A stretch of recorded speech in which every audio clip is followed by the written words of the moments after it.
Yeah, good morning, good afternoon, good evening, depending on your geographic location.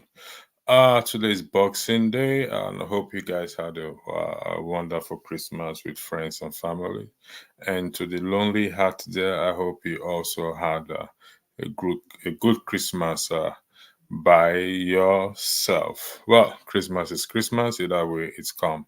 And it's gone. Today is Boxing Day, and I hope every one of you have your boxing gloves on for this wonderful broadcast we're going to be having this afternoon.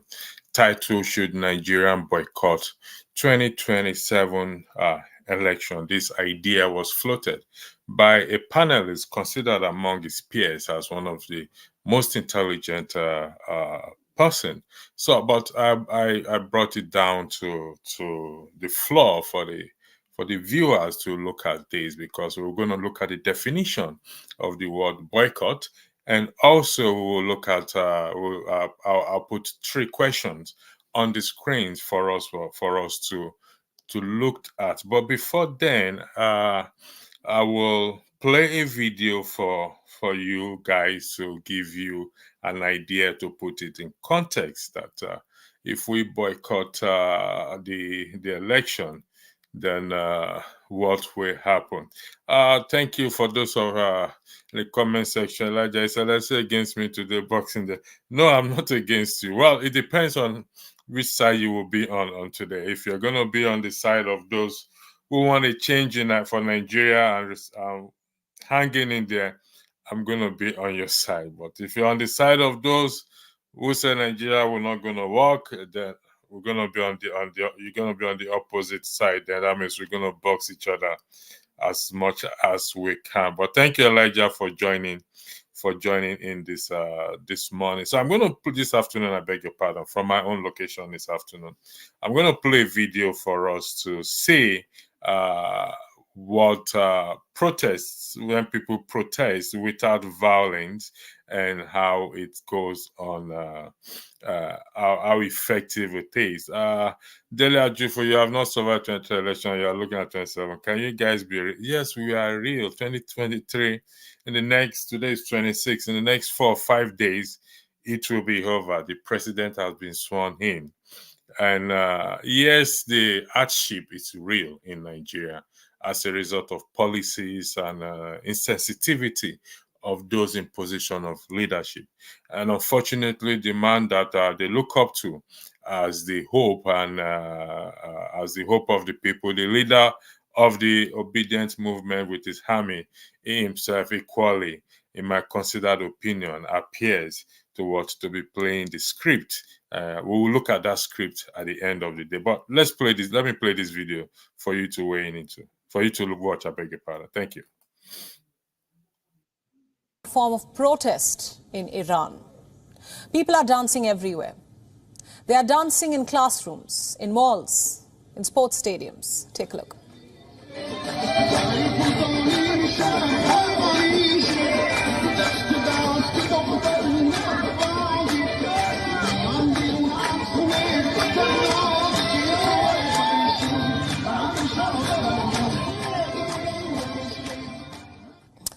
Like I was telling you, this is not a new TikTok rage. The dance is a form of protest. Iranians are protesting against their government. While dancing in public spaces is normal in the era of reels and stories, in Iran, dancing is frowned upon.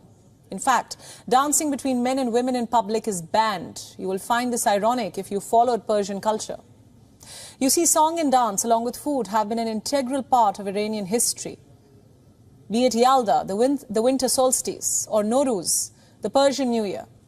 Dances are always a part of Persian festivity, but things have changed under the clerics. A year ago in the city of Rasht, this old man broke into a dance at a fish market. 70-year-old Sadek Bana Motajad said that his dance was meant to make people happy.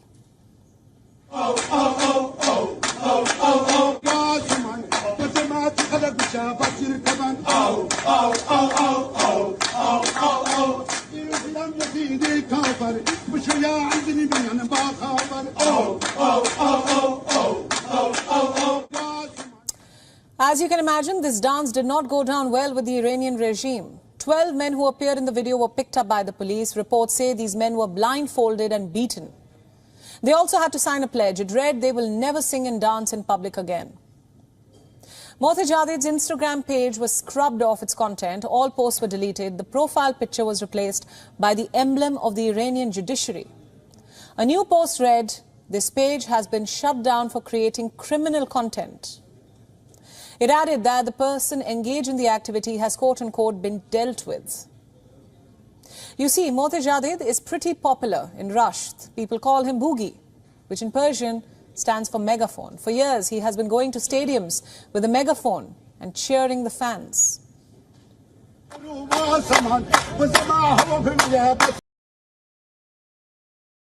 Yeah. Now, I'm going to quickly highlight this is a comment here by James Norman. What does Iran got to do with Nigeria? Iran got 24/7 electricity and Iranians are not starving. Thank you, James Norman.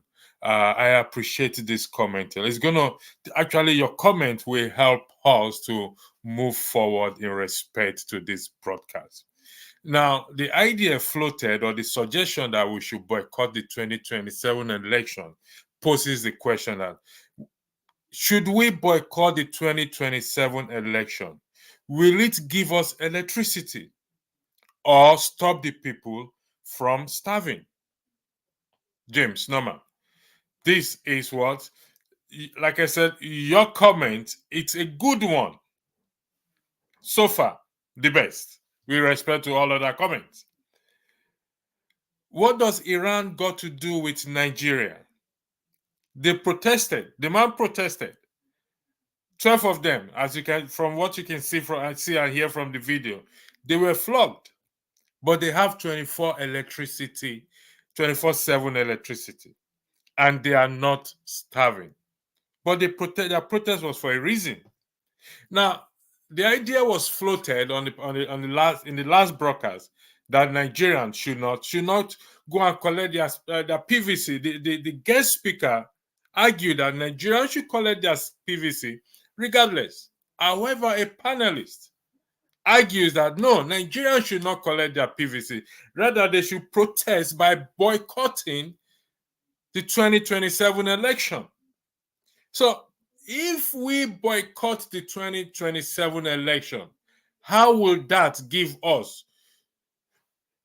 24/7 electricity and alleviate, I beg your pardon, the hunger and starvation in the country at this very moment? To get a better understanding, we have to look at the definition of boycott. To refuse to buy, use, or participate in something as a way of protesting, which we have already discussed. And the first question before the audience, before us, is, how will boycotting the election bring about the change we are in dire need of? E.g., like what James said, if I'm correct by your name, 24/7 electricity, starvation, insecurity. How will boycotting the 2027 election as a form of protest, I mean, it's here for the audience to argue, how will that bring about 24/7 electricity? That's question number one. Question number two, how will boycotting the 2027 election remove the current government? So we all sit down in the house come 2027. Nobody goes out to vote.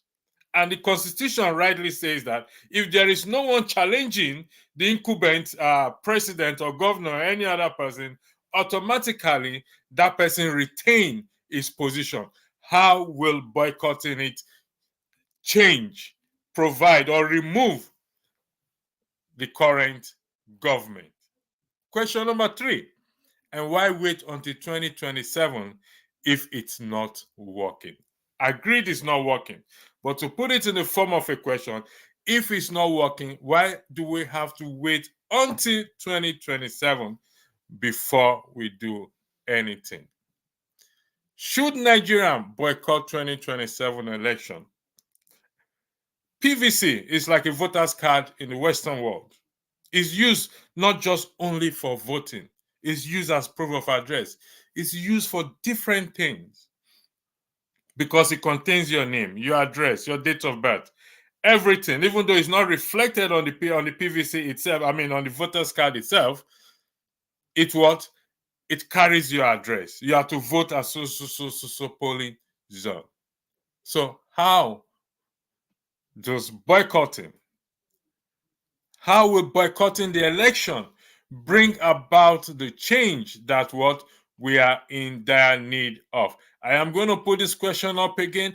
I will play the video again as I highlight some of the comments that are already in. So just give me a moment. Yeah. So I will go to the comment section now. I will start all over again, but to just thank everyone that have joined us, those of you in the comment section. I'm going to put out the link there for those who wants to come in. You have not survived. I think I have explained that.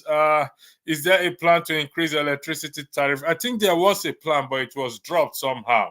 Whether it's going to come back again, I don't know. Happy Boxing to the electricity. Happy Boxing to you also, Comfort Babel. Hope you found the love you are searching for in the comment section. I hope you will find that love you are searching for. I apologize for ending that broadcast that you were so upset about. You'll find that love. What does Iran? Yeah, I will come back to this comment because it's very important.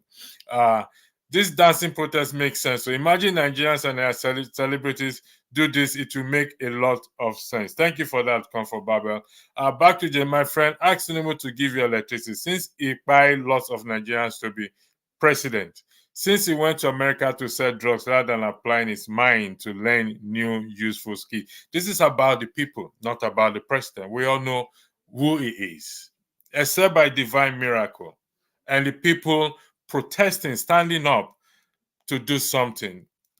I think we should, at this point, we should stop referencing him because it doesn't appear it will change. And think, how much is a chicken in Nigeria? 20,000 naira, depending on the size. Now, recently they said it cut transportation price by 50%. That's a fluke. So everybody's used to the lies. So why should I ask somebody who I'm already used to? But about the people? The question before us is, the issue before us is, let's focus on the issue. Should Nigerians boycott the 2027 election? Please, that is what I want us to focus on, please. If you're commenting, please focus. If you vote in 2020, how would that correct the anomalies that you hinted at electricity? You never can tell. It will correct it.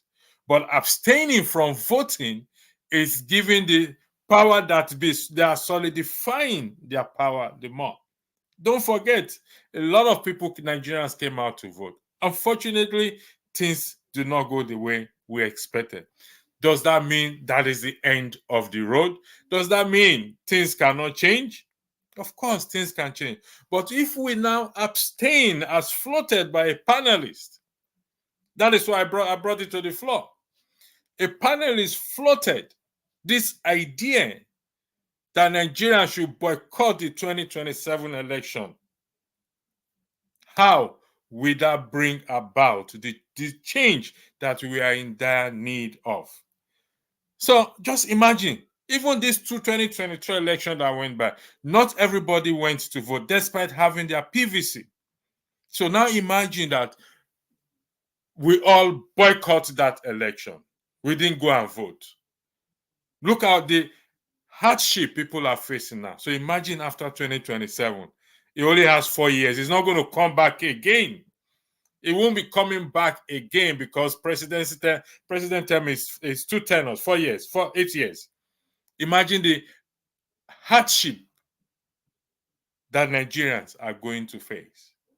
Is this idea a plausible idea that was floated?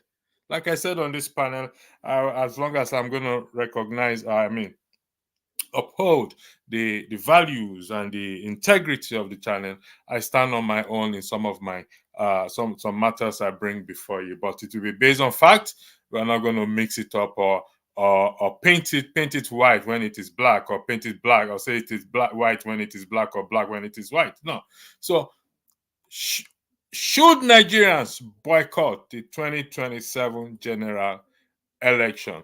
Dodo Shaku, Nigerian leaders should have a change mind in all our dealing, everything. We do it like it's like family.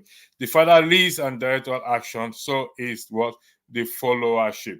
Ola Kehinde said, can a general boycott work in Nigeria? I don't see that working because the people have already been divided along many fronts possible. It can't work.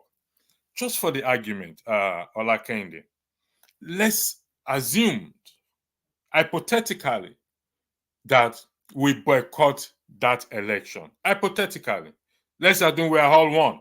There's no divide among us. Assumption. Hypothetically, the first question is, if the election, we boycott the election or is boycotted, here is the first question which I highlighted. How will boycotting the election bring about the change we are in dire need of? How? That's the first question. Second question, how will boycotting the 2027 election remove the current government? It's very important. So we all sit down at home, tendering our business, like the children of Israelites. When they said, by the riverside Babylon, there we sat down, and there we were, when we remember Zion. For the wicked say, carried us away captivities, requires from us a song. How shall we sing the Lord's song in a strange land? Unknowing to them, that is the best time to sing the Lord's song in a strange land. So I will boycotting the 2027 election remove the current government. You know, they say talk is cheap. So anybody can talk. Anybody can talk. But when we now bring it to the floor to analyze it, I played the video. They don't allow male and female to dance in Iran. But the man came out to dance. 12 of them, they were taken, flogged, beaten. But yeah, some people say Peter B is a righteous man, he's a gentleman, he shouldn't lead the protests. What a cock and bull story is that? I don't understand. Someone has to. He's the leader of the people. He's the one the people voted for. He's the one that said his mandate was stolen. The people's mandate was stolen. He's the one that it is attributed to him that he has army who are willing to die for the truth. So if the truth is that his mandate was stolen, then why is he sitting down? Why is he not going after his mandate? He went to the court and they said, yes, the court's ruling was not fair. What is the next? Lead the people to protest. Peaceful protest. You see what we see in Iran there? It was a peaceful protest. They didn't fight. It was dancing. Dancing. Even though their government is more dictatorial than the Nigerian government, people still what? Still protest peacefully, for the record. For the record to reflect that it's a peaceful protest we are what?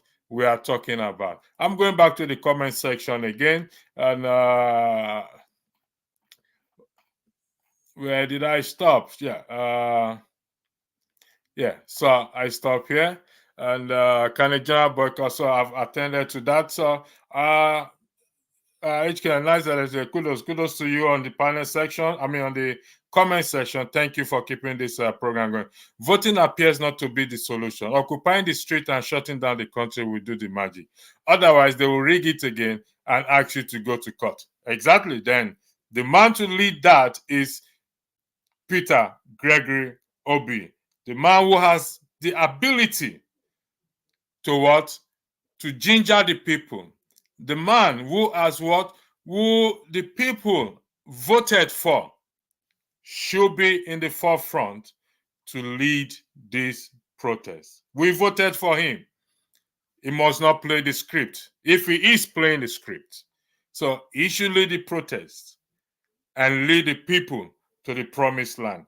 The promised land is where we live now. It's flowing with milk and honey. So it's not somewhere else. It's not even the Japa. That's where the promised land is. No, the promised land is Nigeria. It needs to be fixed. And that has to be. Thank you, Kingsley. Yeah, with all due respect to your intelligence, you should start telling the people the truth, knowing that your votes never count in that contraption called Nigeria. That is incorrect. Votes count. Even though it was rigged, even though the judiciary we flawed them, even though the election did not go the way it was, every vote counts. Every vote counts. So, but we're going to get it right. If we're going to get it right, we have to try again. We have to try again.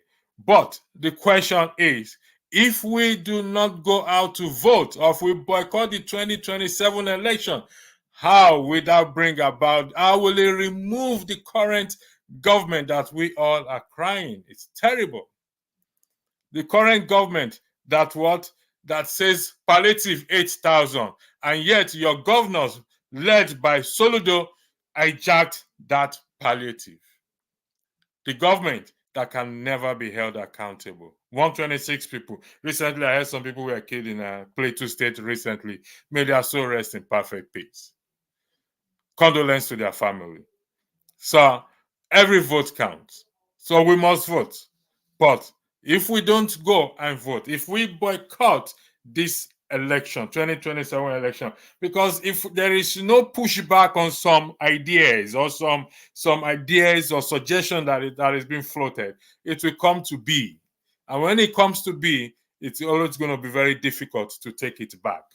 So, the focus should not be on 27, but all attention should focus on Tinubu's current administration. We have to stop deceiving the gullible Nigerian. That is question number 3 I put out there, AGK. I'm going to highlight question number 3 again, and I'll come to you. I'll come to your comment again. That's question number 3. And why wait until 2027 if it's not working? Definitely, certainly, obviously, whichever word, English word you want to use to qualify it or quantify it, it's not working. So why wait? Why wait? Rather than, you see, this is it. If we are going to invoke Section 68 and Section 110 of the Constitution, you still need your PVC. If we are going to remove all these senators and representatives, the Akpabios and the Ireti Kingibes who claim or who as presumptively supposed to be the opposition party, if they are going to be removed, you need your PVC. That is how powerful your PVC is. But here, a man considered as one of the most intelligent panelists floated this idea. So I brought it to the front for the people, because this is the people's parliament. Should we embrace this idea, or we should look for another idea? If we are going to embrace this idea, then we need to ask ourselves, what is it going to achieve? What are we going to achieve by this idea? What are we going to achieve? Is it going to remove the current government? Will it give us that desire, that change that we are in dire need of? If yes, then we will embrace the idea. If no, then we'll discard it. It doesn't worth it. We must not let it see the light of the day, because don't be surprised. Some people will pick it. The opposition will pick this idea and sell it in a way that we will not know. Boycott the 2020 to 2027 election. Boycott it. They will be the one to campaign for it without you and I knowing, because it's going to favor them. Because once you boycott it, they remain in power. They will float this idea. The idea has been floated. And that's why what we say in the public domain, we have to be very careful. Words are powerful. The opposition will pick up this. The Tinubus and other people, the APCs, will pick up this, get somebody to play it for them. pretending to be on the side of the people. No, don't go and vote again. Boycott this election. It's not going to work. They stole our mandate. They do this, they did that, they did this, they did that. Then everybody will sit at home. Come 2027, no opposition. Since there's nobody to oppose him, then he remains the president. All the senators, they remain as they are. Come on, let's be realistic here. This is life and death we are talking about. Like I keep saying, Nigeria is not a figment of imagination. Nigeria is real. And as long as it's real, we have to deal with it in real time. In real time, we have to deal with it. Back to the comment section again. AGK, let me see. Where did I saw? I think I took this, but you can, of course, I can lead the protest. I'm not gonna exempt myself from not leading the protest, and I will lead the protest when the time comes, or if I can. Yeah, of course I can. I will build towards it without a shadow of doubt. But for now, we're focusing on the man called Peter Obi, and when he step aside, I will take his position. Until such time, he will have to give me that permission because I voted for him. So if he says your vote he doesn't need my vote again, it's irrelevant, he doesn't give a bloody shit about my vote, anybody vote, then I will what? I will put him aside. Thanks for laughing, Kingsley. This is Boxing Day, please. I hope you all are. And then this is also asked at electricity. Also asked how has continued election changed the condition of Nigeria? Your election has only legitimized constitution of criminality. You are replying. Okay, so okay, you're telling. You see, the election was rigged. Let's agree on that. It didn't go well as we expected. And I've said it before on this platform. If Tinubu had one vote and Peter Obi have 99 million votes or 199 million votes, it will still be president, given to what the deal that has been entered that you and I do not know about. But it's still down to you and I to change the system. It is the people that are the only alternative to bad government and leadership. It's the individual who is going to stand up to defend the core constitution, the core value of what? Of the constitution. We may criticize the constitution as much as long as we want to. And even when should we rewrite a new constitution and we fail to defend it, to stand up to defend its core value, it will still be the same thing. It won't change. Education, Peter Obi lead a protest. People like you will not come out. Who says who? Let him lead. He's the leader. He's the one we're looking up to. He's the one. Ejike, I can't start to listen to each time I try. I feel the same. But thank you for coming in the first place. It's your comment is highly appreciated. You have a lovely Boxing Day, and hopefully we will see you again. Ejike Onyemachi, your comment it's valued. Let me just put it out. Iranians got food and electricity to charge that their human beings created the food and the electricity in Iran. Leave Obi alone. Face Yoruba Tinubu, Yoruba Supreme Court. No, it's not Yoruba until you until we get it into us that this has got nothing to do with Yoruba. Ask those who voted for APC. They are feeling the same pain that you are feeling. They probably have learned their lesson, and come next election, they will vote right. But if that election is boycotted, then what do you think will happen? It's a straightforward question that is out there. Should Nigerians boycott the 2027 election? Straightforward question. It's a question that we don't need to beat about the bush or turn it into tribe or turn it into Yoruba or turn it into APC or PDP or whatever it is. The question is, should Nigerians boycott, and how will boycotting it remove the current government? If the vote count, why is your candidate P2B that even came third not become the president? You have started your work early to deceive the gullible ones to go and vote again. Yes, it's not deception. Ask anyone. Vote will always be the best way to bring in any government. Not coup. Coup remove government. But will boycotting the election remove the current government? Ask yourself, let's ask ourselves that question. If the military take over, they will remove the government. That's a fact.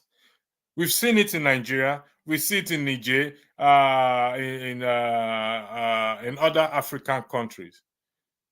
But tell me where in history that people boycotted election just because they are not satisfied with the government and the government was removed.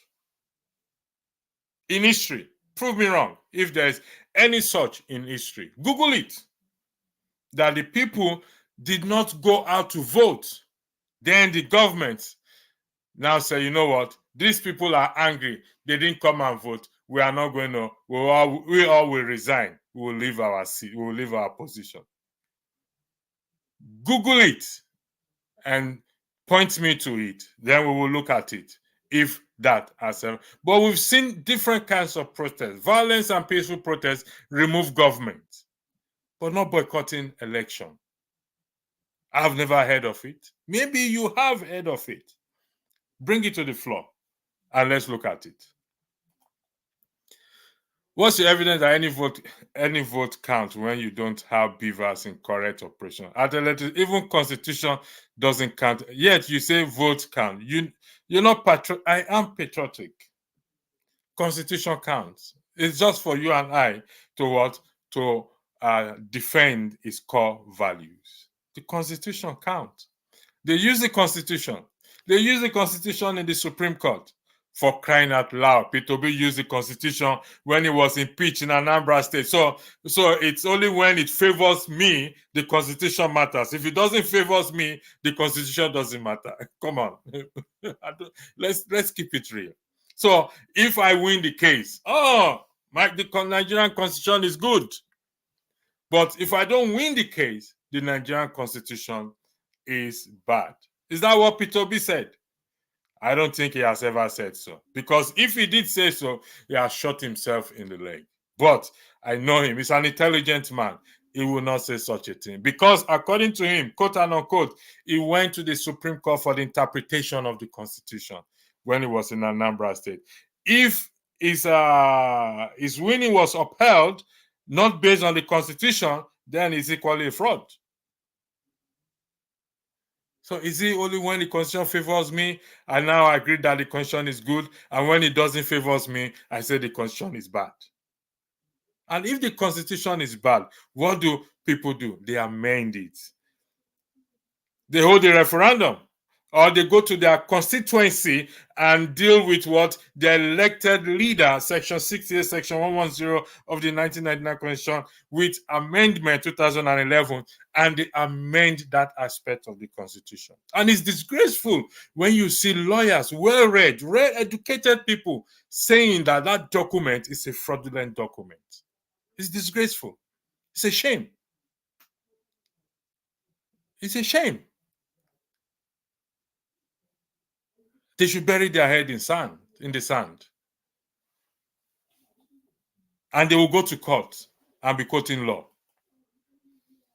Leave Obi alone. Face Yoruba Tinubu. Well, I think I've seen this before. Comfort. So if the votes didn't count, how did Tinubu get to Aso Rock? That's an obvious thing you are asking. We've all at this point come to that conclusion that it was a deal. I've said it before. Remember, Tinubu said, if not for him, Buhari wouldn't have been president. And it is his turn, it is next.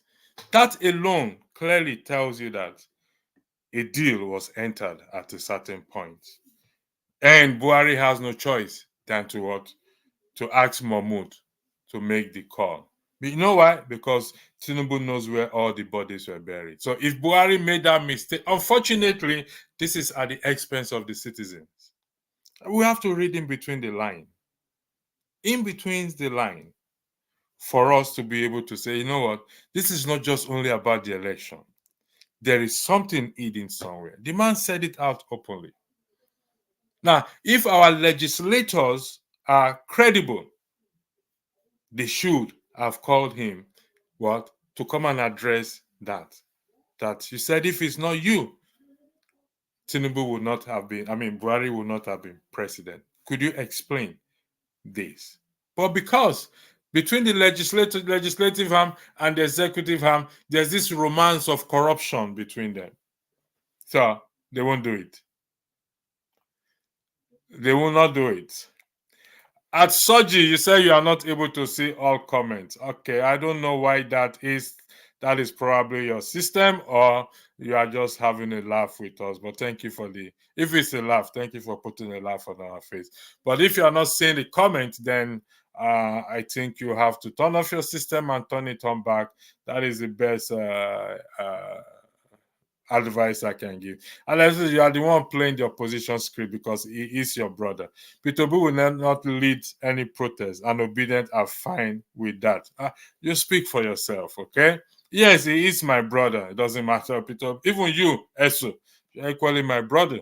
Well, I'm not going to say we. And if the Obedient are fine with that, well, let Peter Obi come out and say the Obedient are fine with it. Then we will now know what to do next. But as of now, he said they are what? The opposition, the Labour Party, and the Obedient movement are in the what? The opposition. And yet they collected the tokens, they collected the SUV, they donated money to Akpabio's birthday. What a baloney, according to Dr. Judy. Please send a link for me to do, as I don't want to be seen. Please send a link for me to do so, as I don't want to be seen as it wear a link.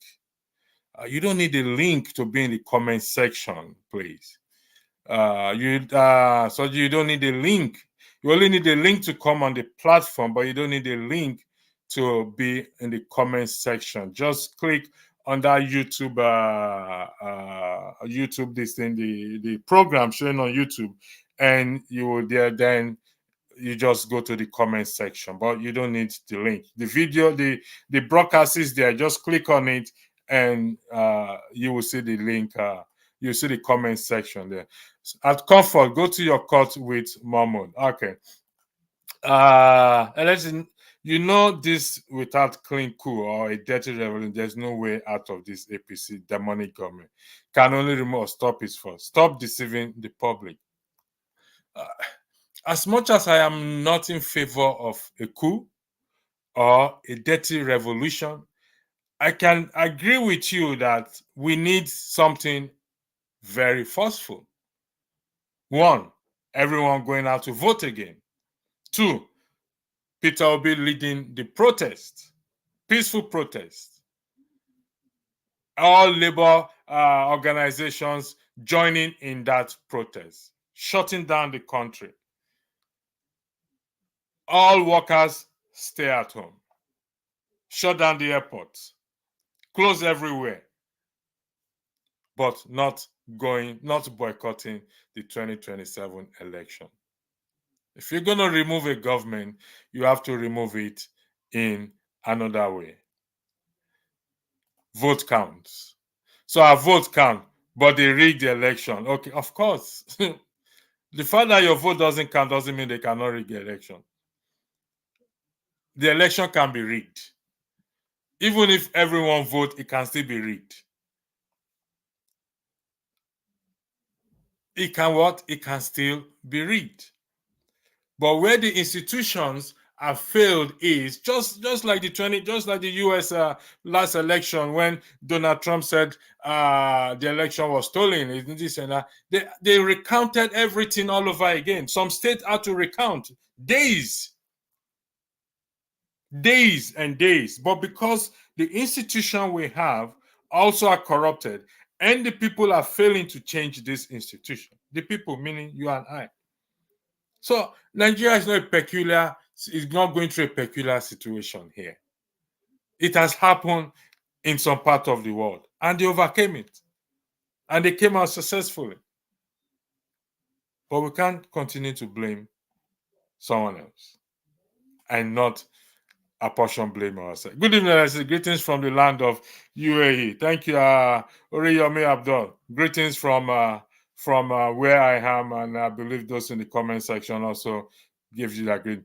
Me, I still believe that the only way Nigerians should be liberated is when people goes out en masse. I think we are in agreement with that. We need to register that, and once we register that, I mean, the video I played, the old man, 70 years old, with 12 people were arrested and beaten. But some said Peter B is Jesus Christ, so he shouldn't go out. Even Jesus Christ went into the temple and flogged the people there and said, my father's house is a house of prayer, not a house to what? For gambling. Come on, that's Jesus Christ. He flogged the hell out of them. And yet, some say Peter B is a gentleman. They will say is the Igbos this and that. Come on, those are all excuses we are making. If you want to be a leader, be a leader. If you don't want to be a leader, go rest somewhere, please. With due respect, sir. Comfort said, Abdul, you're right. You're right, Abdul. So Comfort, be ready. You'll be by the side of Peter. Boycotting the election will never bring any solution to this guankma. Thank you very much. This is Oriyomi Abdul. Boycotting the election will never bring any solution. Never ever. Just play it in your head for once. Let's play it in our head for once. That we are boycotting the election. We are not going out to vote. Just play that in your head for once. Pretend that it's not about APC or whatever it is. Forget about who you are supporting. Just play it in your head and say, you know what? Nobody goes out to vote 2027 election. Everywhere, even the APC people also should not go out will not be going out to vote. Nobody, absolutely nobody. APC, PDP, Labour, Kakanfo, Motherfo, Sisterfo, Auntiesfo, nobody goes out. The present government remains in power for 8 good years. And someone float this idea for us to buy, countering the idea of a speaker who said, regardless, people should go and take their PVC.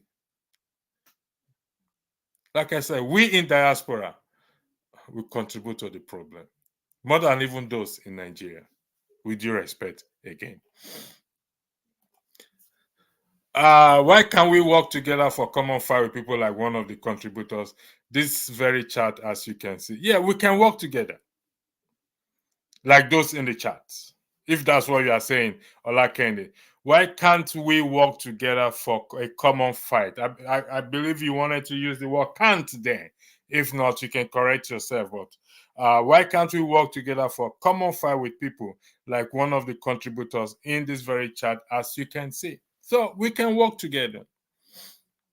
We just have to get rid of that divide.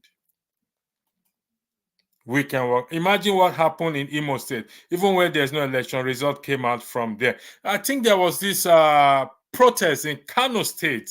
I think 2 days ago, yesterday or 2 days ago, when the people of Kano came out en masse to protest in respect to the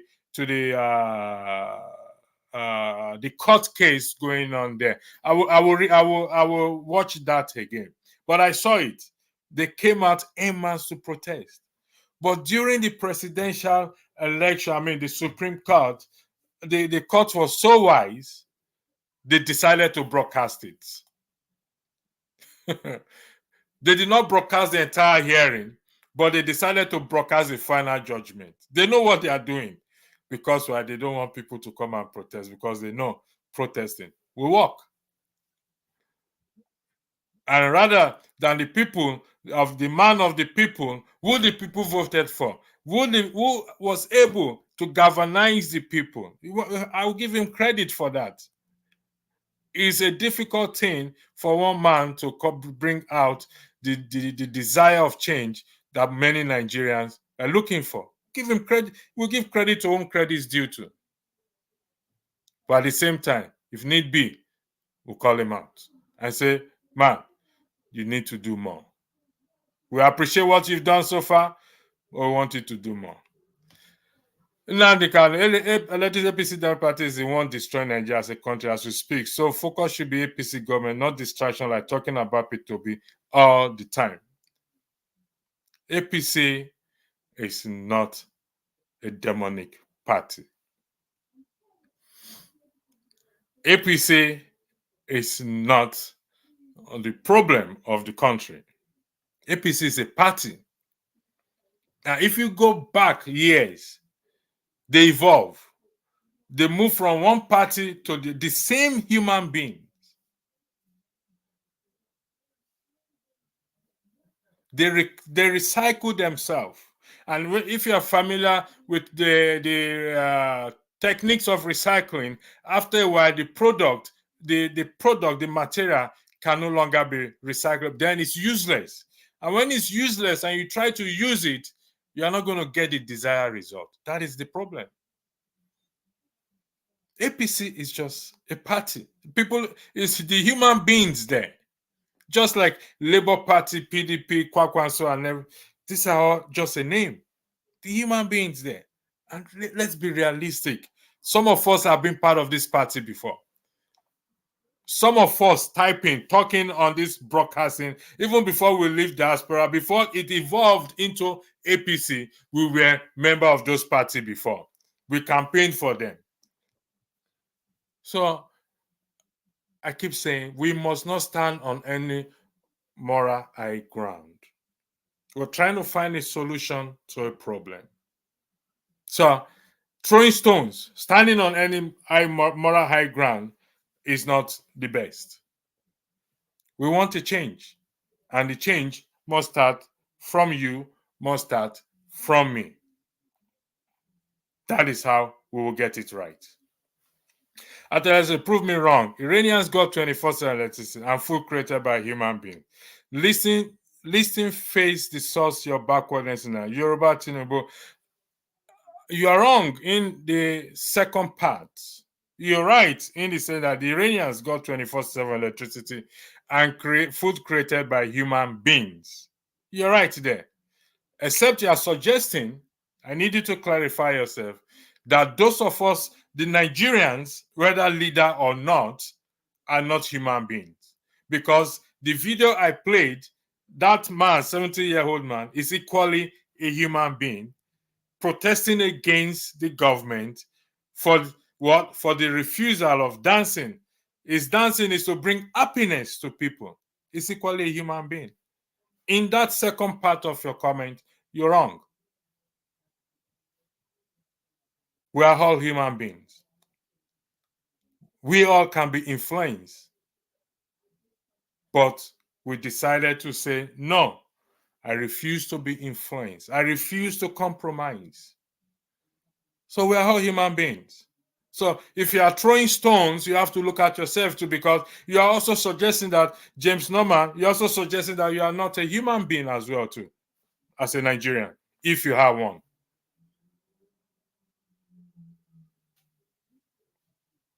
If you have one, that's what you are suggesting.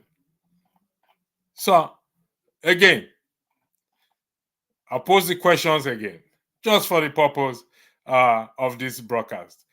One, how will boycotting the election bring about the change we are in dire need of? Two, how will boycotting the 2027 election remove the so-called demonic government that some of you are saying they have? So you want to remove a demonic government, and yet you want to boycott the 2027 election. So how is that possible? That is, want to eat your cake and have it, if that's the right analogy or the right proverb to use. You are saying a government is demonic. The APC is demonic. Are you agreeing also that we should boycott the 2027 election? If yes, then how do you remove the so-called demonic government when you boycott it? If you want to remove a demon, you go for deliverance, or you deliver yourself. You don't boycott. You don't remove yourself from an atmosphere of deliverance or the principles of deliverance. So you don't. And why wait until 2027 if it's not working? Certainly it's not working. So we don't have to wait. And that is one of the errors we've made in the past, to wait until it's too late. So why do we have to wait? Why? Why do we have to wait? Will boycotting help to solve the problem? Will boycotting give us 24/7 electricity? I'm telling you, right? Take note of this. Take note of this. What do you call it? Of this topic. Somebody will push for it. They will use megaphone. They will use the internet. And because it appeals to us, that demonic government you are talking about will pick it up and will use it, knowing fully well that the people don't want to go and vote. They will pick it up. Watch. And they will sell it. They will spread it like wildfire. And the situation will remain as it is. Nobody. Then they will remain in power another 8 years of suffering. Chicken is 20,000 naira in Nigeria. And yet, they said we should boycott the election. I'll play the video again for us to see.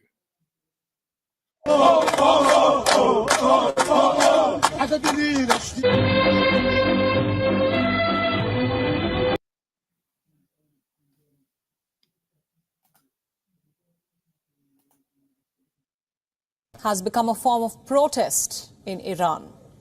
People are dancing everywhere. They are dancing in classrooms, in malls, in sports stadiums. Take a look.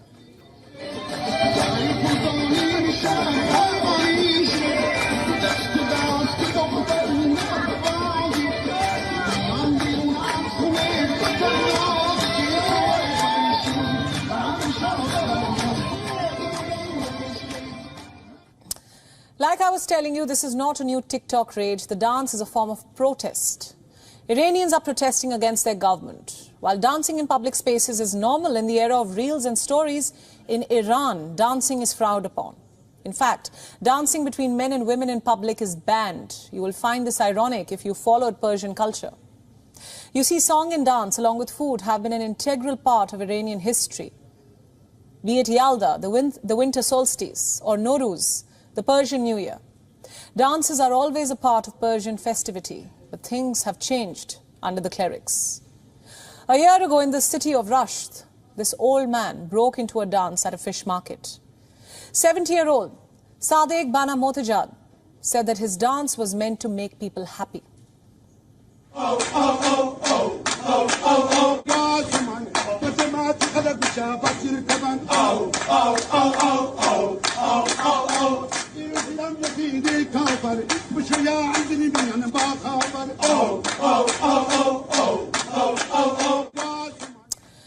you can imagine, this dance did not go down well with the Iranian regime. 12 men who appeared in the video were picked up by the police. Reports say these men were blindfolded and beaten. They also had to sign a pledge. It read they will never sing and dance in public again. Mohtajadid's Instagram page was scrubbed off its content. All posts were deleted. The profile picture was replaced by the emblem of the Iranian Judiciary. A new post read, "This page has been shut down for creating criminal content." It added that the person engaged in the activity has quote-unquote been dealt with. You see, Mohtajadid is pretty popular in Rasht. People call him Boogie, which in Persian stands for megaphone. For years, he has been going to stadiums with a megaphone and cheering the fans.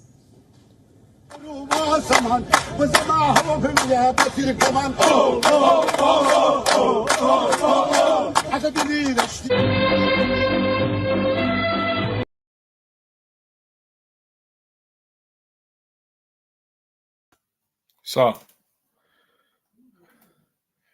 gentlemen, thank you for those of you who have for your comment. Those in the comment section. Thanks for keeping this program going. The truth is what will set us free, and until we embrace the truth, we will keep going in circles. And whatever ideas we're floating, we have to understand that words are what are powerful. And because they are powerful, we have to be careful. Chinyere Osakwa, thank you for joining. Yes, decision of governors, INEC, Security, Judiciary, DSS have been deactivated and compromised. 2027 election doesn't exist. That's interesting to know, Chinyere. But Chinyere, if I may ask you this, if 2027 election doesn't exist, how do we change the system? If you don't mind answering that for us, Chinyere. If 2027 election doesn't exist, how do we change this? How do we remove the existing government? How do we, let's say, how do we now put Peter Obi there? Since he's the one we are all, most Nigerians, let me put it that way. How do we put him there? You just said 2027 election doesn't exist. So I'm asking you now, help us to understand where you're coming from. Agreed, the institutions of governance, INEC, Security, Judiciary, DSS, EFCC, the legislators, all those institutions have been deactivated and compromised. I will go for compromise, not deactivated, because they are still in existence. They have been compromised. Agreed. And as such, you arrive at that conclusion that the 2027 election doesn't exist. I don't know where you are, whether you are in Nigeria or you are Osakwe, you are in diaspora in the Western world. But I will argue that you are in the Western world. I stand to be corrected. So, the 2027 election doesn't exist. How do we remove the current government? If you cannot provide this to us, then it will be easy for anyone to conclude that you are not being realistic. You only see the problem and not solution. So I hope you will answer the question in response to your comment. I hope you will. James saying, I know the truth. Yoruba is the only reason for backwardness in Nigeria. That's not true. That's a blatant lie. Blatant lie. They are not responsible. They are not the only reason. They are not even the reason. We all are the reason. If the country is in backwardness, we all are the reason. not Yorubas, not Igbos, not Hausas, not anyone. We, the people, are the one who is responsible. Mr. Murray, thanks for joining us. I'll yield the floor to you, sir. The question before us, the topic before us is: should Nigerians boycott the 2027 elections? Yeah, good morning, sir. Thank you for having me. It's always a delight to be here. Good morning to you too. Welcome. Merry Christmas to you and compliment of the season to our viewers. Go ahead. The floor is yours. Yeah. It's not about the question of boycotting or not boycotting. You see, we have been blaming Nigerians for being lackadaisical about our political involvement and participation. Then in the last election, because of efforts of people like you, Dr. Damages, and every concerned, truly concerned Nigerians, everybody came together, sending money to people to mobilize them, to register, to collect their PVC'S. And if you look at it critically, it yielded results, especially in places like Lagos, Port Harcourt, and everywhere. The first time you could see a Bola Tinubu, a Jagaban, a so-called Jagaban, losing election, even in his own domain. The first time you could see people like Wike losing election in Rivers, if people were trying to take charge, if you want to define the true meaning of democracy, this is the government of the people, by the people, and for the people. But in Nigeria, Rivers is the case. The people have never been involved. So that awareness is growing like Hamatan fire. Boycotting the election has never helped any situation, right from independence. I can take you back to 64, time would not permit me. That is not the subject of today.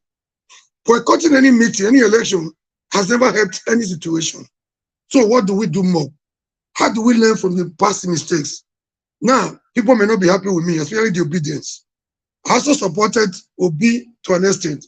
Showore was my candidate, but I discovered that his messages, I don't know for what reason, wasn't resonating with the Nigerian population. I opted for an Obi. Either Obi would have created a better opportunity, and he wrote for a Showore to come in later. There's something I want to say this morning. A lot of people were killed. A lot of people spent their money. A lot of people wanted to die. You could see the case of a woman in Lagos. Even after she was brutalized, you could see blood, gushing out from her head. She insisted she was going to vote, and she voted. That's to tell you that the Nigerian population masses are gradually waking up from their slumber. So, my next question is, how long do we continue to do this without somebody willing to lead from the front? The difference between what we have today and the answers was that it wasn't built around any individual. And they were not struggling to attain power. It was just a mere accumulation of anger over the years. People trying to vent their anger over the years. Now, this was an election. You could see how serious Nigerians were, how eager they were to change the status quo, and they did to a reasonable extent. My question today, from now on, wherever I go, this will be my preaching. This may surprise you. This is not, I'm not preaching Showore today, but I want to put another, I want to put it in another perspective. The support given to Obi in the last election, I'm not blaming him. He cannot give what you don't have. He's a gentleman. I give that to him. Now that the court has, after the elections, the militant group, the militant wing of obedient movement, they wanted to hit the streets. Obi said, calm down, which was good. Has a lot of peace. But there cannot be peace, where there's no justice. Obi opted for the other one, like he did in Anambra State. Let's wait. Because, look, he gave us example of what happened in Anambra State. How he was impeached, how he came back, how he was, denied, how his mandate was stolen, how he recovered through the court. But today, we can all see, it was good, giving a chance of peace to reign. But now that the court has been pocketed. Now that the legal process is in the pocket of few individuals. Now that everything, that makes sense to us in the past, does no longer make sense to us. The question, what do we do next? Do we see vote for an OB, mobilize for an OB? People are already getting tired. Nigerians are not, they are not people that, we forget easily, right? Now, we mobilize. Those who were at home, they tried. People travel home to mobilize their people. He worked in Edo State. He was almost working in Nigeria, as a whole. But they truncated that effort. See, what we should be preparing between us and we still, it's very far, but not too far. But according to politicians, one day is like 1 year or 1,000,000 years in the eyes of politicians. It makes a lot of difference. What do we do? What can we do differently between now and 2007? Do we still mobilize? Give it to OB, wait to court again, to tribunal, from tribunal to appeal to Supreme Court, where we can predict the outcome. So my concern this morning, a lot of people will not be happy with this. OB will soon expire. Honestly, ask me why. If you do this one first time, you do it second time, people will be tired of OB. Now, it is clear. Now that we are aware, it is very clear to the blind, very audible to the deaf, that the freedom will not come through it will come through the ballot. But the same cabal that be holding us down will not allow it to come through the ballot. So even the court are not helping matters. It will not come through the tribunal. It's not the business of the court to determine who rules, who becomes the president. Now, what do? We need somebody with a revolutionary background to lead from the front. See, I want to end so that other people can have time to make their contribution. If that not even you are the only one on the panel, so on the platform. So you go ahead. Thank you very much. I want to make my submission this morning, and you keep this date. You will remember in the future. If that 6 million, not even 6 million, just 4 or 5 million, was given to a revolutionary-minded person, the person will not go to sleep while they declare election between 3 and 4 a.m.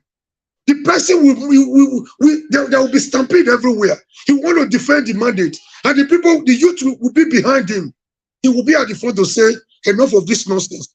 And those inside, Mahmoud and co, will be hearing what is outside. Will be hearing what is happening outside. My brother, they will be cautious. They will be cautious of what they do. They will not just wake up and declare election.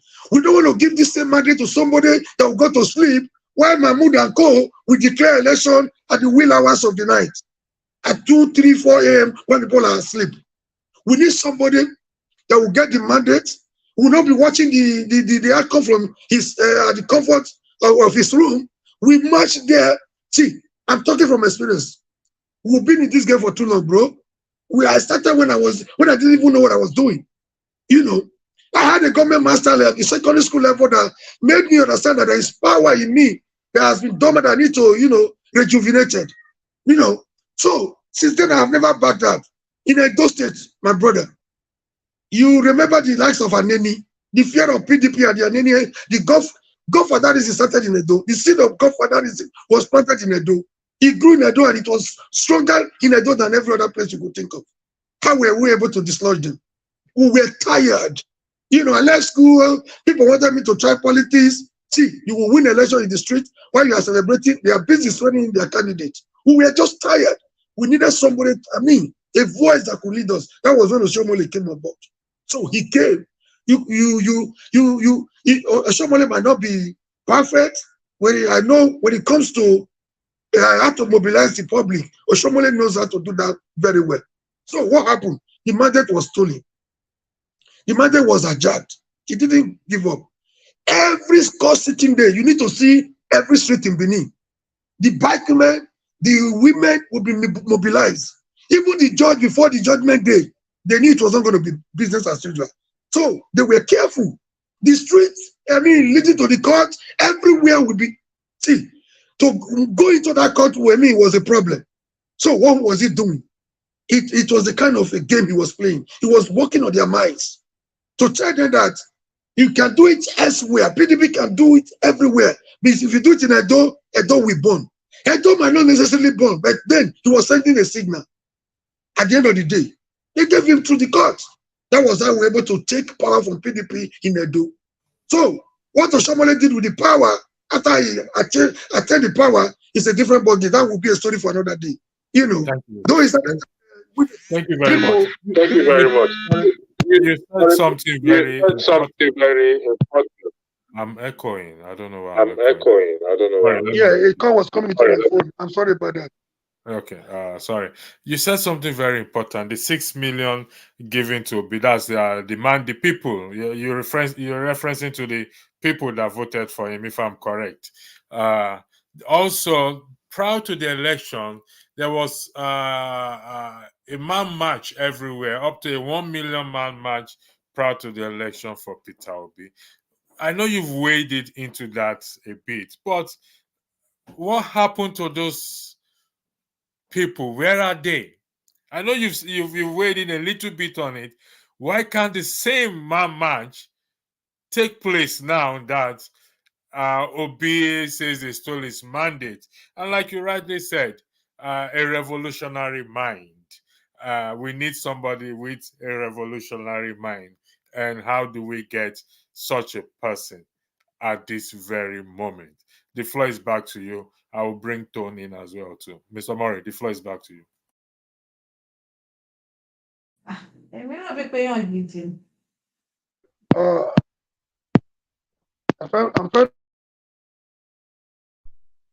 sorry, I had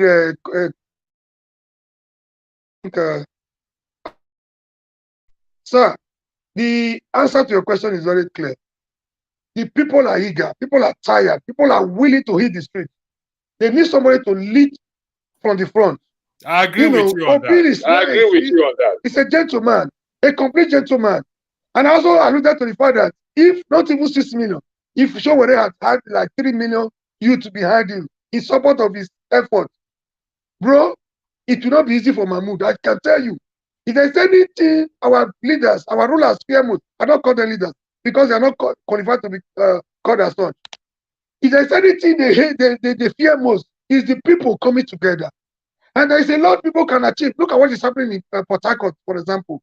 See, I've been in this game for some time, bro. See, people, each time people come together, the oppressors are afraid. So, you see the game they played in Lagos. When they saw a Tinubu, a Jagaban losing an election in Lagos, they turned it to a tribal war. It wasn't a tribal war. But those that were foolish to fall for that trap started killing themselves instead of facing their common enemy. What we need is somebody that will be able to bear the cards. People are eager. The Nigerian youth are tired of these people. The same people that were for Obi, they were the same people that were working against us when we tried to kick PDP out.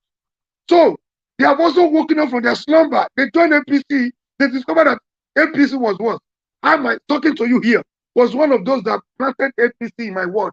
I brought APC. I was the chairman. I was the candidate. I was the mobilizer. I was everything. But gradually we grew from there. Little did you know that we were even, preparing a greater monster than PDP. Now people have tried all these parties. They are tired. We just need a leader, somebody that will lead to say this. If Obi had agreed, like Abiola did, there was a point when we were fighting for June 12 struggle.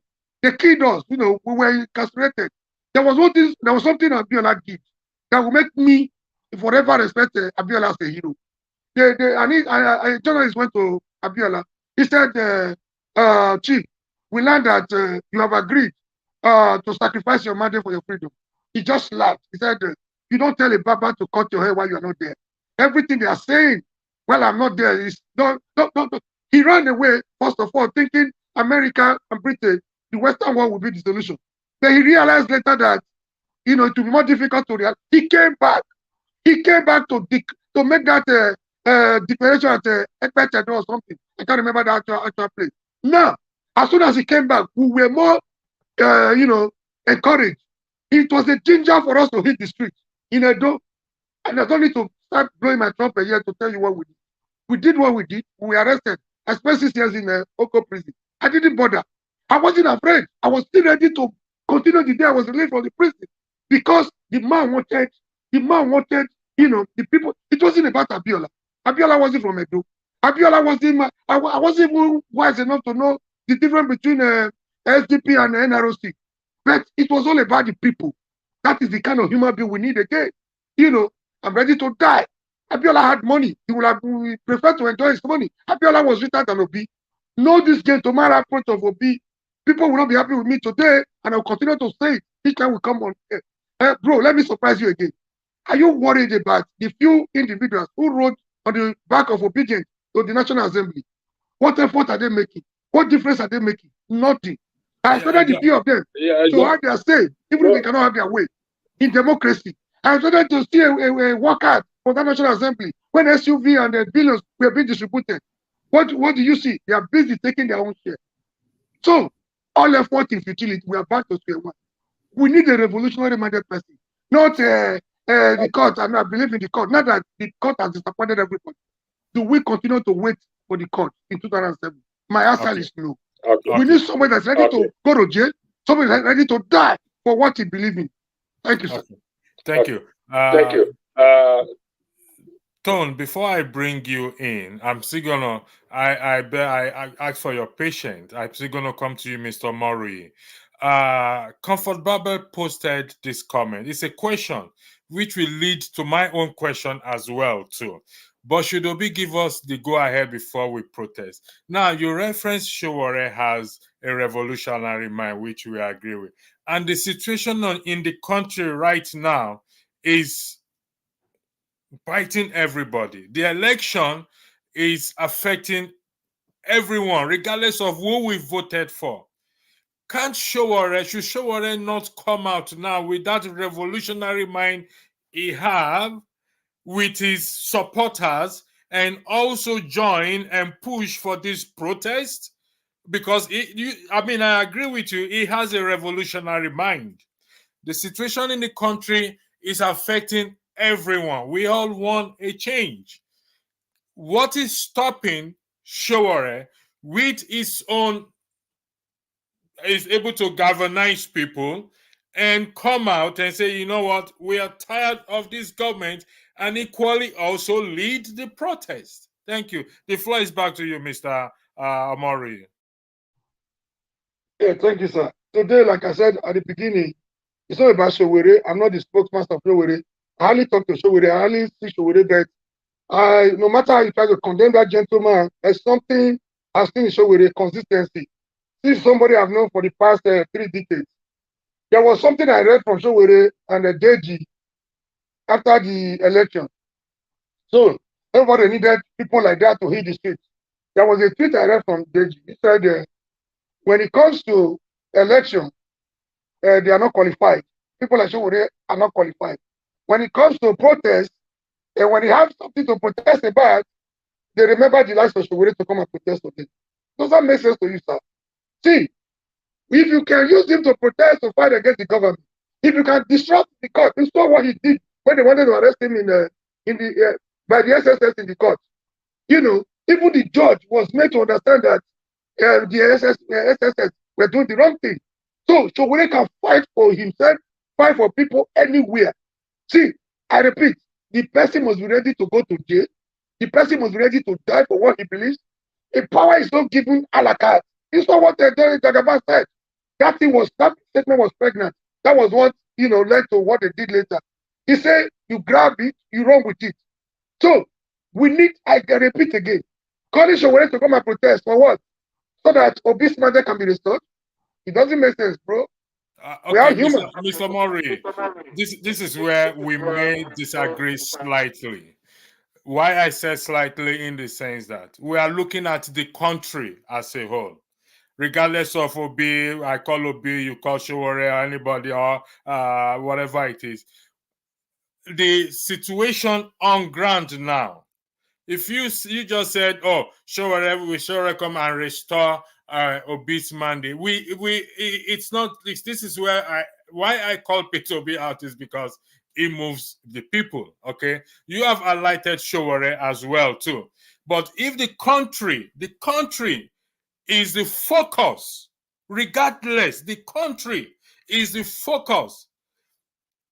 Should Sowore not come out himself and do something? Is it because Peter B says his mandate was stolen, or Showore did not make a good score?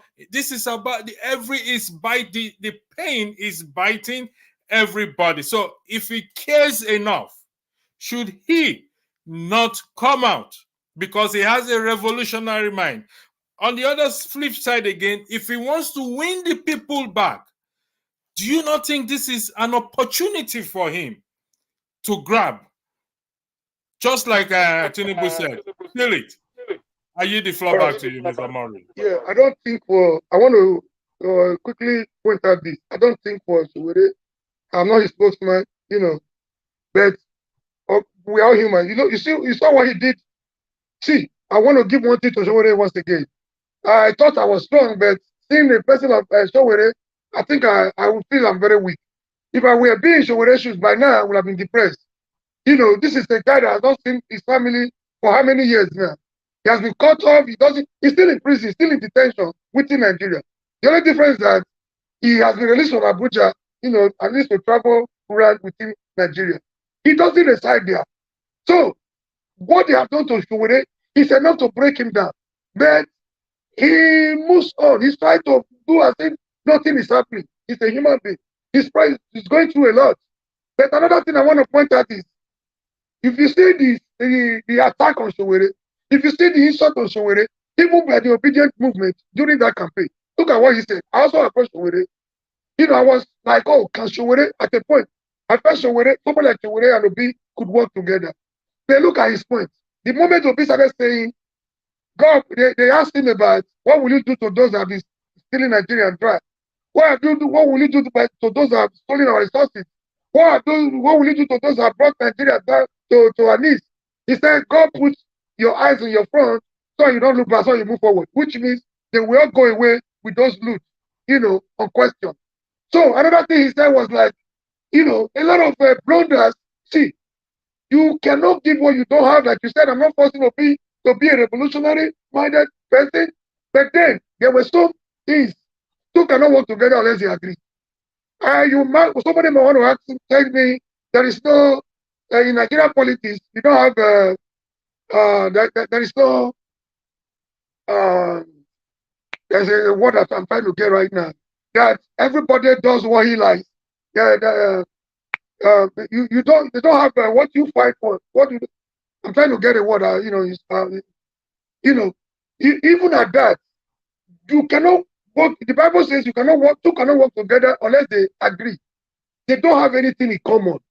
So when they see or be as somebody like the member of the old school, like an extension of PDP and the article, see, it will be difficult for him to give his best in that situation.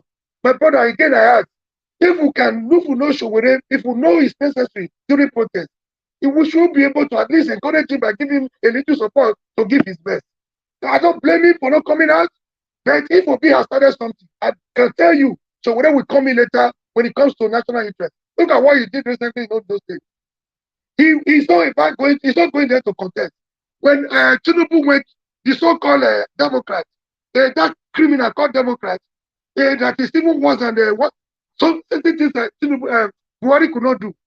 Could you imagine the same Tinubu under Nadeko that rattled the Abacha and Abibi to a standstill, that rattled Obasanjo between 1999 and 2007 to a standstill, going to Ondo to say the governor should write the resignation letter, in advance. He did not stop there. Forcing governor of Rivers to, giving the directive to the state governor and the executive governor, to favor Wike. So, what Showore did? He moved to Ondo to say enough of this. He made an arrangement for a place he was supposed to use. They canceled it. He did not stop at that. He wasn't doing that so that Mr. Murray, he could get the support for governmental election in Ondo. Hold on one I second. know what that man can do, but the same obedience attacking Showore, who wanted to come and protest now that the court has supported them. He doesn't work that way. Mr. Murray, you made gentlemen on the platform. Please, I beg your indulgence. Please, I need to press further with Mr. Murray. He's making a valid point, and I need to press further. Please, you made reference to national interest. Is the national interest of the country a concern to Mr. Shore? It's a yes or no question. Answer. Yes, of course. Okay. So let's leave Obi out for once. Look at what is on the platform there. This is the time for CSOs, Obi leaders, Obi Shore, youth should come together. Let Shore complement Obi and vice versa. Since the national interest is, like you said, you are not the speaker for Shore. I agree on that. And you are not speaking on his behalf. Let the record reflect that this is Mr. Moriyu's view. Let me also highlight something. Mandela was in prison for 28 years, leaving his family to the extent that it was alleged that the wife had an affair. So Shore is not going through anything peculiar, anything extraordinary that someone has not gone through before. Martin Luther King Jr. was killed as well too. So there have been loads and loads. And I feel for him, don't get me wrong. I empathize with him, don't get me wrong. But he's not going through anything different that somebody has not gone through in life before. Back to the question. You just said the national interest also is concerned about national interest. If the national interest is his concern, do you not think he should disregard Peter Obi, whether he has the mandate or not? Do you not think he should disregard every other thing and put the national interest in his focus and come out and say the nation is in a bad state? I am a revolutionary. Come join me. Let us move this country. I will come back to you, Jagun, please. I just want to press on Mr. Omori on this, please. Please, I'll come back to you guys. For the very last, let me quickly say this. Omoyele's spirit is not broken. Omoyele is willing, but he has not gotten the support of Nigerians. That's the best way I can put it. Omoyele is ready to do anything and is courageous enough. I can tell you, because I know something, what he has done.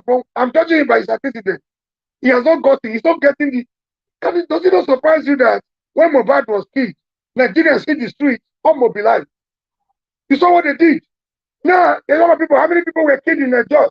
Nobody is coming out because it has to do with the poor. That is the kind of treatment we are giving to Omoyele. We are not being fair to that guy. So he needs your support. He needs the support of Nigerians to do whatever he can do.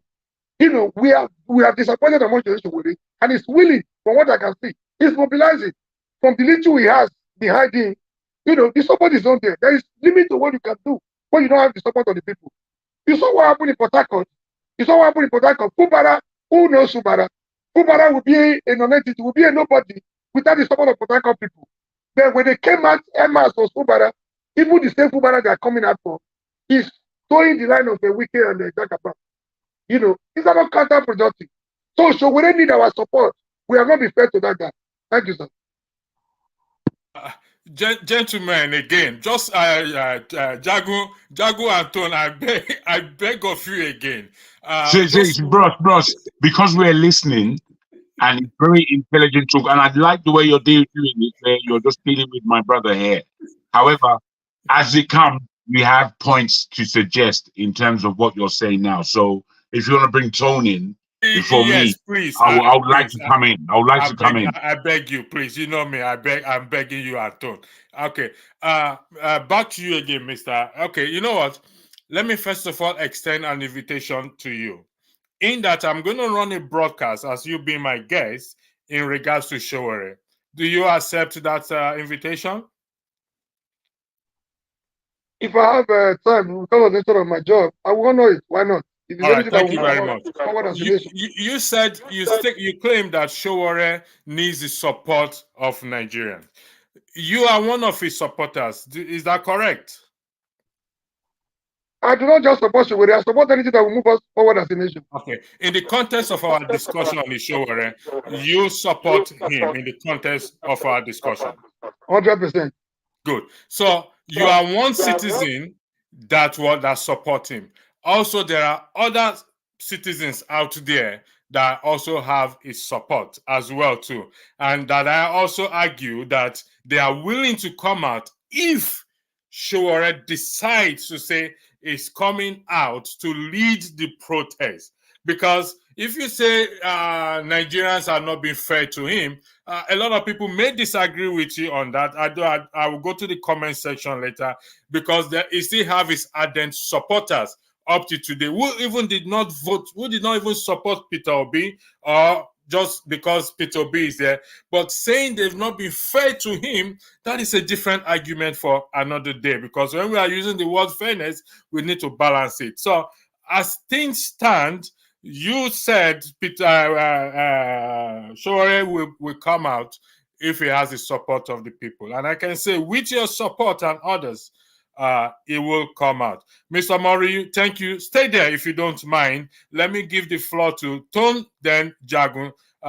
Ton came in before Jagun. Though Jagun has been in the background, but you do not have your video on. So I wasn't sure if you want to be brought in or not. You always want to be. So I will give the floor to Ton, then I'll come to you, Jagun. Thank you very much. Ton, the floor is you. The question is on the floor. Let's focus on the question, which myself and Mr. Mori has been on. We can deviate, but the question is, should Nigeria boycott the 2027 election?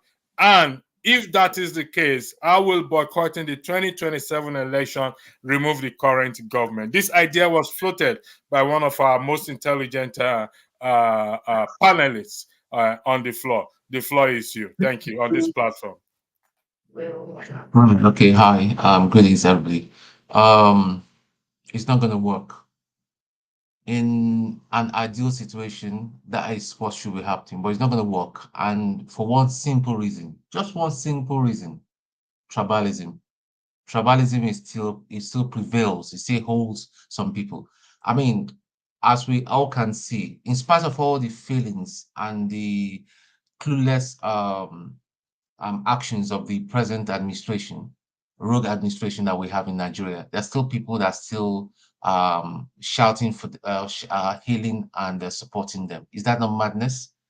Because the man is Yoruba, because in one way or the other, they are benefiting from that administration because of their hatred for a certain tribe or certain people from a different country, a different part of the country. If Peter Obi was a Yoruba man or from any other part of Nigeria, it would have been different. Some people just have that bias that has been built into them and all that. Even people that you expect so much from, men of God and all that, they've still got this a bias in them. And then they will come and preach the word of God to you, that we should all love each other as Christ loved everybody, the sinners and the righteous. It's not just going to work until we deal with tribalism and all that. That's what we're suffering. The same thing we saw from 1966. 1966 coup was carried out as a revolution against the system, the corrupt system back then. But today they have spun that action to be an Igbo coup, which is not correct. Because people can read, people don't go back and read good accounts and read objective accounts of what happened from 1966. The same thing that is played out in 1966 is still playing out, is even playing out more now. So the thing is that it just can't work. Boycotting the election. If okay, let's just say, let me just give an example. I'll use percentages. If 60% of the country boycotts the election and the remaining, say 30% are votes, man, whoever APC will be sworn in, and you can't complain, you can't shout. Yeah, so what you are suggesting is boycotting the 2027 election. It's not going to. It's not the solution. It's not the solution, because it can only work in an utopian situation, in a perfect situation. But tribalism is still holding. That is our core problem. Let me pause you there. Tribalism. Let me pause you there. I want us to run an hypothetical situation. Forget about tribalism. Forget about anything. Election, going to vote is to what? Is to either keep the person there or change the person. If people refrain from going to vote or boycott the election, how does that bring about the desired change that we need. Okay, we have to think in terms of percentages at this time. It's just like if you're going to school, say there are about 30 people in the class, and 20 people in the class decides to abstain from the geography lesson. Does it mean that that geography teacher or that geography lesson is not valid? No. No, Tom, we are talking about election. Election is No, to no, no, no, no, no, no. I'm drawing we are talking parallels. about election. If one person attend a geography class, the teacher will go ahead and teach that one Exactly. person and Exactly. score and give that one person the score. But Exactly. the other 29 people that did not Yes. attend, if the Yes. geographic lesson is what is will make them to pass, equally they will fail. Is that To correct? fail. So Simple. if we now boycott the 2027 election, like I said, this is an idea floated by someone, and I can assure you today that the ruling party will take this idea and float it to Nigerians, because we know Nigerians are already discouraged and nobody will come and vote. How does that work? If you welcome to the platform. Okay. Electricity. If we can recall, this idea of a boycott has been floated by the IPOB. Some core IPOB members did not vote in this last election. You and I know some very core people of IPOB members did not vote because they were directed by Simon Ekpa not to vote for Nigeria, not to vote for the zoo And the country. people condemn it, yes or no? It was condemned, yes or no? Well, where I stand on that directive is that whether you that it will benefit them more to be involved in the election process rather than boycotting the election process. Thank you for that. That is where I stand. Thank So you. going forward, because I'm just trying to explain something here. Until we kill tribalism, a lot of things will not work. That is what is holding us right now. The people that have taken over the country are all bigots. Most of them are bigots. Some of them are even Igbos and all that. Some of them are Okay. Yoruba. Some of them are Listen, Hausas. Mr. Ton, I don't want us to drag into this tribal. I acknowledge that. I don't want to drag into it because the situation on the ground has got nothing to do with tribal. I'll come back to you later. Let me just get straight to the point. My solution. The solution simple is either we take it by force by going out on the street. And by the way, we don't need a Shure, we don't need Nnamdi Kanu, we don't need Peter Obi or any personality. En masse and all that, these people will listen. Or a military coup. It's just as simple as that. That is my own personal opinion. Thank you. Okay. And let me just comment. Let me just comment about Shure, and I'm addressing Mr. Omori.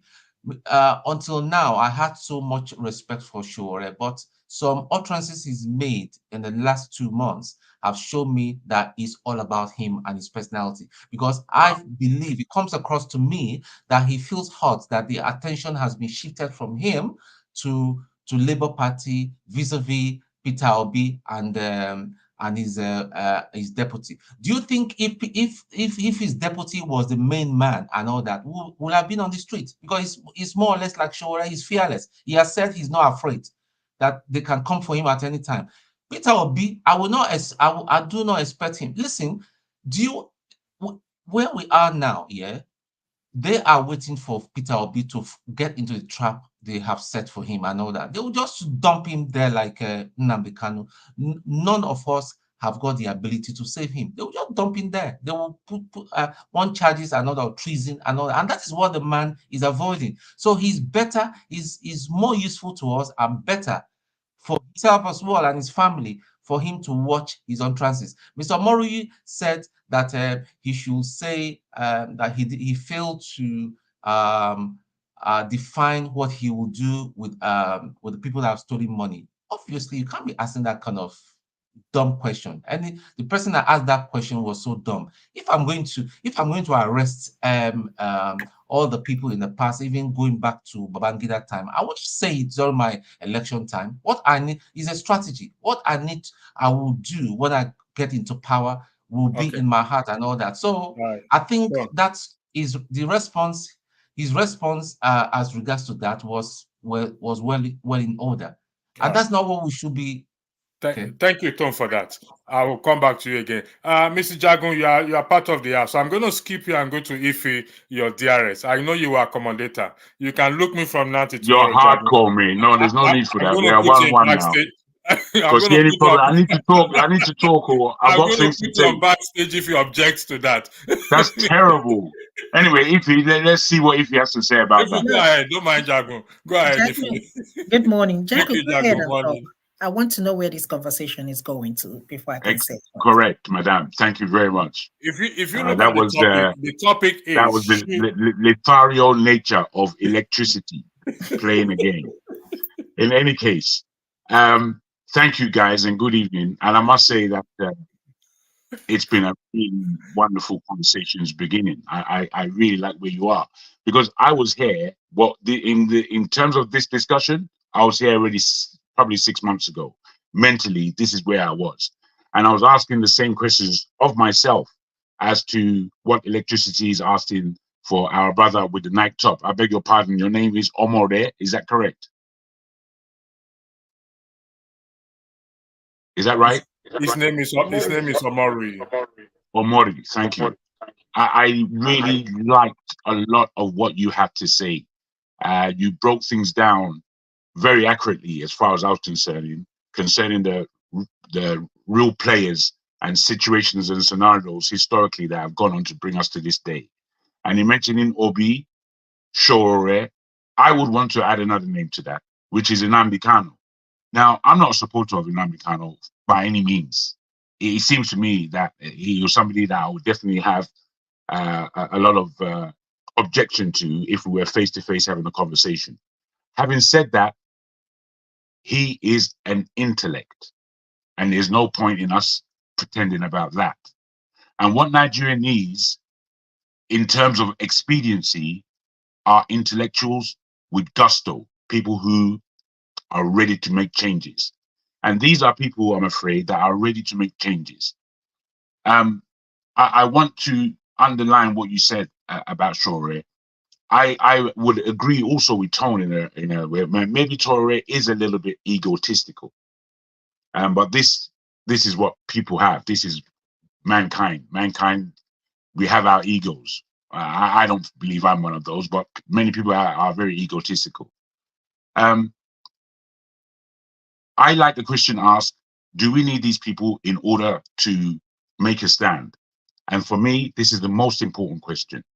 The reason being, we the people would put ourselves in a begging position, as opposed to being in a position of authority. And we have to understand that right now, politically, in terms of democracy in itself, it's rather young in Nigeria. But because there are so many of us ensconced in the diaspora, and there are so many brilliant and bright Nigerians on the ground back home, we have to bring the ideologies and the policies to the table, forward into the streets. We have to do that. Because you see, if you think about Obi at this time, there's no way that that man is not completely exasperated, tired, feeling defeated, wondering what the next move really is, no matter what he has in his bag. And then you look at Shore, it's been broken down perfectly by our brother here. And you have to understand that all of these people are human beings, and they get tired just like me and you. Right now, what we do know, as agreed, as our electricity as underlined, we know the elections were stolen. In the elections being stolen and asking the question as to the election in 2027, there is no point in having an election in 2027 when we all know that we did not have a democratic vote to take place. We did not practice democracy as far as the people are concerned. Okay. And this the floor is still yours. The floor is still yours. Based on what you just said, how will boycotting? I put three questions. I'm going to bring it to you. You brought Ife up today. That is the first question. The second question is, How will boycotting the 2027 election remove the current government? Good. Let me answer that. As far as I'm concerned, as I said, I've been thinking about this for a long time, as I do many things. 2027 boycotting of that election should be our strategy as the people. We should be telling our government right now that we are not happy. We know exactly what's going on before us. We're not going to pretend with you for 1,000 years that you actually won this election and that you are not lying and that the Supreme Court judgment is a cock of bullshit. We know. So therefore, there will be no election 2027 because I'm not willing as a Nigerian citizen to enter into a further deepening horrific lie. So therefore, I am starting to campaign now against the 2027 election. There should be a number that of voters at that time that if you don't exceed this number of votes, that means the election is cancelled. So it doesn't what Tom was saying quite well, that if 60% don't vote, 30% will, and that's the end of the day. Real talk. However, we are going to begin to campaign from now as the people, and within our campaigning, you see, when I began by talking about certain names and I added Nnamdi Kanu, and I'm talking about intellect and gusto. These people have intellect and gusto. The egos between them and the different points of view that they may come from may not allow them to work. But the question that you asked, Electricity, was what are we actually going to do? And we are the people who have to appeal to these people to work together for the sake of Nigeria. Peter Obi should be leading. Dati, for me, is a fantastic individual and a deep politician and somebody that doesn't suffer fools and foolishness. And I like him for that. You see, it's difficult for us to really pinpoint individuals who can take on this war. There's only a few of them in the whole of Nigeria. And so we have to be very careful with them as to being easy of mouth to castigate them away. You know, we don't want to do that. You know, that Shore again now, because he has this revolutionary spirit, I don't believe he will be the best president we've ever had. But I do believe he can do a deep job of correcting the polity within Nigeria, a deep job. And that's why we need him there. Now, for somebody like Nnamdi Kanu, I'll end on this, unless you have any more questions. No, I don't. Somebody like Nnamdi Kanu, we have to understand that where Nigeria is concerned, people from different regions suffer differently. So the reactions to these suffering is different. And where Nnamdi Kanu is concerned, no matter whether I agree or disagree with him, there is no way that the truths that he speaks about that I need to disagree with. There's too many truths that the guy speaks about that somewhat elevates him, in my mind, to a position of articulation of what the problems in Nigeria are and what the solutions are. And we need minds like this. So I believe it's really in the hands of the people, because in the 2023 that we've just had, all questions as to the depth of corruption, the depth of the deplorability, the depth of insult, the depth of shame, all of that has been pronounced in 2023. Tinubu is just disgracing us as Nigerian people across the world.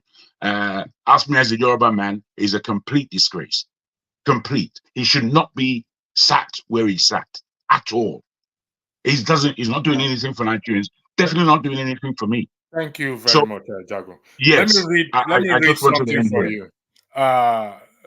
Someone said in the comments in the private session, even if it's only 3% of Nigerians voted, a government will still be formed. Now, if the floor is yours, do you want me to play the video for you? I played at the start of the okay, so I'm going to play the video for you to bring you up to speed. So here is the video.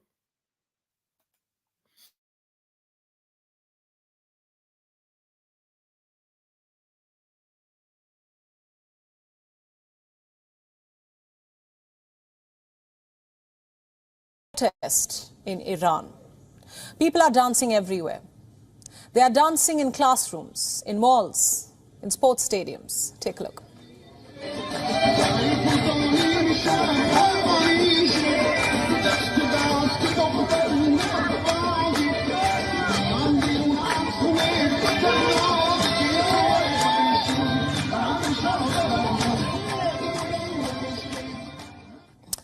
Like I was telling you, this is not a new TikTok rage. The dance is a form of protest. Iranians are protesting against their government. While dancing in public spaces is normal in the era of reels and stories, in Iran, dancing is frowned upon. In fact, dancing between men and women in public is banned. You will find this ironic if you followed Persian culture. You see, song and dance, along with food, have been an integral part of Iranian history. Be it Yalda, the winter solstice, or Nowruz, the Persian New Year. Dances are always a part of Persian festivity, but things have changed under the clerics. A year ago in the city of Rasht, this old man broke into a dance at a fish market. 70-year-old Sadek Bana Motajad said that his dance was meant to make people happy.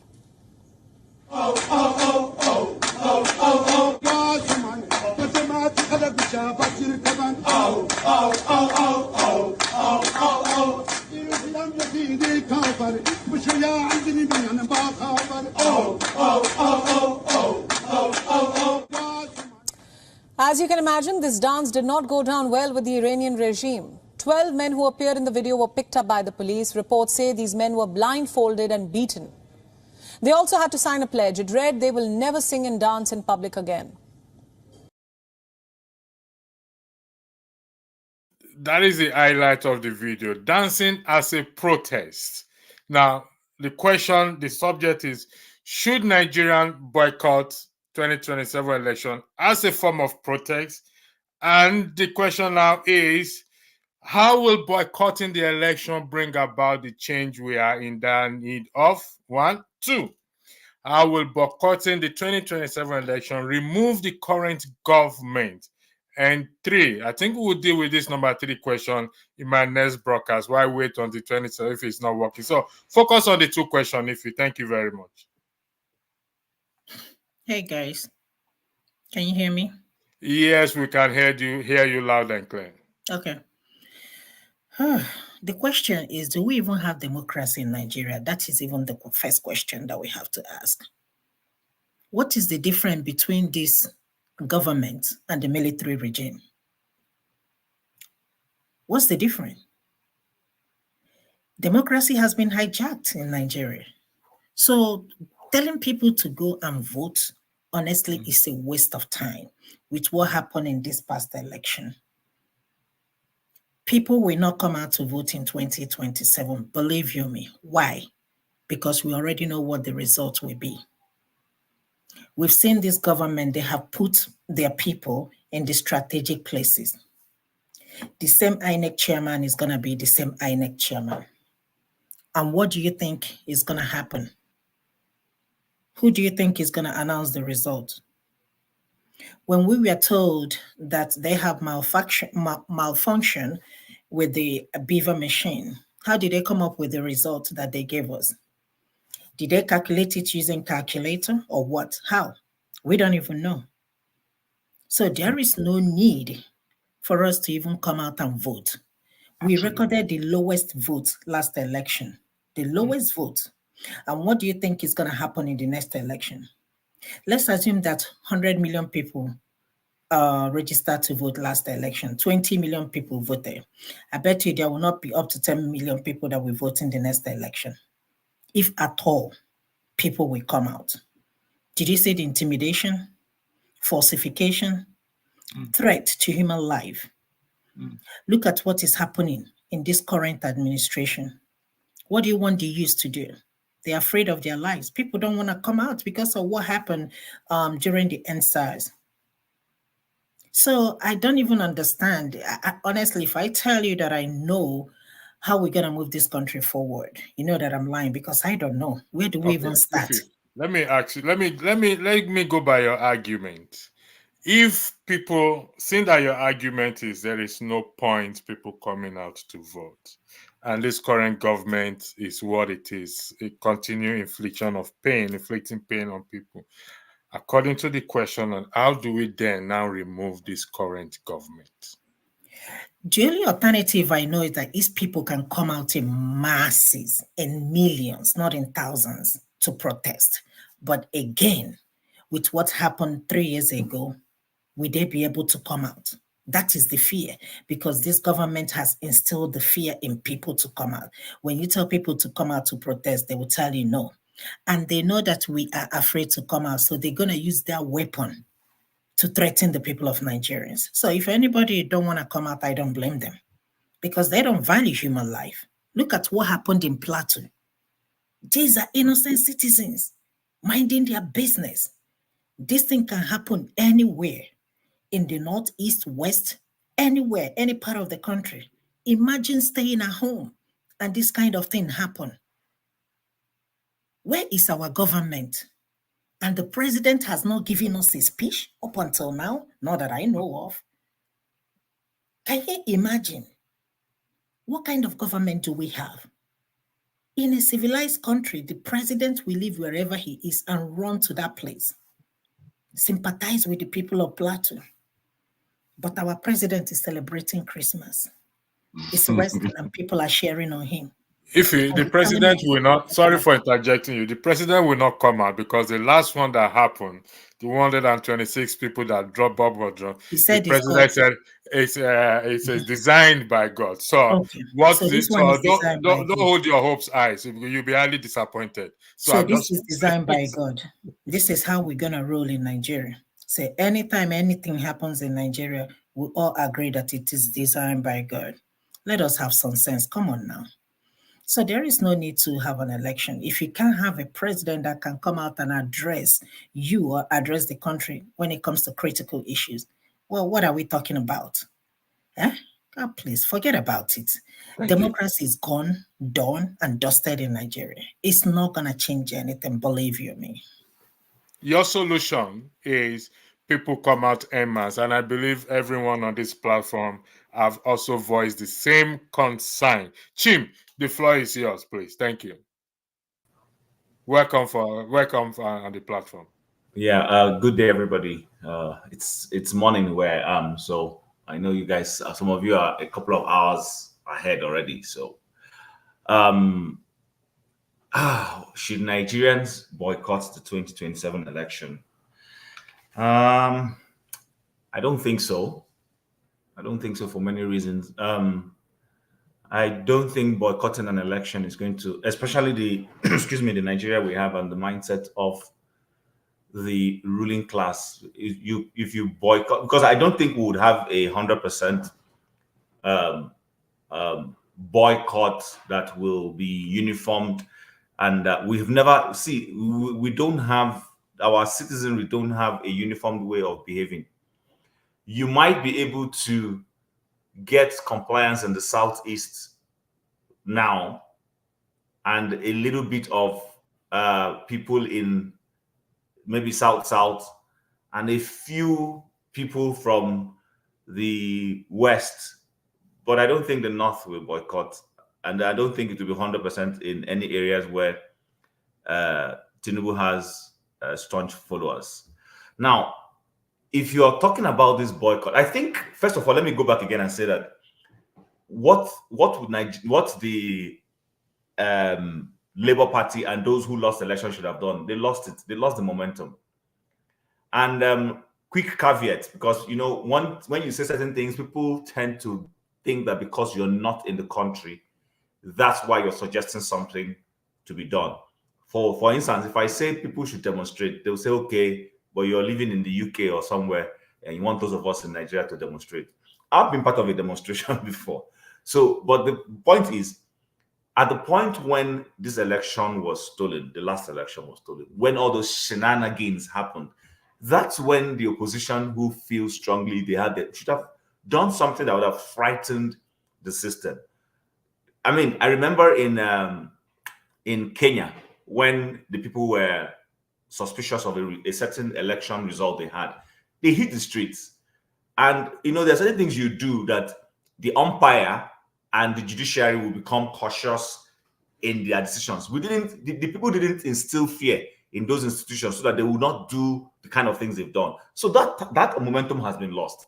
What is happening now is that the only way is that in the next election, if these guys will come together, form a good alliance, prepare very well, they already know the kinds of things the ruling party is likely to do. See, APC was in the trenches for many years as splinter groups, as both AC and CPC.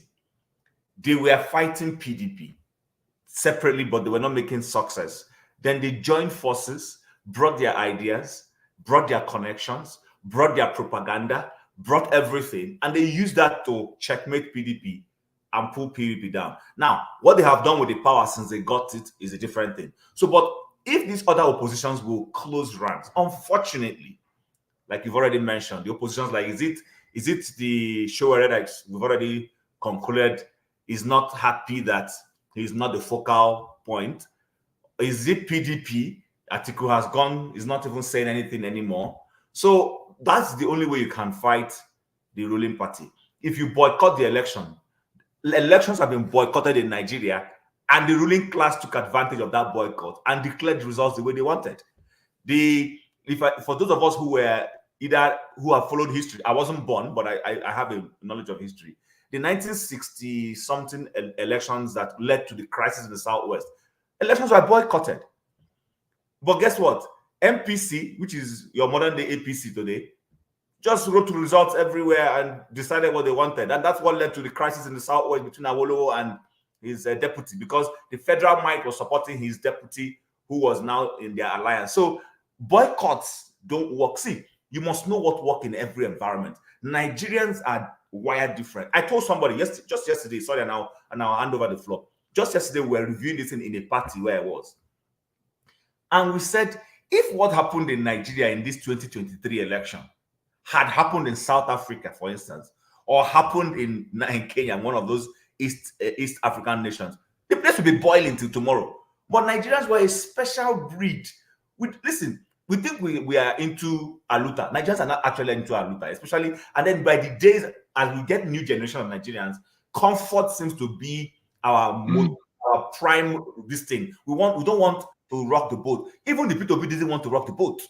Let's be honest. We might support him and everything. He didn't want to rock the boat. So he doesn't have that Aluta kind of thing. Perhaps, if it had been a show where that was enjoying that massive followership that obedience gave him, maybe he has that tendency for demonstration.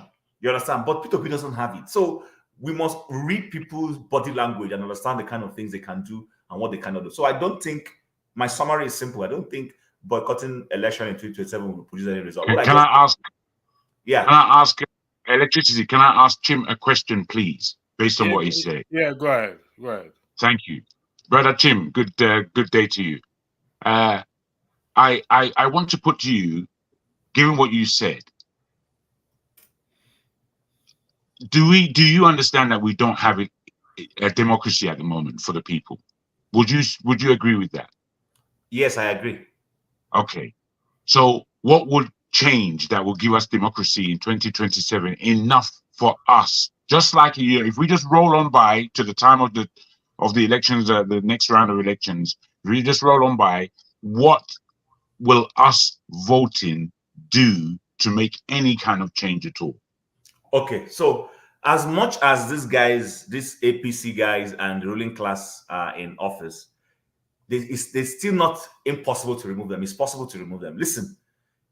What with elections or before elections? What are you saying? During it, you cannot see okay, so I don't want to say this because it's a bit contentious. I don't want anybody to, like we rightly said, to come and shut us down, or somebody go and report that, oh, some Nigerians somewhere advocating something that is sinister. There are only two things that can remove the current government. One is if we have a suicide bomber, just go in there and just bomb everybody. That's Chima, they've been reporting us. In case you don't know. So They found him nothing. and then the other one. All right, let the record reflect that Chim is not suggesting that. Exactly. Nor is the view of the channel, please. Exactly. Go ahead, Chim. And then the other one also up front, I'm not advocating it, but the only other thing is if the Nigerian armed forces suddenly say, you know what, we don't like what's going on, and they hijack power. That's the only thing. So then the last one in the democratic way is if well-meaning Nigerians. See, APC was an opposition. They reached out to their core people of their similar mindset. Do you guys remember the kind of propaganda that Lai Mohammed used to carry when he was their spokesperson? Do you guys remember Lai Mohammed and the lies the guy used to tell?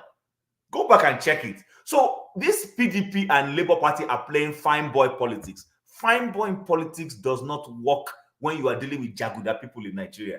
What they need to do is get their fellow people, get their own street urchins who will be ready to fire for fire when election comes. You cannot snatch box. You can't intimidate our members. And if once they do that, and Nigerians come out and vote and make a choice, informed choice, then you can push these guys out. But if you're going to play, let the votes count, let things, they will repeat what they did in 2023, even in a worst case, and still tell you to go to court where they will ambush you again. So that's the way it's good. That's the only way. Thank you very much. If you have your hand raised up. You are muted, Ife. We can't hear you. Okay, Chim, question. We all saw what happened in the last election.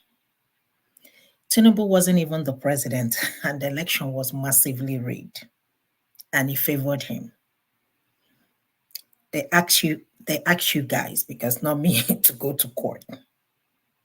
With all the allegations, everything was swept under the floor, under the table. So this is my question. Tinubu is now the president. Are you telling me that he's gonna hand over the power? Do you think it's even possible? The only possible way this will happen, if at all it will happen, is if they have only two political parties, and those political parties will be APC and the rest. If all the oppositions can come together and the people of Nigerians come together, and when I mean come together in an aggressive way, then it will happen. But I don't see that happening.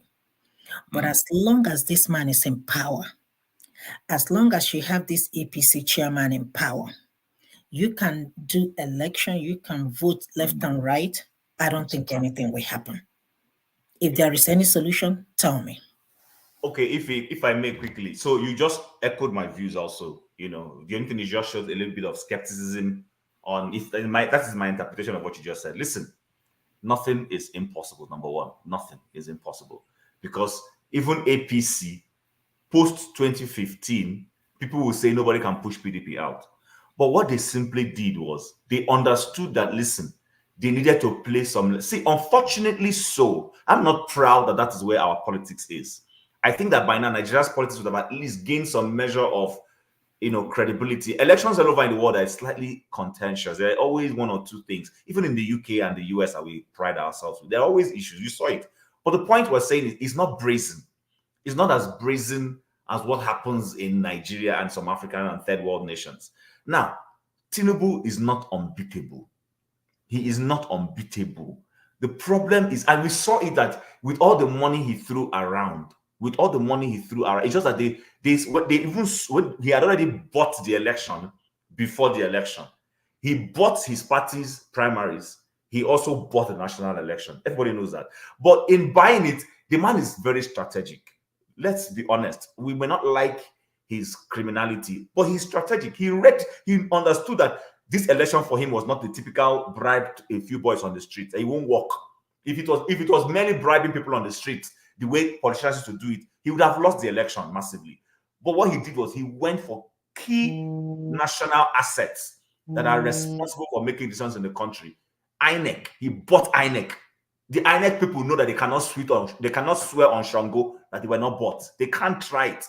He bought the police. He bought the army. He bought the judiciary.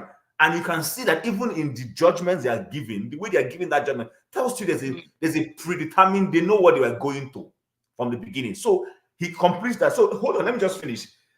So when it comes to what I'm saying about how to remove him, this opposition too will need to go into the trenches and know that it is a war. They are dealing, when you're dealing with a psychopath, you don't go there dealing with a psychopath in a nice way. He will kill you. I don't think those in Russia in the days of Stalin and co who were opposition, and I mean there were people who really gave Stalin some tough time, yes, no matter what any history may say, and survived it. They didn't deal with him, with kid gloves. You do guerrilla warfare with this kind of people. It's fire for fire. And so when they see it, even the what is it called? The umpire will also become careful what they are doing. They may try, but you will match them and you will move them. Tinubu is not going to be the first civilian, what I don't know the word to use for him, somebody who rigged an election. It's happened in other places, but people came together, joined forces, and fought and removed him. It can happen. I won't tell you it's not possible. It's possible. The problem is that the opposition is not united. The current opposition is not united. I personally have this conspiracy, and I say it's conspiracy, that Tinubu probably has a hand in all the Showere and co. I'm telling you, I believe behind the scene, he's fueling them somehow. It's very possible. Because if you see the dimension, how does the Showere leave a party that stole the election? You're talking about another person who was dealt the same blow with you every day. That's the person you are attacking. It tells you that something is sinister. When a Professor Wole Soyinka, who is an erudite scholar, will see the truth, but unable to say the truth because his friend is involved, it tells you something else is at play. So my view is that if people are well-meaning and they say, you know what, we've had enough of APC, they've instilled poverty, they've instilled hardship on Nigerians, they need to go, and they work and plan towards it, they will remove him. 2015, Jonathan tried to rig too, but they outrigged him. That's what happened in 2015. And that is the only way. It's a fight. You don't play niceness with somebody who has already told you I'm a psychopath. If you try to do that, you will die. That's just my views. Thank you very much. Reading what is on the platform says all opposition that mean well for the country need to come together only if they mean well for the country and not for their own selfish reason. There was a comment I highlighted earlier that, okay, I'm going to go back to read the Constitution as to what happened in the case of, but whether we like it or not, even if we boycott the 2027 election, a government will be formed one way or the other. And given to what is on ground, we don't know what sort of government will be formed. So whether we agree or disagree that boycott elections should be boycotted, we must have a government in place. And we don't know who is going to form it. So Tinubu may be taxed to form a government depending on what the Constitution says. We don't know who is going to be taxed to form that new government if the incumbent is not allowed to continue. And if Tinubu is taxed to form a government, imagine what kind of government we are going to have. It will be a continuation of what? Of it. Definitely is not going to call Ife to come and head the government because he knows if he's against him, he's not going to do that. He's going to call his own people. So, whichever way we argue it, boycotting the election is not our problem. But can I ask you a question? Sorry, Omore, sorry. Okay, please, one more question. So, electricity, what do you think that can be done to take power away from these people? Tinubu controlled Lagos for how many years, and he's still controlling Lagos, and nobody's saying anything. Lagosians, they are happy with what is going on in Lagos. Okay? Now he has taken over the country, Nigeria. The same thing is going on, and nobody's saying anything. So are you telling me that if all the political parties, all the opposition parties form one party against APC, right? and come 2027 that they will win this election with Tinubu being in power, with Mahmoud, whatever his name is, being the INEC chairman? Do you think it's even possible? Okay, thank you for that question. Let me reiterate my position as people also know me to be. Section 68 and Section 110 of the Constitution, which gives power to what? To the people. And if the people start to invoke that Section 68 and Section 110 in respect to our legislators, then they will start to hold the executive accountable. Secondly, because of the lack of checks and balances being carried out, it will be very difficult to change the government. For example, the president appoints INEC chairman. Fair enough. But nobody checks the INEC chairman. Who checks the INEC? Who is supposed to check the INEC chairman? The legislators. So my position still down to the people. Like we've all agreed, en masse protest is also welcome on board. But not going to vote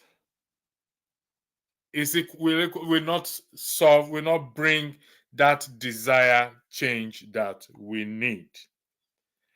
It is up to you and I. When I mean you and I mean the citizens, to say, you know what, it is time.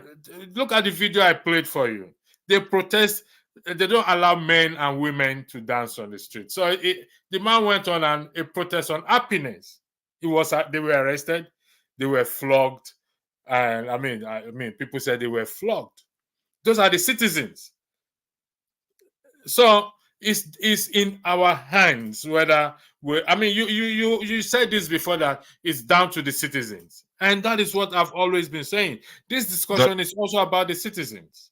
It is about the citizens. But if I may, electricity, you seem to come from two different points where the citizens are concerned. Because at the beginning of your broadcast today, you were speaking avarice about Peter Obi leading, and we need him to lead. Then we need a leader, which is quite right. However, correct. Yeah, there's a dilemma here between the people and Peter Obi. And then when the name of Sorowe came up, you were again quite robust in saying that as a revolutionary individual that we agree, we need him to take a stand, X, Y, and Z. all now, right. You come back to the people. Now, I agree that we need a leader. But I'm saying right now that we need people to galvanize themselves and get on with a job of hardcore, serious questioned protesting, whereby they have an agenda to their protest. We have between now and 2027 to arrange a valid enough protest within a year before the new elections to be able to dictate our terms as a people. If we're not strategizing on that level, I think calling for people who we all know, as much as we would love them to come together, we all know that they are not together at this time, and they're not about to get together tomorrow. So unless we push them to come together, that's not going to happen. So it is with the people. I agree with you. But we are going to need to enforce a leader at some point. But right now, the people really have to understand what it is that they are doing with their so-called democracy, because it's clearly obvious that we don't have a democracy. Yes, but I agree with you on that. But what I would say is that we agree on the people. Peter Obi and Show. Let's focus first. Peter Obi was able to galvanize the people in this 2023 election.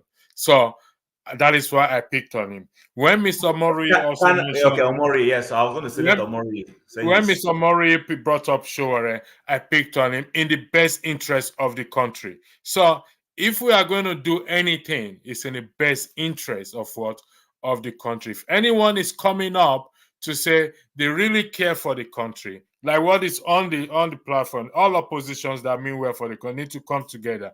So they all have to come together.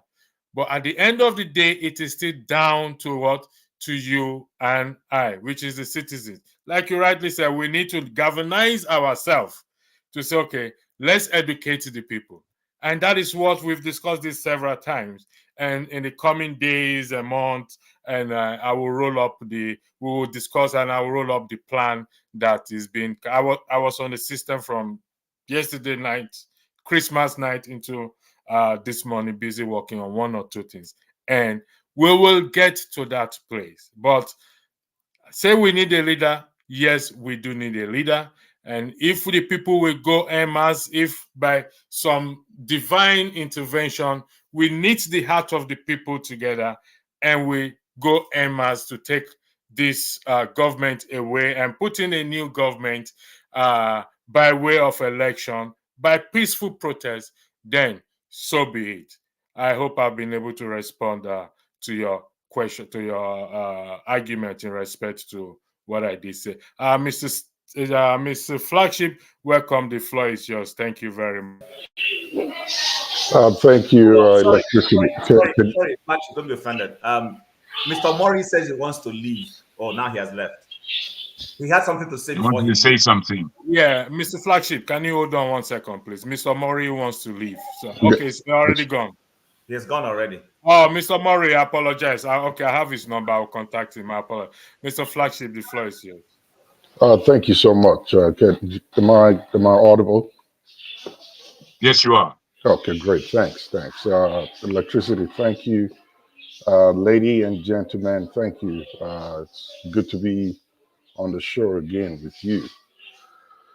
Now, the question that was asked, I guess, which is what we are deliberating on this afternoon, my time, is boycotting the election. Will that yield any result?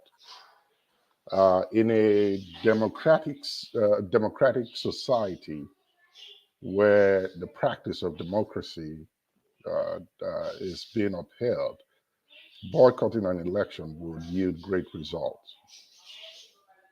In the case of Nigeria, however, as it is, unfortunately, it will not. Neither will voting yield any good result with these guys that we have in office. Mass protest and revolution, whether with violence or non-violence, will not yield any result collectively if we want to come out en masse. The reason I say that is this. The guys in power right now have control over the guns or the people that hold the guns. And believe it or not, the nozzle is pointed at every citizen in Nigeria. If you make a wrong move, the trigger will be pulled. We saw that in 2020, and we see that in subsequent actions in Nigeria following that. The question the three questions you posed, one of them, I guess the first one, I would like to talk on a little bit, boycotting. Can we still use that in this dispensation that we have with this government? Yes, we can. We have to be very strategic. And the strategy we have to use has to come from the grassroots. The tool of boycotting can be used from the grassroots level. I think it can start with first boycotting every meeting, rallies, political campaigns that are put together by those in office now. If they call for a meeting and they are going to meet in your stadium, in your town, and the people do not attend, it will send a greater strong message to the politicians. If they gather, and even if they have palliatives or money to throw around, and the people do not attend, that will send a far greater message. I belong to a group, and from my university days back home, and we had an election, and a group of folks were made to be leaders of the group, but apparently they do not communicate well. And because of that, everybody started dropping off meetings. It started with 2 people at first, 3, and before you know it, a group of almost 600 people, we were having 20 people attending the meeting. And the 20 people usually is those that are in the executive committee and maybe one or two here and there.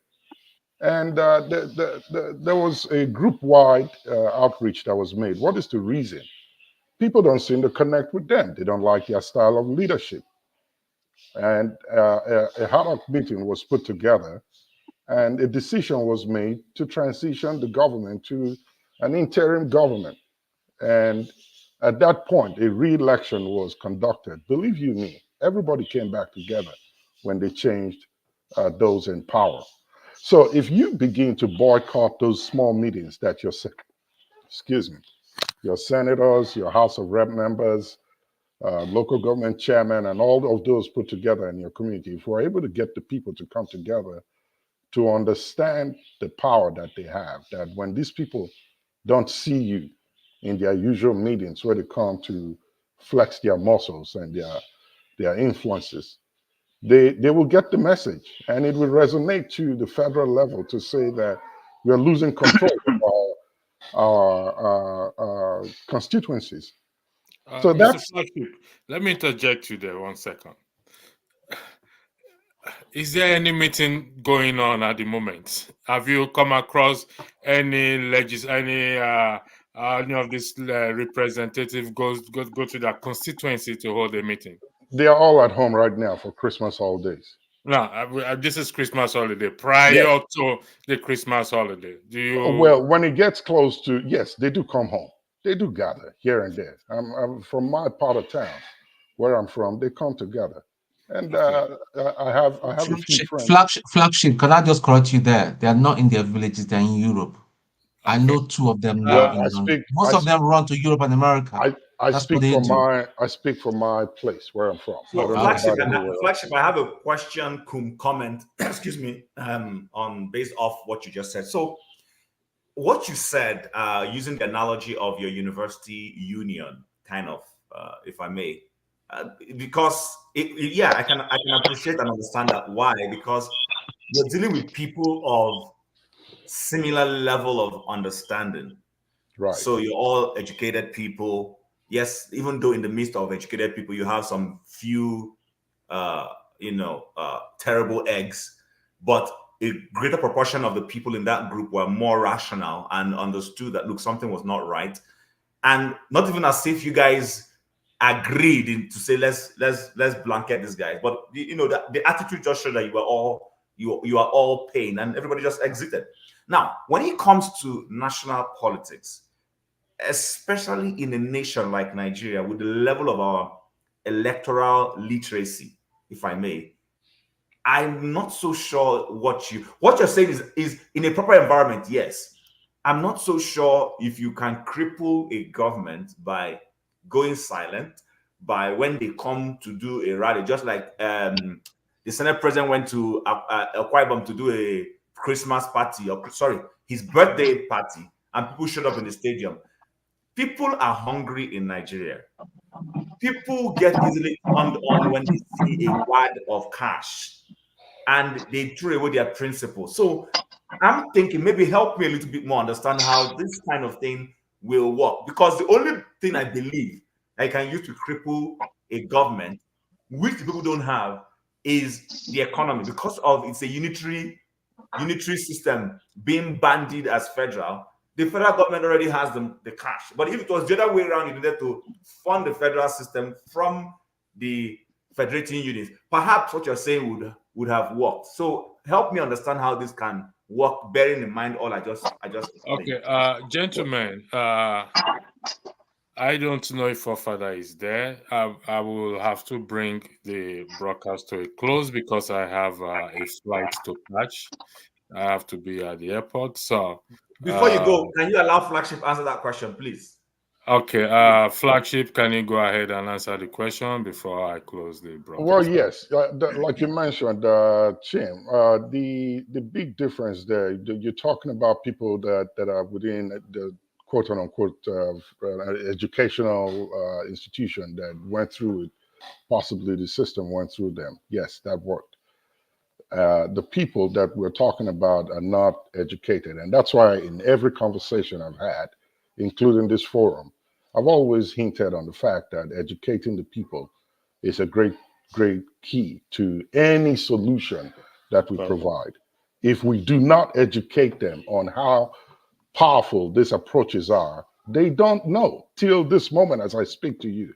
When you tell them that the amount of power that they have in their hand, they look at you like, really? Can we? Is it really us? They believe that the resources of the country is not theirs. That's how downbeaten the people have been. They think it belongs to the government only. So they really don't care how they use it. When you hear that Akpabio is in his town and he's spending close to 200 or more million to do a birthday party, oh, well, that's his money. That's government money. But if you tell them that that's their money that he's using and he has to account for it, they will be able to stand to fight for themselves. So education is what we really need to be doing. And when I talk education, hard hot, core education as to really what will get them to be gingered up to stand. And Peter Obi tried it during the last election, was able to galvanize the Nigerians from the north to the south, east, and west. And that's why you see that when he chose to go to court, Tinubu and the rest of them, they knew how powerful that force that Peter Obi put together was. That was why when the Supreme Court was going to give his judgment, every one of them eloped out of town. Tinubu was in India for a conference he was not invited for. There were other government officials who took flight out of Nigeria. And the Supreme Court said the judgment was going to be read over screen and nobody would show up. That's because they believed that the people were going to react. But at that point where they told the people to stay calm and stay still, they knew that, look, we won. This thing is ours. They are dormant. They are docile. They've been told to remain quiet. So if we are able to educationally get these people to understand the power that they have in their hands, everything else will be cakewalk. It won't take protest on the street violently to get these people out of office. If they know that the people know what their rights are and they begin to challenge them, they will sit up. And believe you me, there are one or two people with conscience in this government as we speak, no matter how bad we think it is, that may just need that light that will ignite them. And they begin to walk inside there and collaborate with the people, and we could turn this thing around. So education is a great Thank you, Mr. Flagship. And that is 100% correct. Education and that the power belongs to the people. I've always stand on that section 68 and 110 clearly tells us how the power belongs to the people. The people who owns it. It's down to us. Thank you, Ferreira. I'm very sorry I have to bring the broadcast to an end. Thank you, gentlemen. Why don't you? When are you coming back from the airport? I'm traveling. I'm not coming back. I'm going away. Okay. Yeah, is it possible to leave it on so that I can turn it off when they are done? No, somebody has to moderate. Please. Yeah, I'll be moderating. Yeah. Okay. Wonderful suggestion, please, because I want to speak to one or two of these individuals here. So if you could, that'd be great. If you are coming in, then you have to come in, please. Yeah, I have to come in, but I'm just give me 5 minutes or so. I'll come in. All right, I'll wait for 5 minutes before. Thank you. Thank you. Who wants to speak next, please? Well done. Hold on one second, Ferreira. Go ahead, please. Okay. I think that can you all hear me? Can you hear me? Sir. Yes. I didn't know this was Ferreira. I thought this was one Eskimo.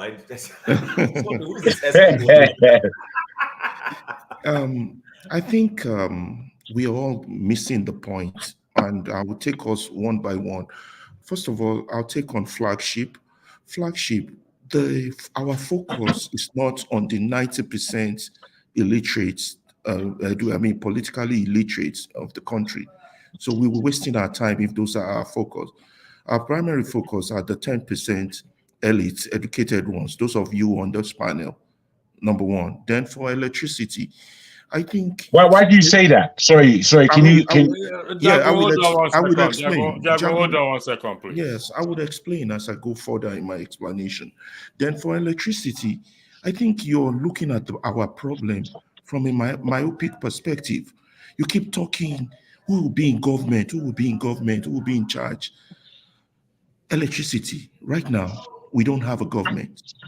The next 8 years, when another group comes, with the current status quo, we still wouldn't have a government. You have people in government, but you won't have a government that delivers dividends to the country or to the people. We have, as educated people, we have to separate these factors. We have to magnify our problem as big as it is. You understand? So personally, my concern right now or for the next 10 years is not who is in government, but how to change the system. Very important. It's different from who is in even as we speak. If Obi is in government right now, with the current system that each of the institution has been captured, the judiciary has been captured. I can go on with the list. We don't have time to go to run down the list. You all know the educational system been captured, journalists been captured. The system needs to go. Okay, That is our focus. let me ask you a question. Don't ask now. Let me land and then hold on to those questions. I will get to them. Now, so that means we have a bigger problem. It don't matter who's ruling.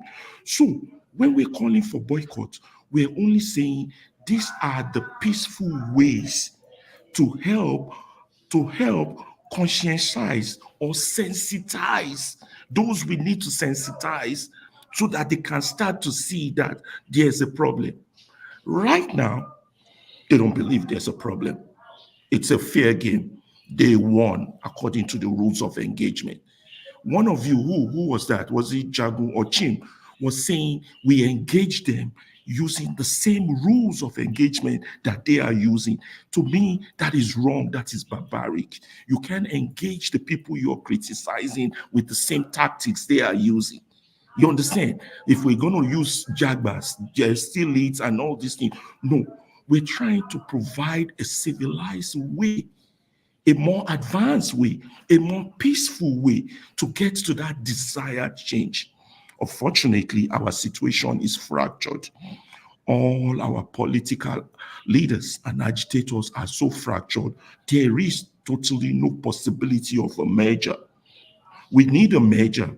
And sadly, I keep telling you guys, we need that 9% of those who are going in the wrong direction, the elite.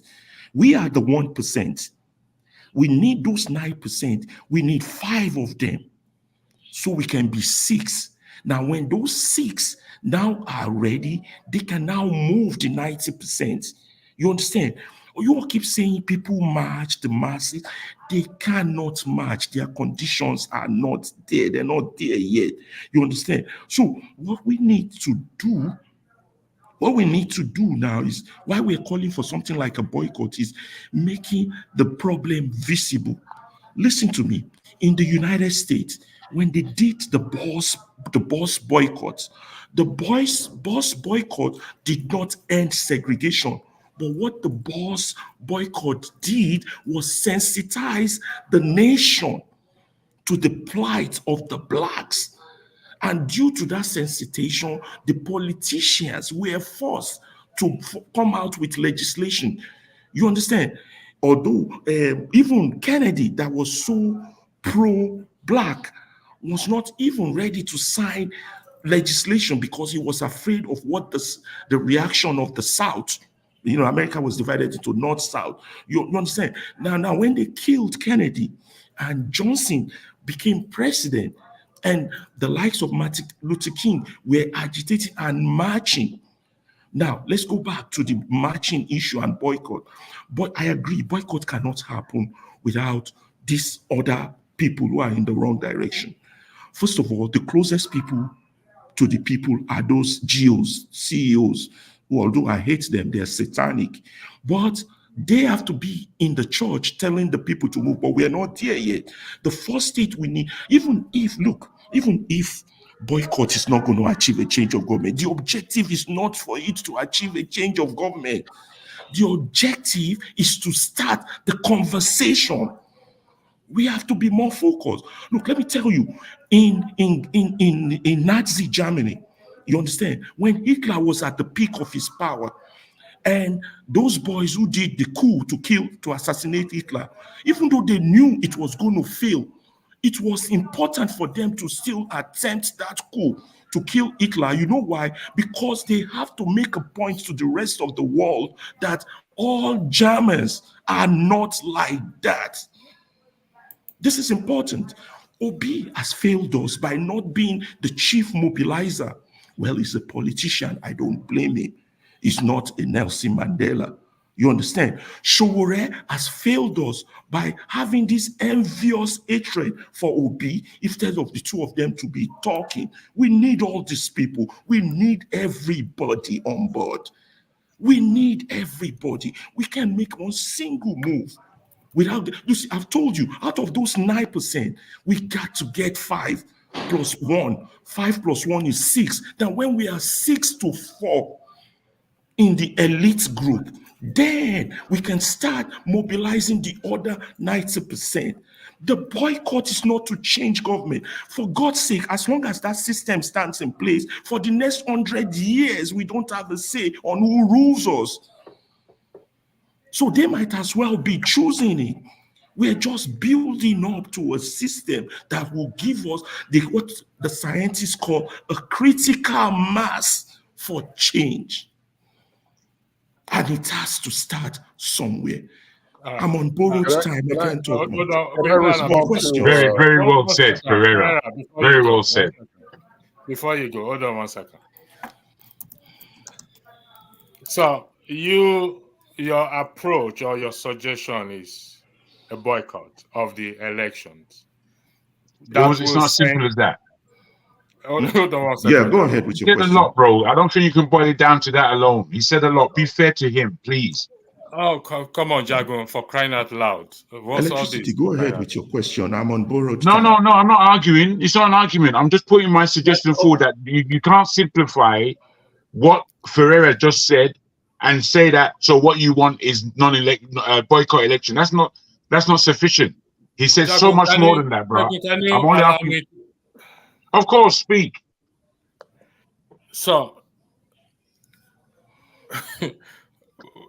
your argument is we start with boycotting. Correct me if I am wrong. It's just one out of the many actions we could take. It's just one. Actions. Yeah, okay. There are several actions, my lord. But it's and it's one of the most paramount one. You know why? Okay, hold on 1 second. Before you finish your question. 1 second. I allowed you to finish. Okay.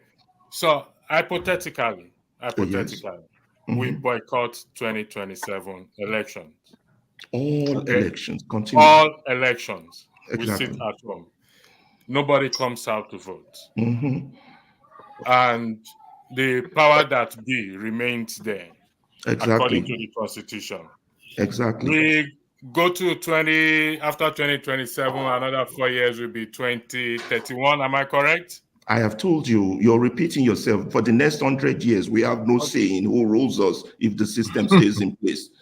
So you're repeating yourself. I've told you. For the next 100 years, I've told you that we have no say. We're only fooling ourselves if we think we do. I told you, remember when I first talked to you, I told you to change this system is going to take more than 50 years. You think I was joking? No, I don't agree with that. That is your opinion. It took I have a question. I have something to correct that Ferrari said. If you, I have a law because I don't have the time. So Ferrari, when I said match them with their strategy, I didn't mean if they are rigging, go and rig. No. Well, how are you going to match them? Those are the rules of the engagement. Okay, hold on. I mean, I told you my uncle wrote a book. Let me explain myself. Gentlemen, I'm going to hand over to forefathers because I have to step away. Okay, no problem. Forefather, the floor is all yours. Thank you very much. All right. So thank you. Thank you, Electricity, for even coming in today to do this. We appreciate it. Please go ahead, Jim. All right. So when I said match them, when you need to understand what somebody is doing. So I'll give you an example. I know we don't usually like it. When the Bible says be as my understanding, so I'm giving room for anybody who has a better understanding to correct me. When the scripture says be as wise as be as gentle as a dove, but as wise as a serpent. My understanding of that thing is that know what the people of the world know. Don't be naive. Don't go out there and be behaving like a naive person. Understand their plans, understand their strategies. Don't use their strategies, but be able to know it. Most times, most of the politicians, like Obi showed a little measure of naivety in this last process. However much we like him, he showed some measure of naivety. For instance, what do I mean? Now, typically Nigerian politicians go to the trenches to rig elections. They have their touts, they have their bad guys who come and disrupt things. What stops the opposition from having its own touts, but say to them, don't disrupt anything, but be on guard. Hold on. If these guys come to disrupt a polling unit, stand and resist them. Are you going to say because you want to play fair in an election, then you allow these guys come into that place and they steal things and go away? No, you must have your own people that will come there and block them. That's what your military does for you when an encroachment is coming. Jim, listen, have you heard, who is that interrupting me? Jim, have you heard Fela's song, Rofa Fights? Fela was making a point when he said, one man stand beside the Rofa. He wants to fight you. Then your friends are saying, don't fight him beside the Rofa. He said, you don't can't listen to your friends. You can't go start the fight with him. Now, you can't, in two of them, can't enter mud. When you can't start the fight, your friend no can't know who be who because Rofa don't cover everybody. Cover you. Cover the guy. Now your friend. Fela is foolish when he sings his song. I agree with Fela, but guess what? That in that analogy is a wisdom in it. The wisdom there is that these those your friends, and then be the problem. How your friends go? They call themselves your friend. They see person where they rough for you, and they not fit fight for you. That's no. They say don't fight beside the rough. You're missing the point. If your friends see say person won't rough for you, come block and say we no go green. Now they talk. Well, we don't have that. So we don't have. Our problem is that our problem. It's like, for instance, hold on. Somebody wants to assault your wife, even though he's big, and you say because he wants to rough for you, you no go defend your wife. Jim, there's no way that will lead to violence. Let me tell you, when they said Mama Chukwudi should not come out in Lagos, yes, if the Igbo boys had stood their ground, blood would flow. But I'm telling you. But guess what? You're saying we should do it a barbaric way, salvagey in politics. We have a saying that nobody has the monopoly of violence. I know. So you are not the violent person. You are smarter than them. No, but you are saying we're spending too much time on this. We're smarter than them. We're not. Look, when America was going through its struggle, there are definitely several groups. There was the Malcolm X group, by any means necessary. Will go violent. They can't even match the white man's gun with the guns they have. Then there's the Martin Luther King's group. We're not going to, even when Gandhi was leading the movement in India, you understand, Gandhi chose non-violent for a reason, because he knew he couldn't massively beat the massive force of the opponent. But Jim, let's not waste time on this, because I want us to discuss more substantial issue. If you have further comments on I agree with you, and I yield. But what I'm just trying to say in summary before we move on is this: evil never stops being evil because you constantly be nice. Even in all those stories, you will still confront. Listen to me, Jim. We will still confront evil with force, but we must exhaust all peaceful means first. Don't think I'm a pacifist and I don't believe in force. Don't ever think that. But I'm saying we are smarter than this. We have education. We have to use our brain. We are the only race that has a problem and we can solve it. What is wrong with us? Everything is there in history. I'm reading the United States history book now. The United States history. Can I ask you a quick question, Ferreira? I need to ask you a question. Yeah. I just need to ask you. You see, you're speaking extremely passionately, and me, I enjoy it for one. And Jim, I'm happy that you cleared up your position there, because I took it the way Ferrari took it when you said match like for like. So I'm happy you cleared that up for us. But my question, Ferreira, is, as passionately as you sound, are you a contender? And when I say contender, I don't mean a contender for the top job or anything. Are you a contender for this struggle in the real terms? Not in terms of talking, because there's a big difference between all this talking that we do and action. I want to know that's true. If you personally are a contender for the struggle to emancipate. We're about, yeah. I need to know this. My answer to that would be one, a yes with explanation. One, first of all, I'm an educator. I'm also an activist, but being an educator surpasses my activist state, because the last time I was an activist was when I was in undergraduate school, which is more than 35 years ago. You understand? But my education role plays a vital role, and my knowledge of history and man, because I have lived in diverse communities. I lived in Belgium, I lived in the United States, I lived in Nigeria. I understand mankind, I understand struggle, and I know the vital influence of education. Remember when Rudolph Okonkwo brought some speakers to the platform to talk, and the man was a thinker. Initially, I was dismissive of him, that there goes all these academicians who don't put pragmatism to it. And then I called him to tell him that man should not condemn people like Kanu or people who have this violent tendency to the struggle, because those people are usually the doers when it comes to politics, not we, the talkers or the thinkers. But the thinkers can lay a foundation for the doers.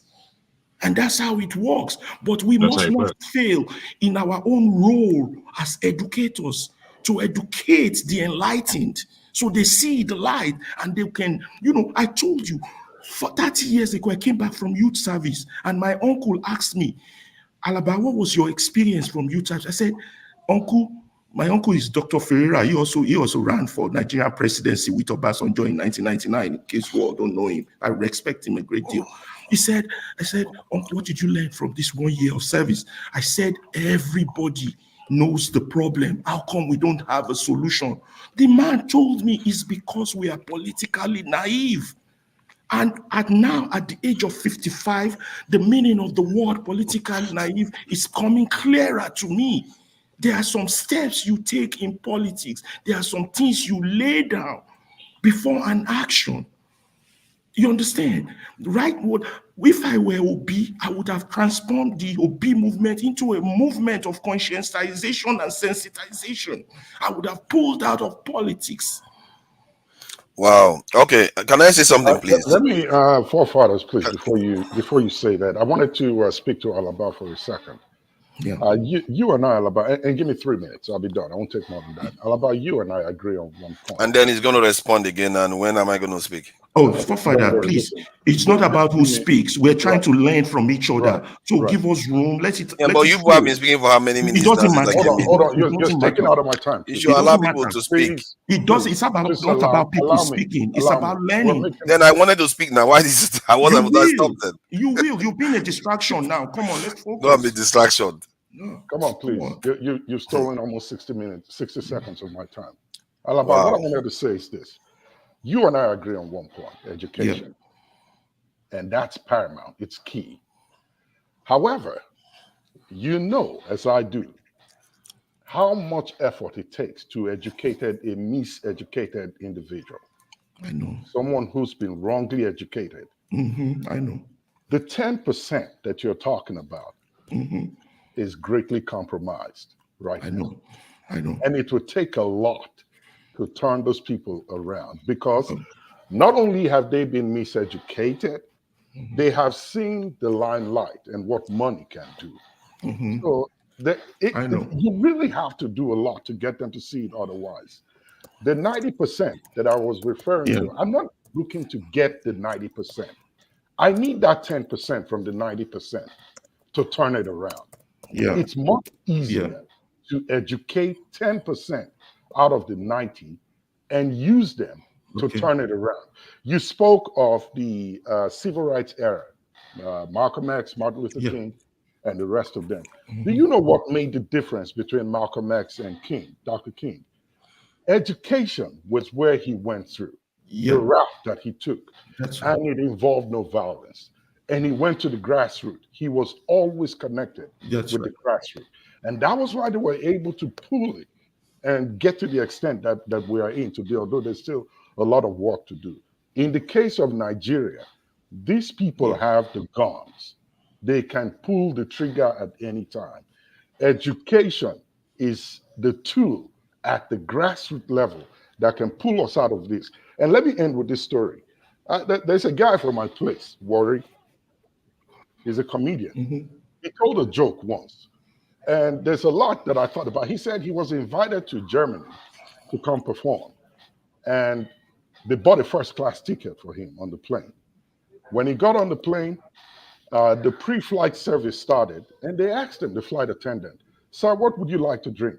He said, "Oh, no, I don't want anything." They pushed back. The plane took off. But he saw everybody drinking champagne and everything else. And he couldn't order nothing. And then they started the service on the plane. "What would you like to eat?" He said, "Oh, no. I'm okay, I'm fine." Long story short, the plane landed. He came out of the plane and his host was like, "Oh, welcome. I hope your flight was okay." And he said, "Man, are they hungry? Seriously, man. Make I find food chop quick. I won't die. Now 8 hours for this." And the guy was like, "What are you talking about? You didn't eat on the plane?" He said, "No, I don't have money to pay. I saw people drinking and eating, but I can't afford it." And the guy said, "No, the money's in the ticket. We paid for it already." And guess what he said? "Man, I feel like going back on the plane and asking them to give me all my food together and my drinks and let me carry them and go." But after he was educated, he said when he was on his way back to Nigeria, he made sure he ordered from when he sat down to when the plane touched down. He got everything that belonged to him. That's what I'm talking about. Education. The people don't know. They really do not know. And the I agree. they have tasted money and affluence. There's no They don't want to disputing let it this. go. We have to focus on the grassroots, and we only need. I'm not saying we shouldn't. Listen, I agree with you, but I'm not saying we shouldn't. But right now, they are not the focus, because those who rigged that election were the masses who are hungry. I agree, but it's the elites among them who are misdirecting and giving the orders. The orders are coming from the elite. So, like, for example, when you look at even at the comment section, you have people who throw disparaging words in the comment section, against panelists and things like that. These are the educated, but for one reason or another, they still feel attached. So it is when I'm able to convince them that our collective good is for us to head in the opposite direction they are going. And it's doable. Why did I say that? There was this man named Alfred Stobb. He was a white man in South Africa back then. Stephen Biko befriended him. He knew he was a moderate. He supported apartheid, but moderately. You understand? And he doesn't understand much the black struggle. But Biko befriended him. Guess what? If not for Alfred Stobb, the story of Biko's death would never have come to the world. Who Biko was, the world have never known him. So eventually in their friendship, Biko was able to convince him about his struggle. You understand? But there are some people among us in the panel, in the chat list, that needs to be on our side.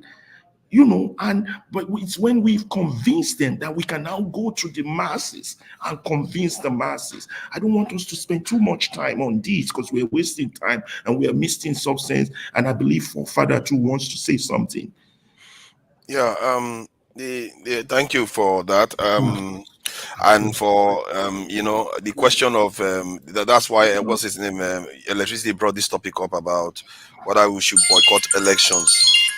I don't subscribe to the idea of centering our approach to boycotting elections, because historically it hasn't necessarily worked at all. And I always subscribe to the school of things that actually work, because we don't have a lot of time. And I also don't subscribe to the idea that we should prepare for 50 years change. I guess if somebody is doing things that's not going to work, he's probably going to put it for 50 years timeline. But I've seen nations that have been transformed within 5 years, 10 years. Even the Stalin this thing, the Lenin revolution that occurred, from the beginning to the end was 15 years. From the beginning, and that was when they didn't have internet, they didn't have YouTube, they didn't have anything. And so if you want to make a change, you have to lean forward to an extent. You can't just say you want to sit back and allow the people that are in office to just do as they please, just by being passive about it.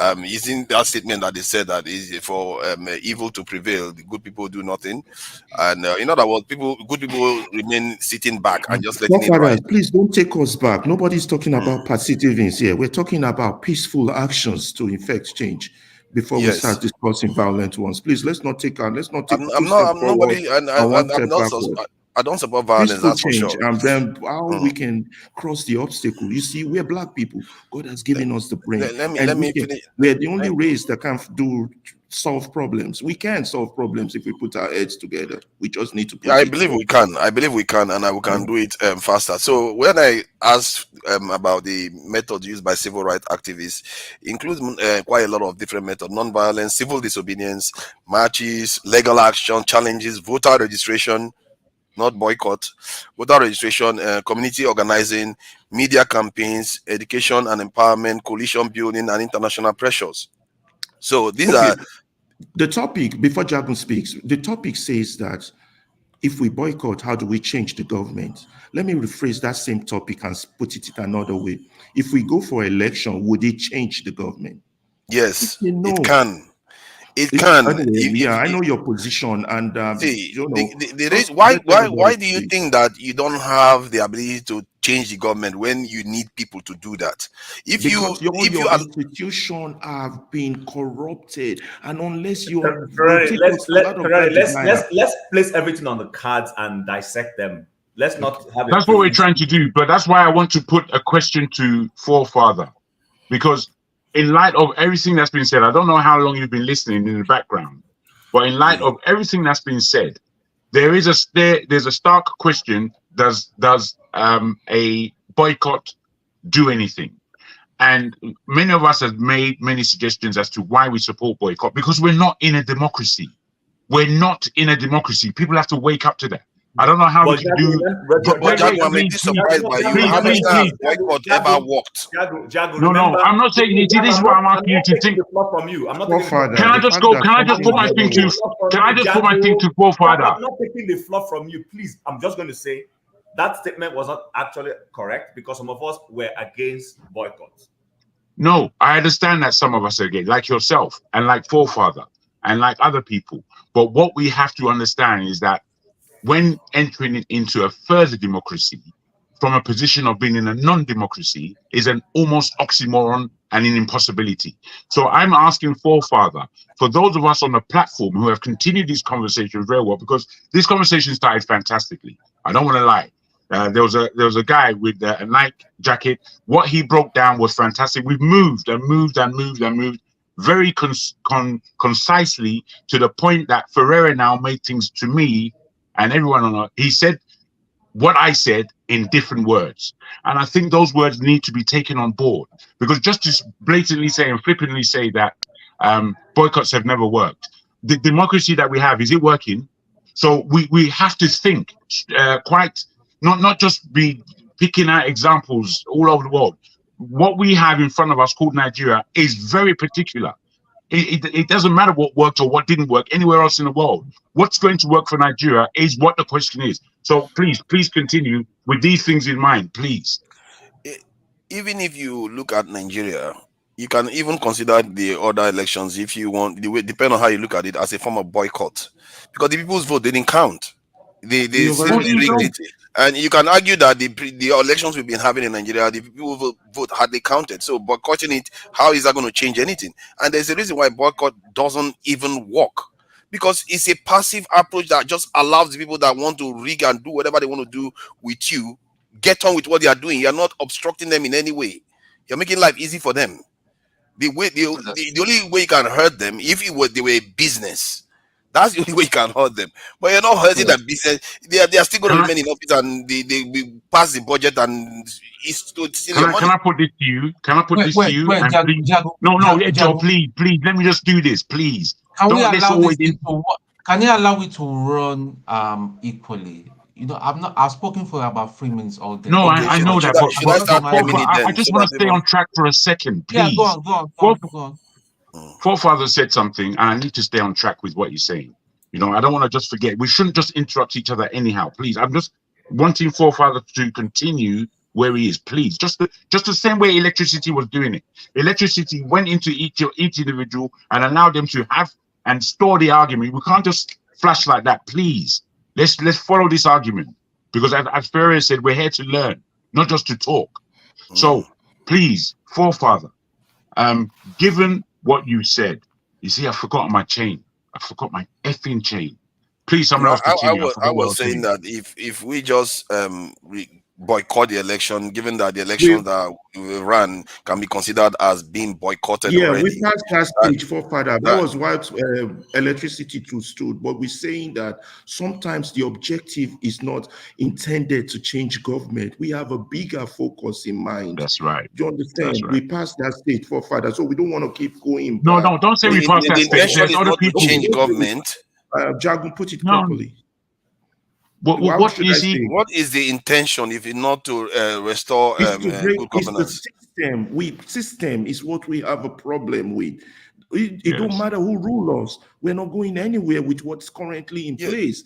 So we have to start sensitizing to change, complete U-turn. It's part of the strategy. Educating people. That's what I wanted to say. That's what I wanted to say, guys. And I want to put this to Forefather and Jim.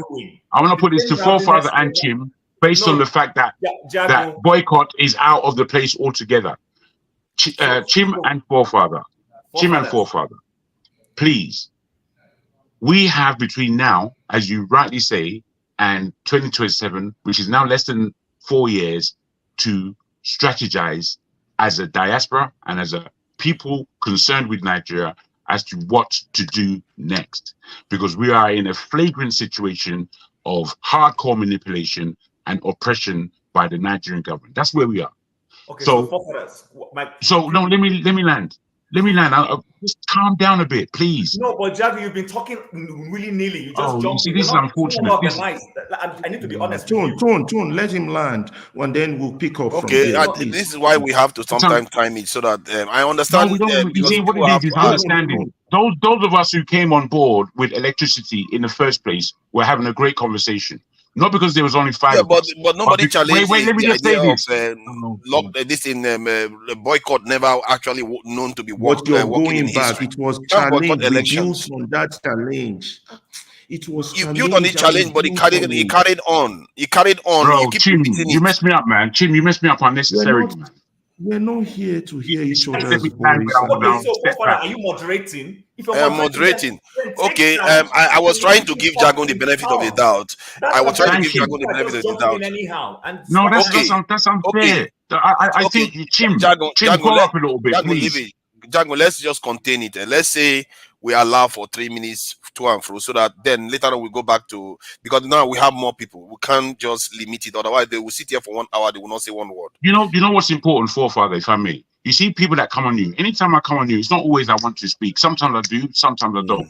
And the benefit of those people who come on you, just to take time to listen to where the conversation is edifying. Because it's not always that someone can come on and begin entering.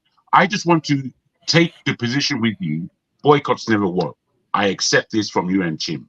However, we're in a particular situation, which is what we're saying, and we have 3.5 years in order to organize some level of protesting that begins this conversation or continues this conversation.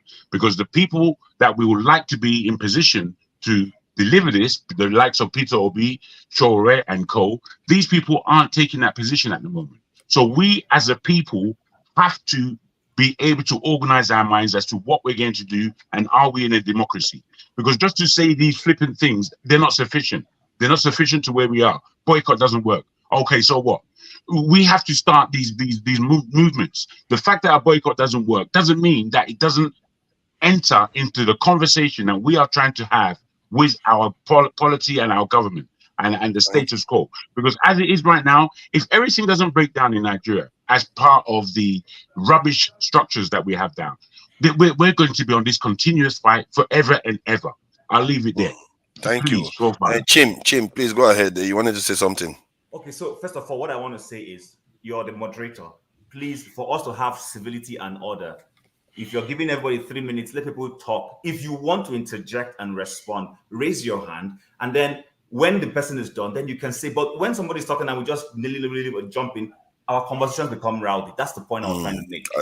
Everybody is in agreement with this approach. We can take it 3 minutes and people are allowed to interject. Relatively, the interjection cannot be longer than the allotted slot. So, but okay.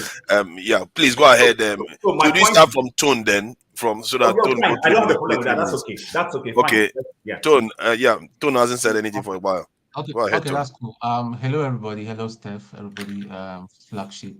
Our flagship made a very salient point, which in my opinion, is one of the greatest challenges I see in this struggle.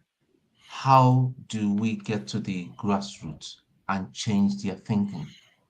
How do we get them to be on the same wavelength on how things should be working? Because there's no point us postulating, speaking big grammar and wonderful ideas. We've all got wonderful ideas here. I mean, Jagon has spoken. By the way, Jagon, nobody dismisses your idea and all that. You said some very salient things. But how about the people on the ground in Nigeria? How do we get to them from what my brother was saying, flagship? How do we get to them to start thinking that way? We need, like forefathers really said and all that, and that's another salient point. We don't have time. We think it's 50 years. I don't agree. I align completely 100% with forefathers. We don't have time. We need to start doing something now. See, these people are not that complicated, but the thing is, we shouldn't take Tinubu for granted. That guy is an evil genius. They're already planning for 2027 and beyond. And we shouldn't forget, there's another bigger evil behind him. And his name is Shetima. Boko Haram. That's another thing. That's why I for one, from my background, believe in it's got, we just need to take it to the next phase and tell them, like the Jaguda, maybe we need to switch on to our Jaguda mode, like Chim was saying, not to attack, not to snatch it and grab it and run, but to protect our interests. Because see, there's one thing with bullies, and I learned this when I was in secondary school. There's this guy that used to bully me when I was in secondary school. He bullied me for 2 years. Then one day I stood up to him, and you know, boys' school now. When that sort of thing happened, they'll circle you guys and all that, and we had it on. Within 4 minutes, I floored him. Everybody was silly. They carried me up, and I felt so. So when I got home, I said, "So this." And funny enough, here, back then I was taller. I was much taller than all my peers and all that. And this guy was just like, I used to look down on him, and I think that was bullying me. Only that he was fatter than me. But I floored him and really, really dealt with him. Well, is my friend now. We used to remind ourselves of that and we laugh about it. So that is it. If we can all civil disobedience, even sitting down and saying we're not going to work and all that, we work. Time's up. Thank you. Yeah, thank you. And maybe that guy didn't eat very well that day. That's why he beat him. You see, Chief, please go ahead. It was a soldier I made that was showing up then. Okay, so my point is this. I hear you, Ferrari. Now, when you mentioned two incidences, you mentioned the role of Martin Luther and the NCAAP and all that in the struggle in the US, and then you took the non-violent method of Gandhi. Now, you see, that is the problem with a one narrative approach to issues. It's not correct that it is only those approaches that brought the progress that these guys had. That's not correct. Listen, the media has a way of hyping the one that looks so sassy and lovely, and they put and say, "Oh, it was because Gandhi used a non-violent approach." No, there were people who did violent approaches in India's struggle. It just happens that Gandhi came up with this approach that looked beautiful, and everybody has projected it as if that was the only thing that made India succeed. That's not correct. Same thing. I just recently read a book about the struggle in the US by the blacks, especially that particular boss incident. Did you know that the first black justice to the Supreme Court, Togo Marshall actually said that what's his name, Luther was doing was not even effective. Did you know that? There is record where he says that is not correct. That all Luther was doing, the lawyers are busy cleaning up all the mess that Luther did. So my point is this: Luther contributed. Whatever he was doing was working, and there were those who were also doing force for force, and that force for force plus everything synergized to produce whatever little progress the blacks experienced in that era. What I'm saying is this: I'm not saying that we should go and carry dagger and kill people. No, caveat, I'm putting out there. What I'm saying is this: you can't be dealing with a bully and you think that being nice will make the bully stop. That's not true. That's being naive. What I'm saying is, while I don't necessarily agree that boycotting an election will produce any result, like Forefathers has rightly said, these guys will just go and write results and throw it out there and win the election and laugh at you and move on and continue what they're doing. You will be the loser. We've seen boycotted elections, and like you said, fine, maybe the intention is not to change government, but to change perspective or whatever. That's fine. I'm saying, while we do that, I would also like people who want to go and contest the next election to be well prepared, to be well, as in, don't be naive. Don't go there thinking this government is going to go there and allow the INEC to run the election free and fair. They will not do that. What you need to do is, if the INEC procedure says you should have certain number of electoral, what do you call them, who mine the ballot for you, have them, have strong ones, have your own people who have their own capacity to instill violence, to resist violence. Time's up. Okay, this so thing is not ringing very loud. saying. Yeah, Jago wanted to interject, not more than 30 seconds. Thank you, Forefathers, very much. I need to ask you a question, and I'm not quite sure about how we've rearranged this conversation, but fair enough. I just need to ask you a question, Jim. Can you see in your mind who the players are for 2027 and what they might achieve, given the fact that me and you are not the politicians that you're questioning? Who in the polity right now, as you look out there, who is strong enough to win an election against the paraphernalia of APC? Please. Okay. Because we're just spitting, we're just talking as far as I'm concerned. We're not really looking at the difficulties within this question. We're throwing the question out. We're not looking at what it takes to really ascertain this question. 2027 is what we're talking about. Who in the polity right now can you see can lead a revolutionary win in order to bring Nigeria to where your expectations are? Thank you. So are you done? Should I go ahead now? Yeah, 1 minute. Okay, so Jagu, it is not for me to decide who is able, but if we're to take the template of what happened in the last election and the characters that were on scene, I would expect a P2B not to give up and to stay there and to go back and regalvanize his base and then ask himself, what was it they didn't do right that even gave the guys who supposedly won the election the edge to win? That's what I'm advocating. Now, I'm saying... No, you finished. Okay, thank you. The flagship, please go ahead. 3 minutes. Thank you. Can you hear me? Loud and clear. Well, I appreciate everybody's comments and opinions. What I'm looking for is strategic approaches, and we all here have ideas. Someone asked a question here, I think it's Jagun, who do you see in the polity that's able to stand and withstand these people? My question to you, Jagun, is do you see yourself as capable? I don't need an answer. There is an approach that we have taken where I'm from, and it's called the principle of engagement.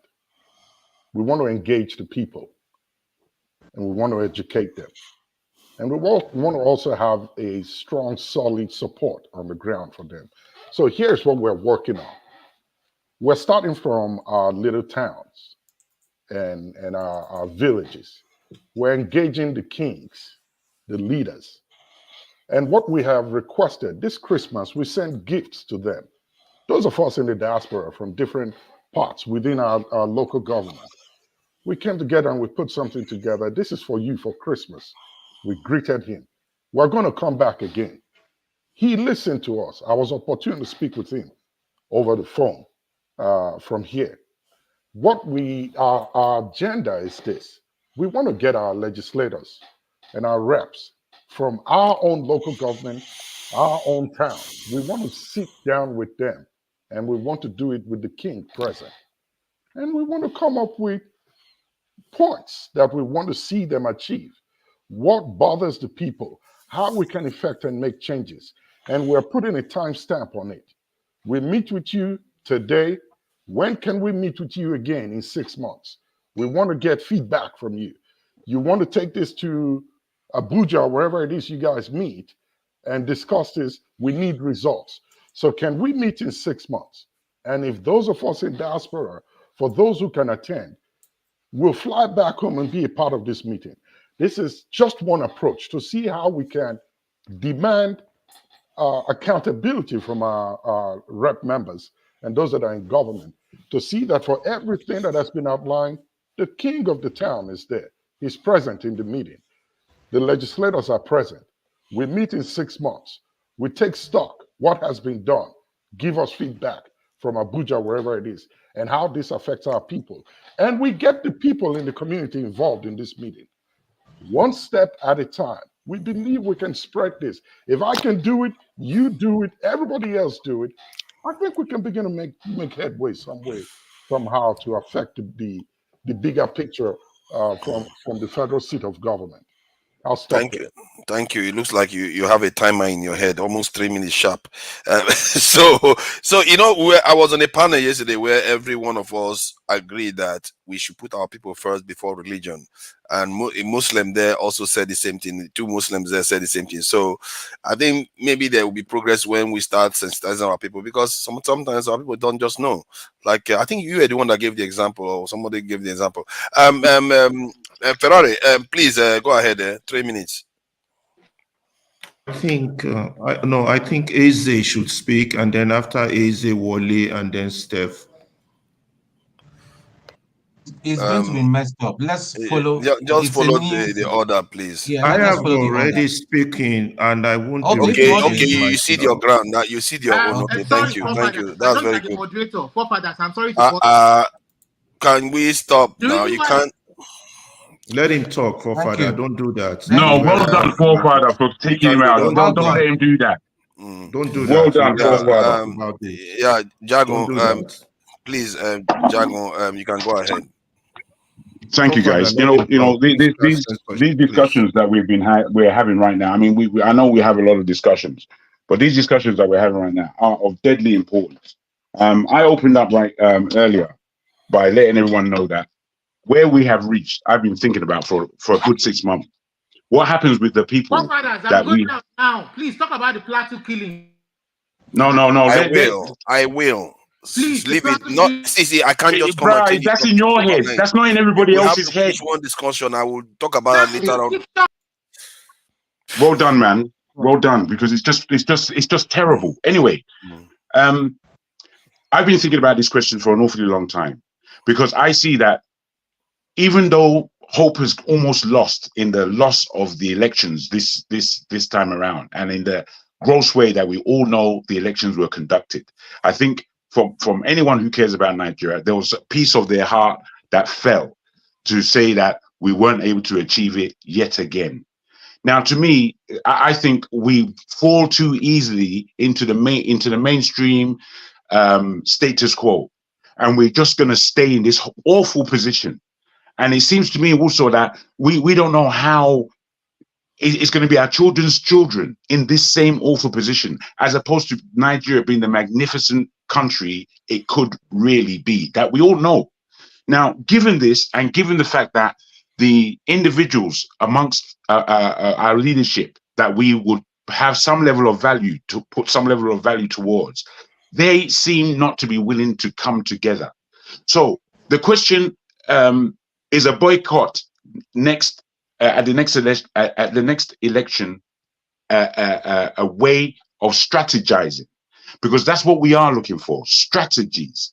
We're looking for us as a people to bring forth strategies. You asked a question, even though it was rhetoric. Do I think I can be a leader? We're all leaders. Do I think I can run Nigeria? It's not something I've ever wanted to do, to be frank. All I've wanted is for Nigeria to be a workable place so I can live, work, and enjoy. That's what I wanted for Nigeria. However, because of the position that we are all in, if somebody like me somehow, some way become the president of Nigeria, I'll do my very best, is all I can say, to do the real thing that Nigeria needs.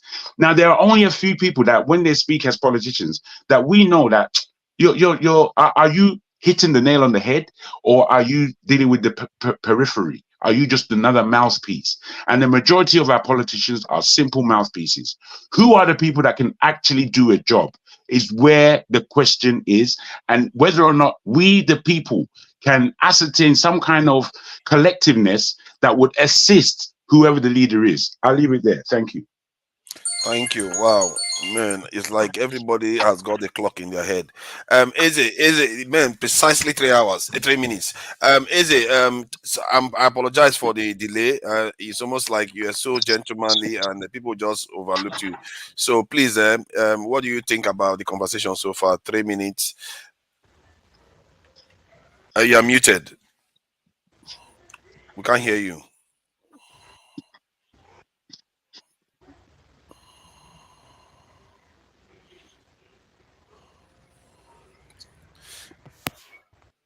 Maybe the volume. No, your turn remains. We can go to the next person. When you sort your stuff out, then you will be the next person. Can you help mute him? Can you help mute him? Yeah, I can mute him now. Oh yeah, I think go ahead. Say something, please. Hello. Yeah, we can hear you loud and clear. Go ahead. 3 minutes. Thank you very much. Boycott as a political strategy of change is not effective. You only give the political class the upper hand to continue to stay in power. What boycott will do is reduce rigging, not eliminate, but will not change anything. If you're looking for ways to create an effective change, you either form a political movement or you join a political party. We can all try to express our grievances with the election results. But if you want change, you must be actively involved in the change. Sitting at home, expressing your grievances wherever you are without participation is good reasons for the political class to continue to do what they want to do. Don't forget, the political class also have members in their political party. If you don't vote, their members will vote. If you don't participate, their members will participate. If you don't express your displeasure by going out to cast your votes or thumbprint on the ballot sheet, their members will take that as an opportunity to do what they feel is right for them. And they will continue in their power play. So I don't think boycott is an effective change tool, especially in politics. You can boycott if you want to express yourself in certain ways, like you are displeased with government policy, but not with elections.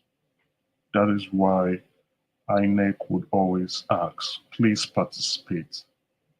But when you don't, you give the political class the room to do what they want to do. What boycott will do is there are chances to rig, the amount of rigging, the number of What's going on around you? It appears there is a rebellion going on. Is everything okay behind you? Please go ahead. It's Christmas. Yeah, it's Christmas. Love, family running Yeah. around and being excited. Yeah, you've used up 3 minutes, but I think don't you think we should give him some more time because he was here waiting, and it seems to be. Do you think 30 seconds? Okay, let me just give you 30 seconds more to just round up. I think I've expressed my view. Okay, good. I don't agree with boycott. All right, perfect.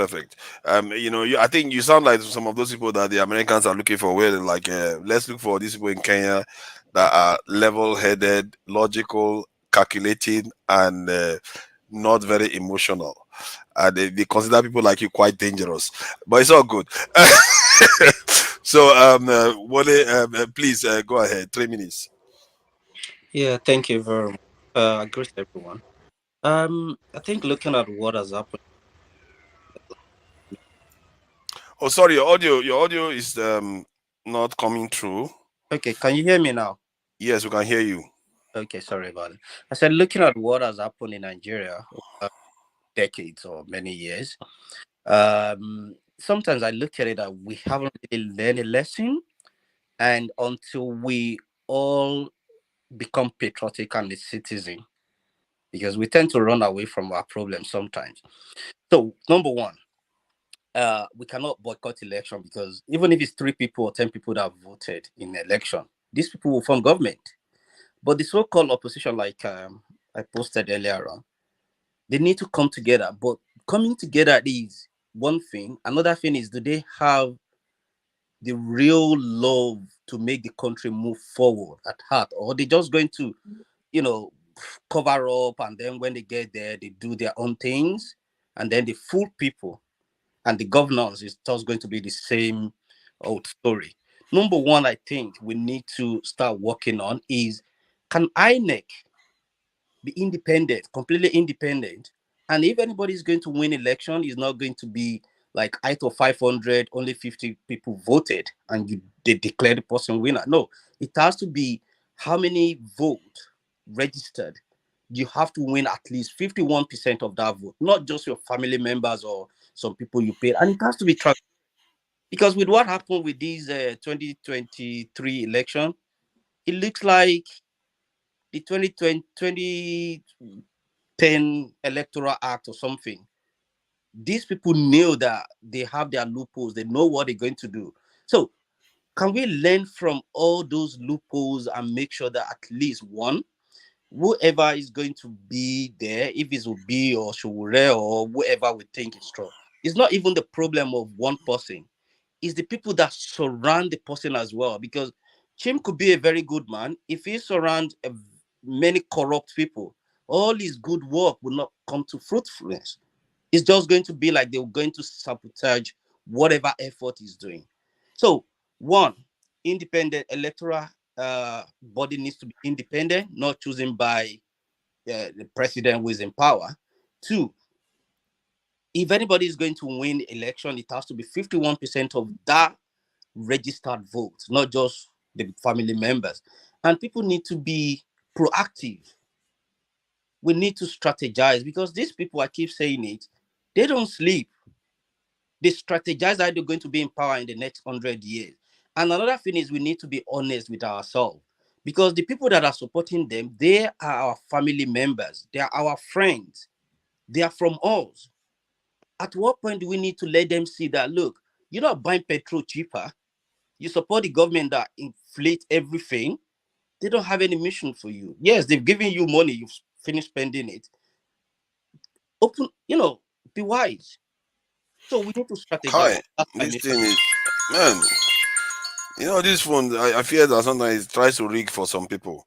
It refused to ring for 3 minutes. They said he waited at least 10 seconds before it started ringing. Thank you, Wale, for that. Steph, please go ahead. Thank you for coming in. It's Christmas and all. I know it's busy for every one of you, and you're here talking about Nigeria. So please go ahead. 3 minutes. Good morning, everybody. Or good afternoon. Good afternoon. Yeah, I think this is an important topic. And I think I'm with Forefather in this one. When electricity was here, I also made a post on the chat. The question, the beginning point for those that are advocating for boycott is, ask yourself, do you think the present people in power will be happy to hear that the opposition want to boycott election in 2027? And the answer is yes. So if they will be happy to hear it, why would you adopt it as a strategy? So I think if we really want to help, we should focus more of our attention or energy on how we can force changes in the electoral process before 2027. And if we focus all our energy on that, if we cannot succeed before that election, then it means that whether you boycott it or you did not boycott it, it doesn't really make sense. But if we really want to have a change and we don't want a non-violent change, then every effort from now should be what do we think can be done to have an election that is the votes will count? If we articulate it, how do we ensure that we use all means necessary to enforce that change in the electoral process before the election itself? Because no matter who wins the election, if it is very, very fair and free and credible, and the power actually came from the people, the person is going to perform. If you were able to achieve that, the person that is going to come in is going to perform. If it is for opposition to just come together and seize power through any means, we're still going to be where we are today when they come into power. Those that say, opposition should come together, they should join forces, that's what APC did, and that's where we are today. The idea should not just be how to wrestle power out of the people that are in government now. No. It's not enough. It's not going to solve the problem in the long run. So how do we make sure that those changes that can improve the electoral process, like somebody said, those guys are trying everything humanly possible to make sure that system doesn't work. The electoral process, for instance, if we can be able to mount enough pressure like they did in the other one, we know the loopholes that the courts have capitalized on. How do we change those things? Then if we now say, okay, we are preparing for the election, that's where the idea of Tony and Chim comes into place. How do we make sure that we enforce those rules during the election? Time's up. This phone definitely doesn't want you to carry on. He just shouted. He's the loudest one ever. Forefathers, you end up using almost all the time talking. Did I say anything now? What did I even say? You've already started. No, it's me. Forefathers, very quick one for you. There's something I noticed since last week, and it's concerning. And if you can pass it on to the other moderators. There's a particular person or persons that come. They have never shown their face on here. They ask to be put on the background so that they can spy on the private chats. We know we share some sensitive information like our phone calls and all that. I don't think that should be happening. If you come on the background, that's interesting. Let's be careful. I get your point. I know the person that does it. He tends to come on other panels and actually speak, but he doesn't want to show his face, so that's why he doesn't come here. Want to show, on here. So he comes. I don't know why you should come behind so that you can see the other information that isn't passed on another. Who do you work for? Yeah, okay. We don't know who he works for, but I think sometimes people just want to stay at the back end to listen. For some reason, I'm not exactly sure why they do that. Okay, let me tell you. During the end of the show, some people come to the background so that when the show goes offline, so they can be able to talk. Yeah, they are allowed to come in to do it, but I don't think he has actually come in when we have rounded up the show before. I do it. The only reason I do it is because I can't actually see all of the comments. Diago, I'm not talking about you. This fellow. No, I know. I'm just giving the reason. I know. We don't know him. Yeah, because I do come to the background sometimes too. Without wanting to talk. Pro Tinubu, I know that he has said, which is his choice. I've got no problem if you're pro Tinubu or Shetima. Yeah. But come and show your face. That's what we're saying. The point you raise about private information being shared in a private chat and somebody that is not on the panel coming in. Yeah, somebody that is not been seen here. If you come to the background, please take the person out. It's a valid point, and that's something that anyone should pay attention to. Okay, so what next? I think everybody has spoken well. By and large, it looks like the people that believe in actually leaning forward to make changes is actually the right way to go. The people that have the same ideas have to band together and start doing things. One of my main projects this year or next year that is coming in is to try to create a mechanism to be allowing that to happen. I think what we find is that we have so many dreams, so many ideas. Even Shore, you know, one of the times I heard about Shore was him fighting his own party. They were trying to kick him out of the party, and it's like, Jesus Christ, what kind of system have you put in place that led to this kind of chaos? You are supposed to have a vehicle that is supposed to change the country, not fighting amongst yourself. So, and these things, you have to take your time to lay these things down. It does happen, you know. When you look at history, I do read about other people. You see that over time they have problems, even in the West. The people that want to change their countries, they have problems. Sometimes they split, but they still march in the same direction to change the country. And I think we need to start being very deliberate. Tinubu was one of them. Tinubu himself was one of the people that led the fight for democracy in Nigeria against Abacha. For him, it lasted about 7-8 years before he ended up a governor. So who says the people that start now cannot change the country within 10 years? There's no reason why. And we have more tools than Tinubu ever did. You see what I mean? So I'm going to be involved in the projects to start to enable those sort of things to be able to happen, to facilitate it, so those sort of things can actually happen. People can come together. If they want to put resources together, they can put resources together without worrying about chaos. You know, people running away with your money or all kind of nonsense that keeps happening within some of our community.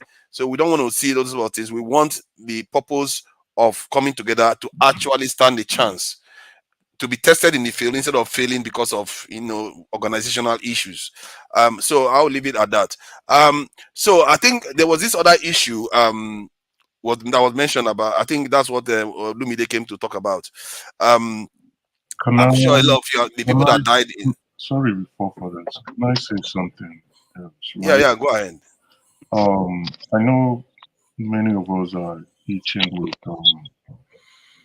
new strategies, thought process of ensuring Nigerians' political system is delivered to people of good standing. What I would say is, I think we should kiss 2027 goodbye. Why do I say so? In the news today, the Nigerian Governors Forum are currently in Bodo, Ikoyi, discussing with the president. This shows the weakness of opposition. We are already in 2024. We have just 2 years left.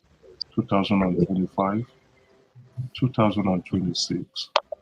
And in February of 2027, there will be an election. So we can't count to 2027.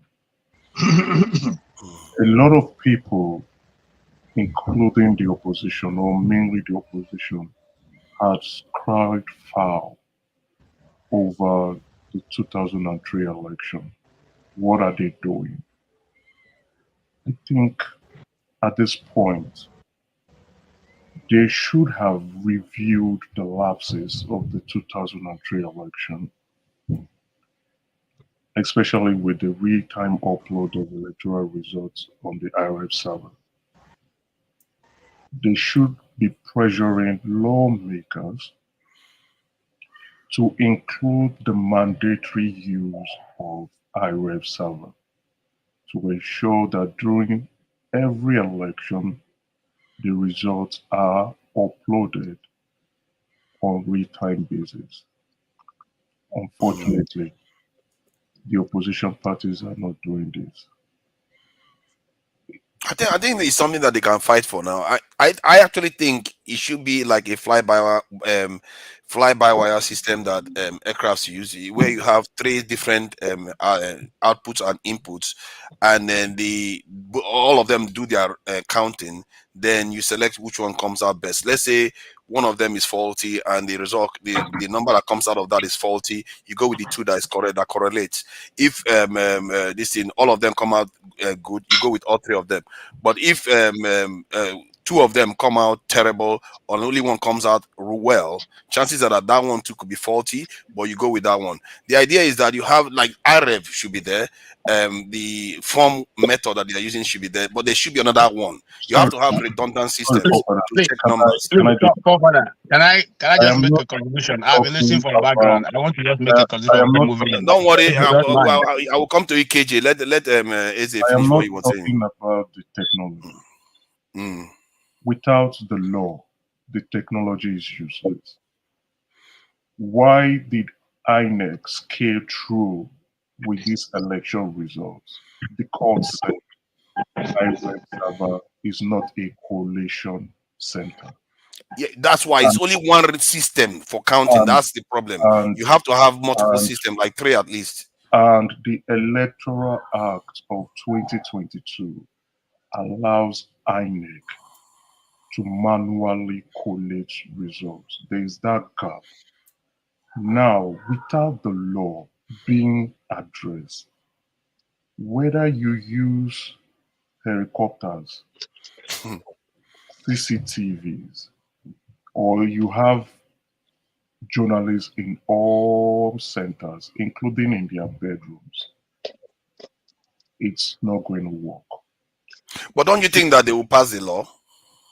No, they would not pass a law that will make them weak politically. This is where the opposition comes in. And I was listening to my dear brother speaking about protest. You can't protest without a reason. Or else sorry, I get what you are saying, but you I think you said something about we should forget 2027. Maybe there is some truth to what you are saying.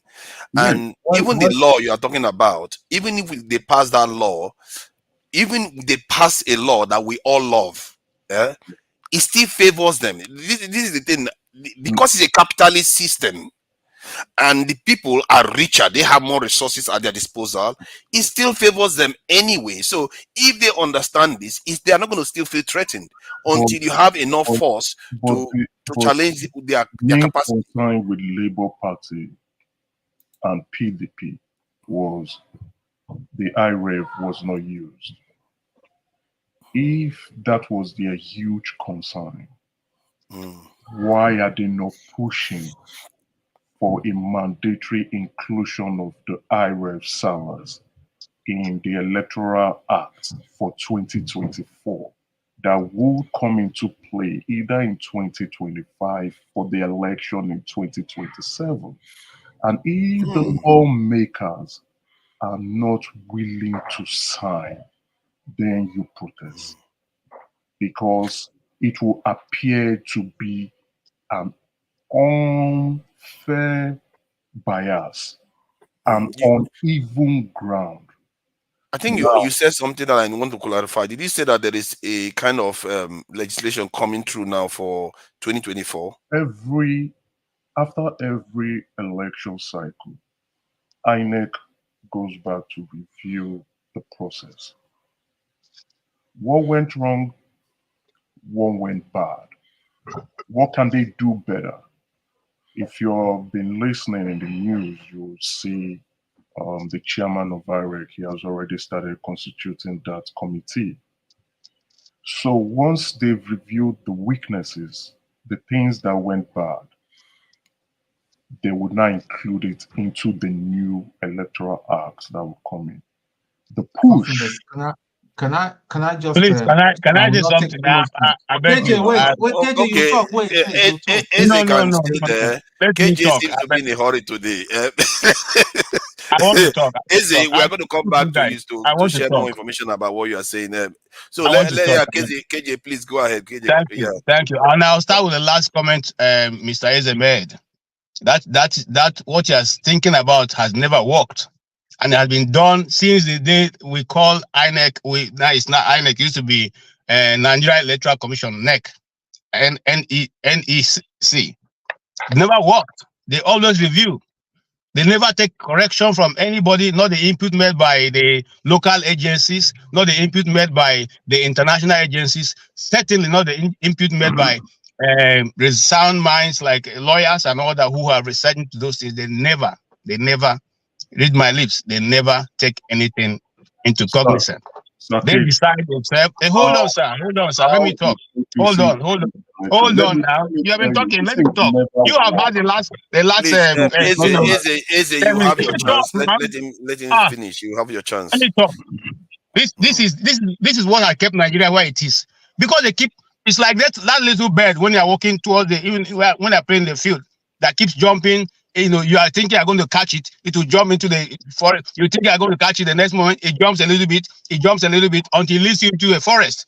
That is what the political system has become in Nigeria. Every time they finish their shenanigans, they tell you, you know, make your contribution. We will meet. We'll take a decision. It will be written down. And at the same time, it turns out to be worse than the other one they've gone through. This is the situation we have found ourselves. And so if you're thinking that an INEC body will sit down and make correction that will give you a free and fair election, it's not the same INEC that told you that the IREV doesn't matter. Not the same IREV that told you they never promised you that it has to be the IREV that will transmit, that it will be immediately transmitted. Not the same IREV, not the same INEC. See, guys, look, I've been listening to people. I didn't want to come in at all today because I know when I come in, I'm going to say something that people may not like.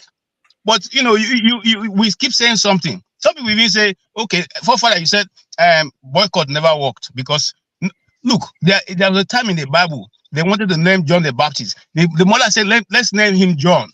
They say, no, we can't name him John. Nobody in your family answered John. But that is what that was what brought that man into existence. So the thing that it never worked before, because nobody have done it far enough to make it work, so we can actually do it. Do you know that your analogy is wrong? I'm talking. Hold on. Let me talk now. You have been one dominating the talking. Let me talk. Okay, please go ahead. The Cameroon. How did the Cameroon divide from got their this thing? The people who were elected in Cameroon decided to boycott all of them who boycotted the sitting in the Eastern House of Assembly. Okay, until referendum was conducted and they went their way. So you can't say it has never worked. There are many things that have worked which we are not aware of because we are not read or going to be privy to know about it. So if the Nigerian people decide, which boycott did you just say worked? It's very important because we need to find it. You go read it all. How did Cameroon live? How the Southern Cameroon join the other part of left Nigeria to join Cameroon. There was I have a question for KJ. There was a referendum for it. Can I ask KJ? Good. How did they get to that referendum? Because their representative refused to fit in the house. I have not done 3 minutes now, but if you feel like you can have the floor and see, I have not done 3 minutes. I'm looking at my time. Yeah, set it. No, you are okay. Let's use I have never interjected anybody. I have the right to interject. I didn't interject you even when you are saying things I didn't agree with. Short today. We need to let KJ. I'm going to ask a question that relates to you that is very important and everybody should have knowledge. Eze, are you just Emeka? No, I'm not. Okay, thank you. What I'm saying, what I'm saying is for simple reason. Okay, simple reason. If we want to educate Nigerians to get to the point, which is one of the points I agree totally with, because we have done it before. There was a time the organization called National Information Agency or something was called MAMSA, led by Professor Jerry Ghana. They were able to educate Nigerians. They were able to bring us to stand in line online for buses and all that. There was some form of education that went around the nation that got people to understand why they should not rush into the bus and all that. So what am I saying? Ferrari mentioned, I counted different agencies that are being used. All those agencies have been captured. The media have been captured. The NGOs have been captured. The foreign governments have been captured. Even the local ones have been captured. The people who are in governance who you voted have been captured. None of these people are willing to cooperate with the Nigerian people. Let's not sit down here and just begin to talk. None of them, I repeat, none of them Then is you ready free the to work with the captives now. You have to free the captives now. There has to be a jailbreak. You can't just say, "Oh, you've been Forefathers, captured, and can I let's ask you a remain question captured." Thank you. before I go Thank to the you, background? KJ. Just a question. Let me Yeah, Question. let No, him ask his question. this guy's been asking a question. Yeah. Yeah, Can I ask? Steph, let Steph ask his Yes, question. Then now. Eze, you can go Okay. ahead. The question I want to ask is this. KJ, do you think that there is any kind of mobilization you can do, not the government can do, that you can do between now and 2027 that will make the whole Nigerians to boycott the election? Wow. Okay. You want me to answer that question honestly? Yeah. Be Even if honest. it is 20, listen to me, read my lips. Even at 2030, you cannot mobilize the whole Nigeria to come to one position. 2030, I repeat it again. 2030, you will not be able to. Because you know why? The moment you now begin to say, okay, this is what we are facing, this is the situation. It will be read from religious angle, it will be read from tribal angle. Eventually, we even begin to ask, on what basis do you stand to say what you are saying? So, based on that, because of the division, there's so much division in the society. We said, let us reverse back to 1963 Constitution, where they were north, south, east, and west. Simple. Let them go develop their places. If you don't want Biafra to come, let them go develop their places. That's what I'm Let's saying. not reduce the conversation to Biafra again, please. I'm coming. Listen, brother. You have your face. Take the talk. Me, I take my own face. The talk. We So already have what I say, six supposed political to me. zones. Why No, not just what go with I'm the six? simply saying is this: Always north, south, east, and west. go back to history and look. The time that Nigeria made good progress was when we are under the east, north, south, east, and west. That was when No, there was actually, we competition. didn't. That was when there was progress. That For was when some they were people, everything. maybe. For some people, maybe. For a lot of people, no. That's why it messed up. That's why the whole thing collapsed. For some people, it was good. Jim. You see, I don't like. You see, I don't like this. You know what you do. We call it. You know. Enough. KJ, calm down. See, this thing has been going on fine. Let it go the way it's been going. Yeah, we're even departing from I'm the the one making it go fine. I'm not making it go fine. I'm not telling you It's okay now. I don't know what we said today to make KJ so passionate. KJ, hold on now. Let's allow other people to contribute. It's 3 minutes. You've gone well beyond that. Now wow. Okay, I'm going to contribute. I beg. Please go ahead. Learn the strategies of these people. That point alone is a masterstroke. And I will ask Sakeji, how did APC win the 2015 election? And I will answer. They won because they collaborated with Sarah reporters. And they were posting the results real time. It has never been done before in any election cycle in the country. But I agree your viewpoint. You said, what would be the change? And I'm saying APC won 2015 election because they understood PDP. They learned the tricks of PDP. They mastered it. And they introduced a new gambit by working with Sarah to release results real time. PDP was not prepared for that. That shook PDP. Now, thank you. I am saying, try to keep it brief so that Team Chim can say something. I think Tone 2 want to say something. Go ahead. Round up so that Chim can say something. I don't want to just stop you in your listening. You have not finished now, Eze. Have you finished? I told you what. Yeah, just use 30 seconds to round up so that Chim can say something. If you look at the opposition party, or parties, if you may call them, they are very weak. Very, very weak, if there's any existing at any point. And that was why I said forget about 2027. Because for you to win an election, time is very important. So far, so good. The Labour Party, especially, is not doing anything like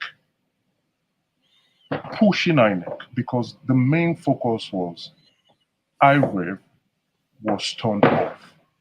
That was how we lost this election. If that is the main focus, what can we do to ensure that IREV never goes off anymore in every election cycle in the country?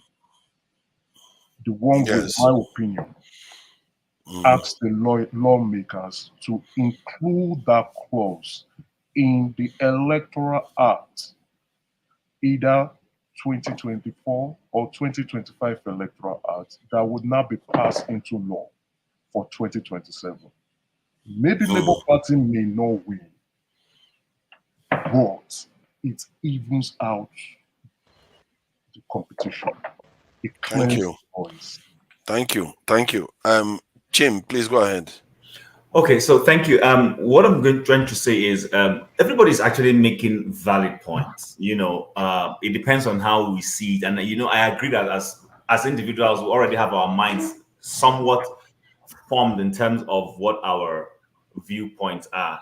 But what I will appeal to us is that let's be a bit more open-minded when somebody says something or is suggesting something. Think deeply about it.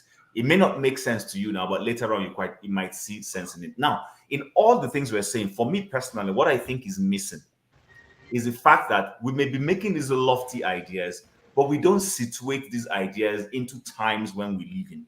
I'm one who believes that for every era, there is always something that works. Something that works in 2020, if you try to implement it in 2023, it might not work because the conditions for it to be able to blossom at that time has passed. It has gone, it's moved. You understand? Now, when KJ said Nigeria should go back to the three-tier region we had, now I don't agree. It might not work. But the principle of what he's saying, which is confederacy, yes. We can still apply a confederacy in Nigeria with our so-called 36 states, meaning that every state is, autonomous. The federal government does not have more powers than the federating units, and everybody owns their resources, and everybody develops at their own pace, and everybody just contributes to the federal system. If that's what you're saying, KJ, then yes, I agree. But there is no way today an Ikwere man, for instance, is going to be willing to go back to 1963 and live with an Igbo man. Jim, let's hold on. KJ, is that what you are saying? The states should become confederates. Every state like a confederation on their own. Is that what you are saying? I don't have a problem, with what Chim is saying, as long as that concentration of power and money. That's what's destroying Nigeria at the center. That concentration of power and money at the center, whereby one individual acts as God to the rest of the people. Now we want to give it to the state governors, the ones that are able to pull House of Assembly down. Okay, we can hold our governors accountable. We can hold our governors accountable. Like you're holding football accountable right now. Okay, we'll try that one. At least if you're more accountable, they're more accountable, and you are closer to the polity. Let me quickly round up. Thank you. Let me quickly round up. So when people say that boycotting elections will not work, KJ, we're not saying that we shouldn't apply any civil disobedience that might help move Nigeria. No, what I'm simply saying is, I'm not saying, like you rightly identified, that there has been a time when boycott helped, but we've moved on. Nigerians are poor today. Nigerians are hungry today. Nigerians are more divided, probably even more divided than the Civil War. To be honest with you, you just had that we have not done the war like we did in 1966 or whatever. But Nigerians are more divided. So when you bring anything that you might not be able to get a national consensus, it will not work. So for me, I think I align with Flagship. Perhaps what people need to start doing, people who are well-meaning, is to start educating our people on, and I've said this before, educating them on the fact that, look, Nigerians, you own the powers. This is how you can go about it, and you can force a government to do what you want and all that. And then I will end by saying, if we have to do the election method, when I keep saying, and Eze has said it, our oppositions need to understand what the ruling power knows. I'm not saying use dagger for dagger. I repeat it again. No. What I'm simply saying is, we know that they rig elections. At the polling units, have your elements that are strong enough to push back, to deter people who want to come and vote, to deter people who will come and make people not vote or whatever. If you don't have that capacity, then forget 2027, forget 2030, 31 or whatever, forget 20 whatever, even into the future, because you know what? They will use their power and wrestle elections the way. And it's very, very important we do those things. And this is what I was saying before, that it's not only what you just talked about, where you have people to help protect the election, the sanctity of the election process. You also have associations and links in all the various institutions in the country. This is how, if you want to form a formidable opposition, you don't just form a political party and just stop there. You have to have actors in all the systems of state, from the security to NGOs to philanthropical to elect, even the INEC too. You have to have links, because those people, they are human beings. If you have links with them, they will be the first to be giving you a heads up of what is going on, that you should be aware, that, and especially if they believe in your vision. Because when I look at other nations that people have done these things, before the parties make it into power, the links they have within the institutions of the state just lays down the red carpet for them to come and take over, because they created those links in the first place. So our leaders, they have links in all these institutions. You have to be there. You have to be present on the ground in all these institutions to be able to overturn the power that they've got. It's just the name of the game. You can't escape it. Who else? Who wanted to say something? I know KJ doesn't. KJ, you think everything we do is going to fail? It's not going to fail. I'm driving off. I just want to say something to what you said, and I'm not discounting what anybody have said here so far. You guys have great points, but for maybe someone like me, I've actually mixed in this thing and been part of it in so many ways, and we have never been able to scratch the surface. I give you just two quick examples. The student unionism in the universities, they just conducted their election not too long ago. Who was trying to take over the unionist president and all that? Tinubu's son wanted to impose his own candidate. Now, this is how these people are. And remember on this panel, so that we always take note, we said something here that, you see, we are into the days of state capture. And everybody who's going to be anything in the next 10 years, Tinubu is going to have in important positions. And it did happen. Now, if you read the political atmosphere in Nigeria, Tinubu is sad that he didn't win Lagos. Who is now in charge of Lagos? What's going on in Lagos? Tinubu is sad that he didn't win Port Harcourt. Who is in charge of Port Harcourt? What's going on in Port Harcourt? What was his statement to the governor? If you self can't join APC, it will be better. There will be no need for impeachment. What is going on in Abuja? So I'm saying this. You see, these guys are more. There's no opposition in Nigeria. I don't know how to say it. In 2027, there may not even be an OB in LP, because they are going to make sure whoever is anybody in those places are either taken care of or are in the APC. And I give you my final example. Now, the best and the most strong man and a Christian from the north is called what? The former SMG. You see how they roped him in right now with Emefiele, that he and Emefiele are dragging how many billions of dollars out of the central bank. That's what are they going for? They are trying to find a way to destroy him, so that even if he has any political ambition in the next 2027, the North or his people cannot present him, because they already have something on him. And the question you ask yourself is, if Emefiele is the central bank governor and he being the Secretary of State, and they want to steal money from the bank, is it them that will drag the bag? They don't have boys who are loyal, who can drag the bag and go and load it in their vehicles. So these are some of the things you need to look. Maybe one day we'll talk about how. I think some of the things you are saying, there is some truth in them. When you see those news, when you hear those news, you just know that this one is just laid out to try to destroy somebody. That is how the media works. KJ, some of the things you are saying is coming from some of the cynicism that has grown because of the outcomes that we've seen. But if you look at this when Buhari ran for presidency, he lost 3 times. You would think most of the people in the north would be like, "Oh my God, this is impossible. These people have just rigged everything." P2B within 8 months was able to bring the election to basically three-way tie from what we've seen. We don't know in terms of the number of states they won. So if he can do that within 8 months, you see what is possible. We are just assuming the democracy is a very, very fickle beast. The only room this Tinubu has to be able to do some of the things you are saying is that he has to govern well. If people are becoming poorer and poorer, hold on. If people are becoming poorer and poorer, NNPC didn't do very well. Dangote refinery didn't amount to anything for us, and currency is depreciating. No matter how well he tries to do, no matter how organization he has on the ground, he will fail. Because the conditions, as Chim said, if the conditions are not right for him, no matter what he does, his money cannot make magic happen. His power cannot make magic happen. I assure you of that one. So I think I wanted to change the topic a little bit, but I think it looks like this one is still hot. Wole, you want to say something?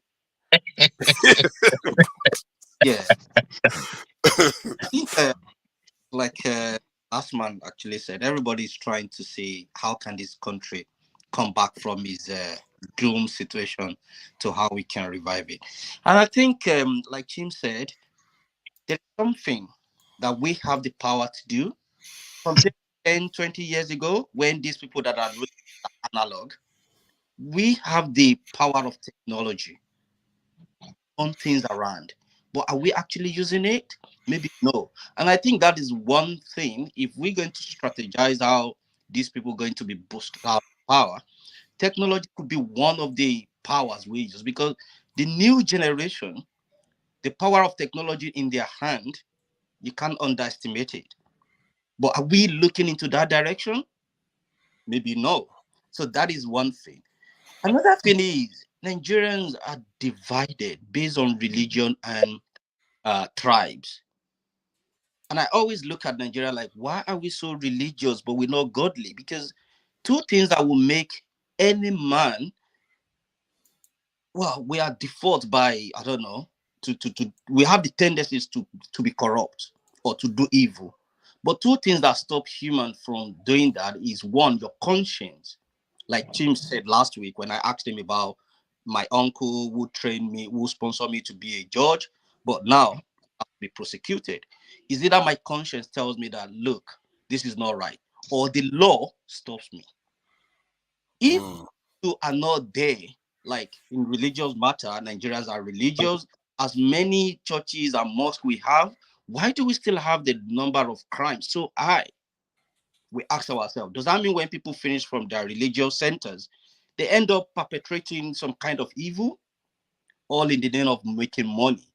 Or do I see you as an evil guy, and whatever I do or my brother do is always right? And whatever you do, because you're not from my tribe, you're always wrong. Until we see beyond those 2 areas, we're not going to move forward. Like someone rightly said that, you know, if you want to gather Nigerians, they want to say, oh, on what basis? Are you trying to gather Nigeria because you're a Christian?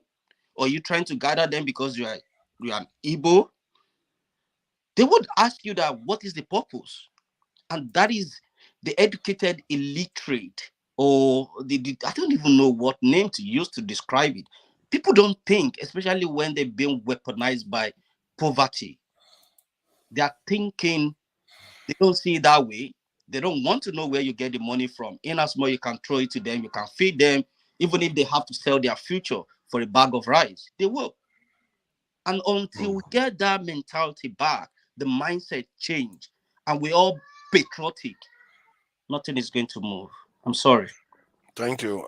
We have to get our people to that patriotic mindset. Yeah, Jago, please go ahead, so that we move on to the This is a more stuff. question rather than I'm taking a turn. I wanted to put this to you, forefather. You know, we always lay these examples. We said that Buhari fought 3 times for the presidency, which is very true. And when he came in, he did absolutely nothing for 8 years.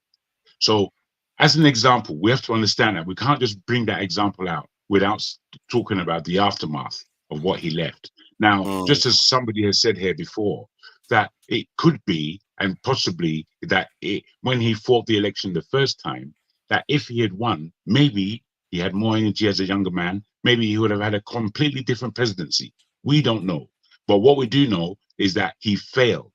Now, it's been said that where Nigeria is a very dark place. It's an extremely dark place. And somehow we still are looking at the blackness of the light that they are shining, as to trying to position ourselves in the politics of this so-called democracy that we don't have.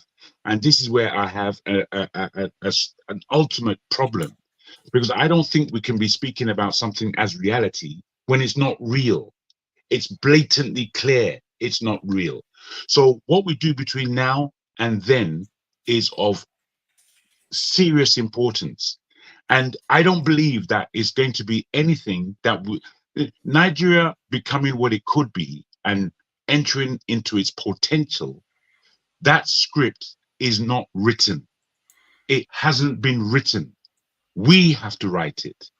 And I need people to really understand this, because I think we waste our time and energy speaking about the lie as though it's the truth. And I don't think we're going to go anywhere like that. I'll leave it there. Thank you. Regarding this thing, I wanted to move to the insecurity issue in Nigeria. I don't know, which is we are discussing this thing. Some people will even find it offensive that we are, while people in Plateau have, I think, over 100 from what they are saying, have lost their lives on Christmas Day due to actions by some terrorists, as they should be called. Really, I think they call them bandits, and they are technically terrorists. They are going out and killing people, young, old, and all the rest of it. So I feel like can I weigh in, because I want to move from where I am. It's not, it became a big Wow. Now I have, sorry sir, please Tone. Please, you want I rule beg of your law. You indulgence. want rule of law. You have to take a. No, You have to it's take not, one for the team. it's not about rule of You law have. now. You know. It is about it. You have to take one for the Listen, team and allow people. you This can in go to order a court to flow. and the judge can use his prerogative to say, on this case, I set you free. So, Tune, are you ready to set me free? It's okay. Let's get to the topic of this. So that's what I want to make. I want to make contribution. I just want to say, for those of you who want the Leave it now. You are beginning to be like Olumide now that won't let something go. You have your point. You've already made it. I've not made it. Let's go to this. Let You me made make it already. and I'll go. I've not made it. No, you allow me to moderate, please, because there are other people here, and there are people that are watching this. Maybe people from Benue or your friend in the Middle Belt area that have lost people. That they will be like, okay, why are you people talking about this in electoral boycott? When people are losing their lives in Nigeria, and they have a valid point, because loss of life is at the core of part of our problem. There is no security infrastructure and all the rest of it, and this is why these things keep repeating themselves. What I saw about Amnesty, let me read the statement from Amnesty regarding Nigeria, which is very, very interesting. That foreign institutions seem to be. Let me just read it. He said, the brazen failure of the authorities to protect the people of Nigeria is gradually becoming the norm. President Bola Tinubu said he will enact security measures in response to these attacks, but these promises have so far proven to be empty. And the reason why I say this is because it appears it's only for this organization that is even talking like it, like, you promised us security and you are not delivering. There's no sign. He said he was going to recruit a lot more people into the Nigerian military and everything. He's not done any of them, and nobody is holding him accountable for that. I don't know that we talk about election all the time, but in reality, this is the process that you use to change your country. If you start calling them out on all these things and pressuring them to do the right thing, it doesn't even matter who is in office if you can get your way. If Tinubu is in office, we get everything we want under P2B. What is the use of P2B then? It becomes a third rail. It's not him we are looking for. We are looking to solve the problem. So while somebody's in office, we should do everything in our power to make sure they fulfill what they promised us. That is our right to do. Why is it Amnesty that is doing it? Why is it not this in Nigerian institutions or Nigerians actually calling out for this? Somebody said about Mobad. When Mobad died, Nigerians came out to protest. But 100 and something dies. Nobody cares. 100 and something women and children get kidnapped. Nobody That is where cares. I wanted to come in so that I will have helped you with the statement I'm making now. Okay, people have come out to say all kinds. People have marched and protested in the streets in Plateau State. Nothing will come out of it. I have a picture, video evidence of it fully on the same day that this happened. Even the people some of them who were shot, their babies are back in, we are still alive, and we are lying with the cuffs until people came to rescue them. This is how bad it were. And despite every other thing that the people of Plateau have done, they don't seem to be getting any results. Is it surprising? No. Is it expected? Yes. Is more going to come? Yes. Because nothing, even up as I speak to you now, nothing has been done and nothing has been said. Nobody has gone to visit them. Nothing. No. I mean, when I say nobody has gone to visit them, no government position has been taken concerning what is going on in Plateau. And it's just a little, and it's not. It's over 200 people. Please don't say it is 100 and something. It's over 200 people. I have to go with the reports that I see. I can't just add. You see, now you're going with the report. The same media that have been. What do you want me to do now?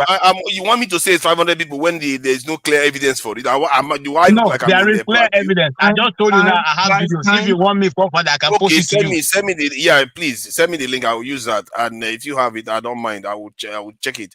And because I also saw something on Arise TV today, which I wish the Arise people were doing a little bit more, because the lady was really furious. And this kind of stuff we need to be seeing. Because how can people be losing their lives? And we just take it like one of those things. This is not the first time. Now they're acting as if it's the first time. The reason why this one echoes is because it happened on Christmas Day. It's almost like a signal to people telling them, you Christians, you think you're going to rest. It's like that's the reason why they are responding now. It's been happening, it's been happening this year. It's been happening under Tinubu's government. Barely anybody bats an eye. Hundreds of people just die for nothing, kidnapped for nothing. Forefathers. When I say that these people will not listen to banter, it's only force. It will be as if I'm advocating for a coup or anything. These people don't care, and again, the people of the middle belt are not even helping themselves. Okay, I don't want to mention his name because he's not here, because I'm sure he's going to jump on later if this broadcast goes into later in the night. He's the same person that will come here and bash the obedience and bash Nnamdi Kanu, but yet his people have been slaughtered. Nnamdi Kanu and Obi are all fighting for a better Nigeria so that this sort of irresponsible behavior will stop. And yet he will come here and stand and be talking from both sides of the mouth. Why will it not continue? They will continue. See, they will continue to slaughter them until they get sense. I know it sounds terrible. They will continue to slaughter them until they get sense. Until people will arise and say, listen, we've got to stand up for the truth, not because of religion. When people are still coming even on this platform, they will bear Yoruba name. But whereas they are Hausa or people will bear Igbo name and all that, and they're pushing about one Nigeria and all that. This is bullshit. What do you mean? People bearing Igbo name should not push about one Nigeria? Pushing about one Nigeria in a positive manner. I mean, telling us that Tinubu is the rightful president. That is the most wicked thing to say. Yeah, but somehow the way it came across was that you are saying an Igbo person cannot push for one Nigeria. That seemed like a kind of blanket statement. That's why I thought I should address that, though. I get what you are saying, and there's an element of people getting frustrated, like you are frustrated that okay, let's let them suffer until when it hits them, they will. But I don't think that will Like work. I said at the beginning of this broadcast, what I said simply, because we're talking about boycott, it will not work. What I said simply that so far we have tribalism. The day will say, okay, I will not look at you for part. Like a lot of people are upset with you on this platform. Why? Because you refuse to disclose your state of origin. Should that be an issue? I know you're Nigerian, I know you're my brother, I know that. It should be an issue. I know where you're coming from. I know you're not any spy or anything. I know that. Should that be an issue? Yeah. So that is the problem we have. That's the core of our problem. You see, So the without thing is, if I addressing may, that, we're not moving forward. if I may, very quickly. Can I just play this so that people can respond? Let me just play. Yeah, I think yeah, it's but about very, 2 very minutes or so. quickly, if I can, forefather, He's before I just going to forget keep. He's myself. just going to put Please this don't let stuff me on the forget screen. myself. You will forget Please yourself then. if you forget yourself because of how many minutes of video, then No, I just want to come in based on not what probably Tone very just important. said. Don't I worry, just want to you come in will quick. get your chance. You will get your chance The to say. thing, Let me the just thing play is the there video. now. You're going to play the video. Let me play the video. Good morning, Ayo. Good morning, Uche. Yes, and we saw babies on the floor with their mothers, on their mother's back, some on their father's hands. Horrendous. Their parents dead. All right. Well, let's begin what's trending by taking reactions to the tragic incident that occurred in Plateau State. It was Black Christmas for many, as no fewer than 100 persons were killed by terrorists in fresh attacks on several communities in Bokos and back in local government areas of the state. The tragic incident unfolded on Saturday, extending into Christmas Eve. Casting a shadow over the festive season, the terrorists burnt down houses in no fewer than 20 different communities, sparing no one, including babies, as the casualty count continues to rise, with security forces, local vigilantes, and hunters recovering more bodies. The Plateau State Governor, Khaled Mutfwang, expressed dismay, describing the attack as unprovoked. He further appealed to those perpetrating the attacks to stop, as they have nothing to gain. It is sad that within the last 2 days, we have lost innocent people as a result of incessant attacks in parts of Mangu and Bokos, local government areas. As a matter of fact, my own intelligence is putting it at not less than 50 people. Let me say enough is enough. We cannot continue this senseless, stupid, unprovoked attacks. It is totally uncalled for and it is needless. I want to appeal to the conscience of the sponsors of these attacks that the spirits of the people of Plateau State will not be broken. All right, the governor here, who you both spoke with earlier, has appealed to the conscience of those who are sponsoring the attacks.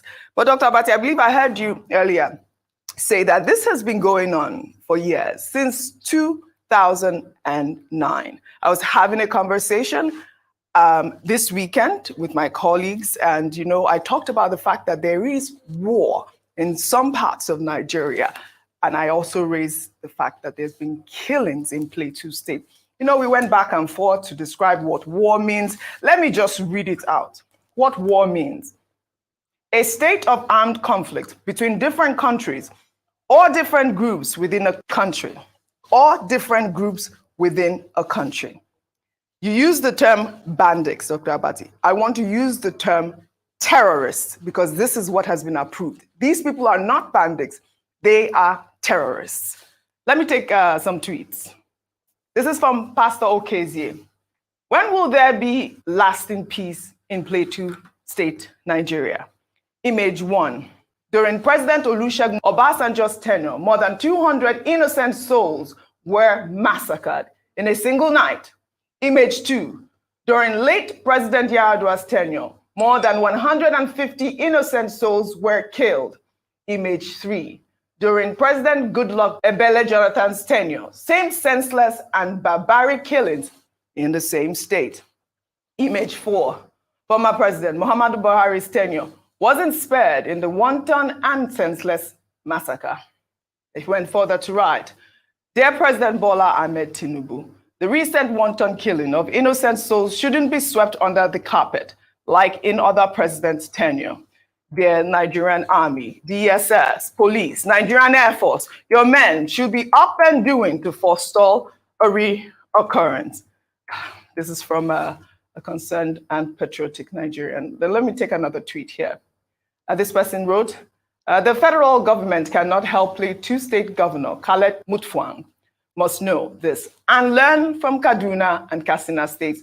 With an improved revenue, I see no reason why he hasn't employed and armed at least 5,000 civilian joint task force officers to curb this genocide. Ayo, this is almost what I want to describe it as, genocide, because this was a well-coordinated attack, and they chose Christmas Day. What is Christmas? What does Christmas mean?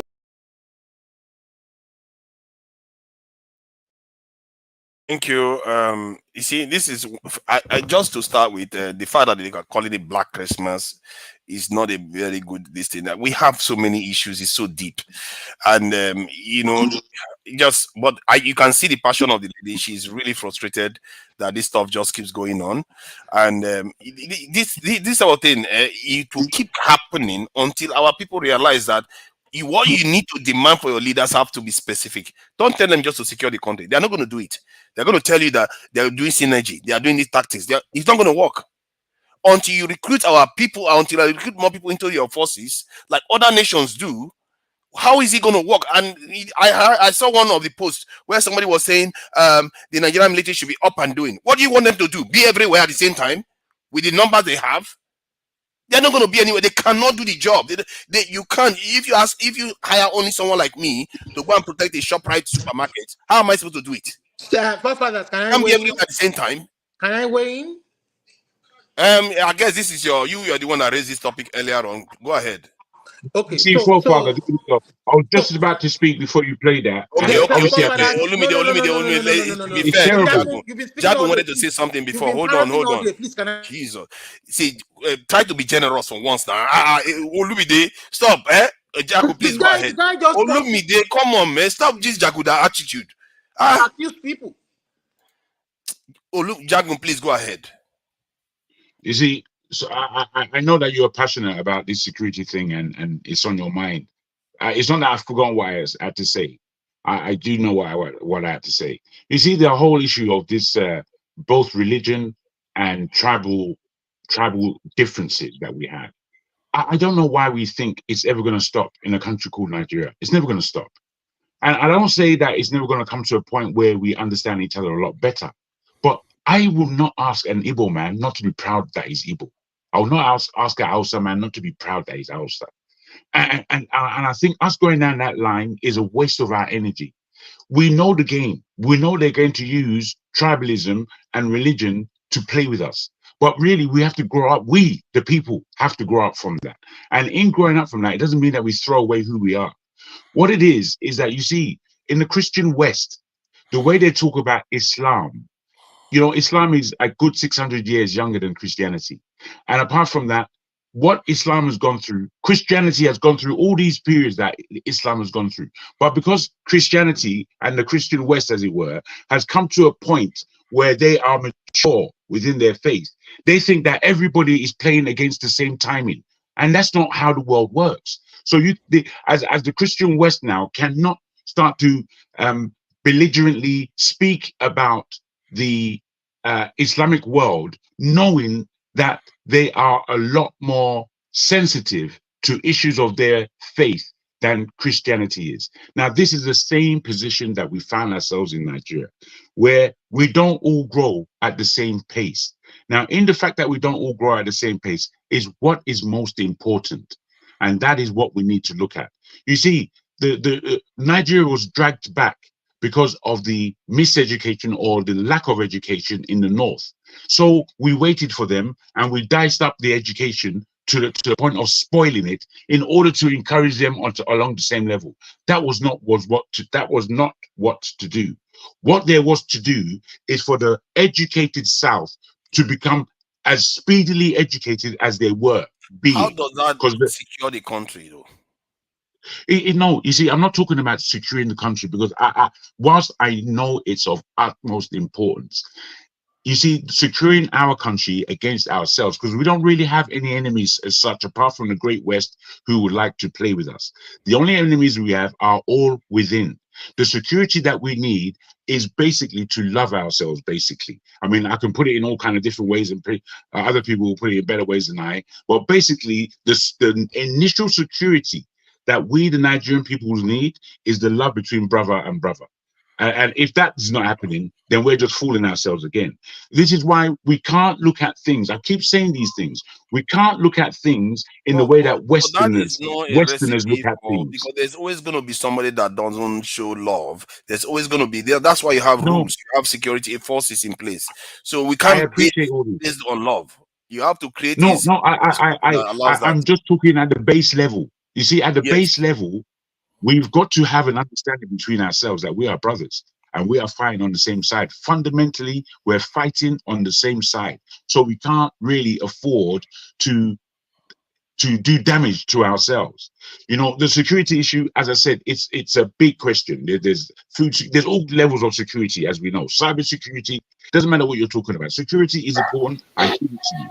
But I'm saying to you, what it is that we are warring against, we are continually failing by basically having such a Western mind. The way we articulate critical questions are too favored or are too steeped in a Western thinking. These are not I the agree only with that. Look at how paradigm. they call that the black This is not the only Christmas. Like paradigm for everything black. critical You thinking. forget we are called black people. You're calling everything black that is evil. Then she looks like an Indian lady. But I like her point. But you know, some of all this, the brainwashing that is happening to us is so deep that we don't It's even deep. know what we are doing to ourselves. And but This is the why we have to fundamentals. really For me, I feel very passionately about this one because I've looked at many nations. I keep saying it. When you do your deductive reading of many nations, at the core of it, we've not fixed one. It's really simple to fix when you think about it. No, it's just true. recruit people. This is why when It's we not are that hard. asking, when we are therefore answering questions like we have for the past 4 hours or so, we really have to think critically, because what it is that there's a history of this. We have a history there of it. We cannot forget yesterday. Sometimes we're speaking today and it's like yesterday didn't take place. Yesterday took place. We know all this litany of aggressive things have happened upon our person. So with that, what do we do? These are critical questions. The killings in that state, I'm just looking at one other killing in the state of 124, 25 in May, and last year in sometime in let me see what date was that in last year, April last year, 150 people have been killed repeatedly at that state, and nothing seems. And in a way, I'm not surprised it's still happening because the structure of our security forces have not changed. So Father, go ahead. Now?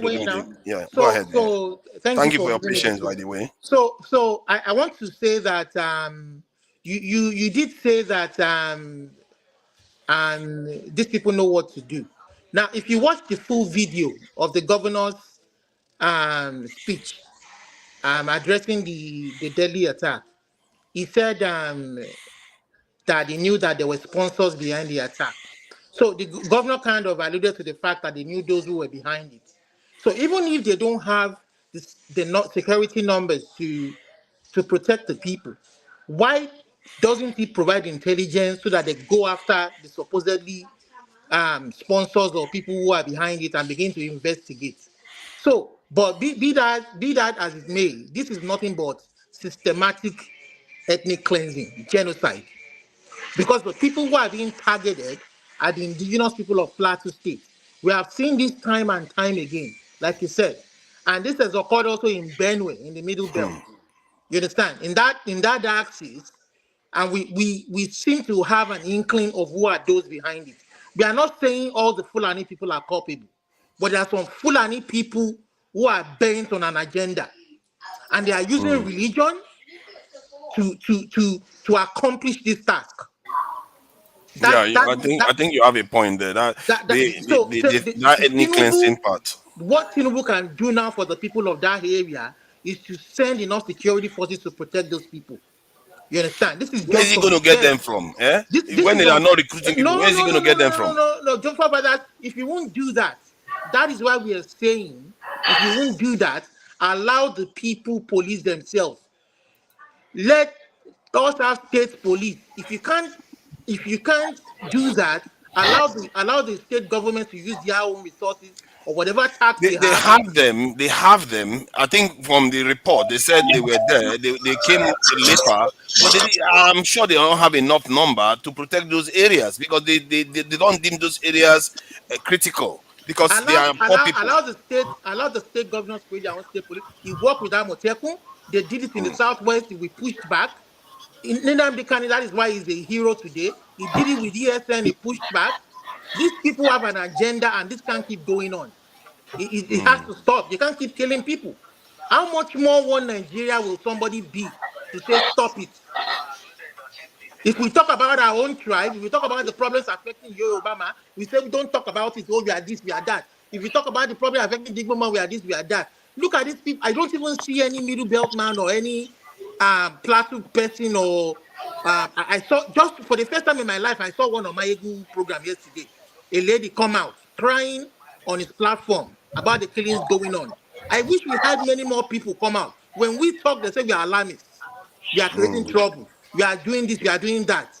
When is this going to stop? These are human beings, for God's sake. Some people have been orphans now, and you are telling them to be true Nigerians. Tinubu administration is not moving quickly enough. That's the problem. Tim, please go ahead. In terms of security, they are not moving quickly enough. Okay, so forefathers, yeah, you have a point when you say recruit more people into the armed forces and all that. Yes, in fact, it should be a no-brainer in the sense that it should be a continuous recruitment process. Because as people retire, as you lose soldiers in the war front, there should be a continuous replacement to meet up. That shouldn't be a one day to ramp it up, not just meet up, to ramp it up significantly. Our military should be at least 5 times the size that it is right now. It's not going to work if we don't get it to the level that even Egypt, that is half of our population, is. Egypt has 1.3 million. We have 200,000. That is ridiculous. Yeah. So as with everything, but before we even get to the mass recruitment process, there are things the government can do to literally check these activities, and they're not doing them. Number one, I just wrote them down. See, I don't want to dwell in the realm of DSA and the realm of conspiracy, but like I've been saying here, if anybody has been hearing me, the Nigerian state and the Nigerian government is the biggest enabler of conspiracy, the biggest enabler. Now, it's not as if there is no intelligence reports, forefathers. I can bet you that people are reporting and saying, Combo, we hear that some people are going to carry out an action. But what is happening is that our intelligence personnel are not acting on those informations. They're not acting on it. What are they going to do? Yeah, see, let me play it out now. Let's play it out. Let's say they tell you that somebody is trying to kill people in the village or plateau, and they tell you, oh, yeah, I have 100 men. Let's go. Oh, it's about 3 to 4 hours to get there. How do you get there? No, but Papa, that's not true, because it will be over. By the time you get there, it's over. No, hold on. In Plateau State, don't forget that this is Plateau State. Oh, if you know what Plateau State means to Nigeria's military, you can't tell me there are no barracks and military formations inside. They have them, but they are protecting something at the moment. They said 80% of Nigerian security forces are protecting national assets. Do you think these assets are just remaining intact for no reason? 80% is doing that. What national asset is more important than your national human beings? Oil refinery that is going to feed those national 200 million people, Lagos economy that is going to feed those 200 million people, Kaduna. You have to protect these assets. Asorok has to be protected. All those places. By the time you finish all those ones, there's barely anything left for people. So that's the problem. Actually, the truth about this is that our leaders are neglecting to do their job. We are not important to them. We're not. If we're important, that is true. If we're important to them, they should have recruited a lot more people into the military. You are creating jobs. You are growing the economy. I don't know what is wrong with these people. Let me say this thing before I lose my train, and then I hand over to you. So, listen. Number one is this: they know the people who are carrying out this activity.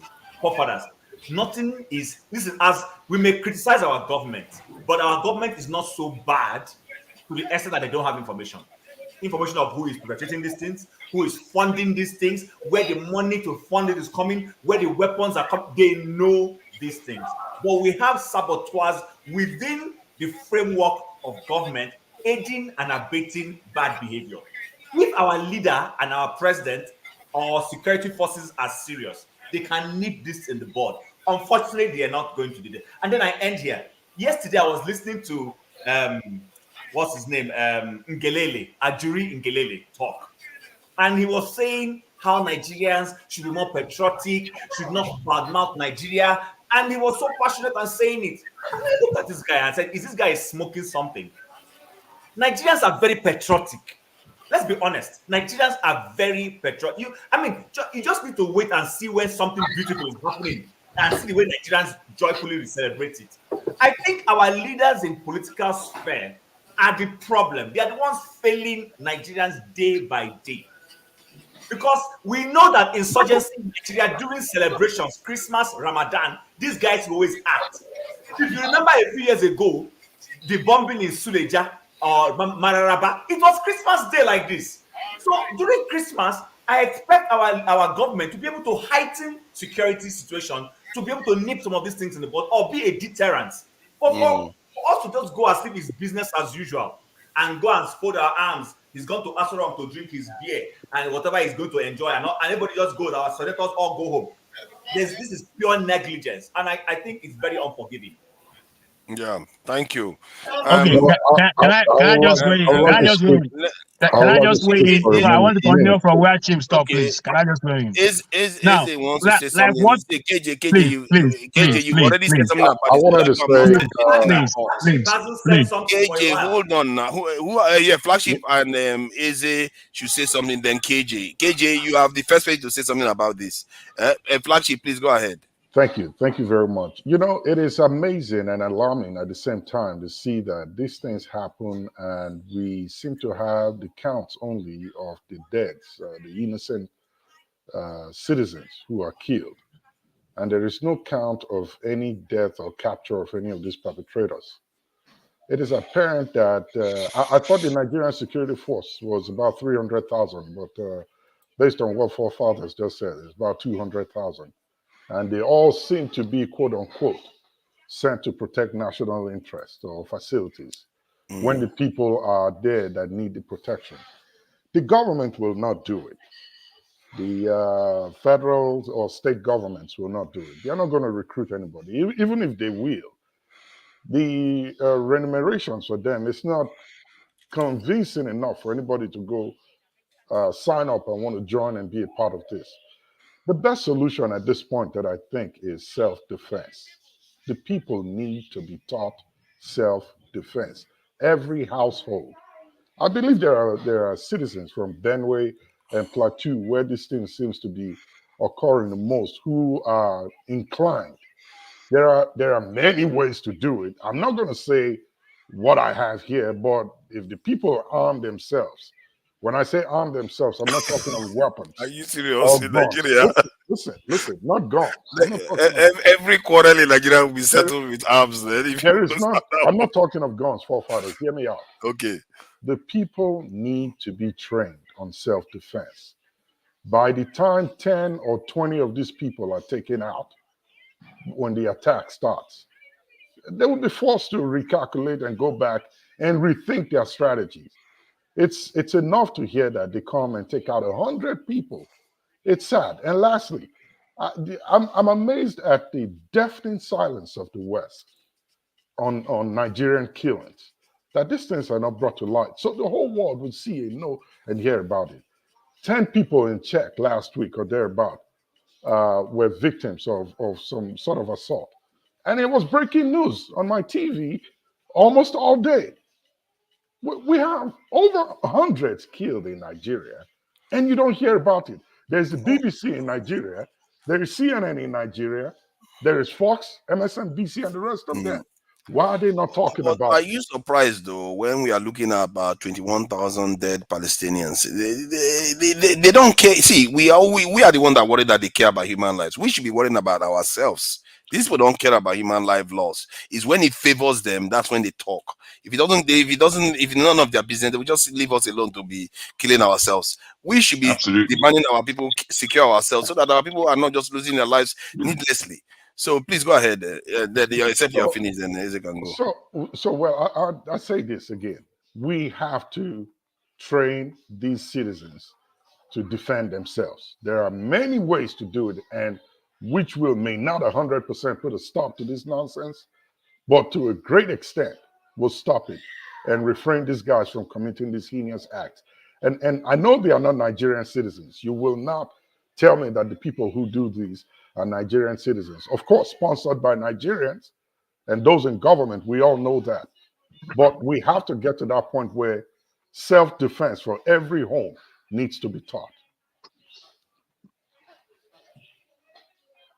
I think it's Eze, please go ahead. Thank you. I think each and every one of us have spoken very well. What I would just add is there is an economic benefit of insecurity in Nigeria. That benefit outweighs the consequences of insecurity. I don't know if you all are aware of the Global Peace Index. For some of you who may not be aware, it's an annual report that is produced by the Institute for Economics and Peace. This is a think tank in Australia, where they look at the relationship between peace, business, and prosperity, as well as understanding the social, political, and economic factors that drives peace in a particular country or region. So for last year, 2022, Nigeria was ranked as 143, and we were 37th in Africa. This year, we remained 37th in Africa and moved down to 144. What's really staggering here in this report is that the economic cost for violence, that's the direct and indirect cost for violence for Nigeria, was estimated at $120 billion. What it shows is when you're looking at the direct cost, the loss of lives, properties, as well as the loss of opportunities or businesses. And then the indirect cost is you fixing everything all back together again. It's a profitable business. And like I think forefathers have said, our military considers national asset more important than the lives of Nigerians. I've listened attentively, and I think the best route is for the local people to provide local remedy or solution for their local problems. I also saw the newscaster in Arise saying with the increased allocations to states, I think state governors should be pushing bills to their state assembly for having local security outfit that should protect its residents. That's a good approach, because if the local people with the local problems, they understand the terrain and the challenges that is being confronted to them. Providing them with that support, either paramilitary arms, they should be able to arrest these concerns. It's painful that way back, I think I'm surprised when they said about it was saying it's 2009. I think it's way back even during the Obasanjo regime. Plateau State has suffered a lot. And now, not only Plateau itself.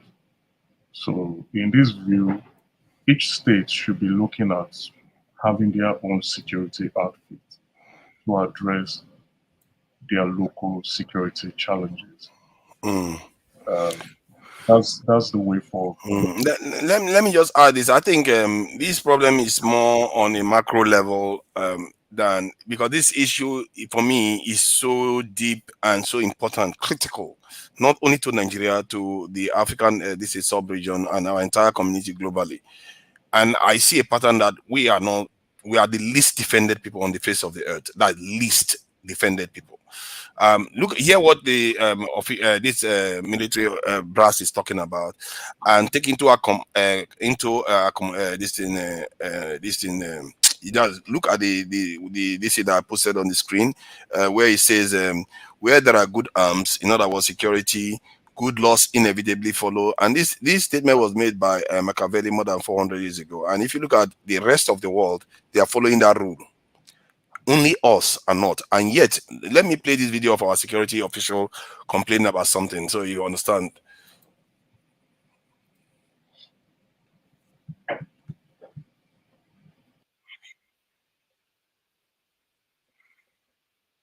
Forefathers, the audio is not coming out.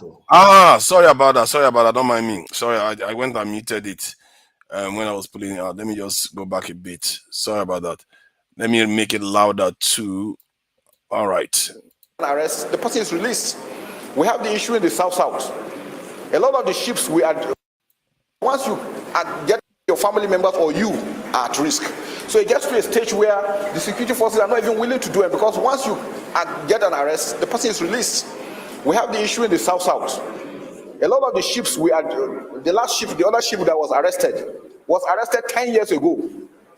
It was arrested, it was handed over, the ship went and changed its name, changed its color, and came back again. 10 years later, we arrested the same ship. And by the time you hand over the ship, before you know it, it's released. Inspector General of Police Kayode Ebetokun expresses concern over the paucity of funds, which he says has led to the poor manpower, training of personnel, and welfare for personnel. A police force that has been battered. A police force that has suffered serious neglect over the past few years.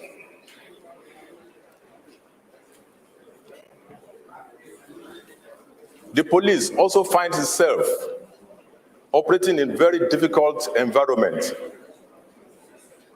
partly as a result, as a direct consequences of this neglect. The manpower in the police today is grossly inadequate. Even the criminals know that. The United Nations ratio of 1 to 400 is not attainable in Nigeria as of today, because the ratio in Nigeria is 1 to 1,000, which suggests that we have to double the manpower in the police and over.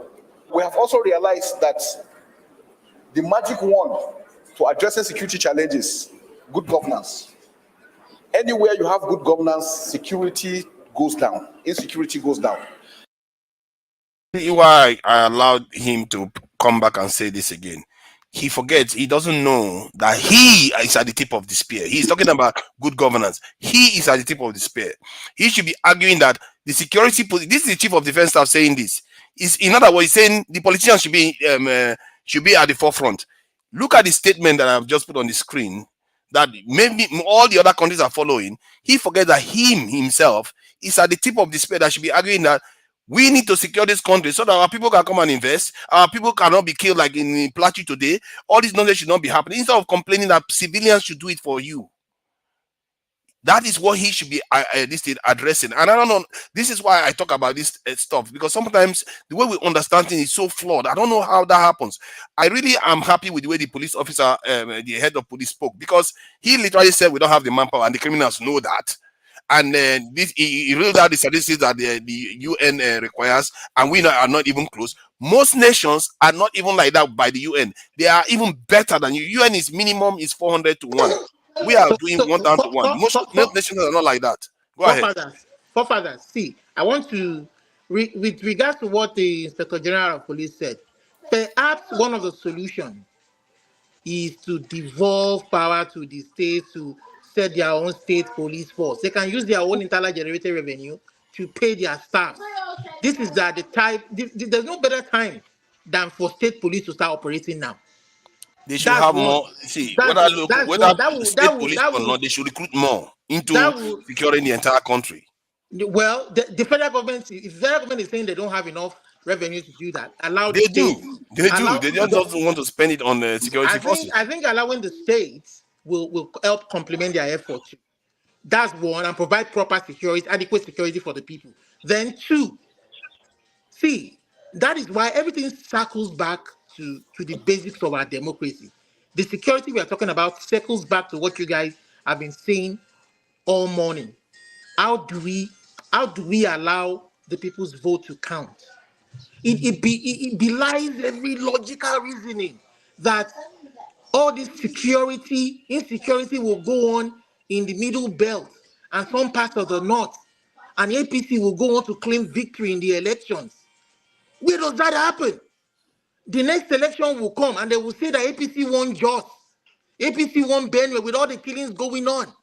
It circles back to allowing the people, at least the basics of if you won't change the laws, if you won't change the constitution, allow the people choose their leader free and fair. See, so what does it matter? If you choose among two people that are not going to do anything about security, what's the difference? Listen, that's an hypothetical question. Until that happens, I won't. There's no answer for because that. The reason why I asked that question because you can't just keep waiting for that. You need to be demanding it now. You can't just be waiting for that. Let me land by saying that if Tinubu has no answer to the security situation and this thing pervades, it goes on until 2027. Please allow somebody who has a solution to come in, allow a free and fair election. For what you don't have solutions to, somebody has a better ideology.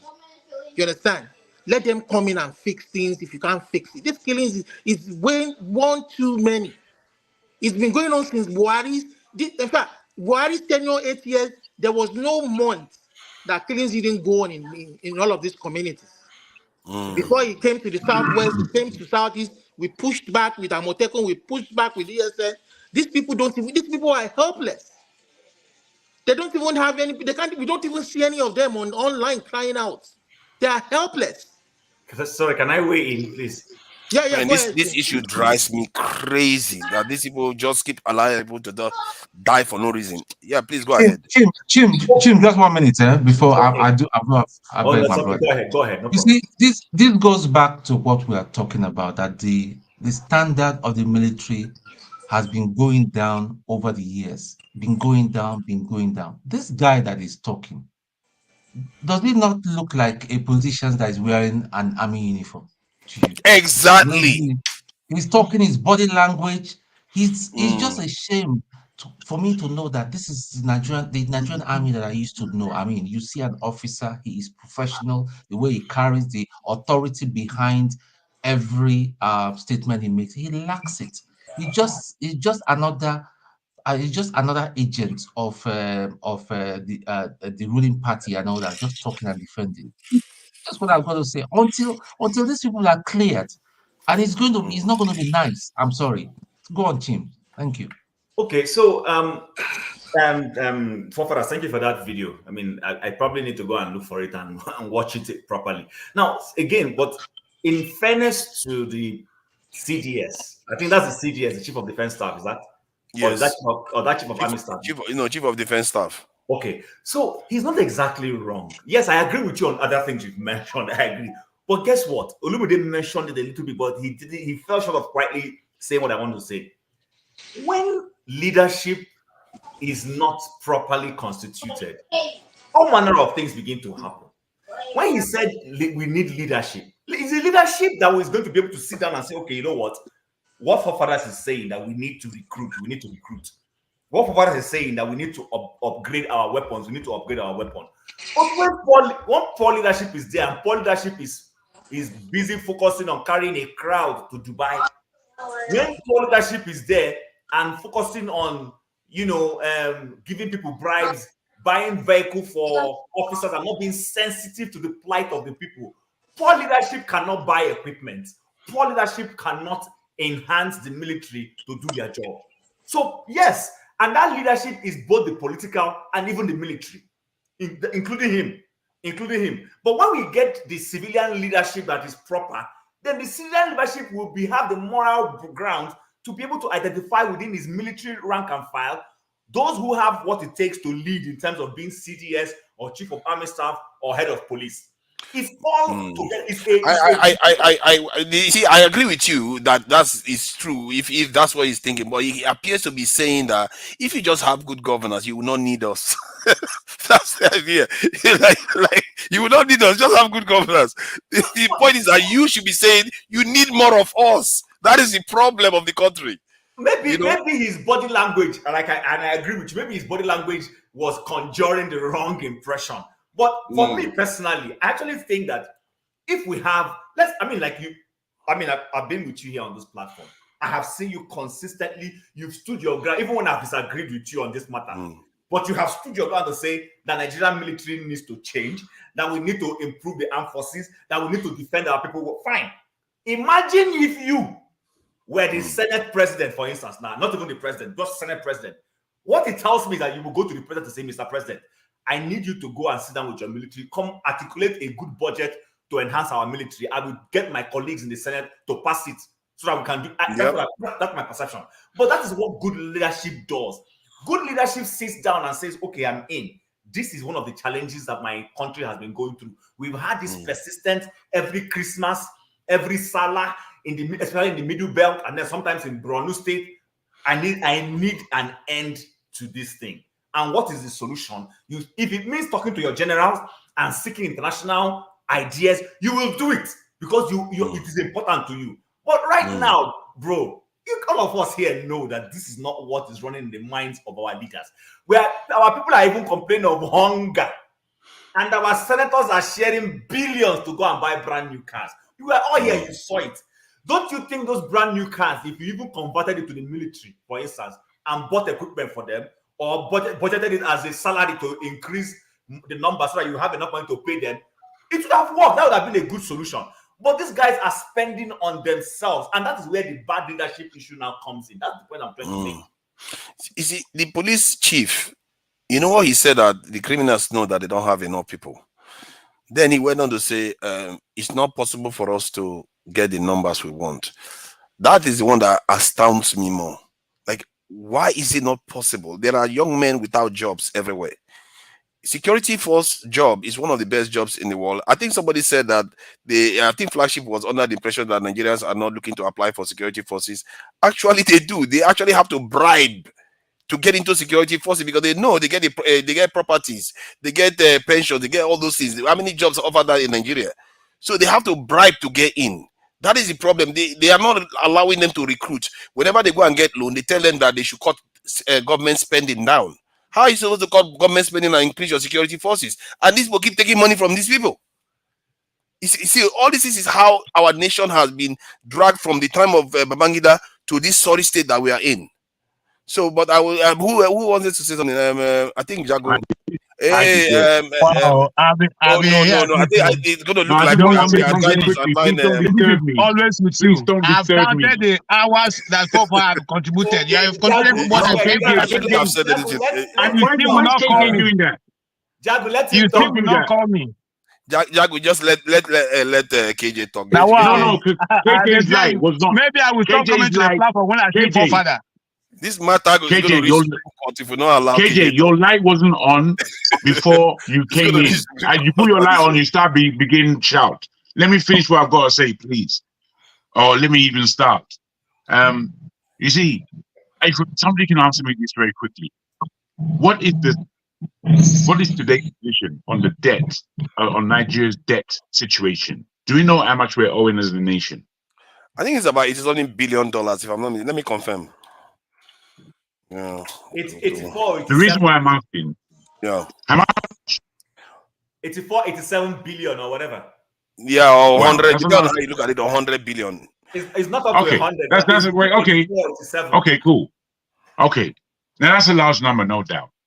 But you know, that when we talk about the debt situation of countries across the globe, we're nowhere near anywhere in terms of how people are owing, how countries are owing out there. The way we need to look at this matter that we have, especially to do with security and all the things that we've just spoken about just now, is we need to know how much money Nigeria actually needs to bring itself to the development that we require. Nigeria needs about 6 trillion in order to be where we would like it to be, about 6 trillion. Now, I put it to you that 2 trillion would do it. 2 trillion in debt would do Sorry, it. it's 87.91 trillion. No, that's Naira, isn't it? That's Naira. No, not Naira. Oh, okay, yeah, Naira. Yeah. That's Naira. Are we running the American economy now? It's that's definitely wow. That's definitely Naira. Naira. Now. But we need about 6 trillion to bring our nation to the position as to where it needs to be. Now, given these facts, we have to know, one, we don't really have a country. You know, you said that you're flabbergasted with the state of play with the security in Nigeria. I'm not flabbergasted. The only, as you rightly put it, from the time of Babangida, they know how to organize the whole paraphernalia of the military in order to pay the least amount for that very serious and very important institution. They're not paying into it at all. These people aren't getting paid. After the officers are being well suited, everybody else is under the same oppression as any other Nigerian. Now, when it comes to the police, it's even worse. The police basically have to bully the society in order to earn on top of their wages, because their wages aren't sufficient. So what they do, they line our streets, especially in the rural areas, and pickpocket the public as they go by. Now, this is the state of play. I don't know why you could be flabbergasted. This is the state of play. We run a rag-taggle economy with a rag-taggle populace. There's nothing to be shocked about where Nigeria is concerned, because we were shocked in 1987. Today, you can't be shocked. Today, it is what it is. So, given the fact that we need this size of an economy, we need this size of a loan. And, you know, the World Bank and the international blah, blah, blah, the way they look at giving loans is on short to medium term. They don't give long term. All the things that we need to be signing from a view our needs. We can't be flabbergasted with the state our country is in and expecting people who have never ever done the right thing since at least 1999 the new republic. Since that time, really, our country hasn't grown. And really, in what is that 19? What was it? 19, 20 years? How much is it? 1999, 2023. Almost 30 years. 30 years is more than enough time for any country, let alone Nigeria, to become a developed nation. Yet 30 years, we're still squabbling about the same thing. This is my issue. We, as a people, cannot keep speaking about Nigeria as though it's a normal country. It is not. It's not normal. So take all that normality out of your head. Understand that if we're going to create a nation at all, we're really having to start from scratch. We're really having to start from scratch. As much as we've built up an educated class, a strong economy in terms of Africa, we have wily people in terms of how we've grown up, which is good enough to set about a nation. We are not a nation. We're not a country. We're a ragtag. I don't know. We're Afghanistan level. If Afghanistan could be probably doing better than us within 5 years, we have to understand that's where we are. That's what I've got to say.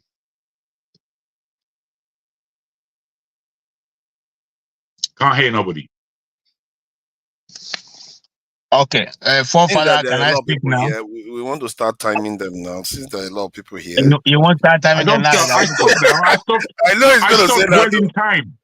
No, he didn't. You He want to didn't. you want to You start know what? time because it's me who wants to talk now. No. Your It's because arch enemy. Yeah, everybody that's Also, has come. terrible.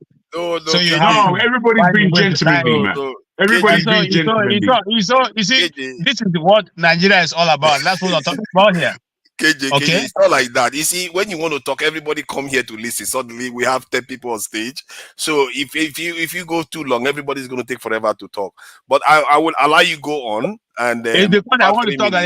everybody's on the stage now. Wow, I was very important. Yes, now, that's what I'm saying. Yeah? Because you want to talk, everybody's here suddenly. Let me make my point. For further, I'm not into that debate. Please allow me to make my point before you cut me off. Now, I want to go back to the beginning. By the way, I want to say this before I go ahead to say what I want to say. The Plateau State people in Nigeria are one of the best people in Nigeria. The Plateau State people, and I say this, without any holding back. The Plateau State people are some of the best people in Nigeria. Now, having said that, right from the beginning of Plateau State, especially Jos, there had been this struggle to restake Jos and make it, a caliphate, okay, which the Jos people have vehemently refused. It didn't start now. They are vehement, and that's why they say the acronym for Jos is Jesus our Savior, which certain people who do not believe in that try to struggle with. But having said that, these killings are in some of the places that bring money to Plateau State. Some of those places you see these attacks are some of the best places in Plateau State. For instance, in this locality where there was just attacked, there's a resource center where almost everybody in Nigeria goes for holidays. Okay, the Mangun Resource Center. I'm trying to remember the name now. We have gone there many times for many years to have our holidays and have, just when you want to have quiet time, you go there. Now, those places have been shut down for many years now because of these incessant attacks. And you see, we sometimes discuss, these things without mindful of what has been said before. A chief of a defense minister in Nigeria called T.Y. Danjuma said, the security forces are colluding with these people to kill Nigerians. And if you do not rise up and take up your defense, all of us will pay the ultimate price. This is what he has said it. He didn't deny it. He made it clear. They are colluding. They are bringing these people and putting them into the army and using them to perpetuate evil. That's why, just like somebody asked earlier on, nobody has ever been caught. No one has been left behind. Nobody has been killed along the people of that community.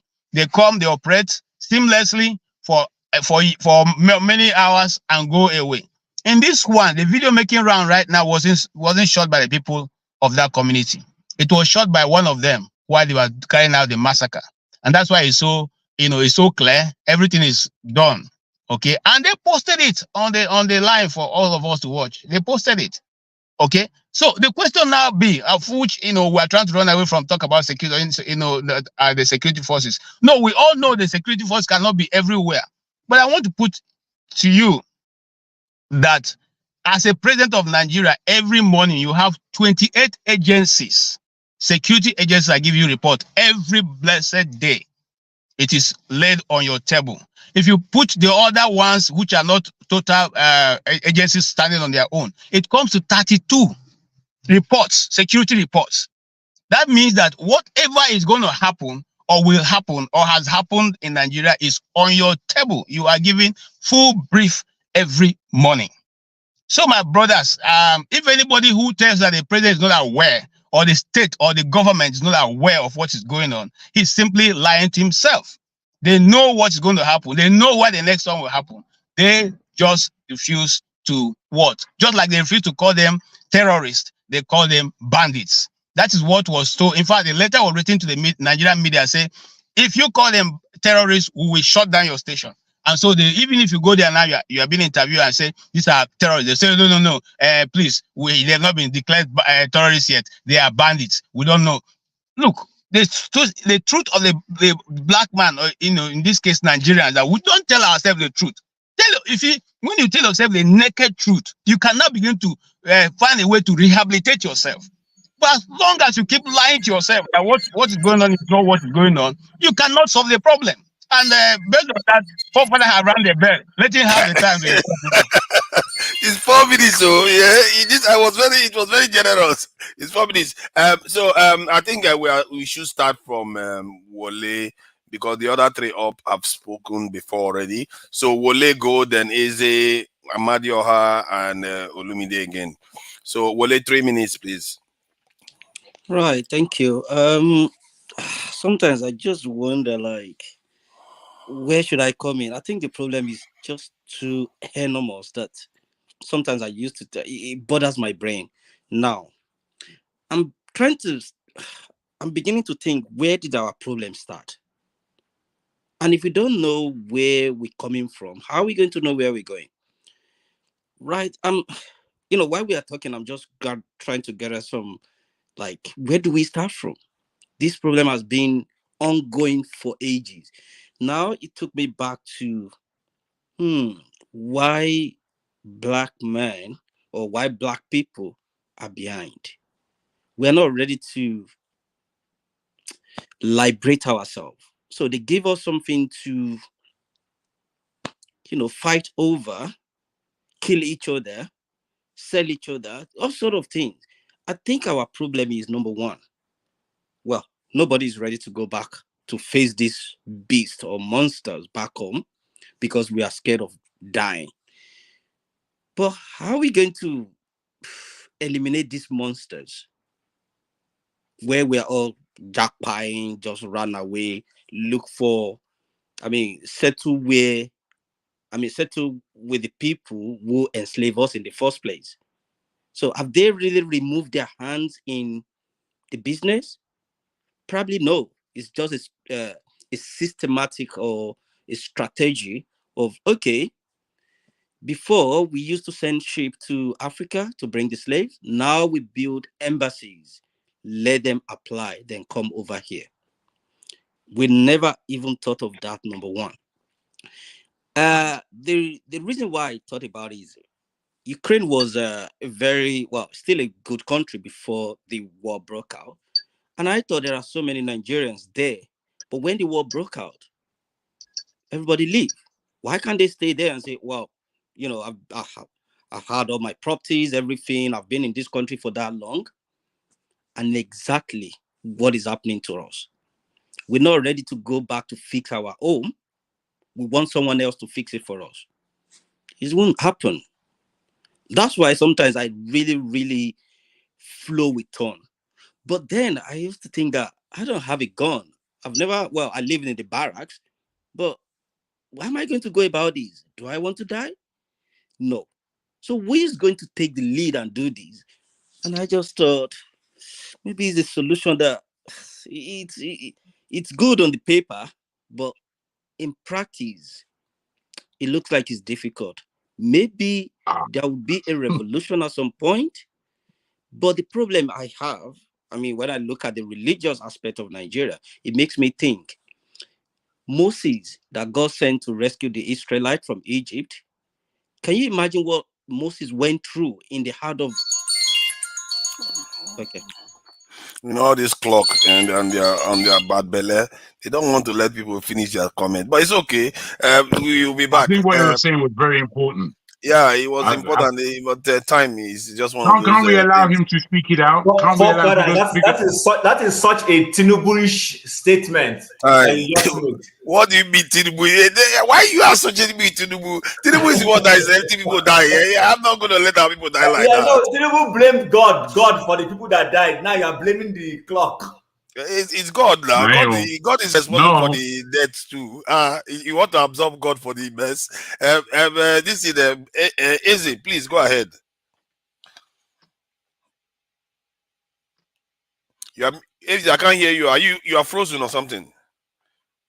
It's frozen. It's frozen. I Amadia, still believe you should Eze is have moving allowed now. Wale to continue. I know. Oh I yeah, feel it too. I feel it too. I'm And I watching like the what he clip said from about the embassy thing. I've never heard anybody put it like that. Absolutely, me too. Because you see, that issue, I can tell it to you from my point of view. Being here in the UK, Yeah, being here in Jaguar, the I'm sorry. 60s and 70s, Jaguar, I'm sorry. real We quick have like to. this. See, no matter how precious our knowledge is, let's No. You see, let's get some more you from know, others. you know that we are here. It's 8 o'clock. We are here. There's no rush. We can have a Exactly. conversation. You know, No, we can have. Jagu, you cannot Yeah, come out. You just have to wait for your time, Jagu. Wait, hold on for your time. That's what you said. Can Just also. hold on for your time, Jagu. oh my God, Yeah. Oh, that's that troublemaker, Yes, I'm here KJ. today. I'm here, Gilly Bam. Hold on for your time. My brother, you are not serious. So make you show your face. I am. Hold on for your time. Is it? Please go ahead. Sorry guys, I was actually watching a football match. Sorry about that. We've spoken. Eze, I can see that you're a Man U supporter. You don't look too happy. We are losing. Sorry. I know. He said he You guys doesn't are look too rubbish. happy. Rubbish like APC. That's oh dear. They're terrible. Anyway, you see, I'm fine, thank you. If a country is not serious about its insecurities or providing security for its people, then the country is not serious about providing good leadership. We can't keep happy. Initially, it used to be pockets of insecurities, but now it's now widespread. What's going to happen is each year we'll see these insecurity issues coming closer and affecting economic activities in the country. And I think Tinubu is not taking the security condition of the country seriously. And I would hope that, especially with the military institutions, they can put effort in ensuring that the lives and properties of Nigerians have been protected. It's painful to wake up on a Christmas morning to hear stories of those who go to bed and not wake up anymore as a result of no fault of theirs, but by individuals who probably just have hate in their heart. These are the things to protest for, if you ask me. And I think we Nigerians are not angry enough. We are not empathic enough. And we are not serious enough. That if certain part of the country is crying and others are enjoying themselves, then we are not serious people. That if it's not affecting us directly, it doesn't mean it won't impact us at some point. If we allow the government to continue to express ineptitude, I don't care attitude, immoral attitude, definitely the criminals will be emboldened and they will continue to increase in their numbers. Like I previously said, it is very beneficial to be a criminal in Nigeria. Very. Especially when nothing is being done to address the insecurity. So I think Nigerians will continue to suffer if they stay silent. And, I'm sorry, guys. You know, this your slow method of delivery, as succinct as it is, it won't let you get out enough thought, especially when we are 10 here. They just sorry, they just scold us again. So I'm really Hi. sorry. Man United, they are not having a good season that day. Amadioha, thank you for coming in. Is after Eze we get Amadioha. So what do you think about what you've had today with all the unnecessary loss of life? Sorry, before he goes on for further, please. Somebody is typing away on the private chat, but he's not in here. Is that acceptable? Let me Kick see. him out. Triumph, come on, man. Triumph, you need to head out, or you want to come in. If you want to come on stage, you come on stage. Turn your camera on. Let me give him a chance to turn his camera on. Triumph, do you want to turn your camera on and come on stage, or you go out? You need to let yourself out then. Triumph, you put your camera on or you go out. One. Okay, he's gone. He's gone. He's good. He went by himself. It's all good. Okay, Amadio, go ahead, please. Yeah. Tonight, just anytime you see me, you always smile. Thank you. I put smile. Yes, now you bring smile to my face now. Everybody. Christmas. Only me there. They work today. Yeah, okay. If I say if you there at pharmacy shop, as they give people drugs, then they come back. We enjoy it. As Mr. Ramedi said, some people's fans are some people's names. So everybody have their own fans. All right. Even as people are crucifying forefather, he still has his own fans. Everybody had their fans. So he said that last week, and that's how it is. Coming back to what is going on, I started watching earlier on. Happy Christmas, happy Boxing Day. I hope Charles Okocha and what this guy Portable, they finished their boxing match. Would be very interested. I never know who won yet, But as you said, coming back to Nigeria though, you are saying boycott the election. Let me start from here. We don't need to boycott the election though. As I said the other day, the big boys are already prepared for 2027. When we are here talking, they already put everything. The game is already on place. The first day they win the election, are going to OVA. That's the day they start planning for the next election. What happened in Port Harcourt is they have planted all their foot soldiers there already. All right. If they can be able to get all the local government chairman, all the local government representative in every house, then what are you talking about? Who are you going? Which government are you going to win? So they're already planning on 2027. So we should not be here talking about boycotting the election. We should always trying to see how we're going to put ourselves together now and start find a way to counter them. Or else 8 months to go, 4 months to go, we start running around. We're not going to do anything because they already have their foot soldiers. All I hope is Odimba from my state. He planted his own the 4 years before. So that's why we're able to win all the local governments, all the whole, everything. He won everything. He left nothing on a stone. He won everything. So that's number one. Number two is the killing of, by now, we're still lacking something. We are not taking this killing in Plateau State seriously, We all of us are just, this is discussion. This has been going on for a very long time. Sorry, before I go to the killing, Governor Oti, did he have a lot of preparation 4 years back? Oti of Abia. Oti win because of on the influence of P2B. So in other words, it can be done. It can't even come behind third.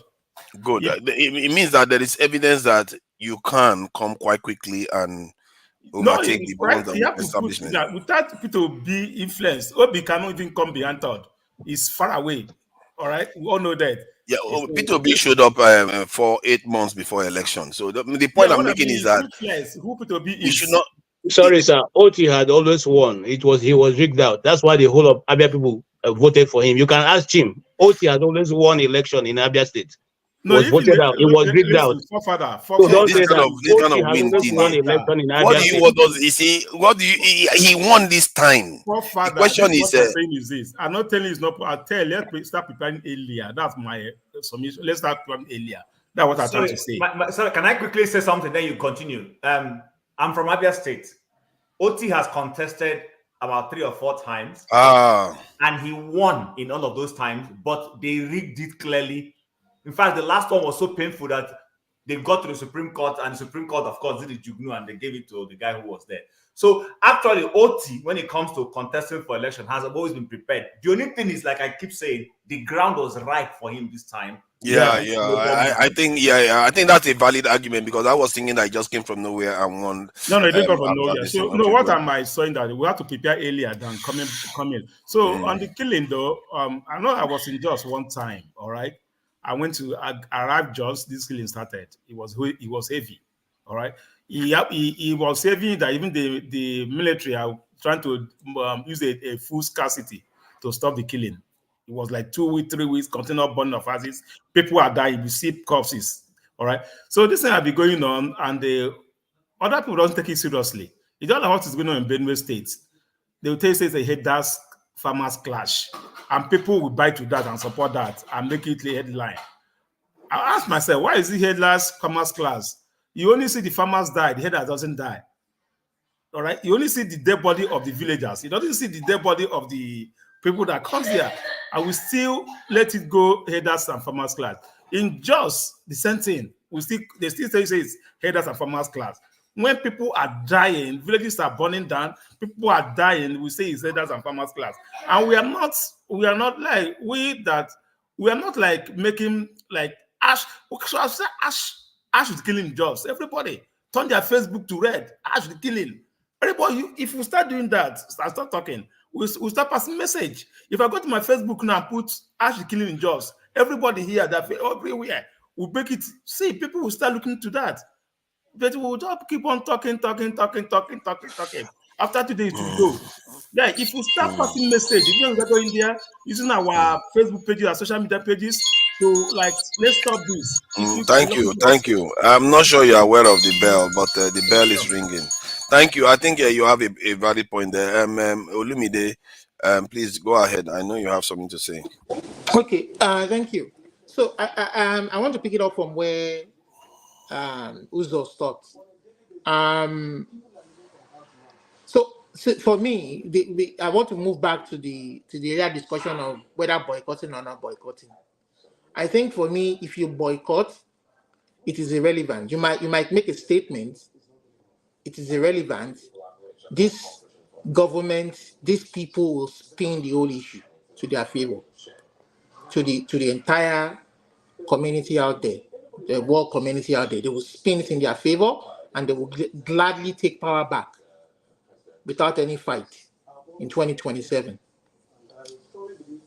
But if you go ahead with to get dust your PVC and get prepared for 2027, it is the same process that will happen again. My own solution, and I have always kept asking on almost every time we come here on this platform, what is the solution? And my own solution is, how do we make our vote count? How do we compel this government to make our vote count? This is the time to start talking to, even Buhari during his own tenure, his own 8 years, he was a little bit fearful. He allowed the Benin people to hold their election without interfering. There were some elections that are held in Osun State. He allowed the beavers to work. But why? But this Tinubu guy, this one knows. In fact, he doesn't fear anybody. He will do anything. Look at how he waded it into the rivers issue to make the governor sign a resignation letter ahead of time. Part of the settlements he settled. This guy is unconventional. This guy, Tinubu guy, I'm telling you guys, this guy, when you say somebody is a mafia, it's not necessarily Tinubu himself. It is the ox that's around him. I'm telling you, majorly southwestern ox that's around him. And I'm a Yoruba guy. I know what I'm telling you guys. This guy will spin. He will spin things in his favor. You understand? So you look at the way he was able to manipulate the Chicago State University, not necessarily the U.S. judicial system. The judge that sat in his case was, tried to be as fair as possible. But at the end of the day, it was left to the Chicago State to come out clean. But look at the way this guy influenced them, and they weren't able to come out. I'm telling you, this guy he has it, especially those southwestern ops that surround him, and some of these Fulani oligarchs that are bent on using him as their tool. See, that is the key. Nigeria wants to remain as it is without the constitution changing, and there has to be a way for this election to be free and fair. That is the only solution. If Thank there's you. no way, Thank you. if there's no way this election can be free and fair, Thank you. forget it. It will spend another 4 there. years there. I think if you are listening to Eze, he did mention that there is always a reappraisal process that goes on after every election, and they look into changes that are due to be made. And from what Eze said, that they are not, even Labour Party is not currently pushing for IREV to be included as part of the coalition mechanism. So these are the kind of things we should be aware of and how demand. do we know that? As Labour Party come out with a statement to that effect, how do we know that? I guess we can hear from Eze regarding it. Until Labour Party comes out, I don't believe that. It's not about. I'm sorry, I don't believe that. It's not about coming out to speak. You watch them. What is their move? But I'm saying nobody in that party of note has spoken to such. Not just Labour Party. How about PDP? You changed your statement though. Not just Labour Party. They let him talk. He just said, "How about PDP?" They changed your statement. You mentioned about having Nigerians' electorate vote count. Now, the grievance was, some said the beavers was not working. Others said the results were not uploaded on a real-time basis. Now, and I said previously that, which I borrowed from Ogachim, I said, learn the games of your opposition, or learn. It's like if you're in a boxing match, if you're a Tyson fan, what he says is, I try to study my opposition, how he moves his head, how he throws his jabs. So you must study your opposition effectively and see how to devise some strategies to beat them. Now, your vote don't count. Why? You just don't stop at that. IREF was not working.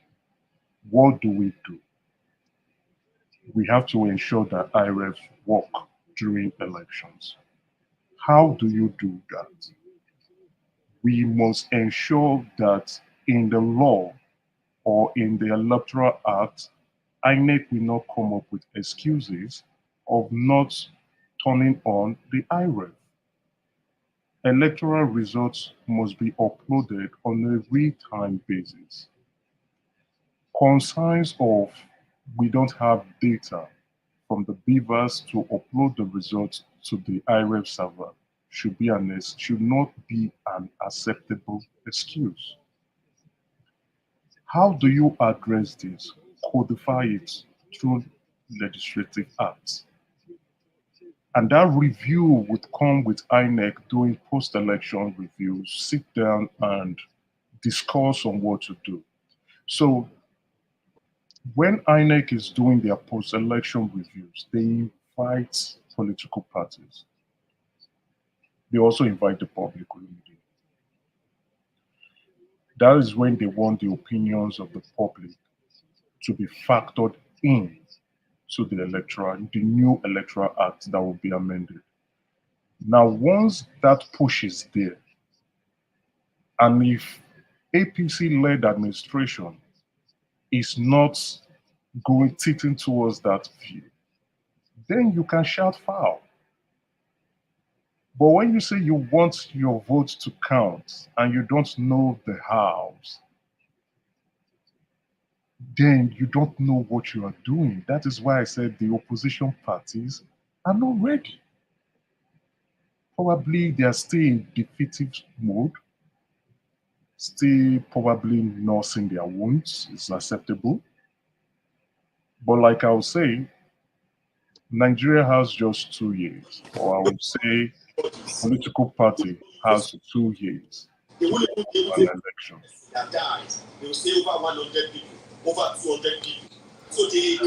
Hi. Oh my Who's God! that? This time I just rigged it for him. It's okay. Tony, you want to say Concerning your something so we proposal, can a go to very funny Jim? proposal. I don't know if you're advocating for APC or it's Okay. a very, very funny proposal. So is Right. there, are you saying that Olumide, Jesus. Olumide, wait. So before I forget what I want to say, I won't be long. Man. Thank you. What did I want to say? It just got me off my balance. Yeah, about the election. What did I want? Okay, let the next person go when I remember. Chim, go. Thank you, Olumide, for your good work of taking this top row. Chim, please go ahead. Chim, go.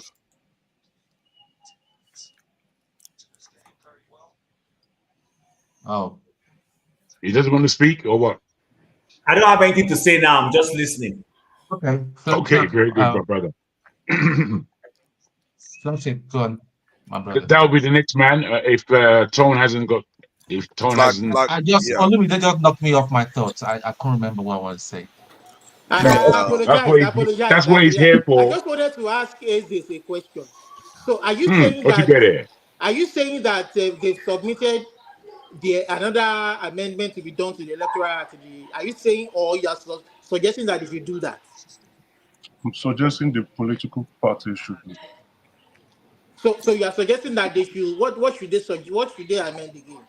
What did you want them to amend? I think I'll go with your comment that our votes don't count. But the question should be, why does our vote not count? Okay. Not our vote don't count. Now, the main grievance with the 2003 election was some people said Rivers was unable to upload real-time results to the IRF server. Some others said they shut down the IRF server completely. Man, there's a lot of noise from your background though. Can they chill out? Even if it's or is it Olumide? No, Wow. It was Olumide. This guy, Jesus Christ. He represents all the ruffle of Lagos. I don't know, man. He's also always all over the place. Please, Eze, go ahead so that this is the flagship can. No, it's for Chim now. It's for Chim. This back and forth is a bit. I shouldn't have allowed Olumide to ask the question, but just answer it quick. Try to round off Eze so that the top panel can start speaking. If you go by that narrative, then you must go with the remedy. And that was how, like I previously said, understand your opponent, know their weakness, know their strength. I think who spoke about the use of technology. That's a good idea. But what I would say with the court verdict, they allowed INEC to collate manually or whatever manner they want. So if the opposition parties are serious with election business, then they must put INEC into a tight corner and ensure that real-time upload of results is mandatory, and that the excuses of data not being in the beavers should not be had. Once that is codified, then INEC has no business in providing excuses in future elections. Thank you. Chim, are you ready to? Chim is not there anymore. Flagship, please go ahead. Thank you. Can you hear me? Loud and clear. All right, great. So with respect to the election, I think that one other aspect that we all need to take into cognizance is this phrase that was coined out by Mahmoud. Go to court. If you don't like it, go to court. We seem to forget the role of the judicial system, that even with the voice of the people and the votes that they voted, if the party that thinks that they ought to have it decides to contest it and go to challenge the election results in court, the judicial might swing it in the way of whoever their favorite is or whoever the highest bidder is, which in 2023 we saw when they blatantly disregarded what the Electoral Act says, what the law says in every way. And in spite of challenging the opposition in court with all the evidence that they had, they still went ahead to declare the result as is. So that's an intricate part of the whole system. And like Ferreira was saying, that's one part that I agreed with him. The system needs to be revamped. If we leave it as it is, whether we include technology and everything else we put, these people have the folks at the top that can change it and swing it their way. So there's a lot that needs to be done. I think that we really need to think about good strategies that will work and overturn this whole rascality that's going on within the electoral system and the judicial system in Nigeria. I yield the floor. Thank you. Jagun, it's come to you. Finally. And you know, what I wanted to do earlier was just to, because of what I think it was Wale who was talking, and he was speaking about, I didn't really want to take it as a turn. I wanted him to expand because he said a couple of things that were of interest to me, especially regarding the diaspora and what the diaspora's responsibilities are to changes that need to be made in Nigeria. And I was going to just reiterate, in the 60s, 70s, and 80s, up to 1982, the Nigerian community here in the UK was at a minimal. I remember basically we had one Nigerian per area. I was the only Nigerian family within my area. By the time the 80s, mid 80s came, there was a place called Peckham, and then it turned into Deptford, and then Woolwich, and then now in London is mini Nigeria. No two ways about it. We are known well in London.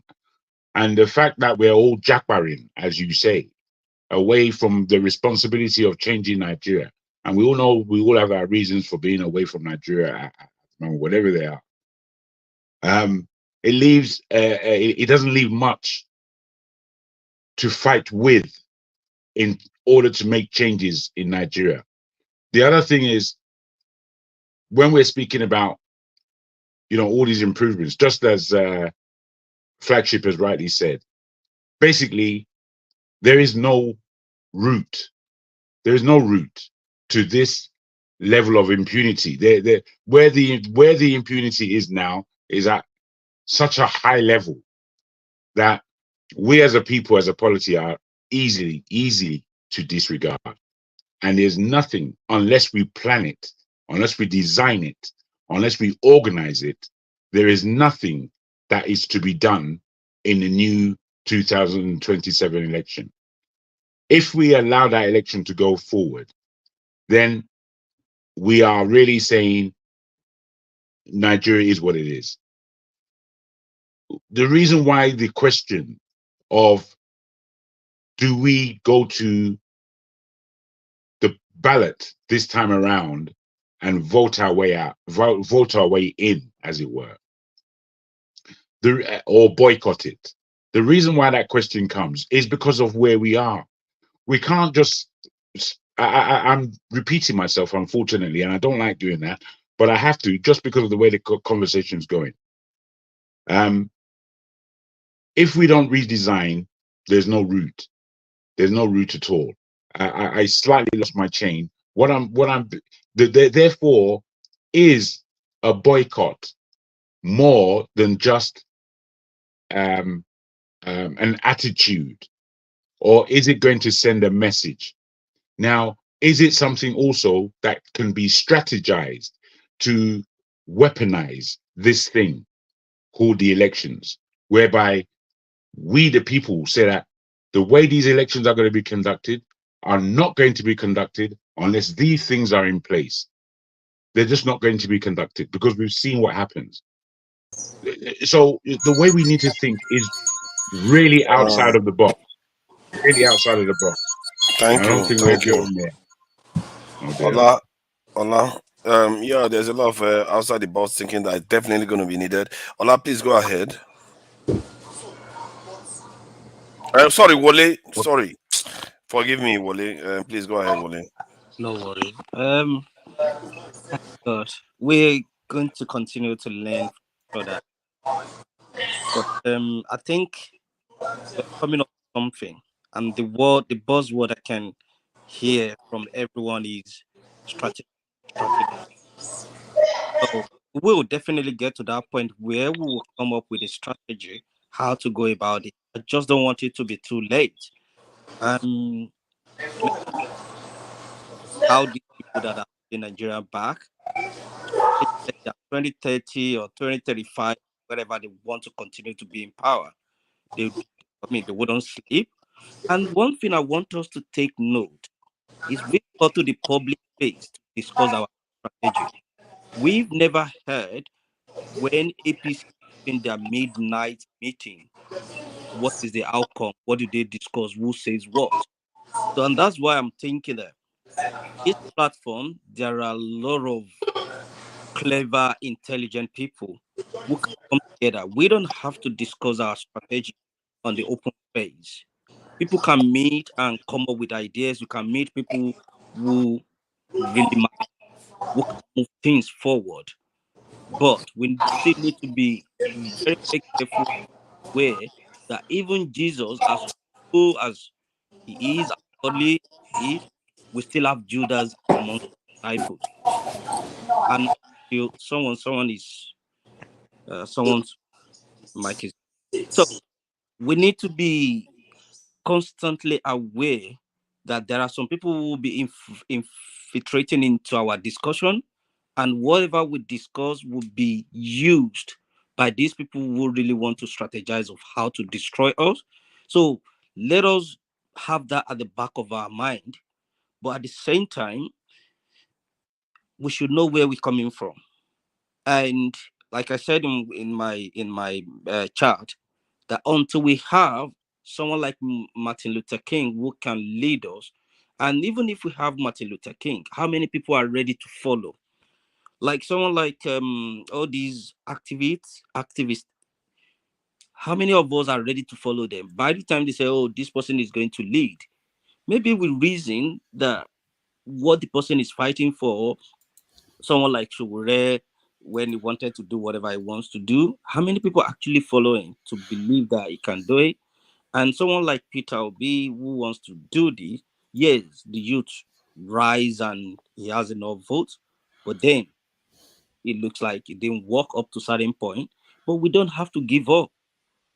And that's why I could come here every now and then to hear my own voice, to learn from people who are intelligent, to listen to other people. And I think that's the way. I think you raised some points that needs to be talked about. But let me just play this because this is one of the, for me, some of the saddest sights you see, and watching these type of things really drives me mad. Let me just play this about some of the students that were kidnapped in Kaduna, so you guys see what happened there. Attacks on schools are now becoming common in Kaduna State. Many families sleeping less at night, worried about the next target. God, I have to tell you, I am. Forefathers, when did this happen? Now they raise their voices in prayers, individually and collectively, seeking divine intervention for the safe return of their children.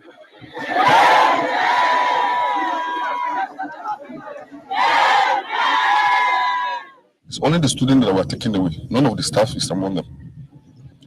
So for me to meet the house master, who's in charge of them here, he too was able to escape with his own family.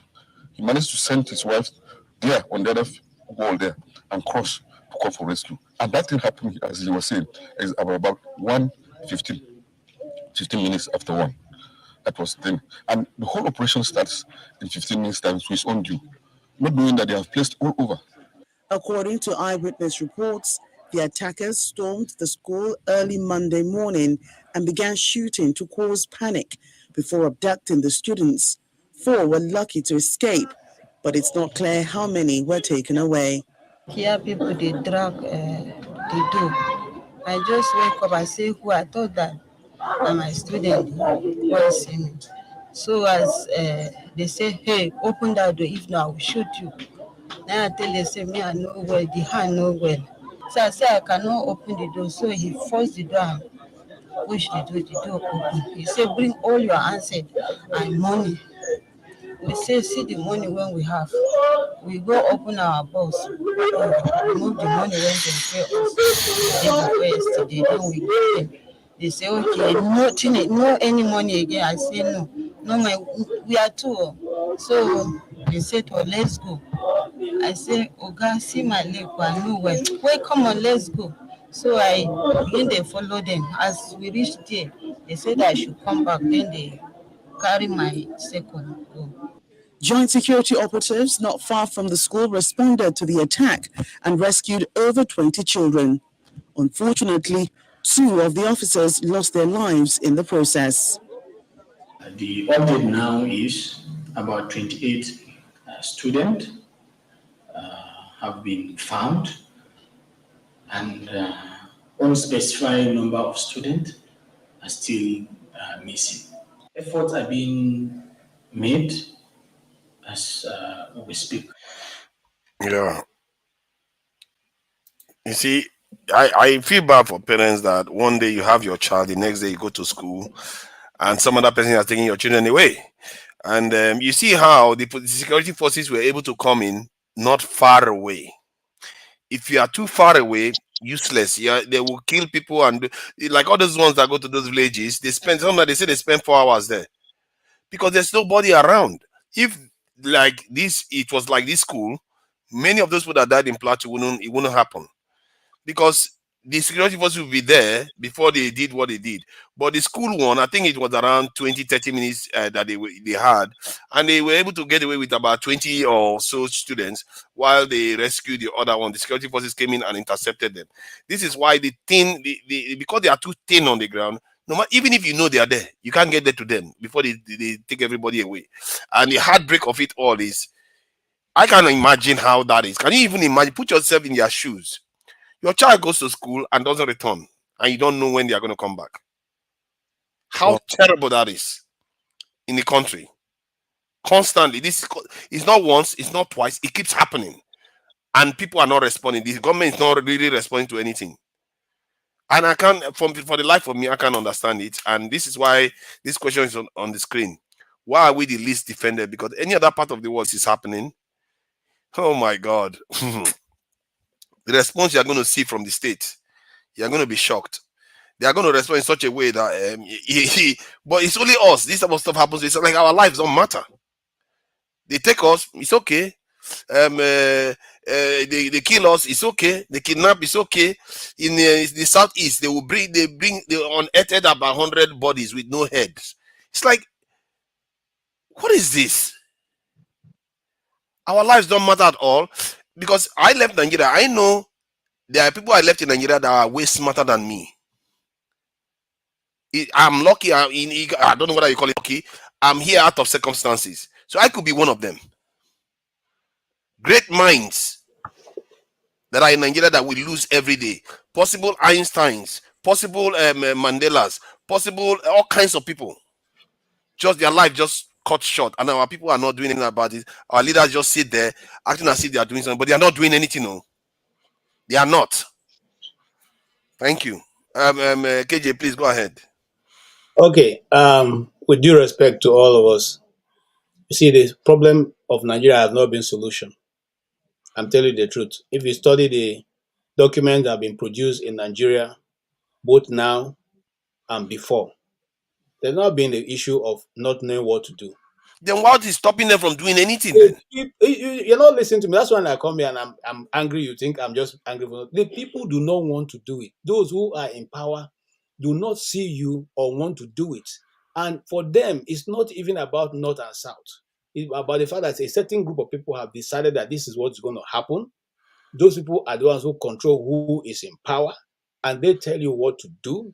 and you do it. Let me tell you something. Look, is it today? Now today they begin keeping. Those people, they don't have people. Coming. David Mark's village was attacked. David Mark, when he just left Senate, Senate president, his village was attacked. What came out of it? Okay, what came out of almost that village now is a shadow of itself. That village had over 5,000 people living there. Now, if you go there, you see what you see is part of it is occupied by cows. And when we say it's ethnic cleansing, some people begin to argue. They begin to say what they don't know. But you just go back to those places that have been attacked and see who lives there now. Some of their names have been changed. Okay? And then those who try to defend their people, they are called terrorists. I remember when Ghana was invaded. Yeah, but what you are saying is, what you are implying is that there is always there's some kind of religious or ethnic coloration to it. But this stuff is also happening in the deep north. From Zamfara, it's happening this is Kaduna. Go and look at these places that those things are happening in Zamfara. Okay, we have seen them. Some of them are some of them the fight is between Fulani and Hausa. To Nigeria, in support of what Nigeria is saying. To Nigeria. The people that are affected to Nigeria, listen. The victims of all this are the indigenous people themselves. Thank you. The Hausa people. The indigenous people are the victims, the Hausa people. That is why we have to speak out. But the kidnap victims are from all the kidnap victims we saw just now from all groups. So how is it specific to any group? We are talking about the land. It's not from their group. It's from all groups, but it's not from their group. As much as I know, all right. When you said Fulani attacking our side, is a different ballgame. All right, don't say that because it's not about Fulani attacking our side, attacking Fulani. This is what they call, I call it ethnic cleansing or something like that. Even if Fulani guys come, they kill everybody, both the Hausas and the Fulani, both the indigenous Fulani themselves. They finish them. They don't leave anybody behind. All right. And listen. The issue that you said something. They don't have people. You said they don't have people. Yeah, because their own people too in the north are having the same treatment. Those guys. They are like, I would tell you, I've been just from Shandan local government, from the main road to the village. It's about 30 minutes. Utokad no motor can go into those villages. So if there has been an attack in Shandan, back and forward, the police cannot even get there. An hour, they cannot. All right, no access road to go to those places. So when these guys come all the way from the forest, they run them over. Nobody will come to their help. All right, that's number one. That's why you need military outposts. Yeah, but they don't have enough people. Military outposts doesn't go inside. They are military. There's a military outpost, but they are on the major road. These people come all the way from the bush. They come from the bush. For example, let me tell you something. You just said something. They don't have people. If not that the Satanás rise occasion, it could be happening in the south. They almost run over Ondo Forest. We all know that. They almost run Ondo Forest. Last 3-4 years, nobody can travel from Lagos to Ondo State without being slaughtered and kidnapped. They almost run Satis, beheading people, cutting. Listen, this thing was almost run Nigeria over. If not that Amotoku coming in place, they have to set up Amotoku to counter those bush, all those things happening in the bush.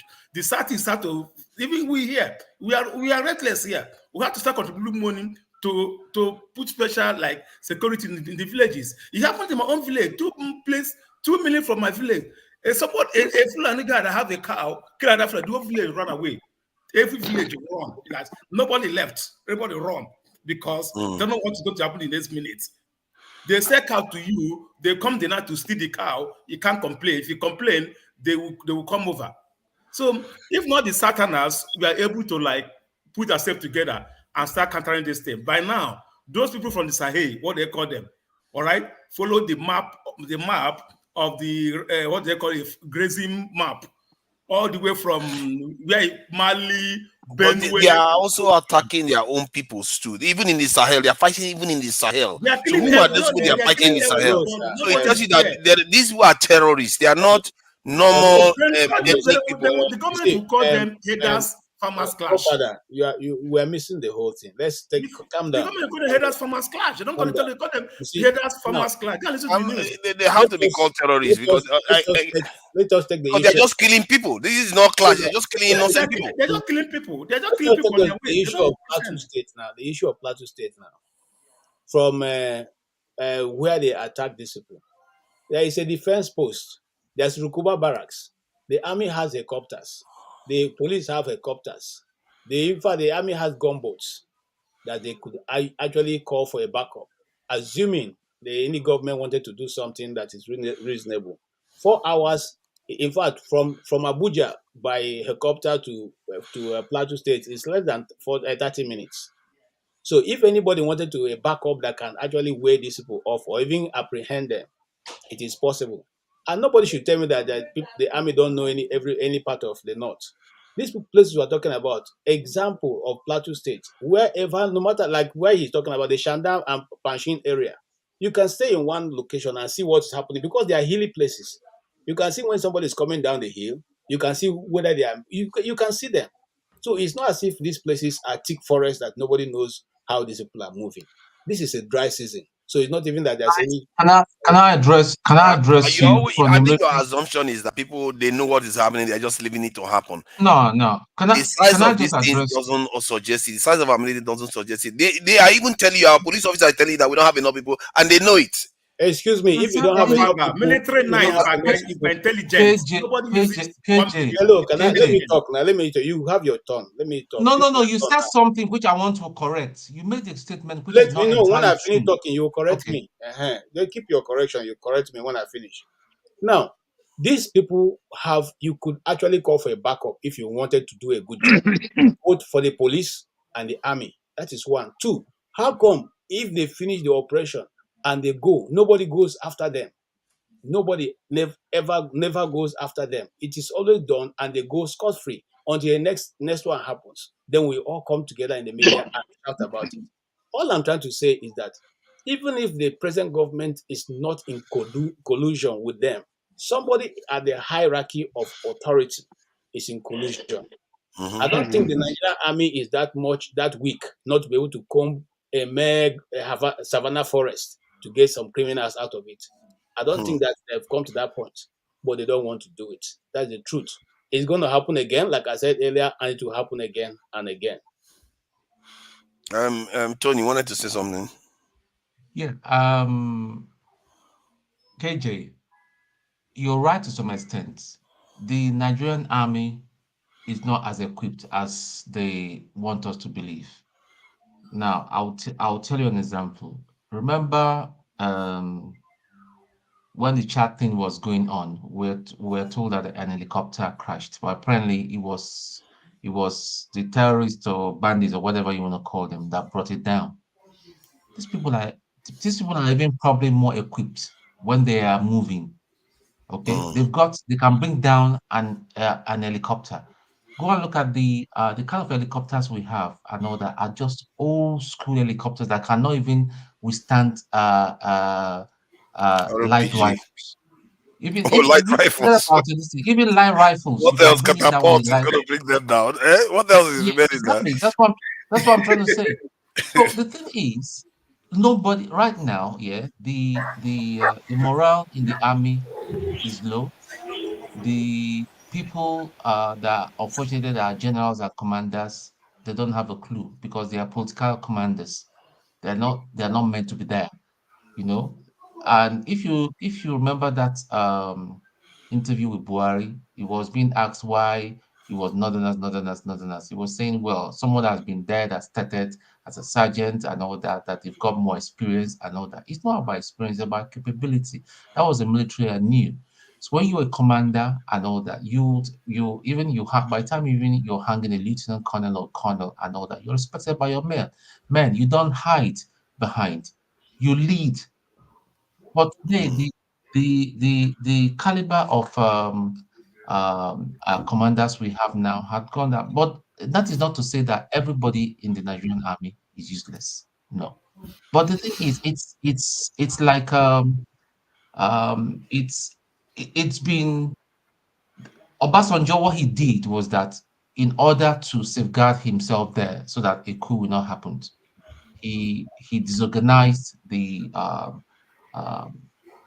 administration of arms and all that to make a coup to be very, very difficult. And that is what is even, I believe that is what is even delaying people some people to strike. I know there are some group of people that may want to strike, but it's difficult. But is it going to happen? Is it impossible? My answer is no. It may take time, but it can happen. So the thing with Nigeria is we can talk from now till tomorrow. As these people needs to be gotten out from with this force. Unfortunately, it's just force. And again, yeah, that was what did I want to say before Olumide? It went off again my head now. Yeah, Peter Obi. Peter Obi has got real problems. And why I say he's got real problems is that even the Labour Party itself is divided. You cannot go and fight other people when your house is divided. They are not addressing it. It's divided. It's I full. thought they It's should full have of been able to sort it out by now. How is it still? yeah. I thought they're not even talking about it. So Labour Party is infiltrated by people that are loyal to APC. So you're taking us out to our main topic. Yeah, you see Amadioha. Yes, let's talk about let's talk about P2B and no P2B. No, fair point. So who wanted to say something? I think I will Chim. The one thing Tone said I wanted to add to actually. KJ, you know, some of these bandits have been known to wipe out military outposts, like with Boko Haram. They've been known to, so they are not like a pushover where our military just sees them like, let's go and tag them. It's not like that. If you go, they can, when you come in, they set trap for you. Then they've been known to wipe out military people that came to rescue the kidnapped victims. They will set trap for them and wipe them out. Then the military will go and start organizing burial for the families. They need to consult before Boko Haram start operating. These guys are one at a time now. Yeah, how are we supposed to hear? He called my name. Let me answer now. No. Every time they call, they go answer. Let me say something sensitive. Okay. Let. I think Eze wants to say something sensitive. I think we need to be careful on public platform. Eze, add the military before you finish your statement. Please go ahead. I'm not trying to say some, but my reason is I think Mr. Trump. He mentioned. Eze, no disrespect. He mentioned that he knows people who wants to strike. I would probably say maybe that's a slip of tongue. We should be very, very mindful. Okay. Yeah. I think regarding force and all that stuff. Yeah, that is true. Actually, that is not the view of Dr. Damages and all the moderators. No. I'm also telling him he should be, because once you make that statement, right, that you know people who wants to strike. That's yeah, it's quite sensitive. It's a sensitive statement to say. It could get you, even if somebody go and do something now, they'll say you are associated with them. You don't know who is who, so you have to be careful to protect yourself. That's true, actually. Fair point. Just like he pointed out. Our military needs to consult ESN. ESN took care of them professionally. Olumi, did I say this is on the work again? On the work. Don't mind him now. He's taking one too many of those that medicine he sells. Who is next now? Who is next? Okay, is it you? Okay. Let me say something. What I want to say is this: these people killing people on the way on the middle belt, where the Benway. Before the Boko Haram, they have been killing. So the killing, they're not Boko Harams. They are not Fulani, as my people call them. What are they? Government have not called them names. They always come out and raid a whole village. Not today. They come out, they roll a whole village. Terrorists. Well, then what do you call them? Who are they? Because they don't catch them. You see, this is another aspect. They do these things. You hardly see them as casualties. We don't see their bodies. They come in, slickly operate and go away. Yeah, Either they are downright terrorists or asleep. Let me tell you, they come out, I was in church, they call people asleep. When people are waking up for sleep in the morning, they start killing everybody. They will massacre the whole village. Yeah, but even when you do that, you would think one person will catch one and You know, and mistakes will happen, but it's almost universal. They barely find any of them there.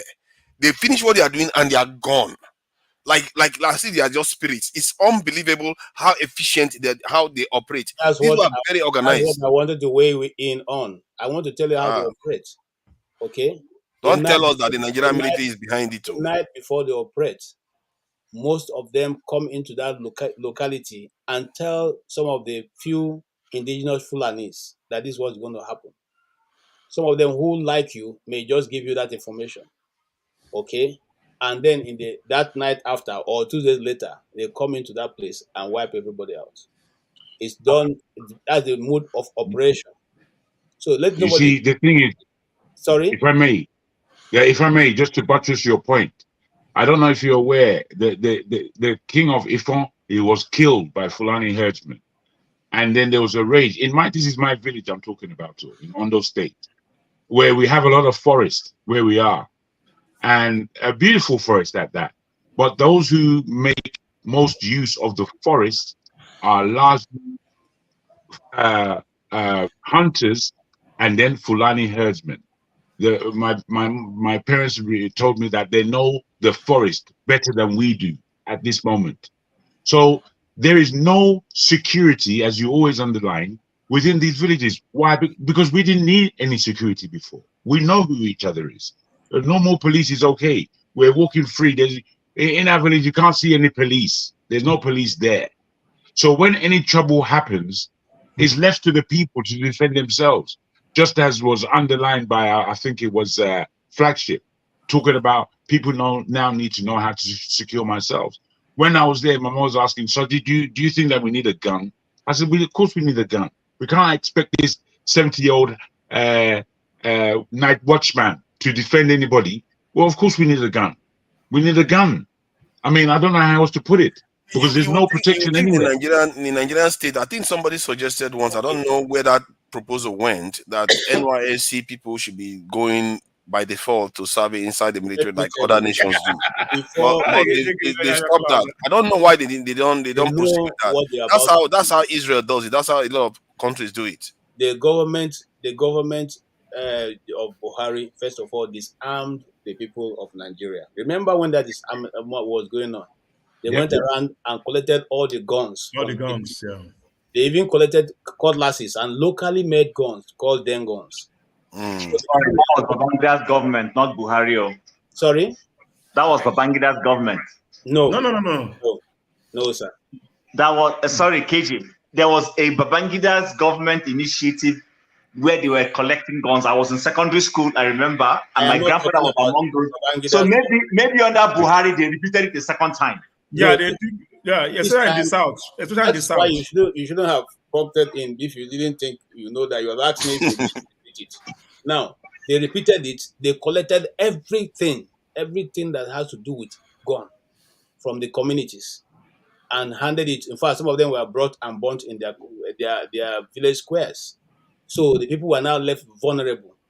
Now, if they hadn't done that, people like Benue people would have totally retaliated at a very large scale, okay? But they were left with nothing. So they just walked through their villages and continuously to do that. And somebody was saying that, we are lying here. Let's go back. You said retaliated at a very large scale. So if the bandits attack...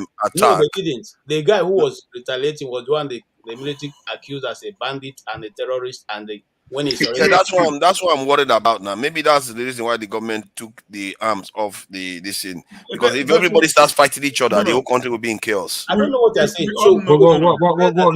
No. That's wrong. That's wrong. Oh, Father, that's wrong. I'm just trying to say that maybe that's their thinking, because if everybody has arms, I agree with you. In a normal country, wait there, guys. In a normal country, that would work. But unfortunately, again, you can't take Nigeria as anything normal. So by the time Buhari is disarming mainly the South, and I've seen it myself in about 10 years ago when I was there.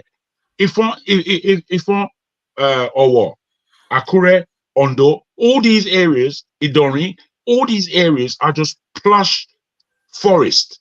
That's what they are. And the people know each other. They love each other in this area, in this part of the world. However, when you are divorced of protecting yourself, anybody who has arms can do anything they want. And it's as simple as that. That is the scenario that we're in. You understand? Where we live in our village, we are the only ones who have that thing. We are the only ones who have it. And that's because of me. Because I told them that we need this thing, and this is how we need to protect this place. From where my village is, you go straight into Benin. Benin is about 2-3 hours away from where we are. So that whole zone is unprotected. Totally. Yeah. No, I agree with you that Nigerians are doing their best to protect themselves with Amotekun, Hiago, and different stuff that they are trying. Even in the north, they have vigilante groups doing a lot of this work. Can I But just it's just say something, inadequate because it's if I not may? coordinated. Yeah, go ahead, please. Okay, so let me not keep sounding like a broken record. I said the Nigerian state always fuels conspiracy. Now, remember that if I ask anybody here what part of Nigeria's borders are the most porous, everybody's going to say the northern axis of our country. I would say Cameroon border is very porous too. I saw one video today. I was shocked. It's just like it's like a drive-through. Okay, McDonald's drive-through is more secure than the Cameroonian border. Okay. Please go ahead. All right, but the point I'm trying to make is this: somebody was on this show a while ago saying that why the ports in the south and southeastern area are not at full capacity is because if you make it a full-fledged port, whatever, people will bring in arms. I remember somebody said it here. Yeah, I think that was Bello.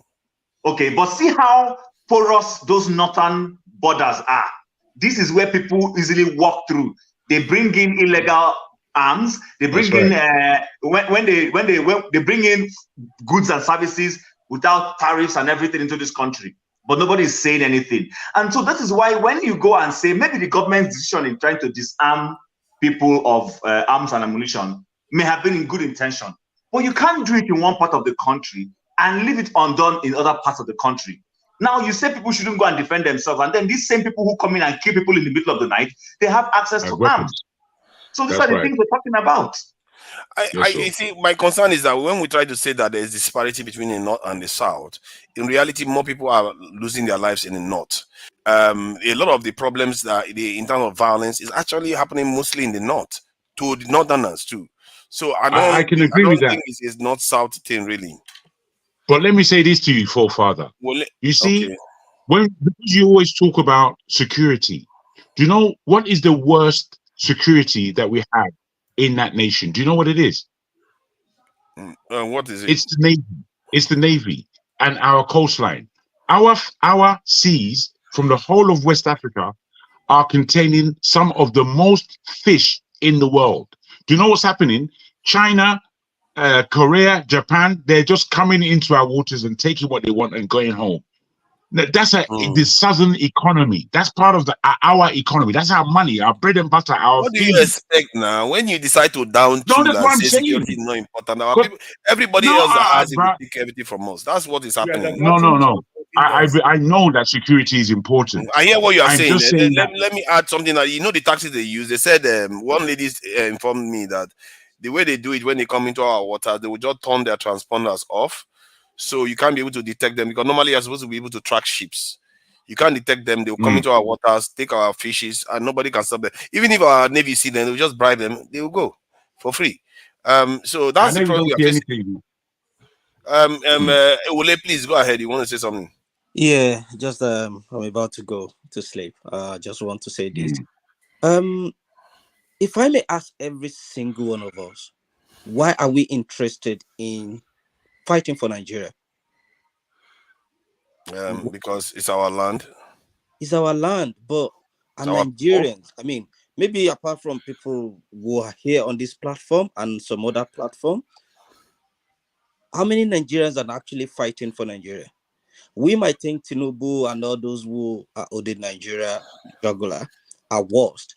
There are millions waiting for their own turn to even sabotage the country. That I agree with you. So, as much as I might be thinking that I want Nigeria to be safe, do I even know if my brother My immediate brother is just waiting for his own opportunity to be a local government chairman or commissioner before he would just do his own thing. So sometimes I used to think that, okay, maybe people like us, we want the country to be better, but what about people who don't even want it to be better?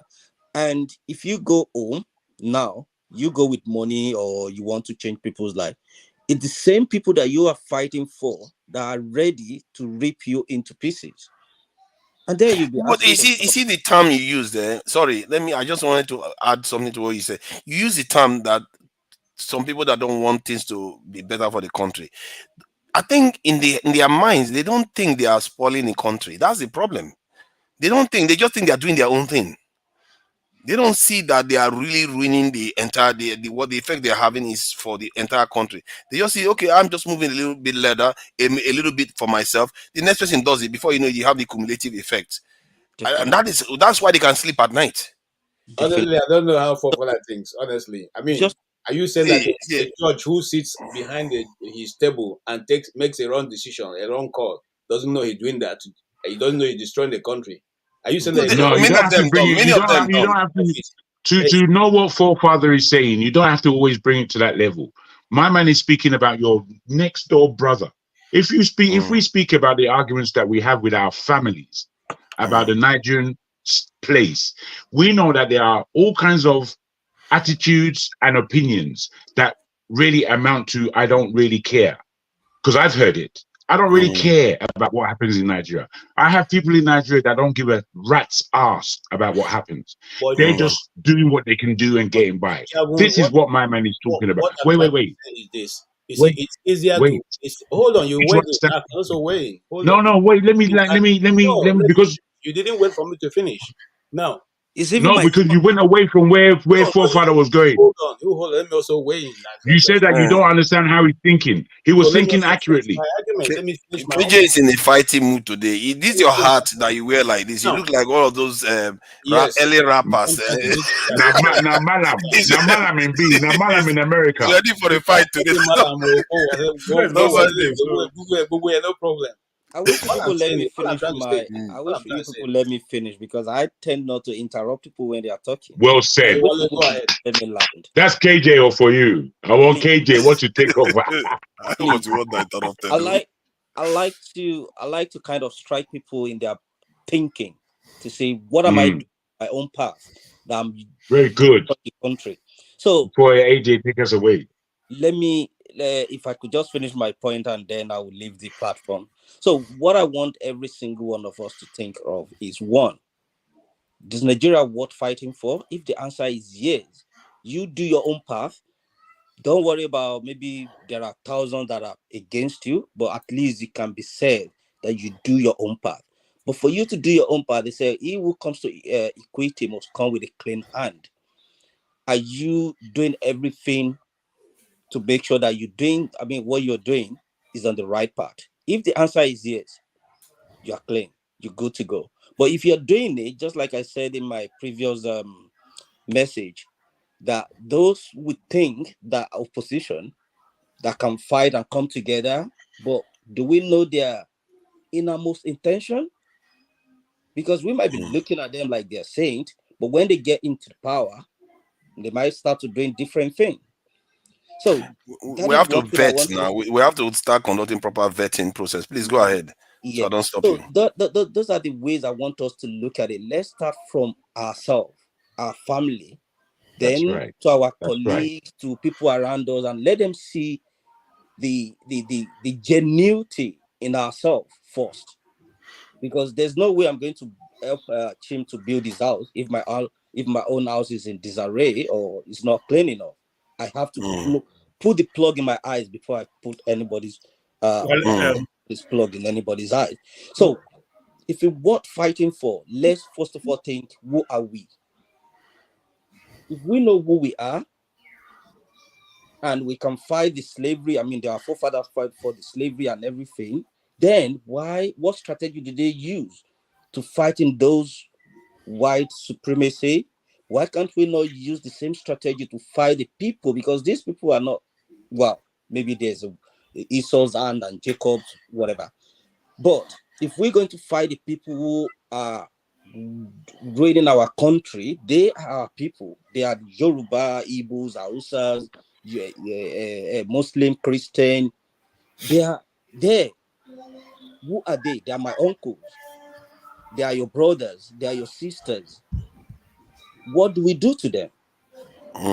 So let me leave it that way, and we'll continue to push and push and push. And I believe maybe one day, it might not be my generation, but maybe one day we'll get there.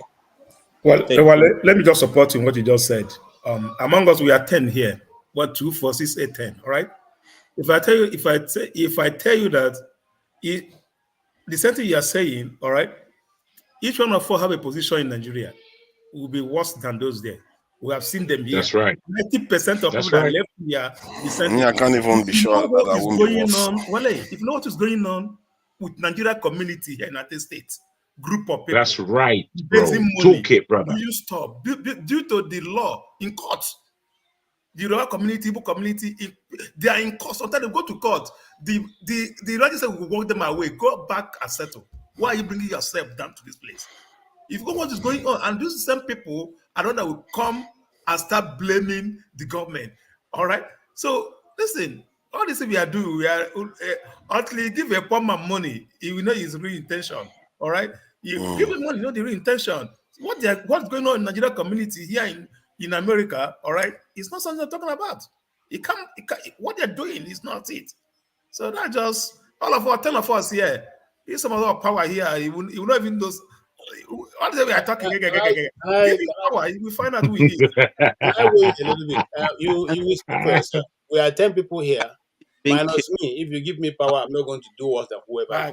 JJ, no, that you speak for yourself. No, leave KJ now. For yourself. Speak for yourself. You have spoken for yourself. Let me speak for myself. At least I still have my hair. You can't shave my hair in my presence. Okay? No. So, your hair? Where's the hair? Hold on, sir. Some people apart from that, you're being disingenuous, my brother. You're not taking the wisdom from what he's saying. You are making it personal.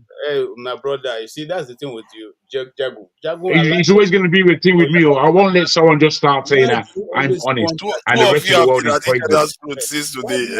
Please let it go. You make your point. I don't interrupt you. Why did you put my man's soul back in his head? Why did you put my man's soul back in his head? He said something and it was clear to all of us except you, and then you said that speak for yourself because you're more honest than anyone else on the planet. Abi? It depends on what you mean, sir. You can speak for yourself. I have not stopped you from whichever position you decide to take. Jago, please let him speak so that you can respond. And Eze, whenever you want to, anybody wants to interject I can answer for myself. I'm of age, except you want me to not be of age, so you're speaking for me. Please. Okay, what are you going to do? Are you going to partition Nigeria to 3 regions? What I'm simply saying is this: every man have the right to defend whatever he feels is good. If I didn't think I can change my situation, and I won't be in this platform, if I know that I will be the same people who are there, I won't waste my time. This is valuable time. All of you know what time means to anybody who living outside Nigeria. So if you don't think what your contribution will make will be a change, or if you now give the opportunity of being there, you do the same thing. Then I'm not like that. I'm not looking for. It's not because it's not because of anything that we left. Some of us left because we were tired of trying to make input that was not working, not because we didn't have government positions. So let's not even get to that point. What we are simply saying is, if you are there, okay, and we are some of us who are even saying that the military should take over. Are we saying that because the militaries are not corrupt? No, but the simple humanity that is in us will allow you to put certain amenities on ground that will help the people to find a way of finding their daily bread. No Nigerian citizen will tell that he's looking for the government to liberate him. He is simply saying, can I have electricity so that my barbering salon can work? He is simply saying, can the road be good so I can transfer my produce from the village to where I can sell it for money? He's simply saying, can I have some housing that will be affordable for me and my family? He's simply saying, can my children have good education so that they can go to school? Nobody is telling you to bring government money to them. They are simply saying, put amenities on the ground. Whether they are northerners, they are southerners, they are Igbos, they are all asking for the same thing. Simply make amenities available. This was what happened in the 80s. when some of us went to I want fire, to follow KJ, please. not because they are not corrupt leaders at that time. Because the government money was not being used as largesse for those who are in positions. But Nigerians could find 3 square meal and mind their business and train their children. That is all we are asking after. Please. Very good. Yeah. Father, may I go ahead? May I go ahead? Please. Yes, please. Thank you very much. Now, you see, okay. For me, what Wale has underlined just now is deep. And I don't want us to miss out on deep nuggets of thinking, because it's these deep nuggets of thinking that are going to make changes for us. He is saying honestly, and this is the way I think. I think quite differently from KJ about this matter, because these things are grassroots. Do we understand the psyche of a Nigerian? Do we appreciate that those of us on the ground, they will repeat or do worse than the people who are in power right now? Do we understand that the majority of us are in a state of apathy while hell is taking place all around us? Do we ourselves know, if we were there, what we would do and how easy it would be for us to slip away from our level of dignity, our level of truth and honesty? Do we really feel strongly enough that we ourselves would not be corrupted? Now, I'm afraid that these are the most serious questions in the world, because unless we're answering this, unless we're able to look in the mirror and see how ugly we are before we point the finger and say how ugly somebody else is, it's a real matter. So when we hear people speaking on this way, and then we just want to object, it's like, do you understand what's just been said? Have you understood what's just been said? We are speaking about a nation that is going away from itself.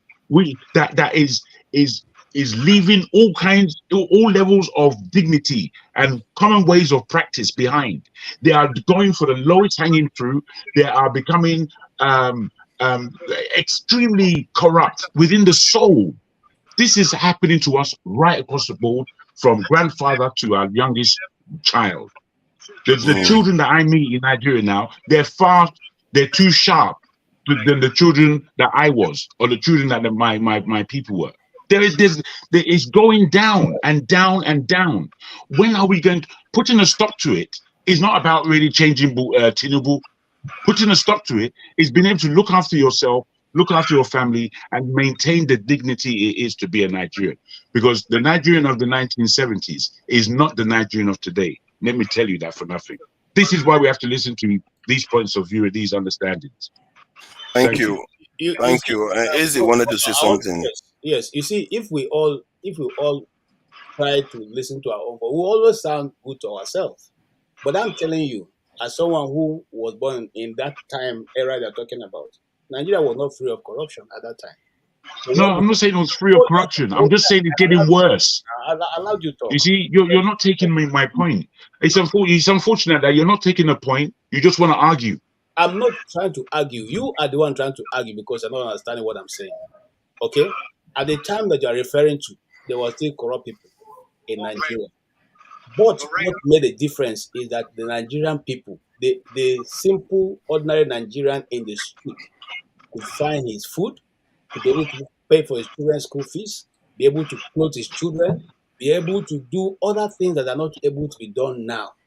So they did not really care about who is in government.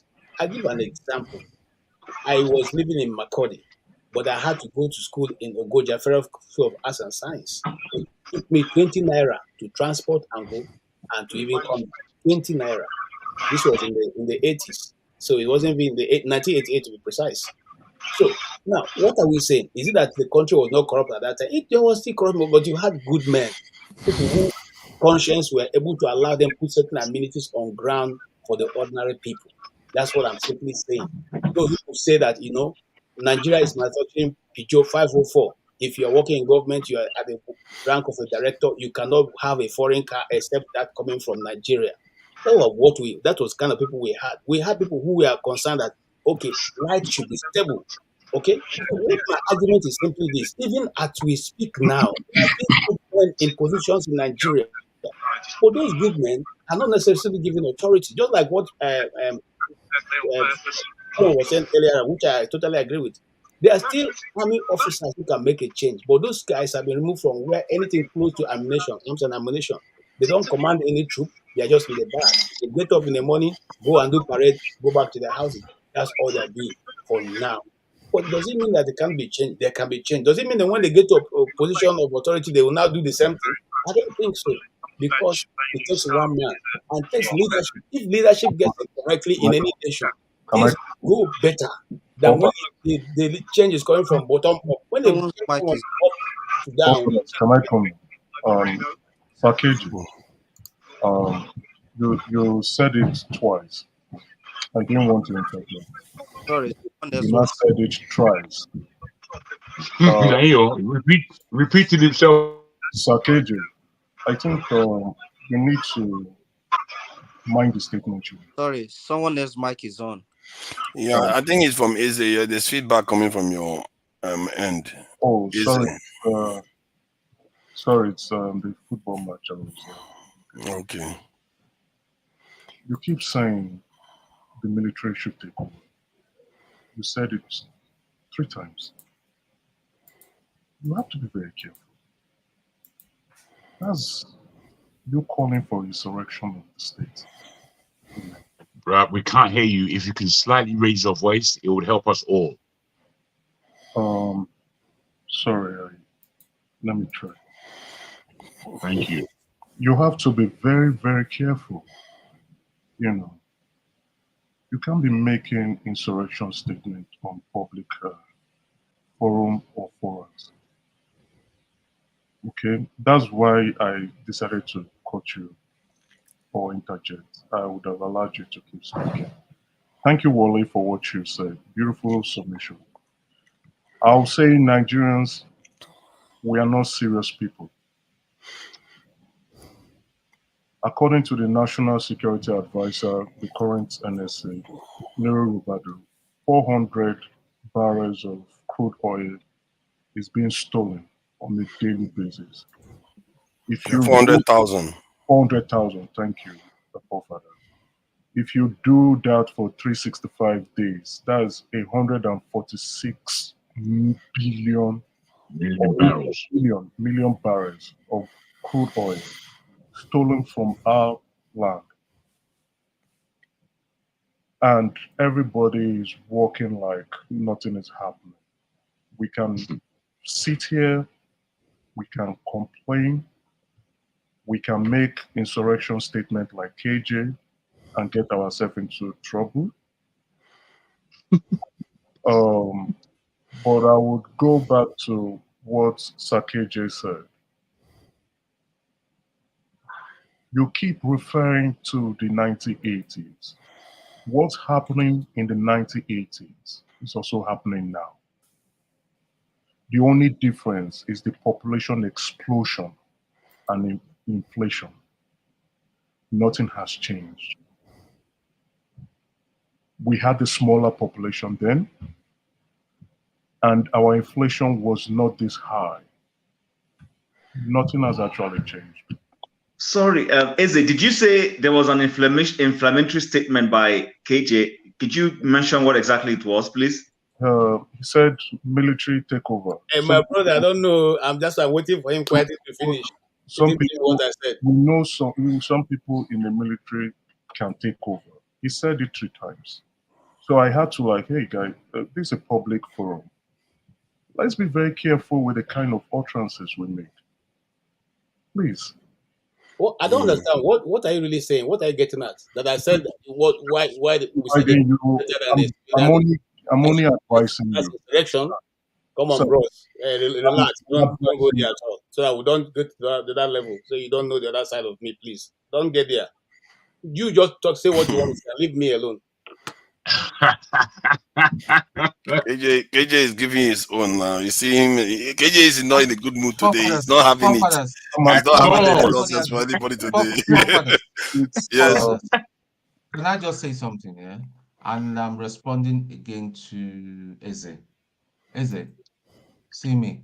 I'm not wearing any shades. Yeah, this is me. Everybody on this platform know me. They know my background. As regards to what I said earlier, or KJ, we're not the only one that's been saying that if the military should come back. Given the situation that we have now, given the wickedness that is going on right now, that we should start at this thing. Anybody who want to come arrest me, they can carry me. I did London. Yeah, that's I'm waiting for them. I think. So, but what I'm trying to say is, what we're trying to say is, if you're really easy, yeah, because the way you're speaking right now, I'm starting to believe that you're not who you say you are. All right. Why? If you really come from the I southeast, think it's just you a see maker. what you see. No, wait, now, my brother. Wait, my brother. I'm being listen, wait, hang on. Let's try and understand each other. If you're really who you say you are, you see all the things that is going on in the southeast where you and I come from. Besides, let me just clarify. I'm not a member of the IPOB, and the reason is I do not believe in the approach of Nnamdi Kanu. But every day, as the day goes by, I know that I'm starting to see why he's so angry, why he took the position he took, why he's so angry and frustrated. Because I've never seen where a court frees a man, you abducted a man, you kidnapped him from our country, you bring him, the courts release him and say, release him, take him back. If you think he's done anything wrong and all that, is Nigeria not more of a criminal state than you coming here to warn me or KJ that we should mind as what we're advocating for? Make we just leave that one, Joe. All right. See, my brother, let me just say something to you. Yeah, I have seen a war in my short life. I have seen a war. I've been there. I didn't go there as a driver, as a cook. I was there in the thick of things. Yeah, I've seen people's heads split open. Yeah, I've seen a man's life being taken. Let's I've take seen it people. easy. Let's Yeah, take so it easy. the thing is, I appreciate your thing, but one thing is that you should understand how people feel. People are speaking from how bitter and frustrated that they are. Is it not you that is analyzing how they've been stealing? That this stealing has been going on. Why should we continue? Why should we continue being gentlemen? Because these people do not. The only thing they understand is force. That's the only thing they understand. So I just said I should just correct that. I thank you for your advice, but no, thank you. I gave that an advisement. Okay, thank you. We're on a public forum. Yeah, sure. You know, if you don't want to take it, it's fine. But I just want to. No, the view is my personal view. The KJ's view is his personal view. It's not the view of this forum. It's not the view of Dr. Damages. We understand that. That's cool. Okay, thank you. All right. What I wanted to say before, those are my names, right? I think many of you here going by right? I'll refer to you, Mr. Tom. I don't know if that's your real name. Yeah, that's me. Okay. Yeah, a couple of people know me personally, even apart from this forum. They know my UK number. They contact Olumide. You know, this is me. Maybe you saw my picture on my WhatsApp. I'm not wearing any shade or wearing any dress. This is me. Okay, Eze, you want come on your shades? No, I no vex. No, it's a sunscreen shot for my computer, and if you want me to take it off, I can take it off for you to see. Okay, take it off. What's wrong with you? Just leave him. Oh my God! I've seen again today. That's not necessary. He can wait. He can wear his shade. He gave me permission now. He gave me permission. Yeah, it's only fair. I think I would blame myself, right? Because it's looking like a personal attack. I only advised 2 individuals that I felt were going out of line. Eze, my brother, I'm not attacking you. Eze, you keep saying that, and even what Eze, my brother, I'm not attacking you at all. Please. I must have It sounded like an attack. By the time you say that, you're not even sure who he is. I don't know what that was for. That was that wasn't nice at all. When you were answering, that was not nice. Eze, we live in free countries. We live in free countries, and we are not afraid to say our minds. We are not in a shithole country, so I mean, You see what this one is talking about. When I say anything connotative here, man, I don't know. Can I first Jago, apologize? I think Jago. I must have offended Yes, sir. I was calling to individuals. send you jollof rice yesterday. You didn't pick up. Now your loss, so Me, I'm sleeping, bro. I'm talking. No, but if I may say something, for fathers, I don't think so. So I asked a question because I wanted to clarify. I asked because somebody said something inflammatory. So I wanted to know what was inflammatory. It wasn't to attack I him. need to know that so we can be aware. Yeah. So that's what I wanted to know. I might have heard wrong. He said, we know some military that will take over. They take over for military. And I think Mr. Tone clarified it too strongly. And I feel this kind of, not inflammatory, insurrection, that was what I was saying, not inflammatory. So we have to be careful with this kind of statements, right?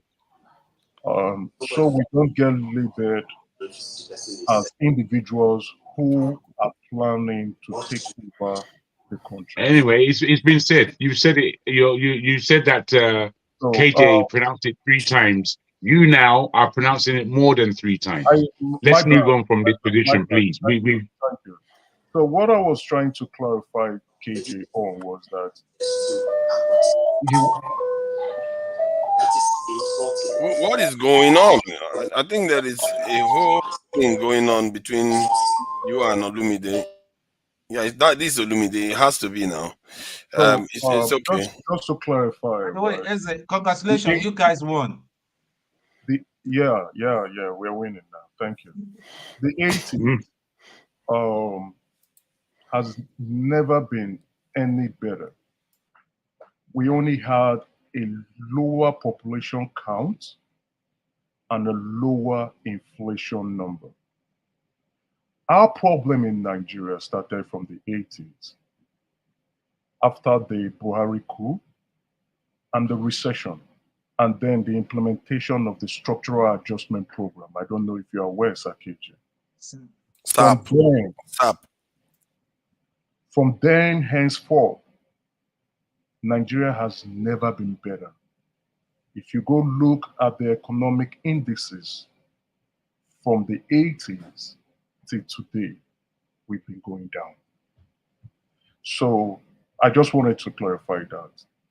But because we would say it was better was the population was not 250 or 210.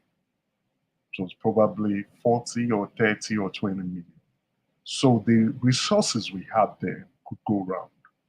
But as we continue to increase in population and inflation begins to go up, and our government, inclusive of the military government, were unable to address those conditions economically, things never changed. So back to my basic summation, and I'll say Nigerians, we are not serious people.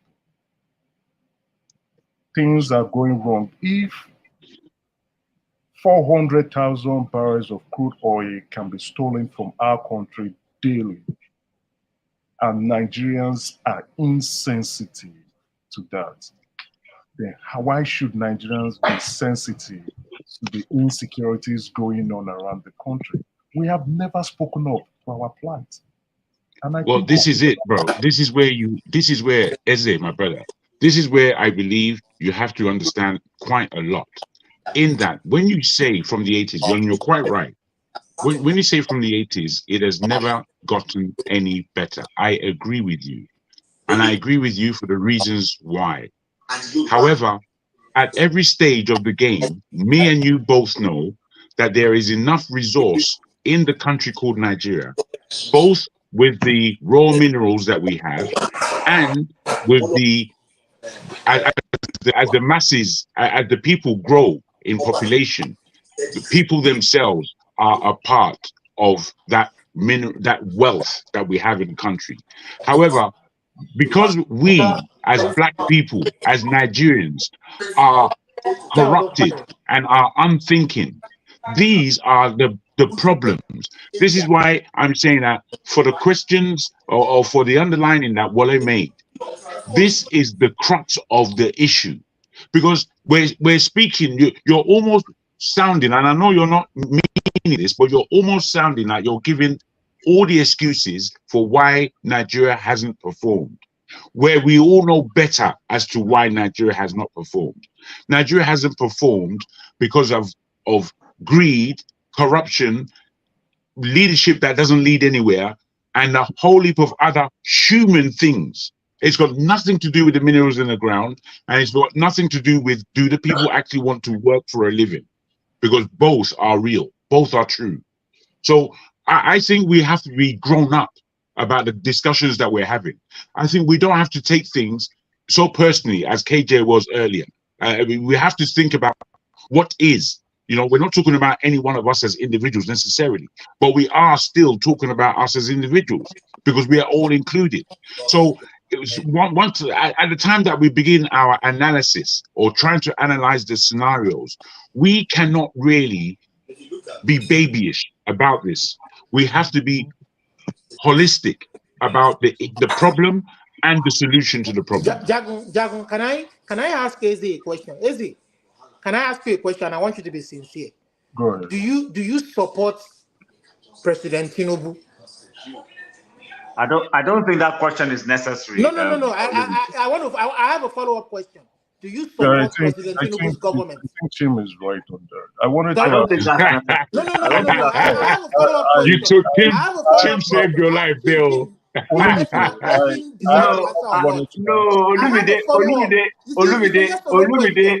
Olumide, let's deal with issues. Forget about who you support. I want to address the issue. I want to address the issue. Basically, the issue he raised prior to Jagun talking. But before I address that issue, do you support that he would do well as the president of the country? Yes or no? Okay, I'm not asking if you're a supporter. I'm asking, do you support that he would do well as the president of the country? Yes or no? Yeah, hold on. You yes or no? Yes or no? Hold on. You can't dictate how I answer the question. No. You answer, but yes or no? You can't dictate how. Leave us to respond. You're not here for such a question, please. Let's continue. No. I want to address the issue you raised. You're not addressing nothing. Let me address the issue. Let me address the issue you raised prior. You said that we cannot extrapolate the population prior to today's population. I mean, you cannot. I mean, comparing what they earn then to what they earn right now. So perhaps what we should address is that, knowing fully well that what the population has grown so much, perhaps we should be addressing the people who are stealing the people's money, taxpayers' money. We should address that issue. I mean, it's like you're giving excuses for the government for doing what they're doing. And again, when you say people are... I've just said that now, Olumide. I've just said that. Allow the guy to talk. No, when he said people are stealing... Can you guys hear me? When he said they're stealing 400,000 barrels, they're stealing 400,000 barrels. Can you guys hear me? How often? Is it per month? Yes. Or daily? You can hear me. Good. When they're stealing 400,000 barrels... Hold on now. It behoves on the government. Would you allow me to answer the question? The people cannot address that. Do you want people to carry arms? Let him talk. Government... wait now. Let him talk, please. Thank you. Thank you very much. Now, when Goodluck Jonathan was president, I was hopeful. Did he perform? No. Buhari took over. I was hopeful. Did Buhari perform? No. President Tinubu is there. I am still hopeful. And I'm hoping he will perform. But to be pessimistic means to die. And to, like our first topic, to boycott election means that we are irresponsible to our electoral process. Now, I will expect the president who, in his own statement, has said he is ready for the job.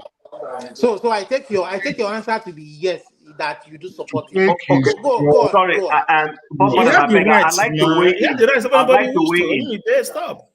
I'd like to weigh in. Chim, wait. They have the rights for himself. Because I'm not. wait. Olumide, wait. Eze, one man have just confirmed that you're just Emeka. So why do you tell No, us no, no, that you're no. not Please, just can we Emeka? forget that? One No. man had So, just said that you're just tone, Emeka. Look at him. tone, See. Who is one man? So why are you telling us you're not just Emeka? tone, See, that's the tone, problem. The Let problem me with you, Emeka No, whether that's you're just Tone. Emeka or Stop just being childish. or just forefathers, I Olumide beg, take or control. just forefathers. I don't have problem No, with stop being See, childish, man. okay, okay, okay. Look. The thing is, if I may, Okay, Tone. hold on, please. Let's take it easy. See, the thing is, some people may have issues with See, I him want a Tinubu disguising his. supporter to Oh wear my this God. badge of honor. See, some people may not want to use the name they use on the chat on the this thing, but Yeah, man. to be fair, Eze reserves the right to say, okay, he has the right to say he's not just a maker, but it would have been better if he told people that he was a maker, isn't No, it? the thing is, So, you see, those people who are not using their name or a title at all, they are not. This is There's no Emeka, you have been complication with there. Emeka for a long So time. why is there a complication with a man using any part of the name he wants? You're being childish. I don't think anybody is stopping him from doing that. I'm just saying, like me now, nobody is. if I'm too Nobody is Niger on the attacking him. chat, if I'm too I've Niger been on the chat, and respectful. He's been respectful. let We've me been just add, exchanging ideas all day. But what I'm saying here is, people like one man and whatever comes here and draws bigotry. I hate bigotry. Yeah, but why It's then are not you going to get quoting us him? out of all Why are this you rubbish. quoting him, therefore? Why are you quoting him against something that you do not know? It's a waste of time. You're gonna diss one man who gave you the information that this man has a name, and then you're gonna diss the guy because one man told you. Bro, makes sense. No, you You're got to missing the stop all that point. childishness.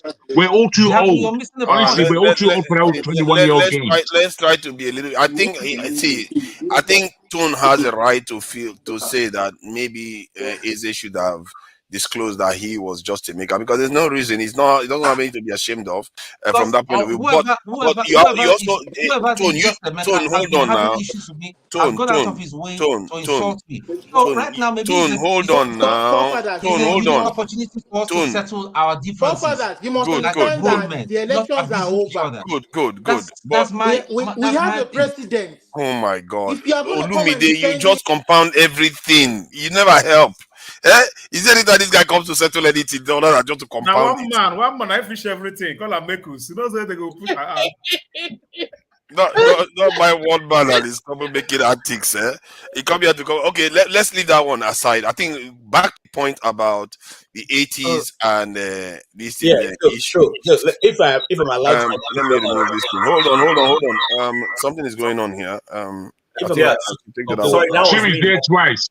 I want to. Yeah, I've closed the other one. can I complete I what I'm was saying? having problems, so I closed the Now, other one. what I was saying that I wasn't saying that in the 80s there was no corruption. Remember, in the 80s, that was when we had the 2.8 million naira or 28 suitcases that Buhari came in with as a minister of petroleum that was missing. Okay, so there were all kinds of issues in the 80s, but the leadership at that time were at least civil. They were at least they have some human kindness.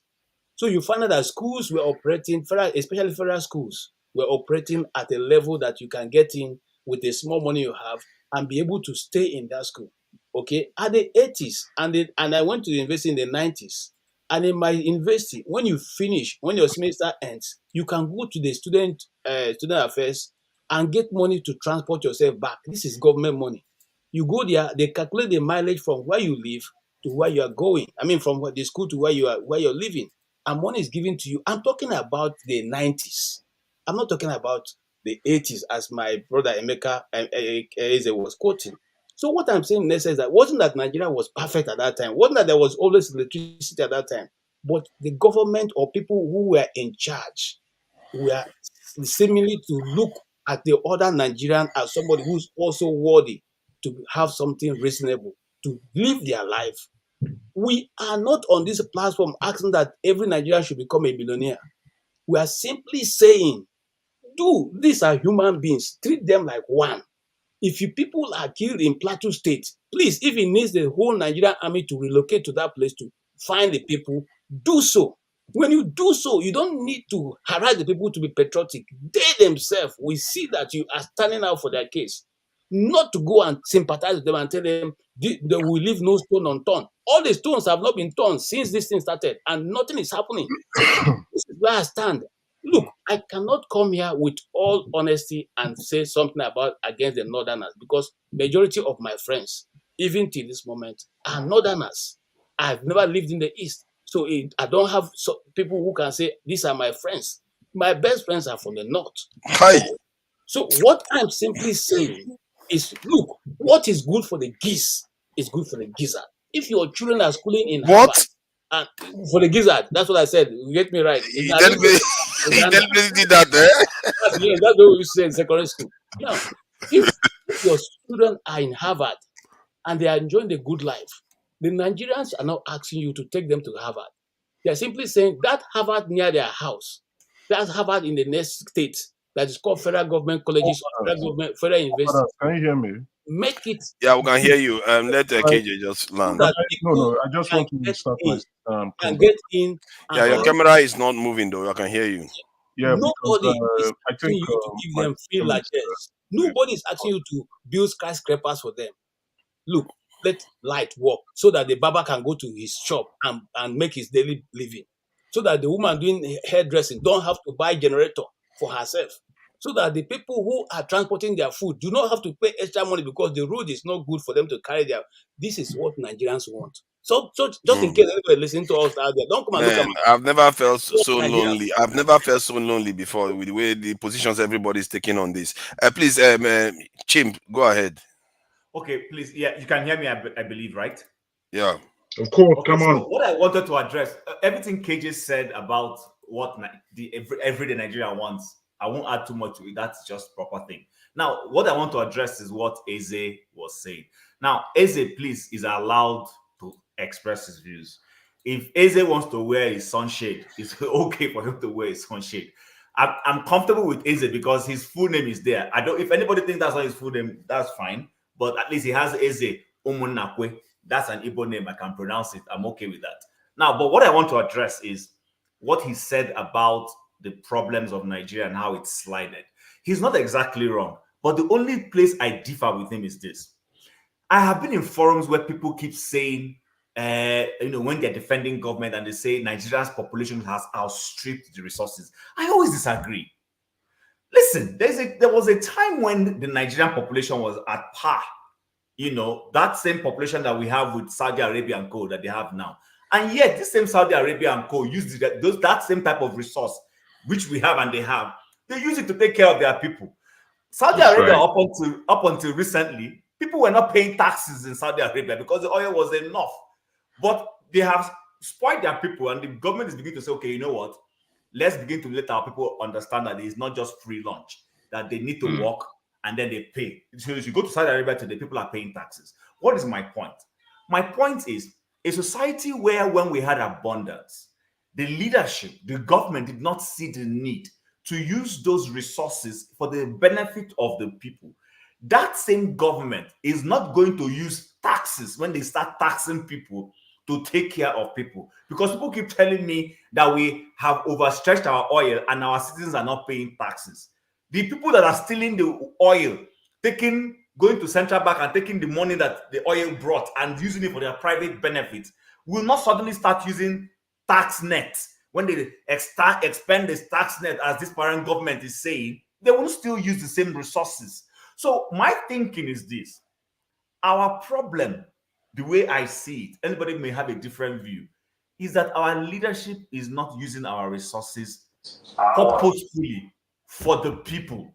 Whether it is in terms of the way Foforas goes about it in saying to invest in our defense, invest in making sure our military is well equipped and all that. Whether it's from that angle or it's from the angle of social intervention and benefits for the people, the government is not doing that. This whole, better Edu, Minister of Humanitarian Affairs, and telling us she's giving money to people. Those things are a scam. They are a scam. All it takes is by the time this set of people are not in government and a new government comes in, we'll start seeing the same thing we're seeing with Emefiele.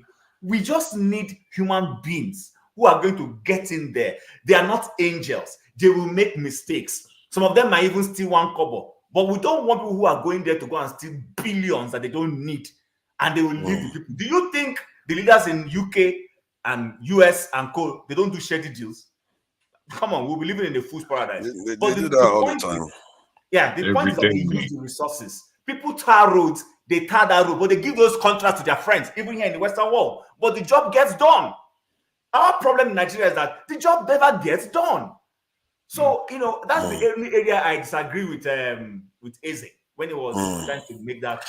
Let me chime in. I feel a bit lonely on this one because most people thought Nigeria was good. I never thought Nigeria was good, even from the beginning, from 1960, because we were always in decline. And look at this song from Fela, Suffering and Smiley, was in 1977. So the decline was already there. It just wasn't perceived by us because we were colonized and we thought, that's the way to be. How do we know how to be? Because from 1900 until 1960, we were colonized. And we thought that is the way to be, what we saw after they left. But that is not the way to be. And I'm not even sure Nigeria has ever lived the way a nation is meant to exist. Not Nigeria. We haven't really expressed ourselves as a sovereign nation. We've never really, and that's why I don't think that, and I'm of the view that since the colonial wars, when that we lost, we've never really restored ourselves to a sovereign people. And that's why I think our problem still remains. It's not from the 80s, it's not from the 60s, it is from 1900 when we lost control of our lands. Forefathers, when KJ and a few other people say that the leaders, the political leaders in the 60s and co were slightly better, it's not as if they didn't have their faults. But if you do a thorough comparative analysis, you would see that, for instance, take the Southwest and take Awo. You can see a definitive plan from Awo. You could see, I visited the Djibouti and most of the interlands in the Southwest, and I saw tarred roads. Those roads are not in the best shape right now. But you could see a thinking in Awolowo's plans. Right. You could see a thinking in the industrial revolution he was doing in the Southwest. You could see a thinking in what he was doing. Even if you come Things to have to be said accurately. It was much better. Even the Ahmad Bello and co. When you compare them with today's politicians, my brother, these guys we have today, these guys are demons. If we carry on at this rate, I'm telling you, 10 years from now or 15 years from now, we'll be saying now it's actually better than before. Because the thing is, the current people always think that the ones that came 20, 30 years ago are doing background better. somebody. Yeah, I think it's Olumide, of course. You don't have to ask twice. So the ones that come 20, 30 years later, if things are getting worse, it's going to seem like that. I really wish we have the same experience like the Chinese had, where they saw their decline for over a century. And then when the Mao Zedong came, they saw a climb that has never stopped till now. From the 1950s, they just kept going up. We've not really had that. But you know what the difference is? The difference is that these nations are looking to renew their nation. There's something that you said that is very poignant when you spoke about, I don't think we've ever been a nation and we need to restore. You see, where Nigeria is concerned, there's no restore because it was never ever Nigeria until the Oyinbo came. That's when it was Nigeria. So it's not like we can restore anything. What we have to do is renew.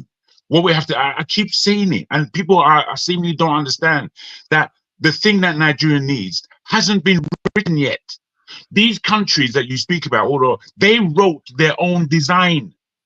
We're just trying to copy and paste, and copy and paste hasn't worked for 60 years. So now what we're going to do?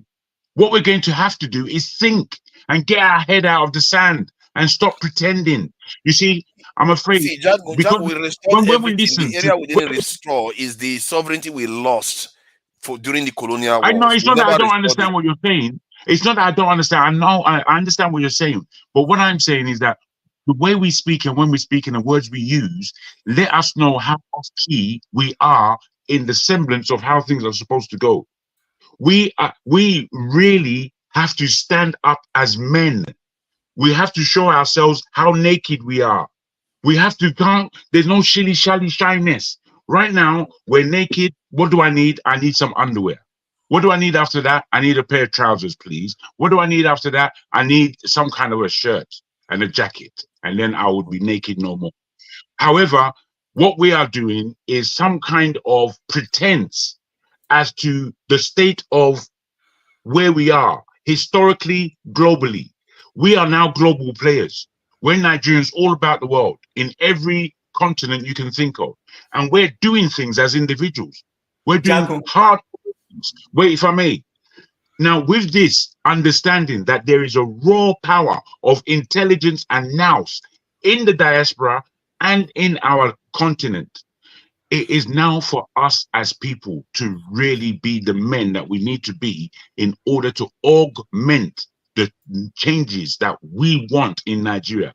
This mix and match that we always seem to Jagu, analyze. can I just say something about what you're saying, please, guys? You said that that other countries developed a policy by themselves based on what they want and pursued it, but that we are doing cut and paste, copy and whatever. Did I get you correct? More or less.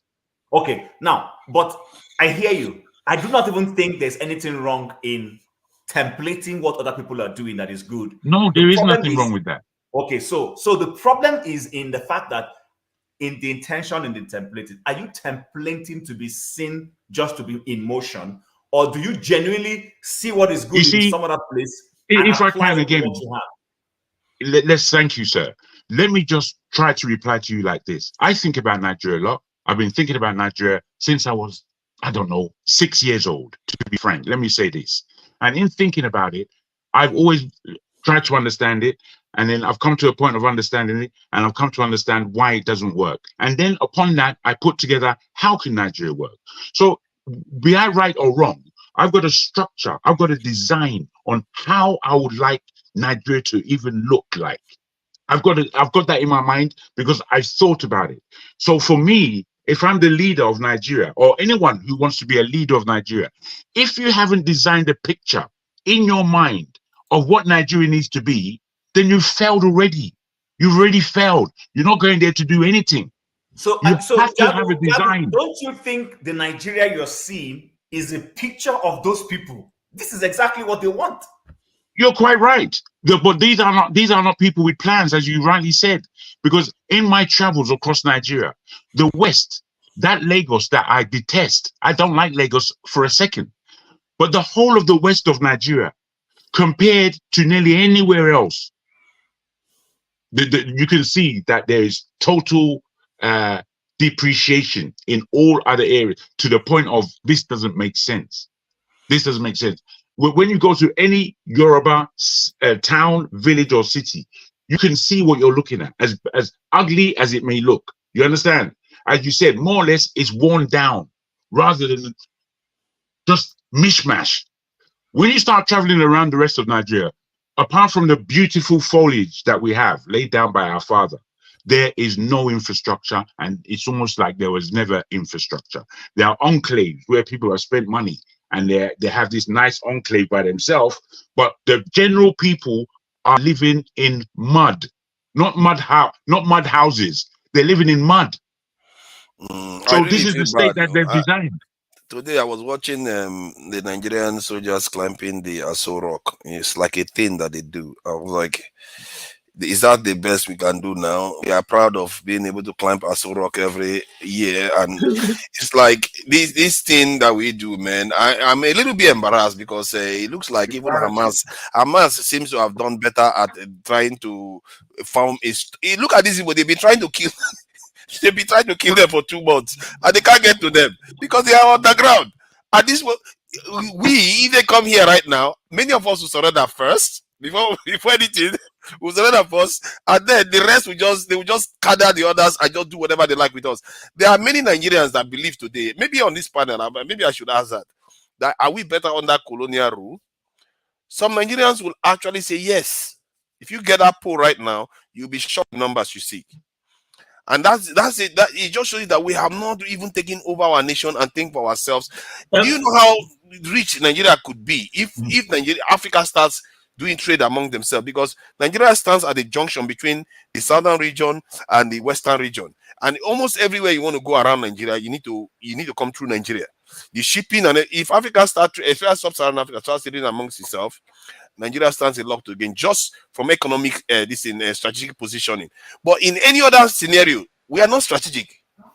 In any other scenario, Africa has to do well for Nigeria to do well, or Nigeria has to do well for Africa to do well. Either way, That's the dynamic, and we have to put ourselves in that strategic position, because if Africa doesn't do well, nobody will consider Nigeria strategic and nobody will care. This is why you see that they treat Japan different from the way they treat Nigeria, because Nigeria is not strategic. We are not in the crossroad to anything. Singapore is strategic. Almost all shipping vessels go through Singapore. Hence, they are extremely rich. But Nigeria is not gifted with that strategic positioning. The only way we become strategic if we make ourselves worthy, and that is why most of all our problem is standing from the fact that our nation is too weak. At the core of it, that's one of our biggest problems. No, not the nation. Our system is weak. The system. The system is poor, man. I agree with you, forefathers, that we're not strategic. But the other thing, see, and I don't say this because it's going to be a little bit controversial when I say it. People are going to knock me, but I will try and say it still. I think we have an over-bloated sense of ourselves as a nation.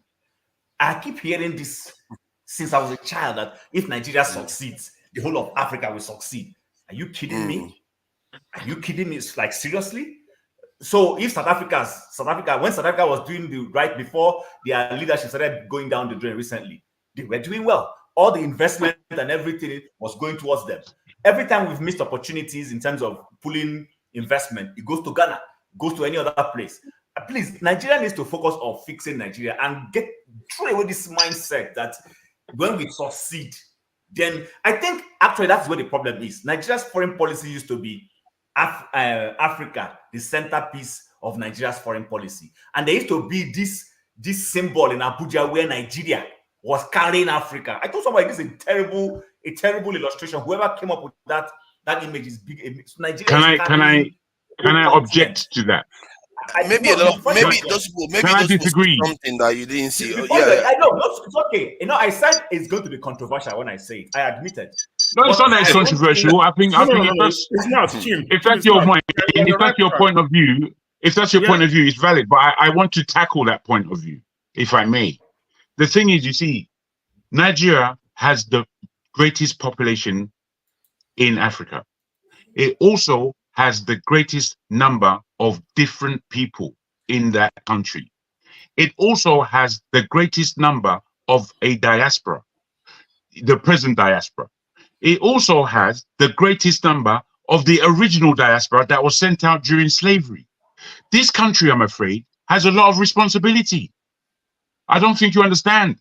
If Nigeria works within itself, the fact that it has solved, if Nigeria works, it means it has solved so many problems that the entire Africa and the entire diaspora is going through. This is what it means. It means that we would have collected. Hold on.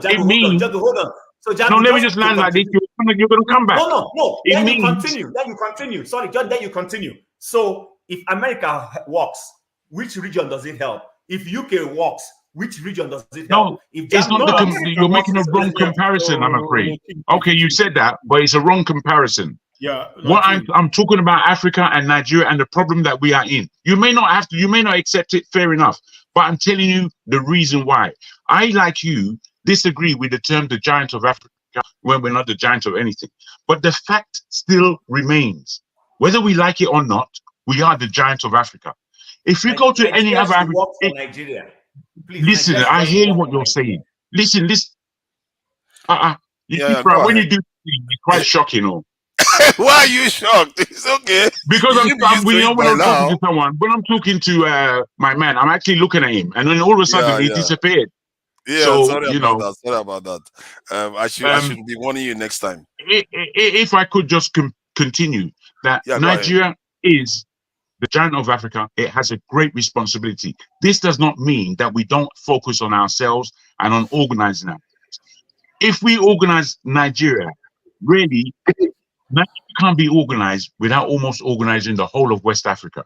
If we've done such a job, do you know what kind of example that is to the rest of Africa? You're asking about America. America has influenced the whole world, my friend. Don't think it stands alone. England has influenced the whole world. It never stood alone. So, you're divorcing things. Again, I keep saying to you that the way you need to think, I'm not divorcing things, Jago. You're not understanding me. And I'm not saying I those do. who Of say. course, I understand you. Of course, I So understand what you're saying. my point is this. See, my point is this. Let me just reiterate my point. My point is simple. If Nigeria succeeds, Nigeria should focus on succeeding. And if Nigeria succeeds, and the rubrics and the effects of Nigeria, if it impacts Africa, oh well and good. Because when I look at this map that Forefathers has just put in here, Nigeria in terms Yes. of in mass, in terms of size, is not bigger than Congo, is not bigger than Mali, is not bigger than Algeria. It's not not even bigger about than the South size Africa. of the geography. I'm It's not coming just, you now. see. I am coming No, from no, somewhere. you interrupted me by force. Let me do the same now, my friend. Yeah. Hold on. No, See, no. Remember that you interrupted me. Yeah. I agree. It's mutual. So let me interrupt you now. I'm not saying you just for a second. You're going to carry on. When you look at the size of the Congo, you can see the size there. It's beautiful, big, plush country.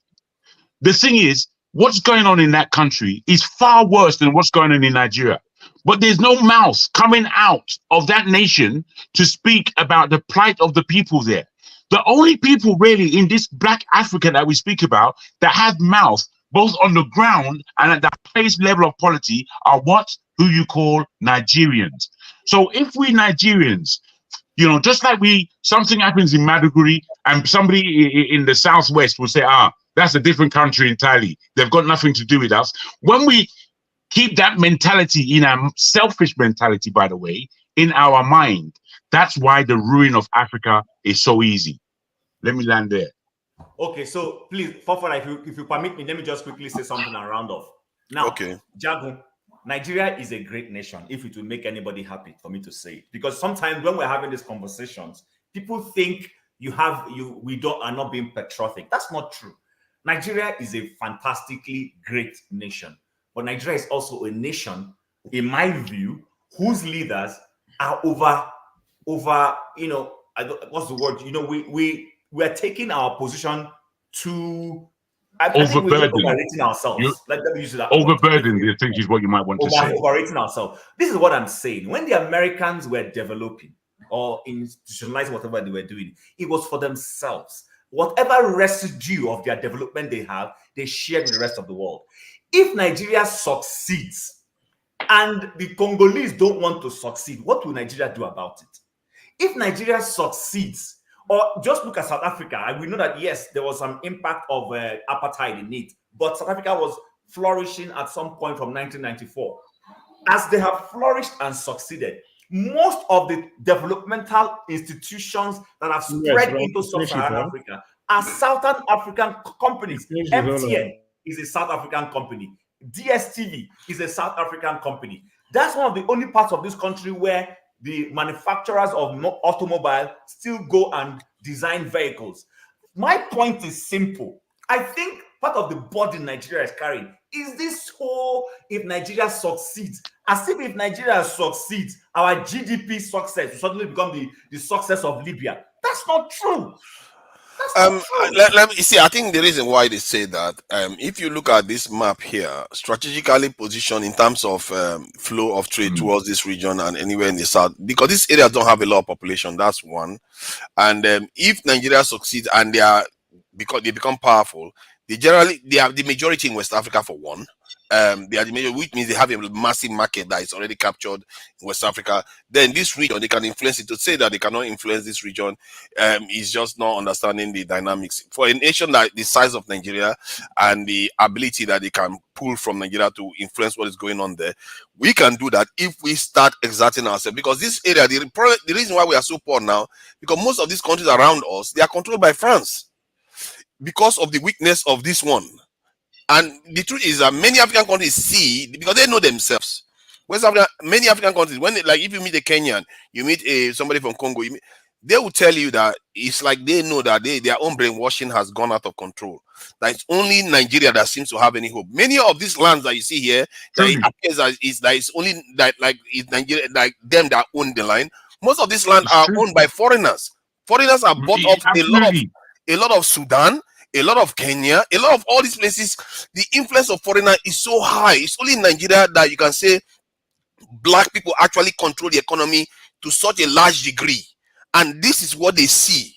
That's Well why they said. always say Nigeria is the country that they are their last hope on the continent. Well If said. Nigeria doesn't Well, get it right, thank you. I agree with you to an No, extent. no, But no. Can I before you come in? Can I quickly back forefathers' how point? many of us has visited other African countries? How many? No, we let have. me put this to you. Let me put this to you.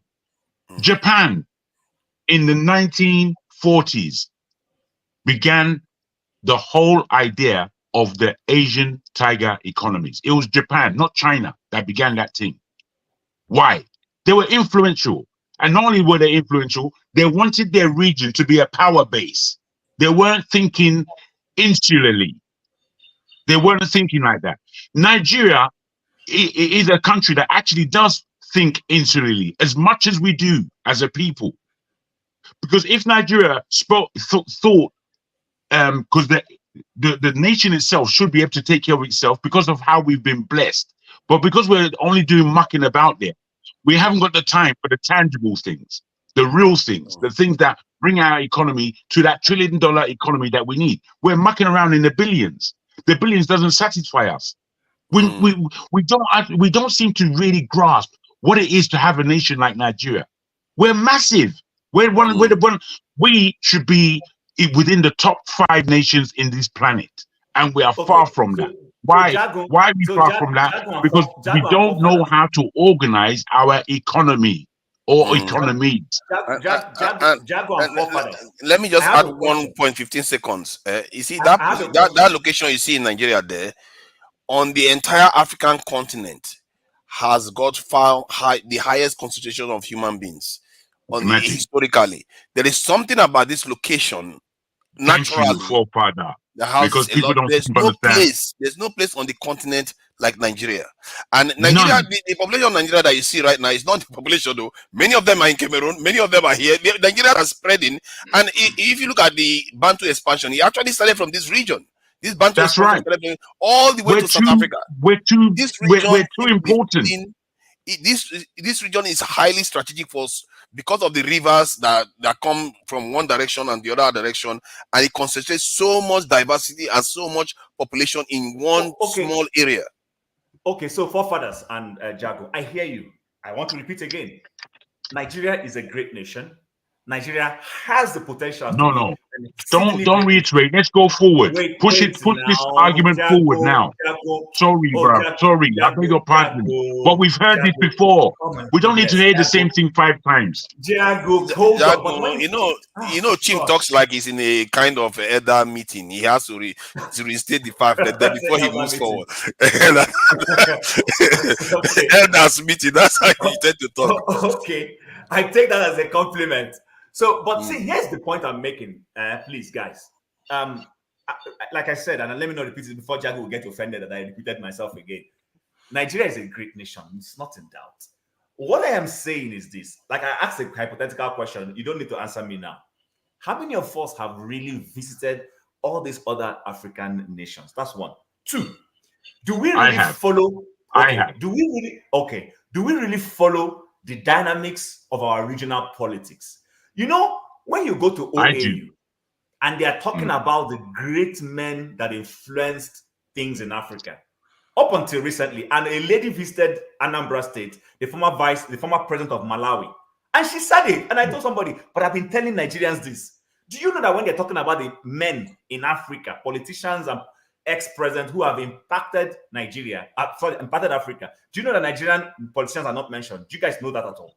They mention Nkrumah, they mention the guy from Mali, they mention Sekou Touré. Then they'll go back to Southern Africa and mention the Southern Africa. They never seem to always mention Nigerians. We don't pay attention to this. No, because Nigeria doesn't create Pan-Africanism. If I can, forefather, we pay attention. The woman that you mentioned who came to Anambra State, she herself was the one who underlined to the UN that Zeke, his name is supposed to be here. Exactly. She was the one who mentioned Awolowo. He said, it's the way we do our things that don't push our people. But that is exactly the point I'm making. You're not listening to. I'm saying. No, I am listening, and I understand what you're saying. Don't get me wrong. What we must understand, however, both Zeke and Awolowo, they only became important in Nigeria Unfortunately, they weren't given necessarily the opportunity, like maybe Zeke because he was the premier, but they weren't given the right structure to become a global name. But these people, I'm telling you without a doubt, that they would have been, both Zeke and Awolowo, their name would have been globally in everybody's mouth, the same way it is in the mouth of Nkrumah. Everybody in the world knows Nkrumah, who is black. I think a part of the reason is because Nigeria, most countries that you hear about, they talk Pan-Africanism a lot, but while Nigeria actually does Pan-Africanism more. And that is what I've observed. If you look at the results, I like that, forefather. You're I correct, like that one. but again, forefather. No, it's not only is he correct, it needs to be understood. He said, even the and point you're I'm too making. correct. That's why I'm saying we need to first and foremost sort ourselves out. Clearly, perfectly sort ourselves out. I agree with that, Tim. Tim, I agree with that 100%. When we have not sorted ourselves out. I agree with you 100% with that last statement. Believe me, that is so important. And I think, forefather, you've heard me say that before. In our own private. Yeah. Can I come? Yeah, Izzy, please go ahead. Just I didn't know what the conversation was all about. You guys are trying to make me out to be someone. No, we are just trying to. Are you are just a maker now? Just a maker, easy. What's the difference? Nigeria, Jim is a bit right. Nigeria is a strategic country for African growth, but it's not playing that role effectively. I'll give you an example. I don't know if you know about AFTA, the African Trade Agreement. Yeah. Signing was second to last. What that agreement, which was signed in Kigali in 2018 to promote free trade amongst African countries, was kicked against by Nigeria. And Nigeria really had its concerns anyway, because they do not want the country to be a dumping ground for African countries. But that's the kind of strategic move Nigeria should be pushing. Sorry, what do you mean by dumping ground for other African countries, please? Sorry about that. Dumping ground goods, right? You know, we have a large population. We import the most. And so when you have those who are producing at the lower cost and pushing their goods to Nigerians to purchase, they'll earn more than we will do. So that's the concern. But finally, we signed. We signed in July 2019. But Eze, you know why we didn't sign? Apart, you know the deeper reason why we didn't sign. Thank you. Thank you. It needs to be said. I just gave you the deeper reason. There was no other reason. No, that's the surface. That's the surface reason. The deeper reason is that Nigeria was not ready. We don't manufacture. The deeper reason is that Buhari didn't really fully appreciate the dynamism of those documents. That's why. Not that he didn't appreciate it. He knows, but the country, the advisors told him clearly, we are not yet at a full manufacturing capacity. Therefore, we are going to be a dumping ground, which Eze just said. That's what we're going to be, a dumping ground. People just bring things and dump on us. But that's the view. Yeah, but you see, that would only happen when you're not strategic. You see, when you speak about Nigeria, you can't speak about Nigeria without speaking about the whole of ECOWAS. When you're doing these things regionally, then other areas become the most populous. Where if you're talking about the difference between ECOWAS and SADC, the ECOWAS and the East African Union countries, then you'll find the East African Union countries are far larger a market than we are. So with this, you have to think. That's why I'm saying, because I read these documents, and when I saw Buhari's movements throughout those times, I know he didn't understand this thing. Even Tinubu wouldn't understand it, because they don't think properly. They don't think out of the box. They think about Nigeria. I think one argument somebody made that I find compelling was that they said that Nigeria felt, which I still think is not a very strong argument to block something like that, was that Nigeria felt that in other African countries, because they are more advanced industrially, they will be selling a lot of industrial products to Nigeria, and it will take longer for Nigeria to catch up with their ability to manufacture actual goods. So that was the great. I find that one quite compelling because you can see the dynamics will work against us. Nigeria was very objective with why they didn't sign initially and later signed after 1 year. What was it? What Jim said, we are still not yet ready. We're not ready. But why are we not ready? We know we're not ready now. It's a fact. We're not ready. But that's the point I just made. In a reverse way, that the others will be able to sell more advanced goods to us. But I still don't think, because what they are doing now is I don't take that on board as well. Yeah. I don't accept it. No, you will not accept it because you are seeing it from the other point of view. You are seeing it that, okay, when they say we are not ready, we are not able to manufacture. It's the same way as saying the other people manufacture better than us. That's the same argument. But let me just lay down this fact. Let me just lay down this.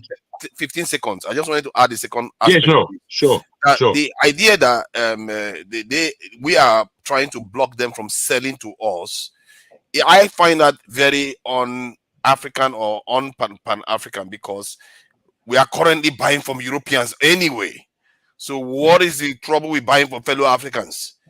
You see that kind of attitude. I really don't see why we do that. It's very strange. It's very strange. You see, right now, I don't know if you're aware of the IT and what you might call the techno hub in Nigeria, and the kind of monies that Nigerians are raising by themselves on a global market and investing in the startups. Do you know, where you talk about Africa, and you can speak about Ethiopia, you can speak about Kenya, you can speak about Southern Africa in IT circumstances, and the monies that they are picking up is on a joint basis with other European or international companies. But when you speak about Nigerian startups and the hundreds of millions that they are raising, it's all black, it's all African. People who are raising that 100 million is not all soft tech from America. A lot of it is entrepreneurs in Nigeria on the ground raising $100 million over and over and over again, and they're building companies. But we don't see these things because we're not looking for them. But they are there. The examples of us from zero to hero, the examples are too plentiful. What do you mean that we don't manufacture? We're not a manufacturing nation. For us to turn on a manufacturer, it will only take 5 years for us to get there. But there's already a manufacturing base in Nigeria.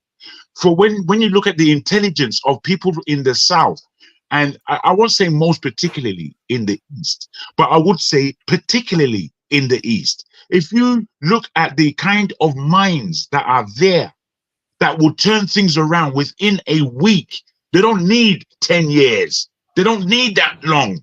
They'll turn it around in a week. Yeah, that's the problem. Now, then why are we not moving forward? We make all these excuses. Right. We're not moving forward because we have disbelief in ourselves. We don't believe in ourselves. We're extremely afraid of everything. We backbite. We talk too much. We trip each other up so that we can fall down and everyone can have a laugh. This is the way we behave.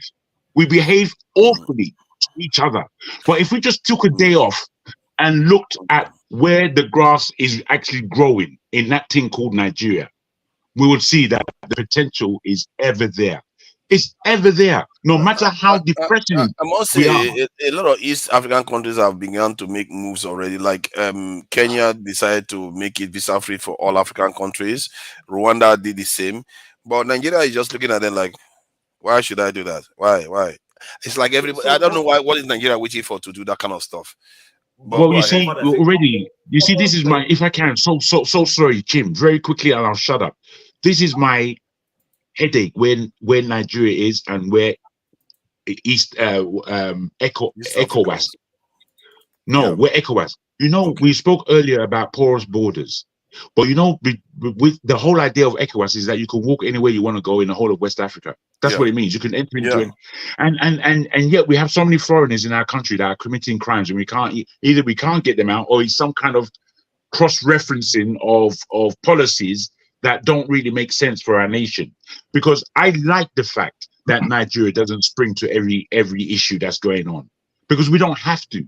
We don't, as you said, we're actually doing Pan-Africanism and not necessarily talking about it. We do need to talk about it, but doing it is more.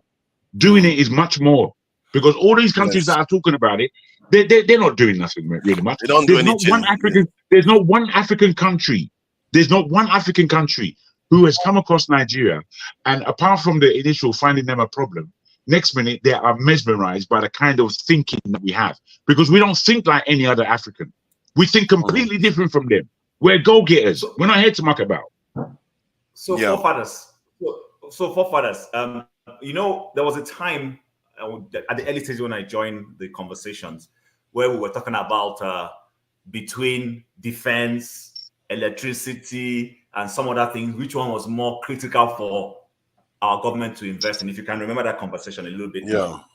So I think personally for me, Nigeria at some stage, you know, the whole concept of ECOWAS, starting with ECOWAS, is a good concept. And Nigeria would have been the biggest beneficiary of that ECOWAS initiative, in the sense that imagine if we were developed, if our manufacturing hubs in Aba, Kano, Kaduna, Ibadan were Nigeria is fully the biggest beneficiary from ECOWAS. 70%. Okay, so but hold on, don't worry. You can rephrase later on. But right now, in my own perspective, I would say Nigeria would have been the biggest beneficiary. I have a reason why I'm saying it.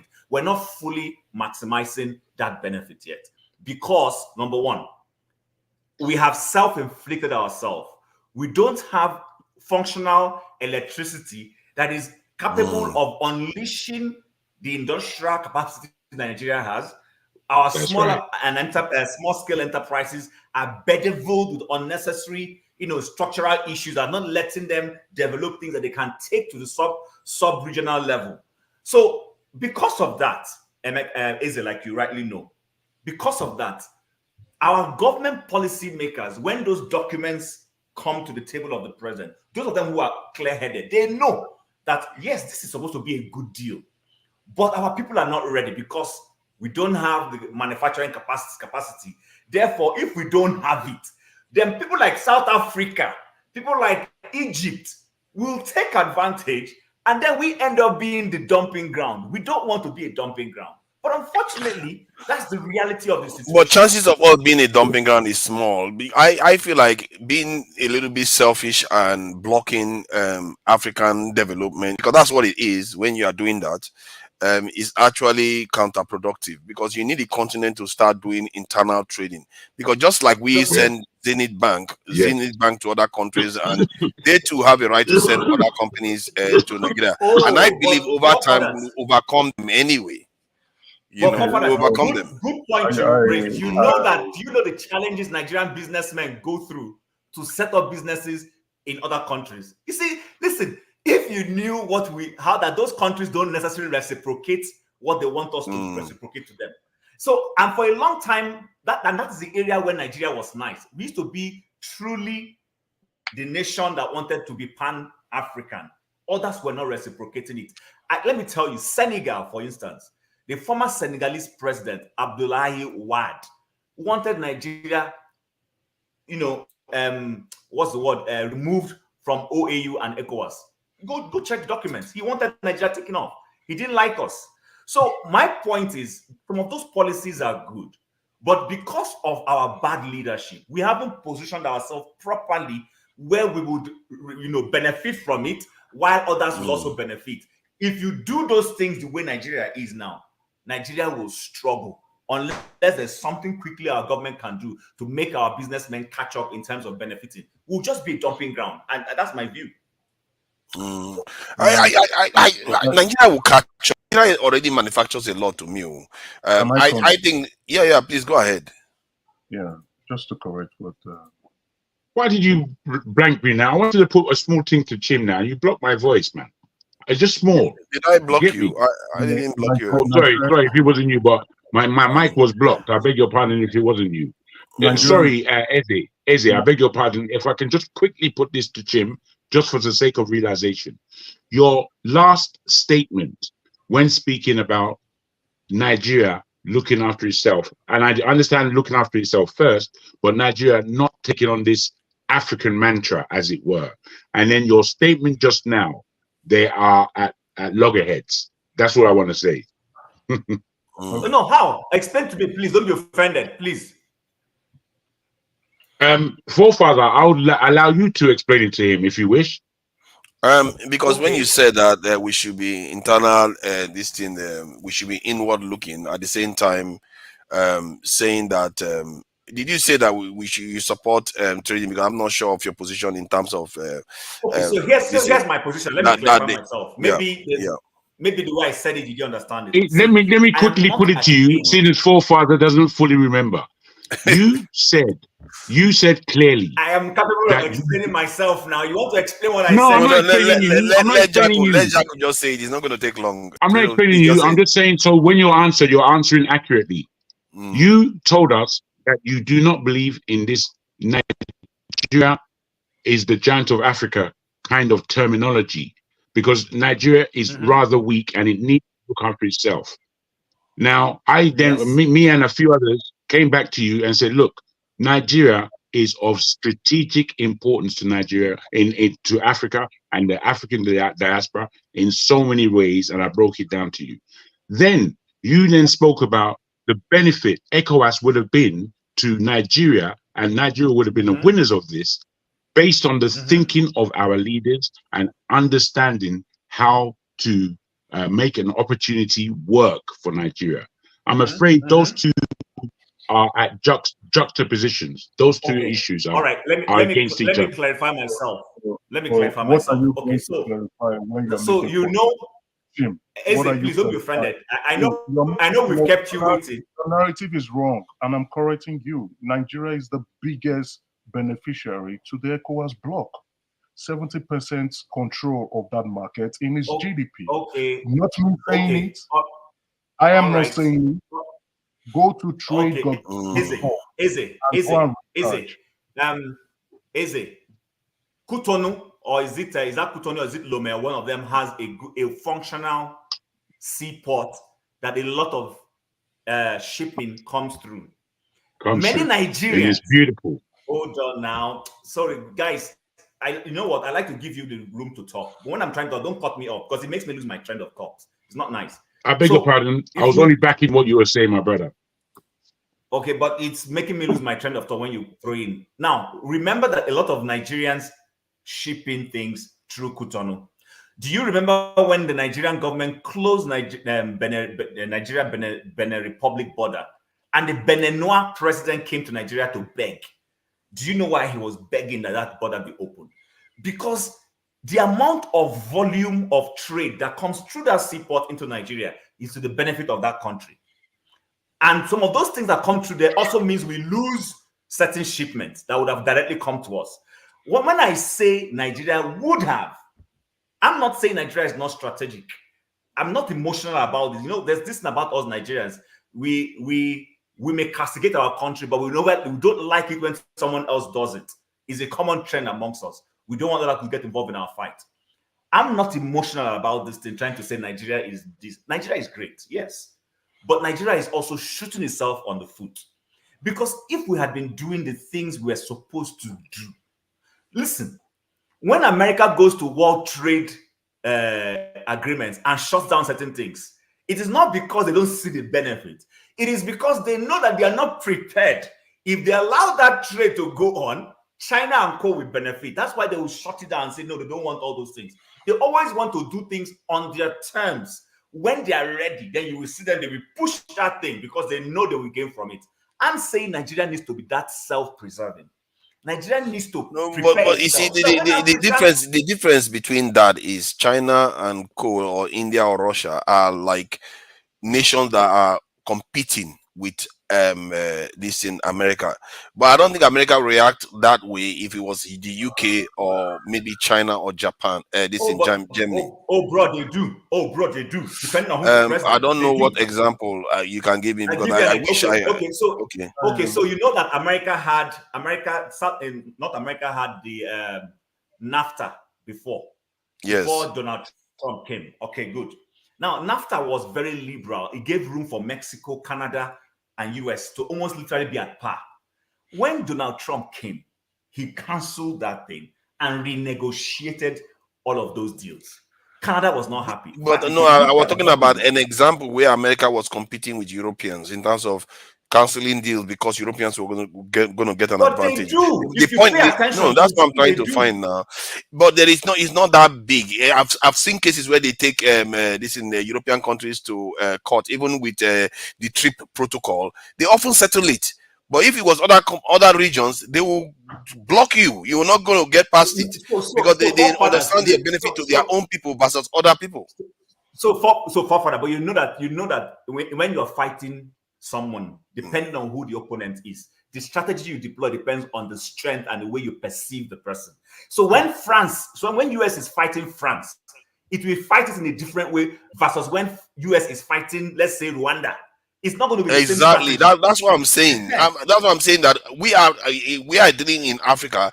The more any African country does well, chances are it's going to affect us positively, not negatively. You see, that's the thing I'm trying to say here. I don't know about that, but it's okay. Let me rest. That's intra-African trade. Wealth will start growing up in Africa. Those African nations will be able to buy our movies, will be able to buy more things that we manufacture, and so many other things. Because if everybody keeps trying to block each other because they are not ready, we are just delaying our progress. That's the way I see it. The Europeans, they know this too. I've watched. See, I've taken time to watch how they settle their TRIP protocols with African countries versus the way they settle among themselves, because that is very dangerous. They will tell you can't invent anything. Because if you invent anything, you are trampling on their intellectual property rights. But if it's between them, you know what they will do? Like I think America had one with Canada. They settled. They will find a way to settle. But if it's other people, they will block you. They will not let you. And you can take them to court forever, and you are going to lose. So it's not the settlement that is the issue. It's the fact that someone first and foremost will say, okay, to even create the crisis, to say, I'm going to block this. That's the point I'm making. They are blocking it to negotiate their interest. What I'm saying is Nigeria needs to see if you can understand this micro. Okay. Yeah? See if you can take this micro on board.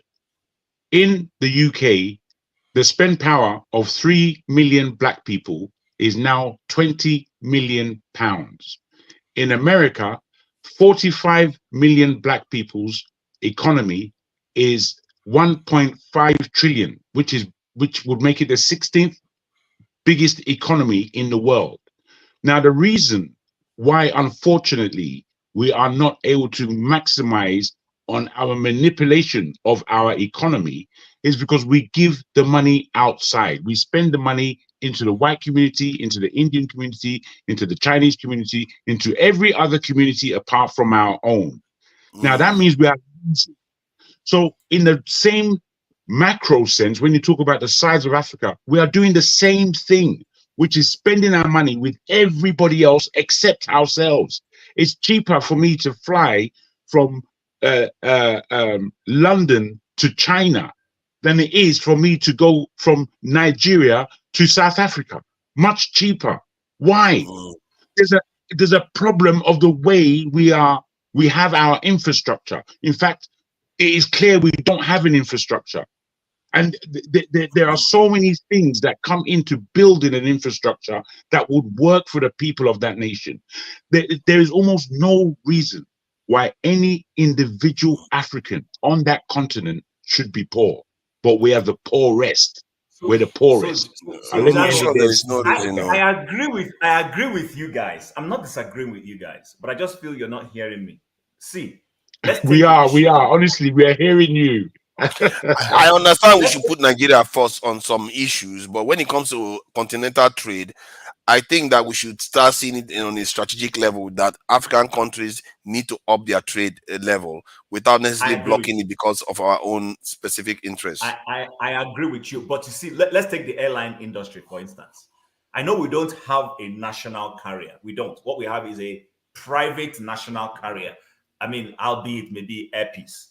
Now, how many flights does Air Peace conduct from Nigeria into Addis Ababa? How many flights does Air Peace conduct from Nigeria into Cairo? How many flights does Air Peace conduct from Nigeria to Johannesburg? Now, compare the amount of latitude we give those South Africans, Ethiopians, and Egyptian airlines. Go check it and see. But that's the point I am making. The Nigerian government needs to, when it's negotiating these deals, to say, listen, South African Airways, we allow you to do 2 flights into Nigeria every day. You must reciprocate that flight concession to Air Peace, even though Air Peace may not be a national carrier per se, but at least Air Peace is a Nigerian airline. And do the same thing with Egypt, and do the same thing with Ethiopia. But we don't do this. We had a minister of aviation who was giving concessions to Ethiopian airline into Nigeria to the disadvantage of Nigerian airlines. That's the point I'm trying to make. We can't be doing No, that I kind of agree with thing. you on that kind of level. That I see that in Nigerian, and Nigerians are quite unpatriotic on that front quite a lot. Forefathers, it goes back to what I said at the very beginning, even before you came in, that if Air Peace was from the core north, he will be pushed. Look at the way they supported Dangote, borrowed him money for the refinery. So the thing is that, see, but it's not as long fair to as we say have, that though. You also have I would say that this is Zenith my own Bank. opinion. You also have Zenith Bank and other things spreading all over Africa. It's not always Yeah, about but tribe. yeah, but how can even us as Nigeria? I mean, I do remember. I'm not that young, but I do remember when Nigerian Airways was still running. We've taken it a couple of times as a family to Europe and America, and it was good. But right now, we don't have an airline. Why? Is it because there's no money? And yet, our so-called president is flying all over the place, looking for investment. Yeah, At but my least point is that it's not let's tribe start with based. It's just people that are unpatriotic. They refuse to even buy Nigerian made cars. They refuse to do anything Nigerian. no, I think it's beyond patriotism. I just still feel that it's beyond patriotism. There's some element of tribalism, and that's one of the problems we see disagreeing with ourselves with Tinubu or Obi or what. See, listen, what people don't understand here, if Tinubu succeeds as a Nigerian president, it's all to our advantage as Nigerians. We can hold our heads high and say, look at my country, look at what our president, even though there was issues with how we got there and all that, it's still to our advantage. But the thing is that the bigotry and the tribalism we have, and even till now, I people don't can see very there's no clearly that this evidence thing is of not it working. because in the southwest there is Proforce. Proforce manufactures armored vehicles that they sell to the UN, and they actually sold some to Belarus just recently. But do the Nigerian government patronize them as much? Why are they not using Proforce to make their vehicles armored vehicles? But they still go to foreign countries to go and do it. That is a southwestern company. So there's another not that sells electric vehicles, and Nigerian government will be very, very happy to still go and buy electric vehicles from overseas to bring to the Nigerian streets. It was on this channel that I got to know about Proforce. I didn't know about Proforce. The only people I know that make cars. This one in Tone, just a quick one on this whole patriotism thing. I don't know how many of us remember Ambassador Ashiru, who used to be Nigeria's foreign affairs minister. I don't know if any of us were conversant with him. That name sounds familiar. Okay, fine. I'm not sure, I might be wrong, but in recent times, that man has been one of the most patriotic and fantastic foreign affairs minister Nigeria has had. Before he's late now. When that man was a minister of foreign affairs, I remember, the way they used to treat Nigerians when we're traveling to South Africa. You needed to see the treatment. And this man decided it was enough. One time, there was something happened in South Africa. He gave an order to Nigeria's immigration. A South African airline landed in Lagos, and immigration officers walked in and said, anybody carrying Nigerian passport, say, come down. Anybody, just mention all the other passports, they all came back, and it says, Every other person carrying South African passport, they say this is a true life story. He told the aircraft to carry them and send them back to South Africa. The South African embassy had to come and sit down and start negotiating. And he told them, you can't keep sending my people back home and expect me to welcome your people. So the point I've never heard of this case. So, do you have any link for it? I would like to share it with you. Is there any link for it? I'll go look for it. Don't worry. Look for Ashiru. During Obasanjo's time. Yeah, it happened. Yes, the guy people like that. I remember it. Defend the country. And he said that his foreign policy was Nigerian citizens first. That's the point I'm trying to make. Of course, it has to be. No. See, if they are treating us badly, of course we have to be Nigerian first. And in short, even if they are not treating us badly, it's still Nigerian first. But in some areas where like trade and all the other stuff, that we also have influence. We are already in many African countries, so we shouldn't necessarily just say until we completely control everything before we allow it to go through. Like free movement now, I don't see the consequence against Nigeria. If people come to Nigeria, it's actually a good thing so that you can get more business. But Nigeria is not even thinking like that. You wanted to say something? Who wanted to say something? I think Jagun had his hand up. Yeah, finish what I was saying. What I'm trying to say is that, see, tribalism, whether we like it or not, let's just start in it. I want to see a time that I don't want to see Chim as an Igbo man. I want to see, or people who have to change their name or become a Muslim so that they can identify with certain people in power and all that. Yeah. We want to start seeing ourselves as Nigerians, which is the most important thing. You and I live in the UK, forefathers. Have you seen even a Scottish man that has a very deep Scottish accent and all that? You can't just start classifying me. So see, you're British first, you're English, and then you're British first, and that's all that matters. That's all that matters. Let me say this. Even my guys Somebody here, hold on, Jack. Even my guys here, I tell them from nursery school, I said, listen, tell them you be Niger, your dad comes from Onitsha. I tell them who their grandfather is, what he has achieved in Nigeria. So you need to start putting, it's all about mindset, and that was what we were talking about earlier, and what Flagship was talking about, us going back to the grassroots and start changing how people think. Because come 2027, a lot of people are still ignorant. They're going to go and sell them another dot, and they will be enslaved again for another 4 years. How long will it continue? Let me just say this, if I may. Whilst I take on board what you're saying, Tom, somebody asked a pertinent question in the comments. Oh no, they put it, they say that you could be Nigerian without a tribe. And I thought about this, and I thought, no, you can't. You cannot. You cannot be a Nigerian without a tribe and a land as to where exactly geographically you come from in that place called Nigeria. You cannot.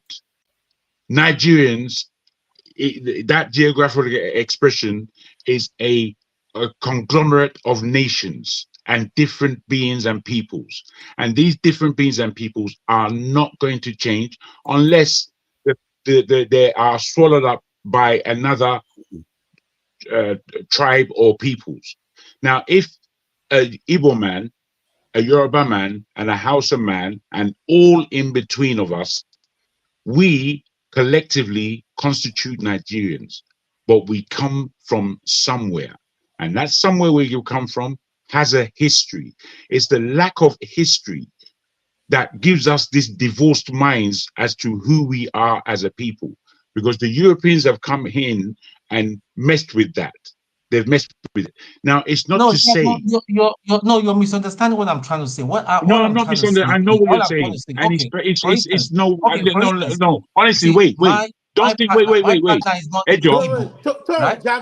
Jagun, can I say something to kind of see? I want to say that currently, if we look at the present state of things and situation, especially based on the last election, I will be fair to say to you that a large majority of Nigerians are not bigots. They are not tribalistic. They are not. Right. They are not. I want Yoruba nation, not because I'm a bigot, You understand? I'm telling you that as somebody who wants Yoruba nation, not because, but because I believe Nigeria is a very complex state. But if I look at the last election, I will be fair to say that a large majority of Nigerians are not bigots. When people say go back to the grassroots, educate them, educate, I just look at these people. They're just trying to make things too complex. Because number one, during Abiola's time and Tofa, Abiola won majority of the election in the north and south. Obi, a Christian, won the election free and fair, but they didn't let it count. That shows you that Nigerians are they're enlightened, they're educated. You understand? We want the people, those elites, those cabals that are bent on keeping us where we are. They should let go of the stranglehold and let Nigerians live the kind of lives they want to live. They are the ones we should face.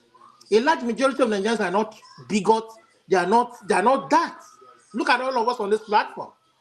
You understand? So we're not bigots. We're not tribalistic, but they've made us to believe that we are like that because they didn't allow the will of the people truly reflect. And Nigeria would have marched to a much more mature state, citizen, and country, nationhood. If they allow things to take shape the way it should take shape. Look at Rivers State, for instance. It's so unfortunate that a group of people would, regardless of who the people voted for, would because of the resources of the state, keep a stranglehold on the state without minding the will or the aspiration of the people, just because they want to share the prosperity of. And somebody will tell me, Wike did this, Wike did that for 8 years. Only God knows how much money this guy pocketed from the state revenue. Look at all this. It is, how do we get power? How do we let the people's vote count? So that all these ideologies we are all putting out together, people can begin to choose who they want to implement these ideologies for their betterment, for their prosperity. You understand?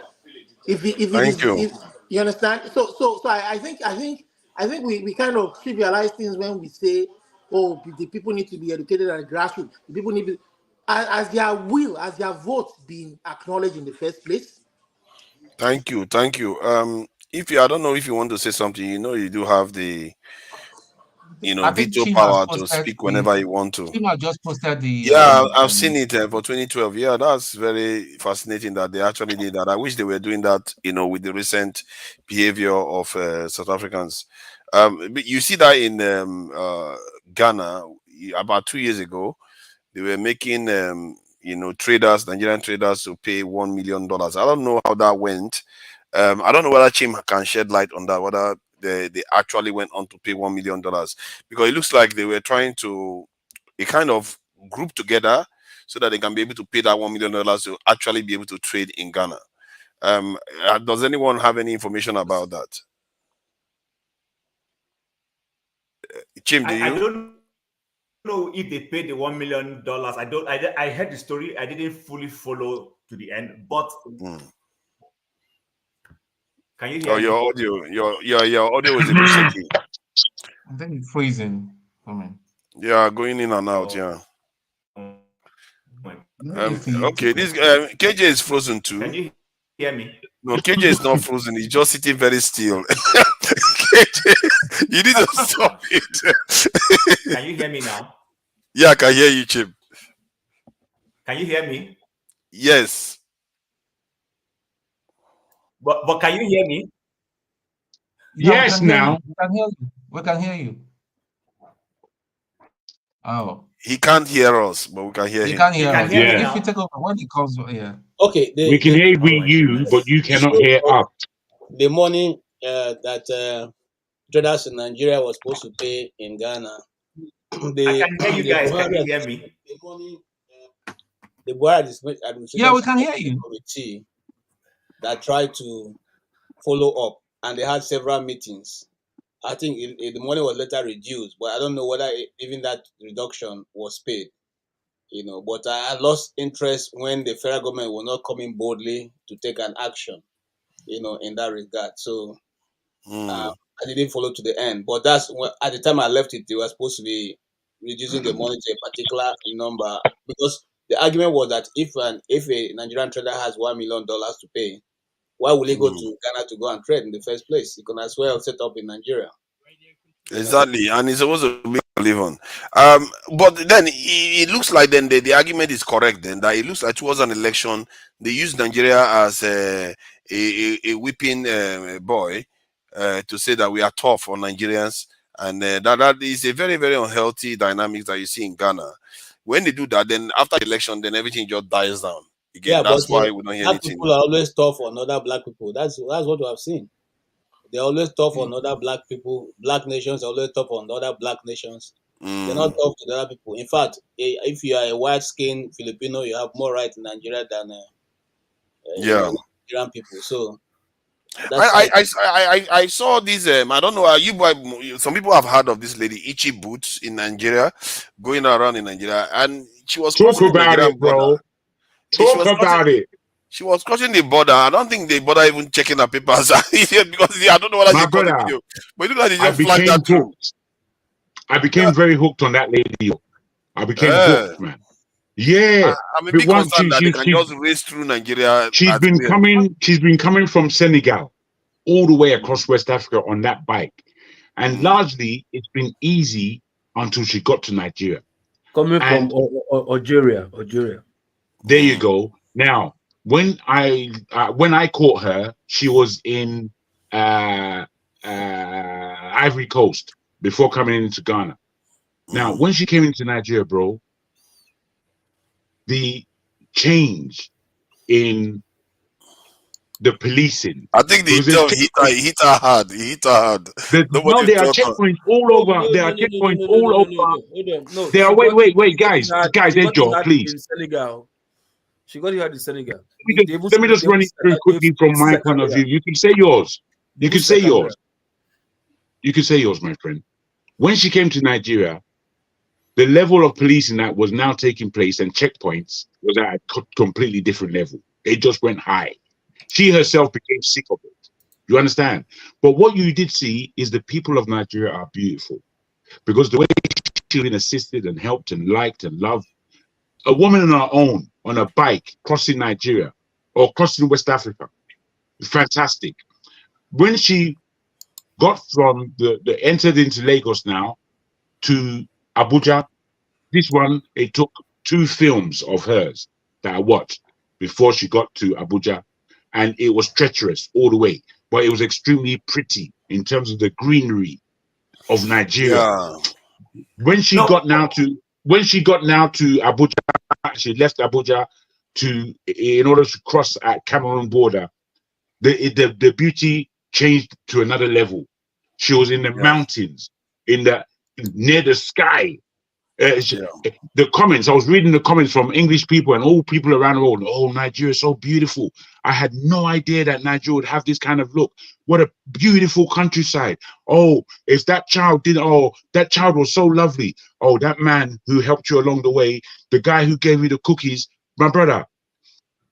Nigeria is a beautiful effing country, man.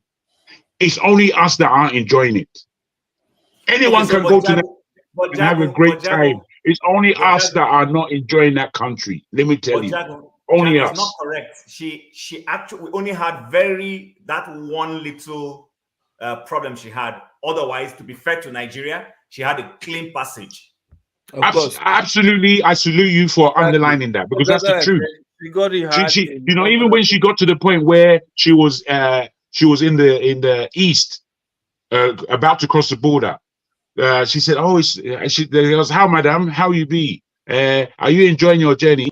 She said, "Yes, I am. Well, apart from the checkpoint," she said, "Oh, that's a security issue, my darling. This is how it is." And then she herself said, "This thing that I'm complaining about is probably for my own safety, because that guy that got sacked, it was a ruiner. As soon as I saw him, it's laughable, but it was ugly. It was very ugly to see someone asking someone for money in that way. It was terrible." The poor guy is back now. He didn't know that he outed himself. I'm not sure we should be happy that foreigners come into our country and move from one end to the other without being stopped properly. No, it's not. You see, that's what we must be happy, because we were representing ourselves. I'm watching it without being able to touch or control anything. So all you can see is what anyone in the world is seeing about who we are. And what they saw about who we are is just underlined by Chim to say we Yeah, were but it doesn't say fantastic. we are a serious Wait. We were fantastic, all of us, apart from this one individual that spoiled our name. Imagine. No, I see that one spoiled our name because he was asking for a bribe. But I just feel like the way they were flagging her through the borders were not very safe for us because you don't know who he is. He's just a blogger now. Tomorrow you don't know whether it's somebody that has been sent to come and take out some this thing. Yeah, you don't know who he's. I don't subscribe to that. But forefathers, a Nigerian has What would you do differently, forefather? What would you do differently? What I would do differently is that they should search her properly like the way they do other nations. I'll tell you, other nations. It's very simple. No, So they shouldn't search her. Seriously, you shouldn't search her. No, I'm not saying they should search her. One of your leaders. How do you know? My brother, I do not say that they shouldn't search her. Wait, if there's a security, do you know we have to turn it around. Me walking around in this whole planet, and I've walked around this whole planet. I don't want nobody standing in front of me talking rubbish. I don't. So why should I want it for anybody else? It's very wrong. No. It's very wrong for you to think of it like that. If everybody does that, that is fine. But when they are not doing that, they are careful with their own safety. We should also be the same. I know where you're coming from, but where you're coming from, and I've been like this because I'm an emotional guy just like yourself. Why is it that white people are allowed to enjoy themselves in the world and we are not? That is the crux of the argument where you're coming from. The crux. Repeat the question again. More so, even more so than security. What was the question? Why is it that white people were and we are not? No, I'm saying emotionally, sometimes because white people are just living a free life in this world, we detract from it. Well, you see me, I want to live a free life. I want to be a white man, but I live as freely as you can imagine in this world. As freely as you can imagine. The point I'm making is that when you're going to their countries, you get searched, you get all the, which is the right thing to do because you have to keep your people safe. But why is it that our own people don't take due care when they see foreigners in our country, just wave them through? But let me finish this point. Let me finish this point. Has done the same thing. Let me just finish the point I'm making. Let me finish. Sorry, look, I will let you talk after I speak. Please, let me just finish the point I'm making. She's showing you. Good. That's a good point. However, if you look at most of the documentaries they make, they come into African countries, go into our villages, take pictures of our people. It's like there's no human being there protecting our people at all. I've seen Chinese people come to Africa, make our people act stupid, then they will go and start laughing at us in their country. Hold on. We allow people into our countries too much. This video is not live video. This video are recorded, edited, then shared.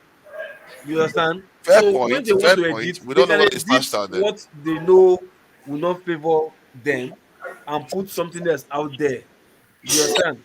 Even there was a time, I think it was in Senegal, she was accosted and her camera was seized. You get my point? The period that they went through her camera to check what was the content of camera, she didn't post it. But she only showed them just harassing her and confiscated her camera. And later, the video just edited and showed when she was on her way, leaving them. Oh no, I think no, that was even the last shot. Was the last scene of debacle with what's called the Senegalese police or whatever. After they see the camera or whatever, I think we didn't see what happened next. You see, come on, let me tell you one thing. You see these guys, white, whatever. There's a narrative. You understand? Nobody can just wake up. You never chop a you never pay this for us. No, I want you to carry back. I want to go Africa. Go where you see your money from. It says charity that is donated for her. To do what? To ride just the buy fuel, ride all over everywhere. Charity that's supposed to be humanitarian. Charity they give you money to ride bike. Then you can't leave your bike for one country. you can't enter motor. That's a funny way to look at it. That's what she's saying. Charity they give you money to ride bike. Yeah, exactly. Then you leave your bike, that's where you will not leave your bike. Then you can't enter the plane, go back to your country, go buy the parts, ship and come. You understand? Come put them for the country for Africa, repair them, then you move ahead. Like which charity does that? I think we should be a little bit more paranoid about foreigners. But do you know that she had because all they her are paranoid about papers? us. Hold on, see. You see, this Another is issue, important. Wait, local. This is important. Forefather, she Another thing is had this, right? all of her necessary papers. So unless you're saying that they should harass her unnecessarily, or Oh no, unless I'm you're not saying saying they that, should. No, not harass. Just check. Hold on first now. they checked. She's got everything in order. She'll be owing but now. She's not going to be crazy. They are checking. No, they're checking the paper, but they need to check what she's carrying. You should be asking for father. They are not checking what she's carrying. They are not checking the bike. They are not checking anything. They don't know who she is. The The site question that to ask she's is, what the site are that we is the hiding right thing. that they have not She seen? did not post it. Don't you get? What are we hiding that have not seen? The site that they did the right thing. She didn't post it. How common sense that think for yourself, brother. Okay, she didn't post when they were searching her. Then she didn't post it. yeah, it doesn't seem like that. Though. Those guys were very happy to wave her through. No. The side, right, that they checked her papers, that they had a conversation with her, explaining herself that okay, I did visa on arrival. You said that's what I applied for. So I will definitely get, because she was on her way to Abuja to get her papers That's right. done. That's right. For her papers done for her to get into Cameroon. I will listen. If you don't listen, you won't get the point. Just listen. I understand. I was watching it myself, my brother. What she was doing, right? She already had papers showing that she will get her papers done correctly when she gets to Abuja. She chose Abuja. So I was wondering, coming from Ibadan, why not use Lagos? But because of she coming from outside the country, she chose Abuja. Everybody was like, capital of the country will be the safest place. So she chose Abuja. You understand? But the thing is, documents showing that yes, she has done all what she has to do. Then she's on her way to get to a destination to get her papers correctly checked or done, whatever. That is what she's doing. So those parts that she's having conversations with the immigrations, border control officers, she didn't post those parts. You understand? Our borders are not open like that. So, but these guys are coming here on a narrative. Trust me, not because they like us well, or say yes. He said, trust me, they came for a purpose. It might not be so bad that much, but like, tell me now. So upon insecurity in the country, so everybody just the immigrations and customs will just leave border open. You just drive through like that.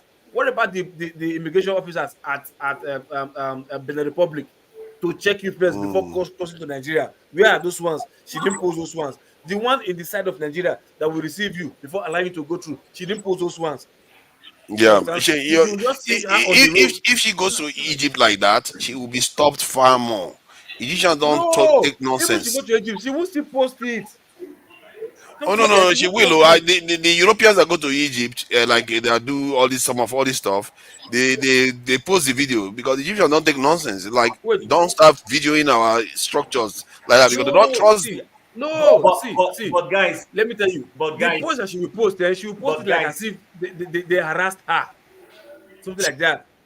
That is where she will put it. Like whichever one she posts. The one they did, hold on. The one they did in Senegal, right? It took as harassment because they seized her camera, checked it first before allowing her to go.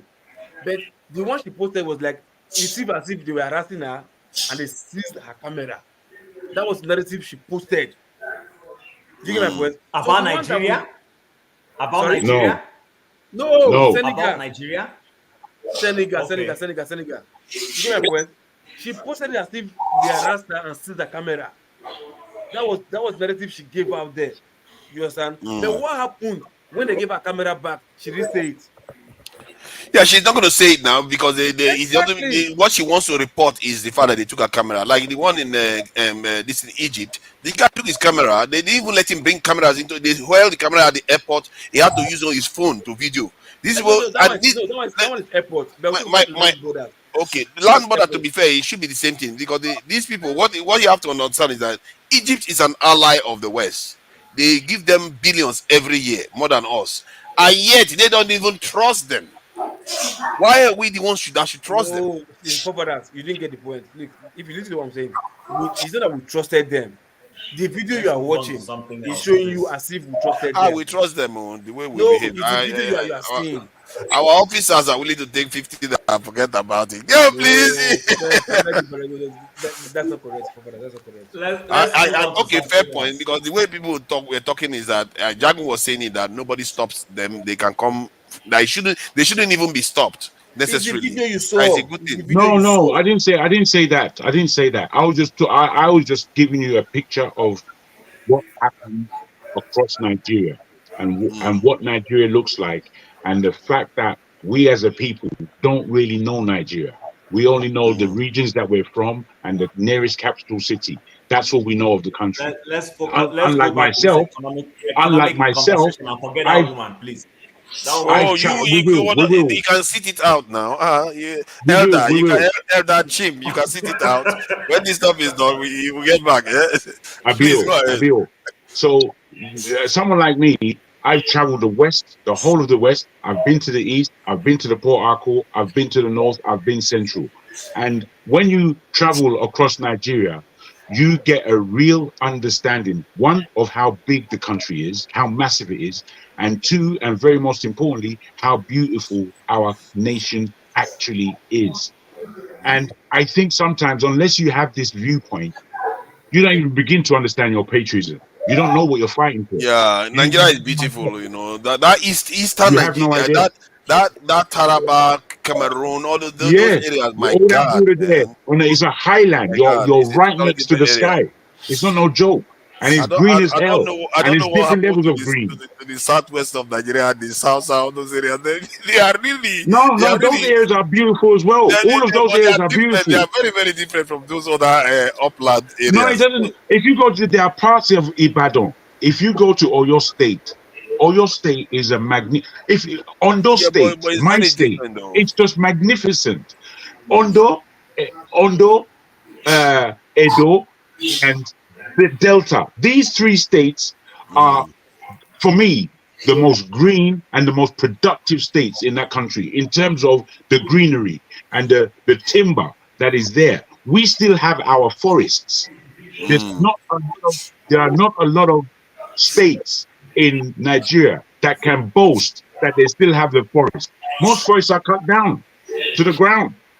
Yeah, most of the south actually still does have their bushes. You also have it to the east. The southeast is a little bit hard because they're quite populated in the southeast. No. They have it. They have it there. Trust me, lots of it. Yes, trust me, they have it. The problem about Southeast, so much bushes. The problem of Southeast, right? They like to concentrate themselves in one place that is bubbling. Just that, just one bubble. Are you sure? Trust me, go to Mbise in Owerri. Maybe you see massive arable land. You're shocked. You have to have it. I didn't know that because if you look at their population itself and look at the area, that's a lot of population. They mostly concentrated in one place, a spot. Like not like okay, we are much, okay, let's spread. No, they spread in the state. They can only spread to other regions, like other states. They spread in their own side. They also like that. Oricha or Opiweka will die there.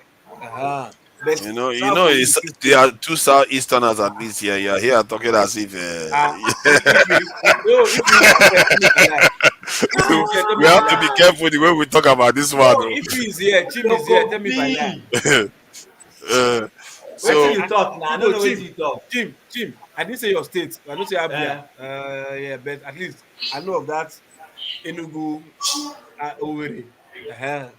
Don't worry. I know at the back of my palm. But for Abia, the only thing I know about Abia, I think Abia carry award for the most dirty state in the country. Very dirty, that time, but maybe by now they already try. We're not dirty past Lagos, so it's still not dirty past Lagos. No, it could be as dirty as Lagos, man. Wait, no, hold on. What is up for Abia? Like they put dump for center of Meru as in dump keep. I still wonder how Lagos feeds itself, all that millions of people. It's a miracle, you know. Some things. How many millions? More than 10 million people fed. That's not easy. Brother, the thing is, Lagos, outside of those horrible shanty towns that we call state, Lagos is green. If you go into Ekpe, that side, you see, you not even believe that you're in Lagos. It's green, it's lush. The beaches it's crystal water. because it's not getting that pollution that the Lagos beaches are getting. Green sands, bruh. We don't know our country. We don't know it. We're Yeah. just stuck in complaints. What can we say now?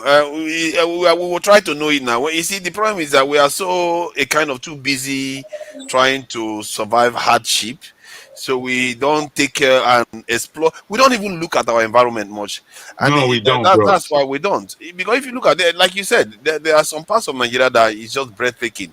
You know, the open plains and everything, but we don't care. You know, it's So recently who you is hear that this some people we? go hiking and Opodas, all. Opodas, when you say we don't, who is this we?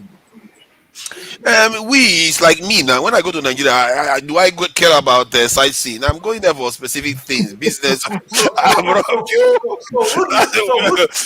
do you think? Real talk, man. Is responsibility to sell Nigeria? Whose job is it to sell Nigeria? Our responsibility, my responsibility to see. I agree with you to an extent, but to be fair, I feel like we have so many things to worry about that. For me, I barely have time to.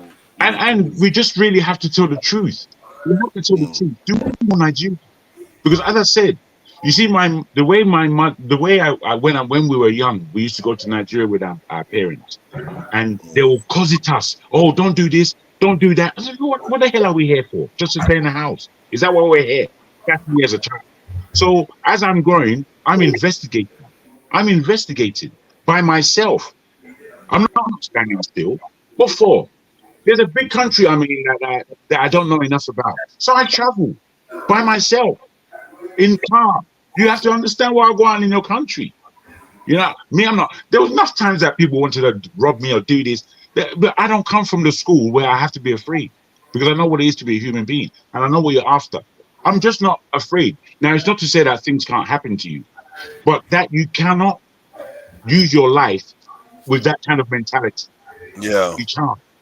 You can't. I think we really, I really like those areas, you know, that are really, there's so much beauty in Nigeria that man, it's a shame we never had time to It's a enjoy shame. it yet. Come on, let's be serious. Okay, so if I could just say something on this. Yes, Nigeria is beautiful. Lots of fantastic scenery.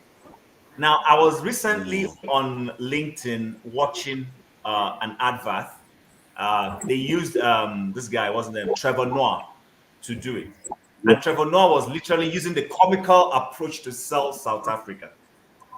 And I commented on that because I've been in marketing and branding for a while. Nigeria is not doing a good job of selling itself. Whether it is our foreign affairs ministry or the tourism board or whoever it is, people are supposed to sell what Nigeria offers in terms of tourism that will encourage other people to say, let's go and see what this tourism in Nigeria is all about. There are lots of places. These things are not being done. It's not only GE and Nike that does branding. Nations also do branding. And I think that one of the nations in Africa that has branded itself so well, South Africa and Rwanda has followed. You see Rwanda branding itself And on I think Ghana too has done quite a good job of branding itself. To Ghana is on that one. I don't even think Ghana. I don't think Ghana. No, No, I think you're right. I think you're right, forefather. I think what has helped Ghana is the sentiment of Ghana being like a motherland. You know, all these black Americans, they always want to go to Ghana. It's not that Ghanaians marketed themselves. Slavery and slavery shit, something like that. Yes. Is it local? That's the one you want to come in on there. And see what South Africans are doing in terms of selling South Africa. Look, the South African government brands South Africa like as if South Africa is a company. They brand South Africa. The Nigerian government doesn't do that. The last time we probably did anything close to this was when Jerry Ghana used to be the Director General of MAMSA. Since after that time, I don't think any government has painstakingly taken an interest in projecting Nigeria. You see, the thing about tourism, the thing about tourism is that it's almost like if tourism was like oil industry, it would be a downstream in the part. It's like almost a lot of other things have to be taken care of before you can go for tourism, because you have to have security, you have to have good infrastructure, you have to have a lot of other things in place. Then tourism comes in. This is why Nigeria, because the other base ones haven't been done, it's very hard to go tourism in the You are context of quite right. Nigeria. You are quite right, forefather. But I must say this: during Ebele Jonathan's time, he had a minister of tourism. I think he was first the minister of ports. I can't remember his name. He was from the east, and this guy and his assistant that was with him, they and you can still search it online. They had a campaign called "Fascinating Nigeria," and it was the right term. Now, if you looked at how they were selling Nigeria, I'm telling you, all of us would be proud. You know, sometimes Nigeria does something that should be done, but they do it in such a shoddy way that you can't respect it. These guys put together a campaign, and I was involved in this at some level, that actually did sell Nigeria extremely well. But unfortunately, he was out of office as soon as Abele Jonathan lost the election to Buhari, and that was the end of that. But I must underline that when it comes to tourism, after whatever your natural resources are and your economy, it can add anywhere up to 50% onto your economy. It is that powerful, and the level of tourism that we can be associated with in a country called Nigeria is phenomenal, really, really phenomenal. But we're not doing it because we're not at that point. It's such a shame. Maybe Nigeria. Do you think that maybe Nigeria is not may never be a tourist-heavy economy in terms of like the UK now? I don't know how big tourism is compared to the UK economy, or even America. America has a lot of tourism, but compared to the size of its economy, is tourism very massive? You see what I mean? Tourism is massive in the States. Tourism is massive. The city that gets the most tourism in the whole planet is Paris, France. You see, The it's most disproportionately high. the Yeah. most comers, and then it breaks down around Europe, Far East, and the Caribbean, and all these kinds of destinations. On African terms, it's Southern and Eastern Africa, and then Egypt. You understand? And Morocco. Whereas Nigeria had as much as any of these nations to boast about. Yeah. But Oh yeah, definitely. we're just not ready. But we are not going to be a Bahamas though. I'm not sure we will be a Bahamas or like Zanzibar or stuff like that. But the reason why I say this is because some nations have other reputation, like Germany. Now you can't expect Germany to compete with Zanzibar. You see what I mean? Is that our fate It that depends we are what for. never It depends what you're selling. You see, in terms of tourism? No, in terms of the type of tourism, on the whole coast of West Africa of Nigeria, ecotourism would be the greatest tourism that enters initially into Nigeria. And because the Delta What would you regions, call ecotourism? What is ecotourism? ecotourism is when people are coming to look at the ecology of the area or nation, and they Like are maybe the participating. environmental, the greenery, the whatever, just Yes, natural. they are now participating in setting up small infrastructures, schools, and things like that. Because ecotourism accounts for 52 billion in just ecotourism alone, not the whole tourism. Would that So include something like safari and stuff like that? Is that that safari is a different level still. But if because you go the to the Kenyans Maldives have got or that lockdown. Kenya, Tanzania, South Africa, they've locked those yeah, but ones they down. didn't do it, did they? It's not the. You see, when we look at Kenya or East Africa, and we look at South Africa, we must understand that these were settler nations.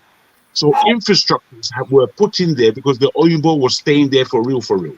The Lagos was known as the white man's grave because they used to just come to Nigeria and die like flies because of Tetsi and mosquito. Used to be killing them anyhow. You understand? Until medicines were developed, they then were able to stay. So when you speak about the infrastructure of a country like South Africa and them selling it, it's easy for them to sell something that the white man has already built for them. They built all this infrastructure years ago. You understand? Whereas Nigeria is strictly us. There's no complication. It's strictly About about that us. mosquito thing, recently I went and actually checked why what is the purpose of sickle cell. I went because I know that sickle cell is very bad when you have it double and you become ill. But you don't know that sickle cell is very good at killing mosquito that gives us malaria.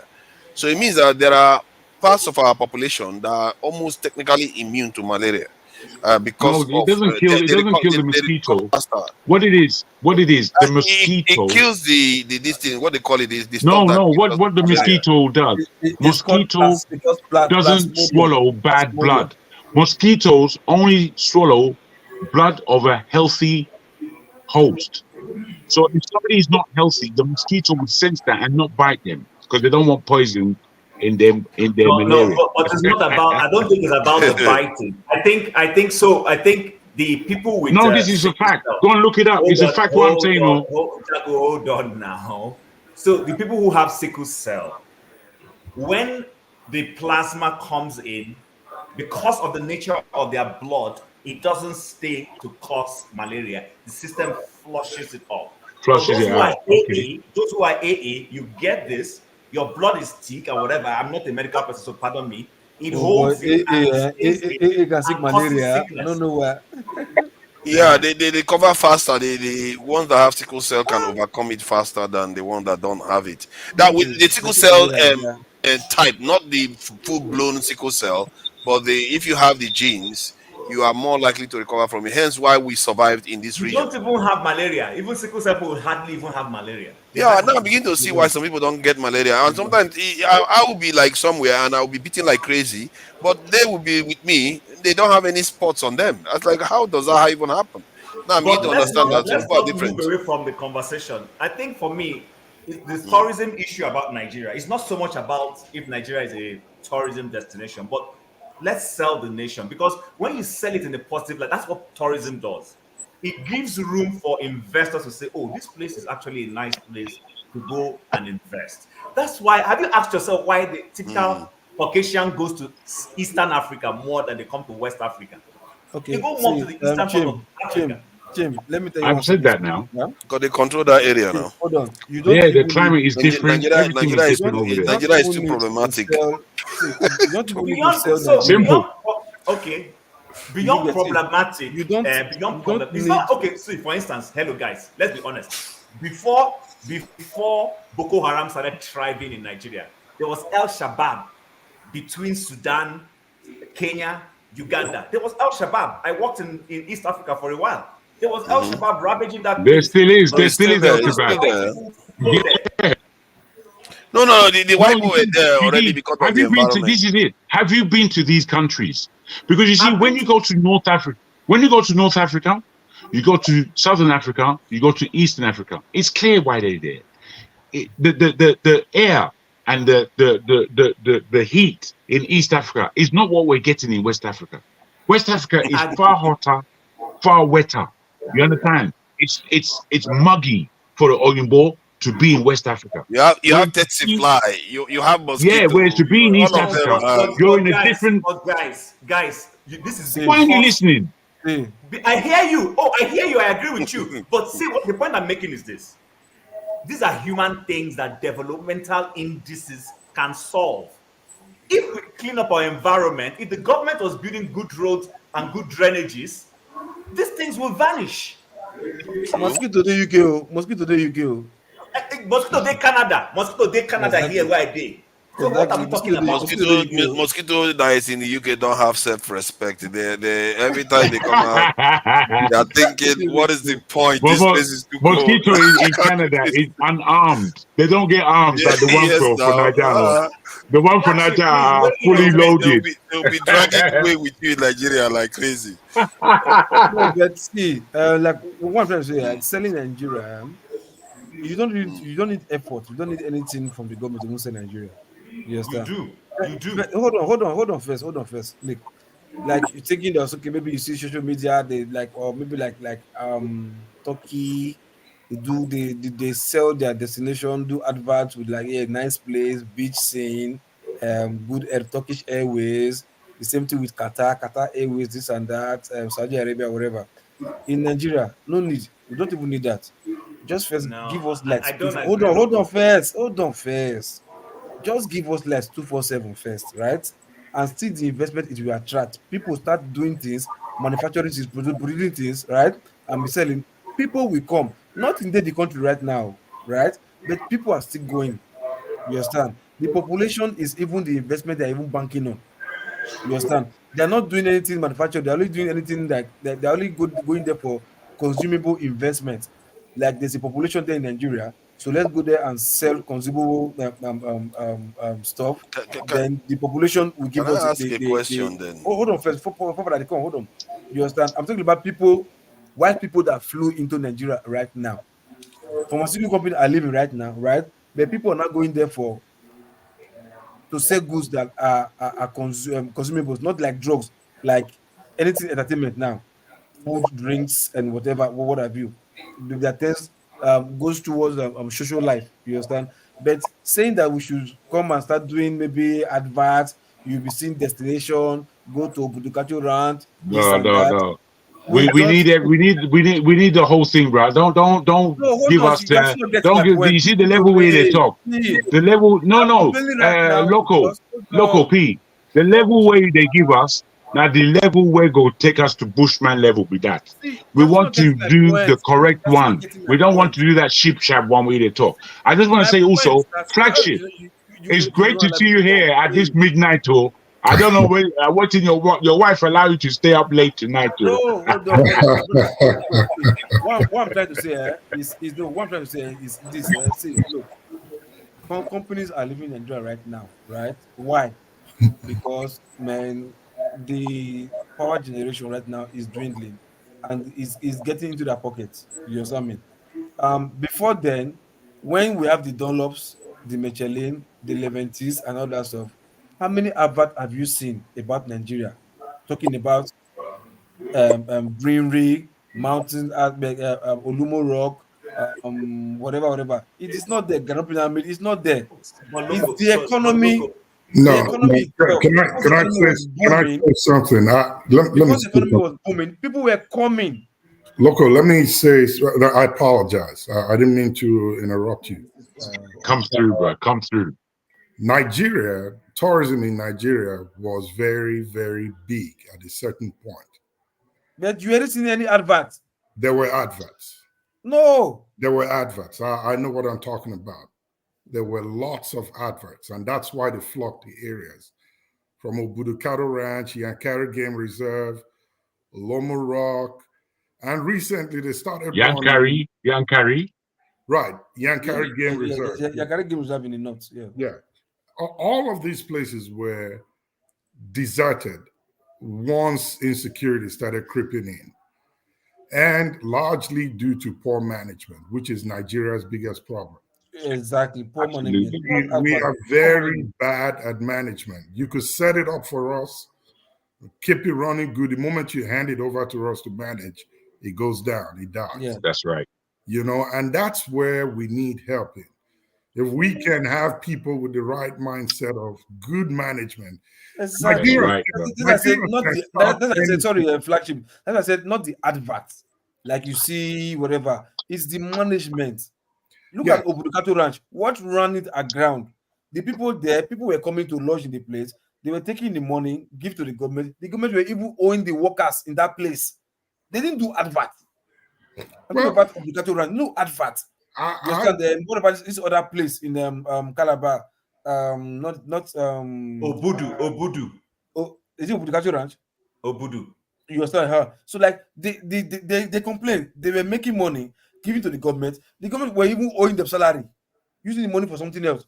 But they were not doing adverts.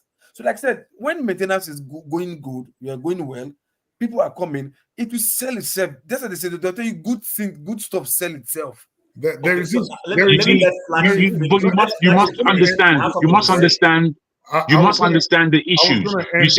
You see. Sorry, flagship. I do beg your pardon. You haven't spoken a lot, and we need to hear your voice. I beg your pardon for interrupting. Sit down and listen to you guys after this. Just let him finish, please. Let him finish. Do you know that we have resorts in Nigeria? Have you heard about them? Resorts? I have, and I know where you're going because that's where I was going to go. Too many resorts. Oh yeah, we don't hear about them because nobody talks about them. There is one in my state, Abraka. There is a beautiful resort there that you can walk up Abraka there. Beach. I grew and there. No worry. I You grew see, and there. I grew and there. you see what I'm saying? The Etiop River is there. Has a lot of history. The few people that I've known and heard about these places, when they come, they are wild when they see it, but they can't stay due to the insecurity. And now individuals, I have a friend here in Atlanta where I live. It's from my place. He has a resort there in Abraka, and I know how hard he works to keep his resort going, the hotel, trying to expand it, get the beach and everything going. But it needs publicity. And he was just talking about going on social media, publicizing the entire place.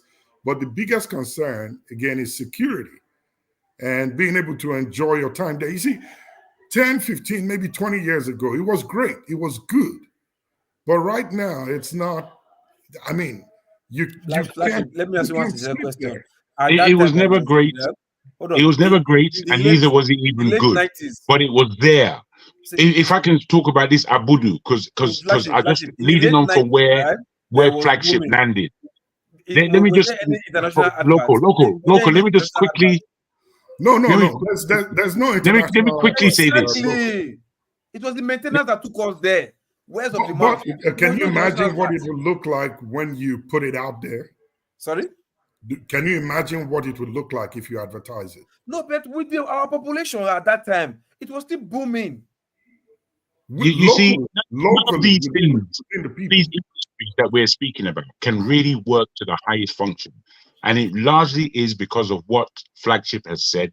It is the lay of the land, the insecurity, the whole thing that failed that Abudu. There's another resort right next to Abudu Ranch, and it leads up into the mountain areas of Calabar into Taraba. And I've forgotten the name of this thing. Now, it was a big push. They spent a lot of money there. The government themselves spent money there. But in between getting out of the world and East, that was highly in a state of flux at the time, the thing collapsed.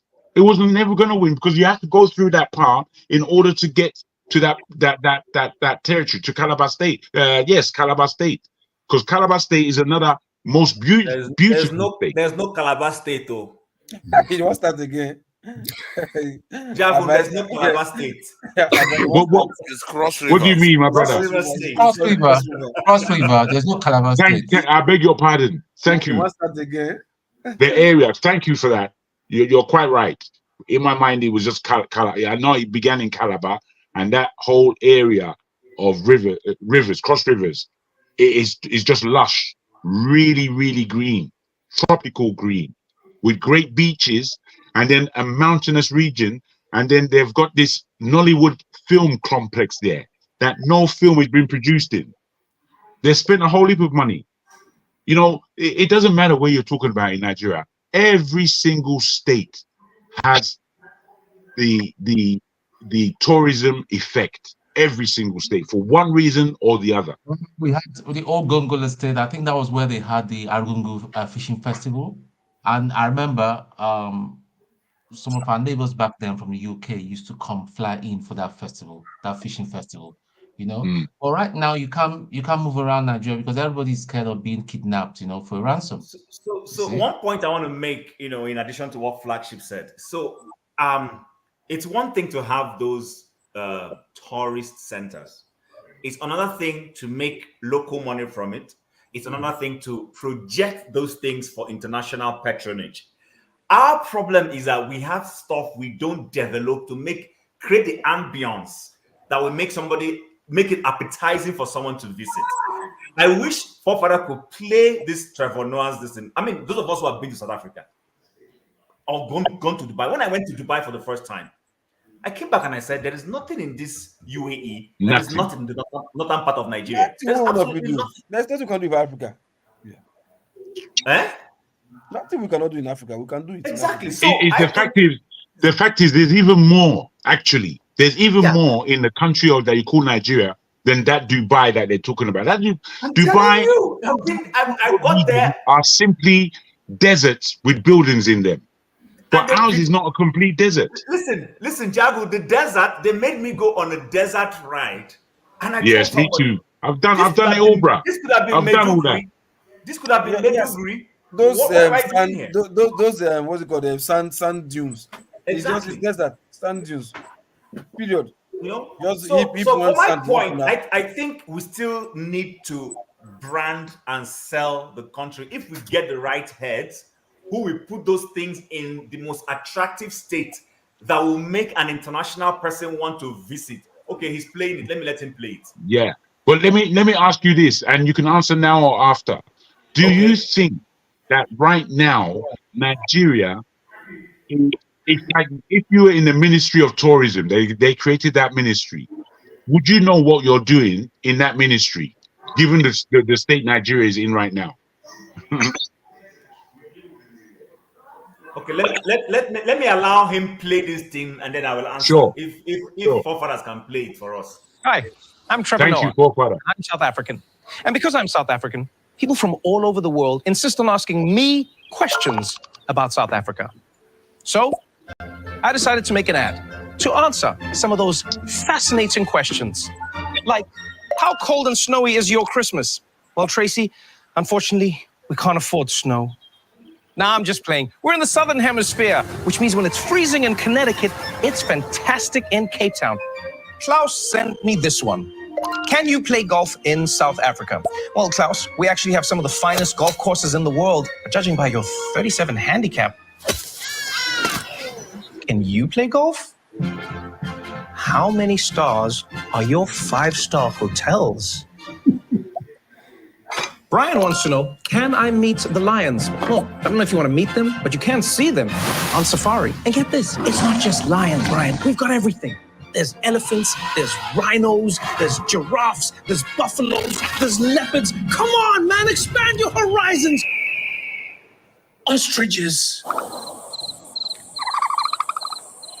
Is South Africa fun? Is it fun? Are you even watching this commercial, Michelle? Paragliding, bungee jumping, surfing, river rafting, shark cage diving, hot air balloons, hiking, cycling, wine tasting, whatever this guy's doing. Does that not look like fun to you, Michelle? Does that not look like fun? So, now that I've shown you South Africa, my only question is, when are you coming to experience it for yourself?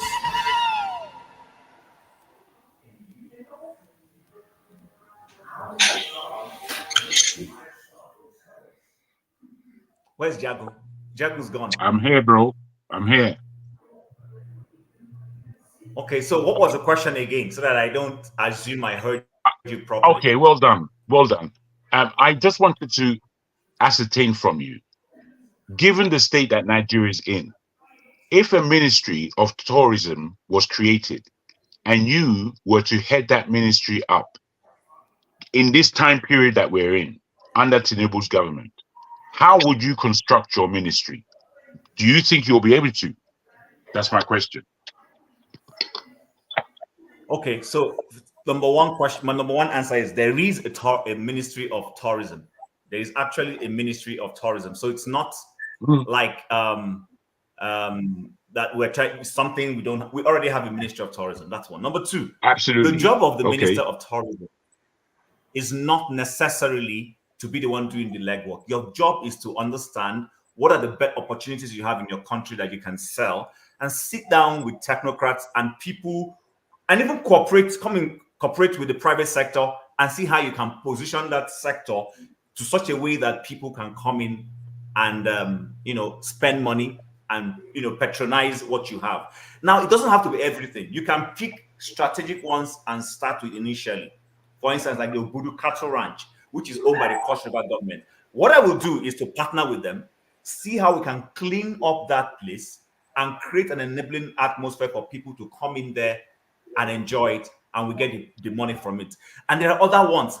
Right now, we have a landscape of beautiful sceneries that are not well developed. They're not in a position that will attract people to come into it.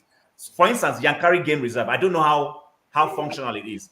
I personally think that place needs to be cleaned up. These are some of the things, if I'm a minister, I will first and foremost do. It's stage by stage. What I will accomplish today the next person will come in and ride on it. Our problem is that we don't define where we are. We want to do everything in one day. No. Good. Go in. If your job right now is to clean up, put up good policies, do that, and create an enabling atmosphere that subsequently whoever comes in can take the next step.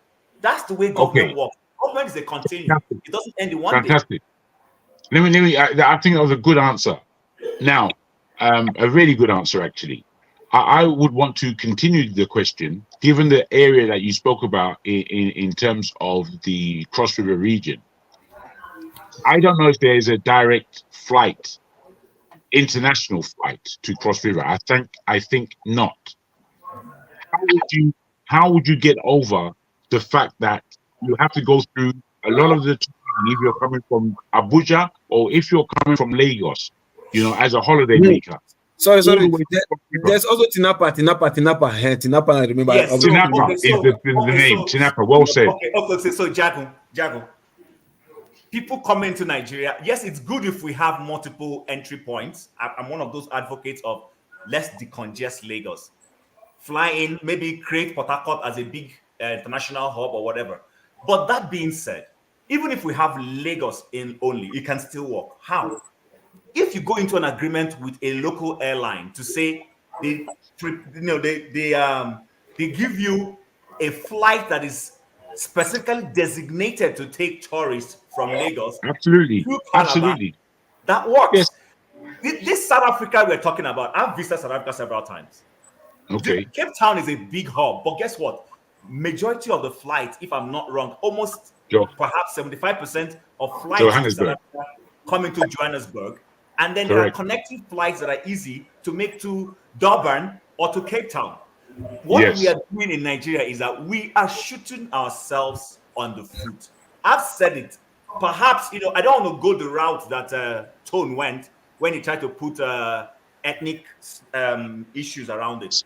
But the truth about the matter is, the federal government of Nigeria needs to open up all the space. There is airport in Kano. Let it function properly. Anybody who wishes to fly in through Kano because they have businesses in the north, let them do it. If someone wants to fly into Calabar, let them do it. If they want to fly in through Port Harcourt, let them do it. Nothing stops us from doing that.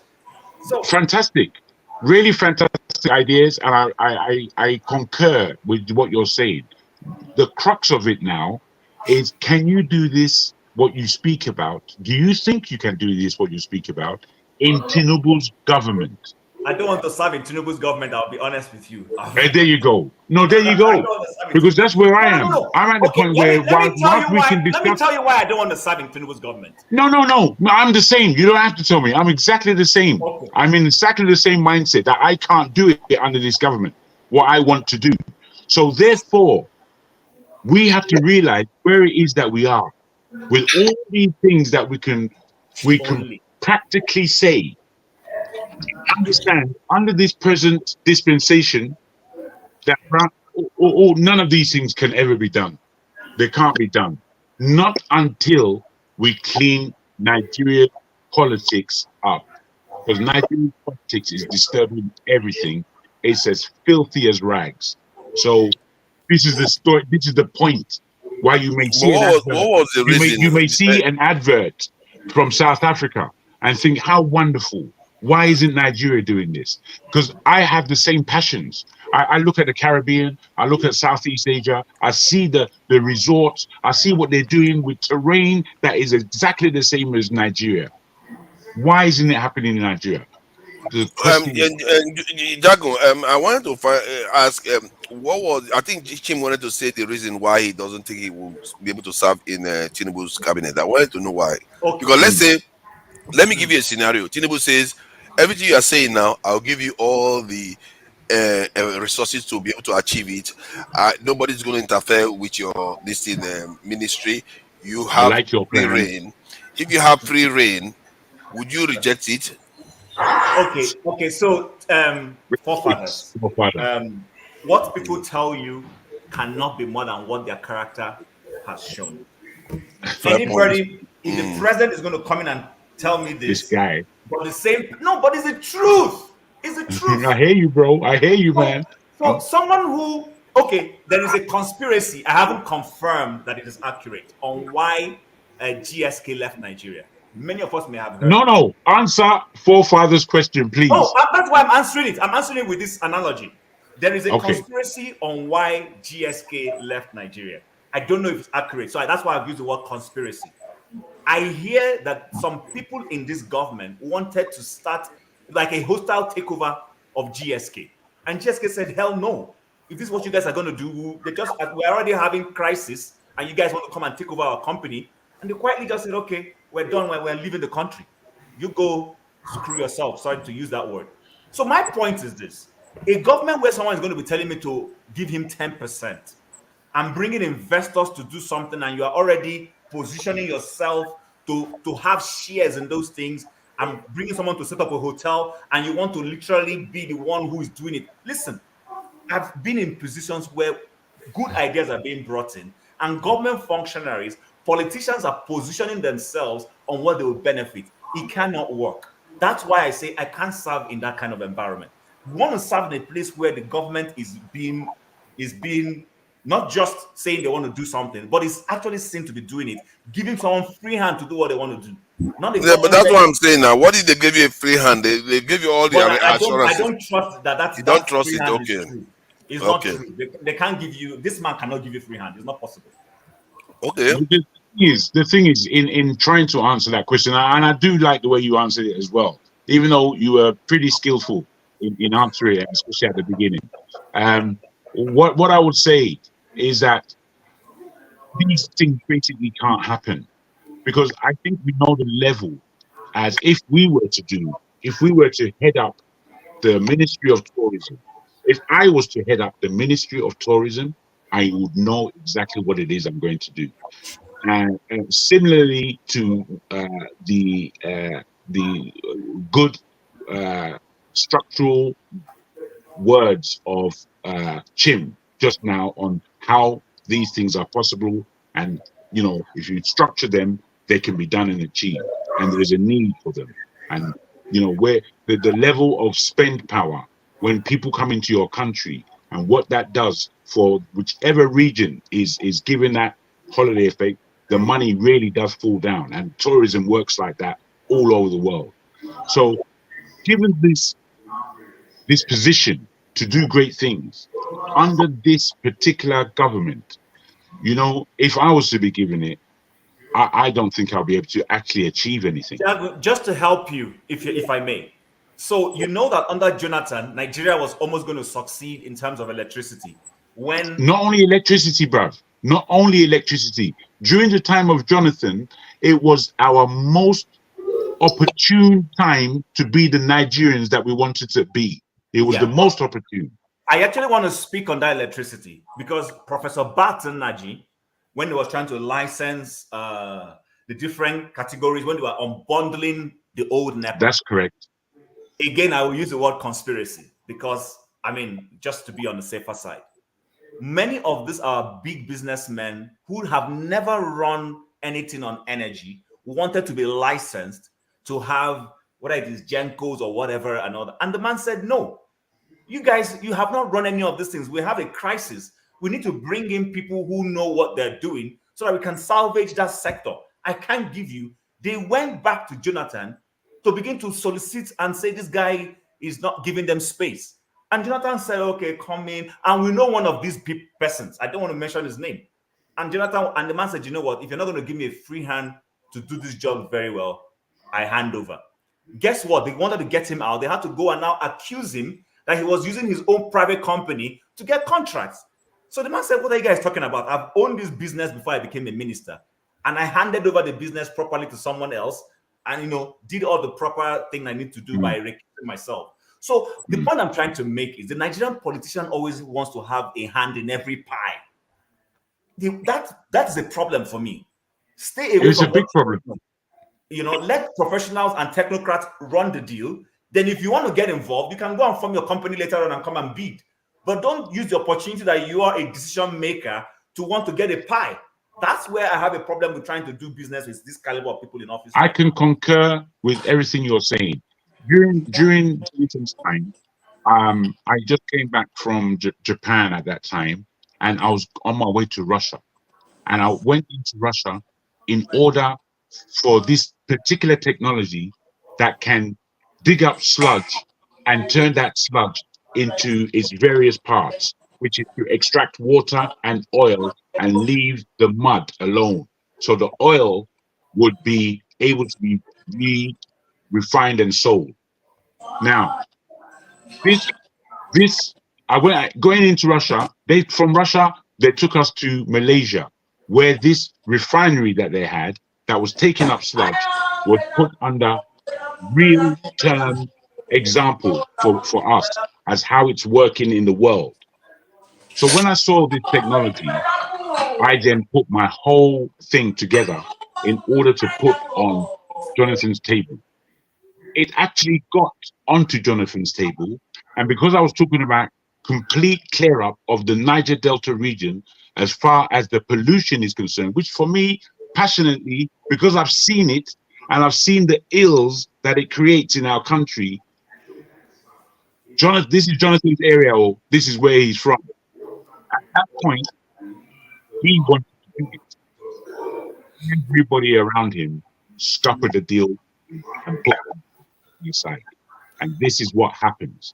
So I've seen this a few times. And in order to partner a government to do the right thing, you need the right government. You're not going to do it with, I can't personally do it with the governments that we've had.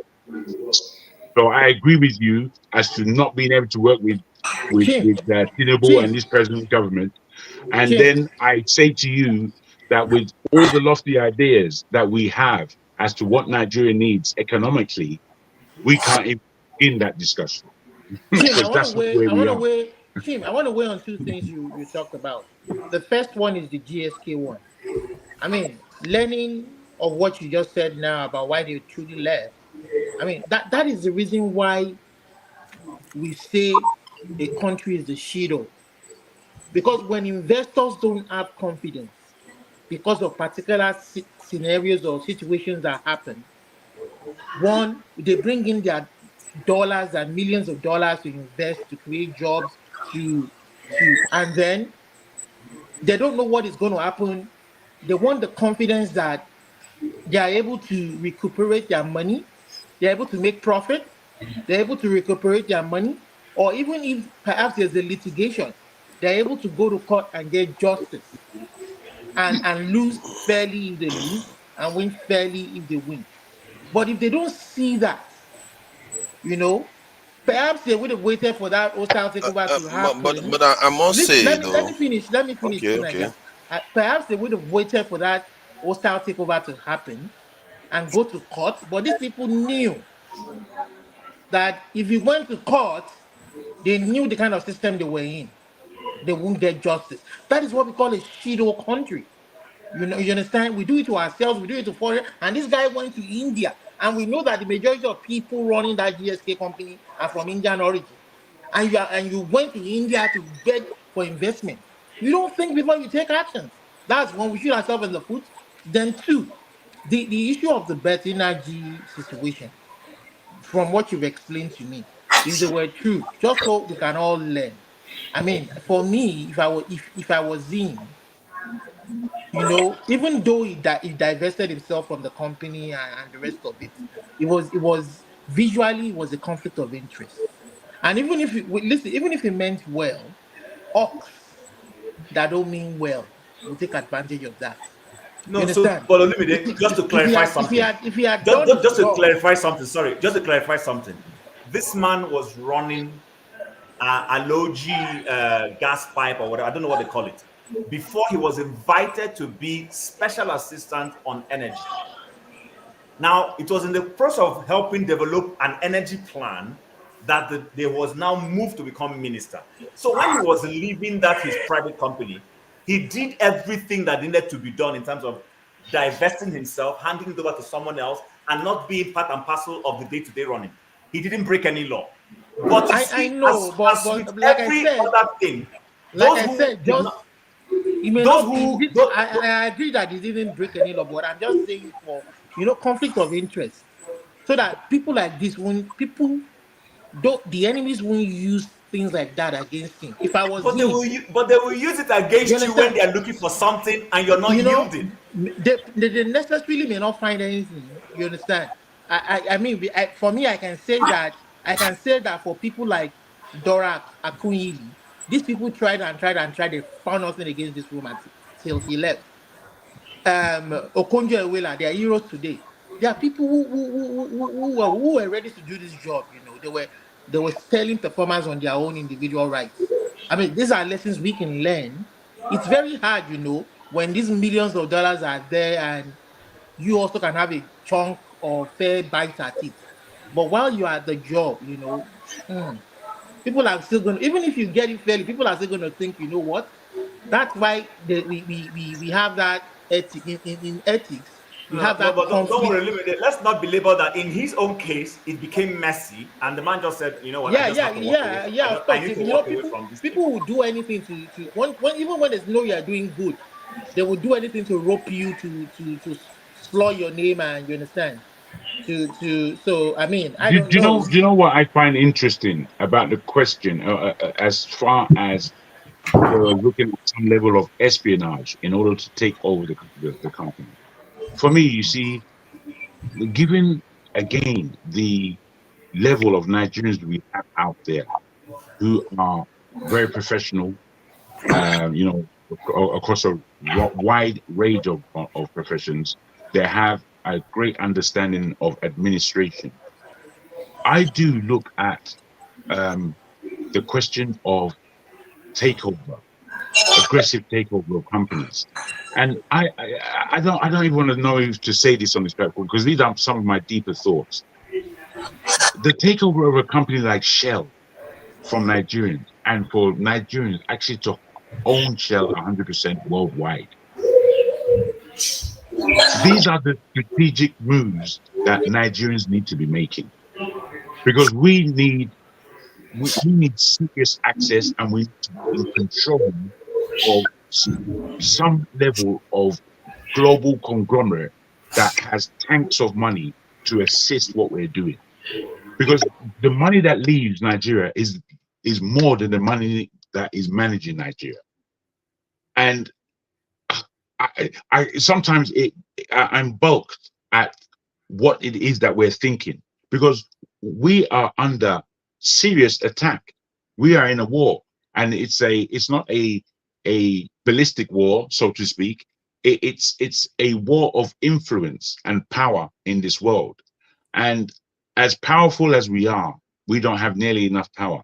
We don't control any real industry or industries as we should that commands respect in the world. You know, we have no seat on the UN. We cannot be, as Nigeria, we cannot be permanent in that institution. Whereas, really and truly, there needs to be some kind of Nigeria having a permanent seat.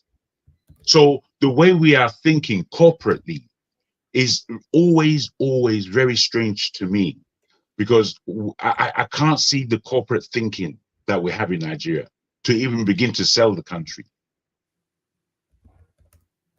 I put it to you: is this something? How do you see? Yeah, I wanted to say something about that GSK one because you know, Chim just said it in passing, but he didn't know how significant that comment was. I think that the GSK part of it, I think it wasn't a bad idea that Nigeria should own such a vital company. I think if I'm not mistaken, they are into medicine, isn't it? So if they're into medicine, that's something we want to start controlling strategic industries. And Nigeria is now going into a period where they will start processing petrochemicals, basically, because of the refineries in the country. So you can see why it would be a good idea to own such a company, because we are now having access to petrochemicals that we can actually be able to start using to manufacture our own drugs. Remember, when Nigeria takes over the company, it doesn't mean that they will fire all the Igbo people and all the Indians and all the rest. They'll still be in place. But forefathers, come on, for the sake of what is decent, in 2023, You don't go and take a man's business from him like that. You can't do that. But that's what they do everywhere in the world. You know of hostile takeover. Hedge funds do that all the time.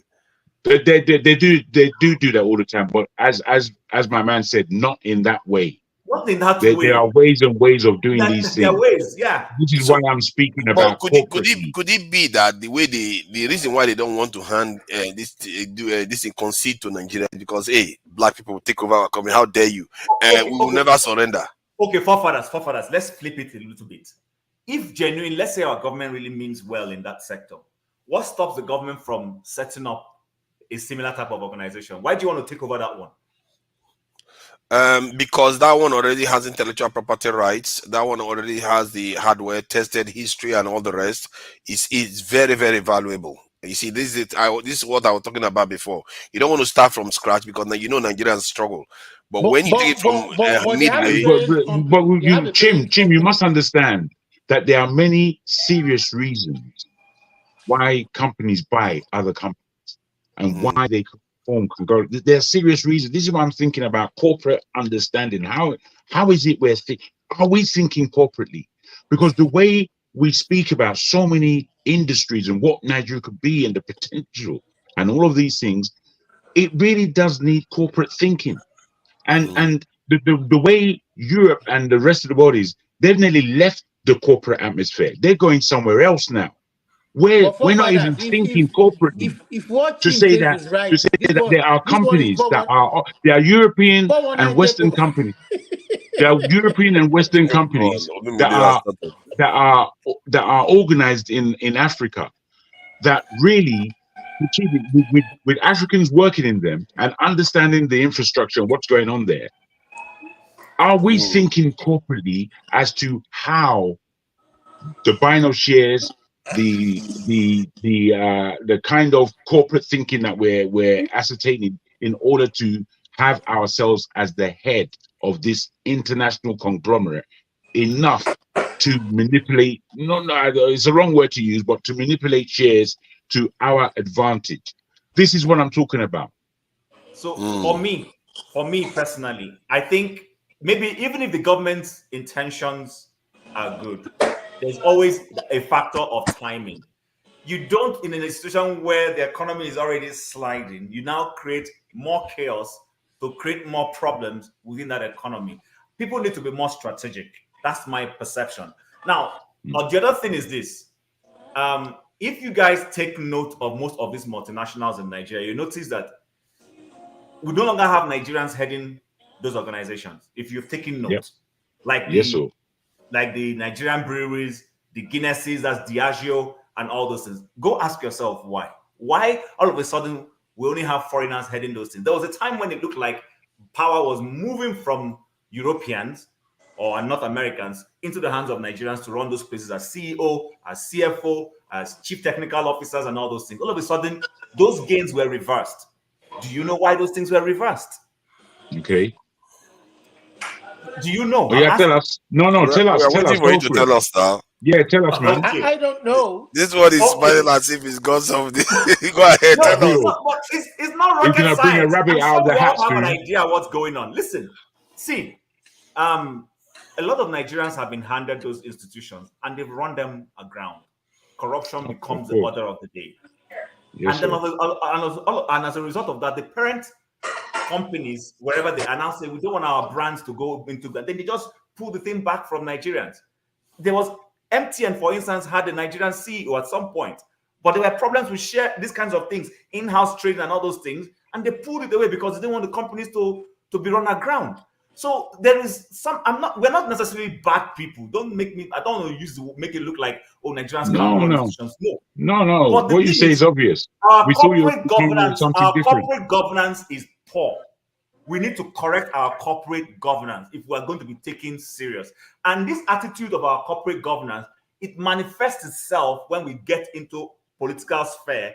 Those who become governors, become commissioners, we go there and go treating those institutions. I couldn't agree less with you, Chi. So those are some of the things we need to clean up. Yeah, I see. My issue is that the I believe part of the reasons why Nigerians are not owning stuff right now as much is part one, we are having a lot of people leave the country. The environment is very, very hostile to Nigerians. Actually, even Nigeria, the best minds in Nigeria cannot even operate in the country. And that's part of it. And also our government don't necessarily support enough of them to do that. They barely even support the car companies and other companies in Nigeria. They don't think strategically. Personally, if I was a Nigerian government, I would have done everything in my power to ensure that the Nigerian takes over that GSK, because we need to be own strategic company. Like that's one of the reasons why we are struggling to manufacture this in vaccines, because we don't have the intellectual property rights. Some of these companies do. And if you want to, because if you try to apply for the patent, they will block you as an African country. Most of the time, they find a way to block you. So what is the shortcut to getting all those things and getting history, hardware, and all the stuff that they've already had years of doing, is to buy the companies outright. And this is some of the areas the Chinese did when they started becoming more and more advanced. They didn't just only copy; they started buying out companies, and they're funding. They started even funding Chinese people in the West to buy companies in the West. You see how very strategic, that is. Yeah. It's a bad idea that for Nigeria to purchase any company. It's not good. Like I mentioned previously, management is our biggest problem. If we buy it, it dies in 2 years. We can't manage it. I'm not so sure. The idea is to buy it and keep it. I didn't think you would say that, flagship. I didn't think I would ever hear that coming from you, actually. Because I may be surprised. The idea is to buy it and keep it, not to buy it and change it. The reason why not is because I see flagship as quite a strategic thinker. Yeah, I'm surprised you're saying that we are not capable of. Yes, that's what it sounded like. That's what it sounded like. Hold on. We are bad with corporate governance, and that's what he's saying. Hold on now. It's the bitter truth, but it has to be told. No. The reason is Nigeria has a history of companies that are dying. It didn't start 10 years ago. Yeah. You hand it over to Nigeria, it dies. I mean, no, that's not necessarily. No, leave him. No, I think he's got a point. He's got a point. Listen, I don't subscribe to that. The reasons why it dies is not because they are Nigerians. Hold on now. This is why I'm asking why. I don't buy that. Hold on now. GSK is not in Nigeria only. It's in other countries. It's a brand. If you buy it, you're buying the name. If that thing is poorly managed and dies, it's going to affect the brand in other places. See, right? Zenith Bank has been running internationally. What are you? Come on, man. No. He has a point. You have a point. But let me put this to you. I can't sell my name, my brand name. No. You have a clear point. But let me put this to you. What about the other Nigerians in the world who are the CEO, the heads of large conglomerates, and they're doing extremely well? What about environment? The environment is the difference. Regulations, right? I take that on board. What I was pointing to is that we are capable of this, but both environment and regulations, as you both underline, is real talk. Real talk. Let's go back for a minute. Nigerian Airways, where is it today? Oh my God! Hold on. Just work with me. No, it's important. Hold on, work with me. Nigerian Airways, where is it today? Nigerian breweries, Chin rightly mentioned, it was transitioned at a point. And when it was about to die, they had to come back and take over to keep it alive, all right? There are many of those that if Nigeria handles it today, I'm sorry to say it will not work. It's not. The USC group was run down. At some point, my dad was one of the writers. He was badly managed to run down. I'm telling you, for some odd reasons, we just killed it. I don't know why. As long as it's on the shores of Nigeria, it goes down. I bet you, if Nigeria buys PSK and takes it over, the quality of the medicines will drop. And guess what? That's death. There will be shortcuts. That's what kills our businesses. It's not that it cannot be managed. I mean, if you talk to the CEOs of these companies in Nigeria, and they tell you the challenges that they deal with on a daily basis, on compromises that they refuse to accept. That's what is keeping their companies afloat. So if you're going to buy GSK and you want to own it, when you don't have a strategic plan on how you're going to run it and manage it, they will not sell it to you. They want to take their baby and go away. So, Okay. Can I just add something to it? And again, you know Can I what? just ask on your limit? Hold on now, one at a time. See, the idea is that I don't subscribe to the idea that we can inherently run institutions, large institutions, because we clearly do have large institutions being run by Nigerians, from Dangote to this in GT Bank to Zenith Bank, and some of all these companies are international companies too. And the idea that Nigerians cannot run it is just, for me, that smacks of. I don't think that's what he was saying. I don't think that's what they were saying. Yeah, what are they saying? Tell me what they are saying then. They're not saying that. They're not saying that. You see, the idea of environment is real where Nigeria is concerned. And we don't just mean environment in the lack of infrastructure. We mean environment in the business culture in itself in Nigeria. The business culture in itself in Nigeria is unfortunately unyieldingly poor. It's been poor, no, it's poor. And then to speak about regulations and the law that would need to uphold business. This is why foreign investment is not coming in at this time, because they've seen the way the law works in Nigeria as regards business, as regards polity. They've seen how it can be swayed here or there. Who's going to bring their billions to be toyed with in some claptrap court? Nobody. So I think we really, the reason why I speak is to really investigate. And within that short investigation, 2 clear answers came that really we have to adhere to, we have to appreciate. Because if I may, Jago, if I may, sorry, please. Forefathers, nobody is saying, and I'm sure listening to Flagship, is not saying that Nigerians don't have the capacity, intelligence, and the know-how. We have it. Our problem is governance issues in terms of procedures, processes, and then let's be honest. This Zenith Bank and Dangote that you keep using, these are typical Nigerian companies. If you really go in there to see what they're doing, you'll be shocked. Those institutions don't follow good governance. They don't. They don't follow good governance. They do not. So he's building the Dangote this in the refinery because he doesn't follow good governance. See, can I just say something, please? I'm avoiding because you all seem to just believe this stuff for some reason. I don't get it.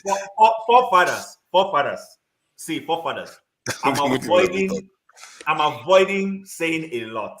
I worked in the corporate world in Nigeria for many years. I'm not kidding you. I worked in a lot of these companies, and I know a lot of things that happen there. Listen, the typical Nigerian company, Dangote, Zenith Bank, Glow, these are typical Nigerian companies. They don't have very good. You've just repeated yourself. Can you stop this, please? Now that the other one goes in, it's like I can't talk. It's like you believe this so strongly. I'm not stopping you from talking now. We're having a conversation. I'm not stopping but I'm not able to talk now because every time I talk, I just open my mouth, somebody jumps in. See, okay, my apologies.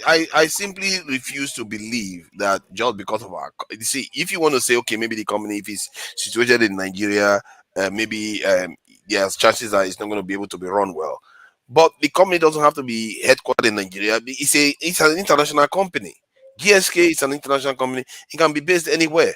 Nigerians can own it. Nigerians actually do own some companies in there. If I'm not mistaken, Gatwick or one of those Stansted, Nigerians do fantastic.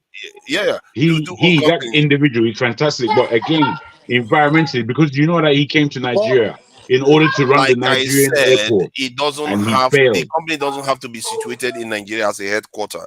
It's an international company that is in various countries. If we keep internalizing the idea that we as Nigerians, one of the foremost races of the black people cannot run international companies. That's scary to believe. Nobody said that. Forefather, But that's thing, what you are if I may, saying. You just said that and you say you're not saying it. no, How else the are you thing is, saying it? forefather, to you. Maybe, Tim, let me just have another go, maybe if I may. a little bit of sense.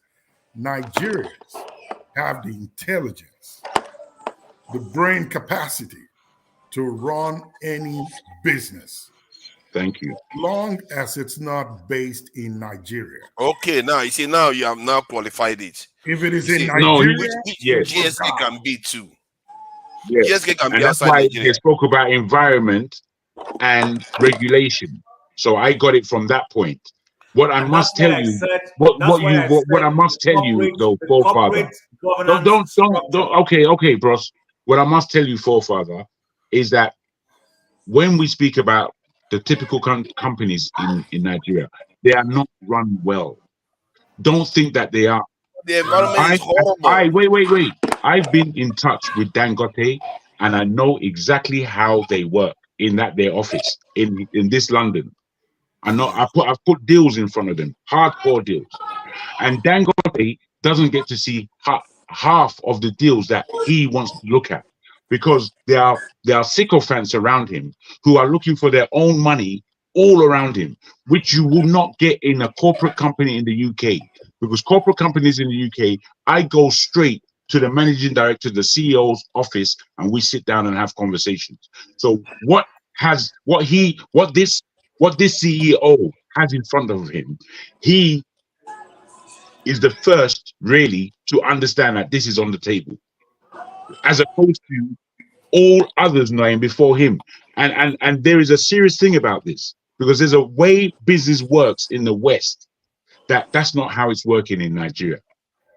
The big man, the head man, he will stand aloof as though his shit doesn't stink. I'm sorry to put it in that way.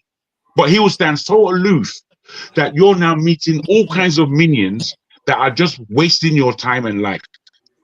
I don't do that with any European company, any American company, any company from the Far East. I don't do that with any of them. So we must start picking out these obvious glaring gaps of the way business is done in Nigeria. It's not done properly. There's no point in us just having these lofty, grandiose ideas. I don't know. You use the word refuse. I refuse to believe that. And when I heard the word refuse, that means that you can't be taught.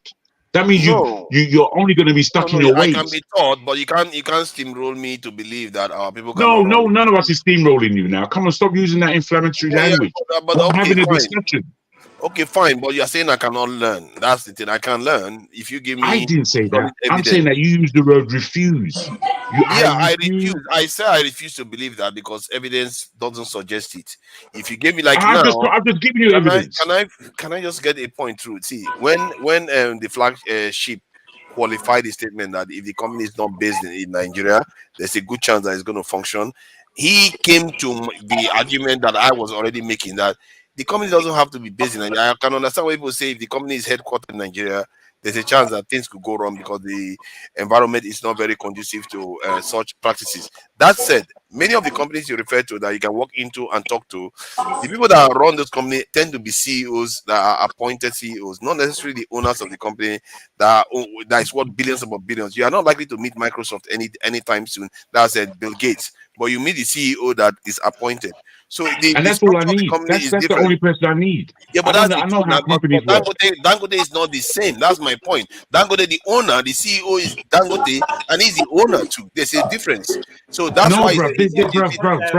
No. There isn't a difference. Let me tell you that there isn't a difference. If you are an owner and you are a corporate owner, which means that you have put yourself on the seat as the managing director of this company, you must function like a managing director. You're not going to meet Michael Zuckerberg, even if he's the one in charge. You need to understand. Okay. No. You need to understand, bro. You see, there's a difference between me and you, bro. I'm a salesperson. And since I was 18, on the telephone, the people that I speak to are the CEOs, and I speak to them. And when I speak to them, I cut deals. If you're making business with the tea lady, you're not going to cut any deals. And that's how it goes. That's the difference between one salesman and another salesman. So if you're gunning to speak to the minutiae, you're not gonna last in a Yeah, business world. no, the context is that you cannot meet Dangote, but the same thing applies to like Facebook. Now you're not likely to meet Michael Zuckerberg if you wanted to a meeting with him. Bruh, I'm telling you this. I'm telling you this for nothing. Anyone in this world that I want to meet in business, yeah, I can meet them. Now yeah, I understand how, because we're looking at because we're looking at them on television, we think maybe that they're more than human beings. But you see these people, these billionaires, they know what's what. They know what's what better than anyone. I know what you are talking about. But I'm just saying that at the difficulty you are going to have to meet Michael Zuckerberg, you're going to meet similar difficulty. Not going to be any much more. No, I don't say it's easy. That's why the job of a salesman is difficult. You see, this is how it goes. It goes salesman in terms of training on a corporate level. Salesman, sales manager, sales director, CEO of that company. From there, it goes into political sphere, where now you enter into politics, and the greatest salesperson of the country is the prime minister or the president. That's how it goes. Now, the structure of the way these people think and what they do in their day-to-day is what they're meeting people. All day, they are meeting people. And they are meeting people that are furthering their consciousness in terms of the ideals that they have. So what comes in front of their table is based on their agenda. So what we do as a salesman, as a lowly salesman, what you do is study the X company that you are now going to begin to do business with.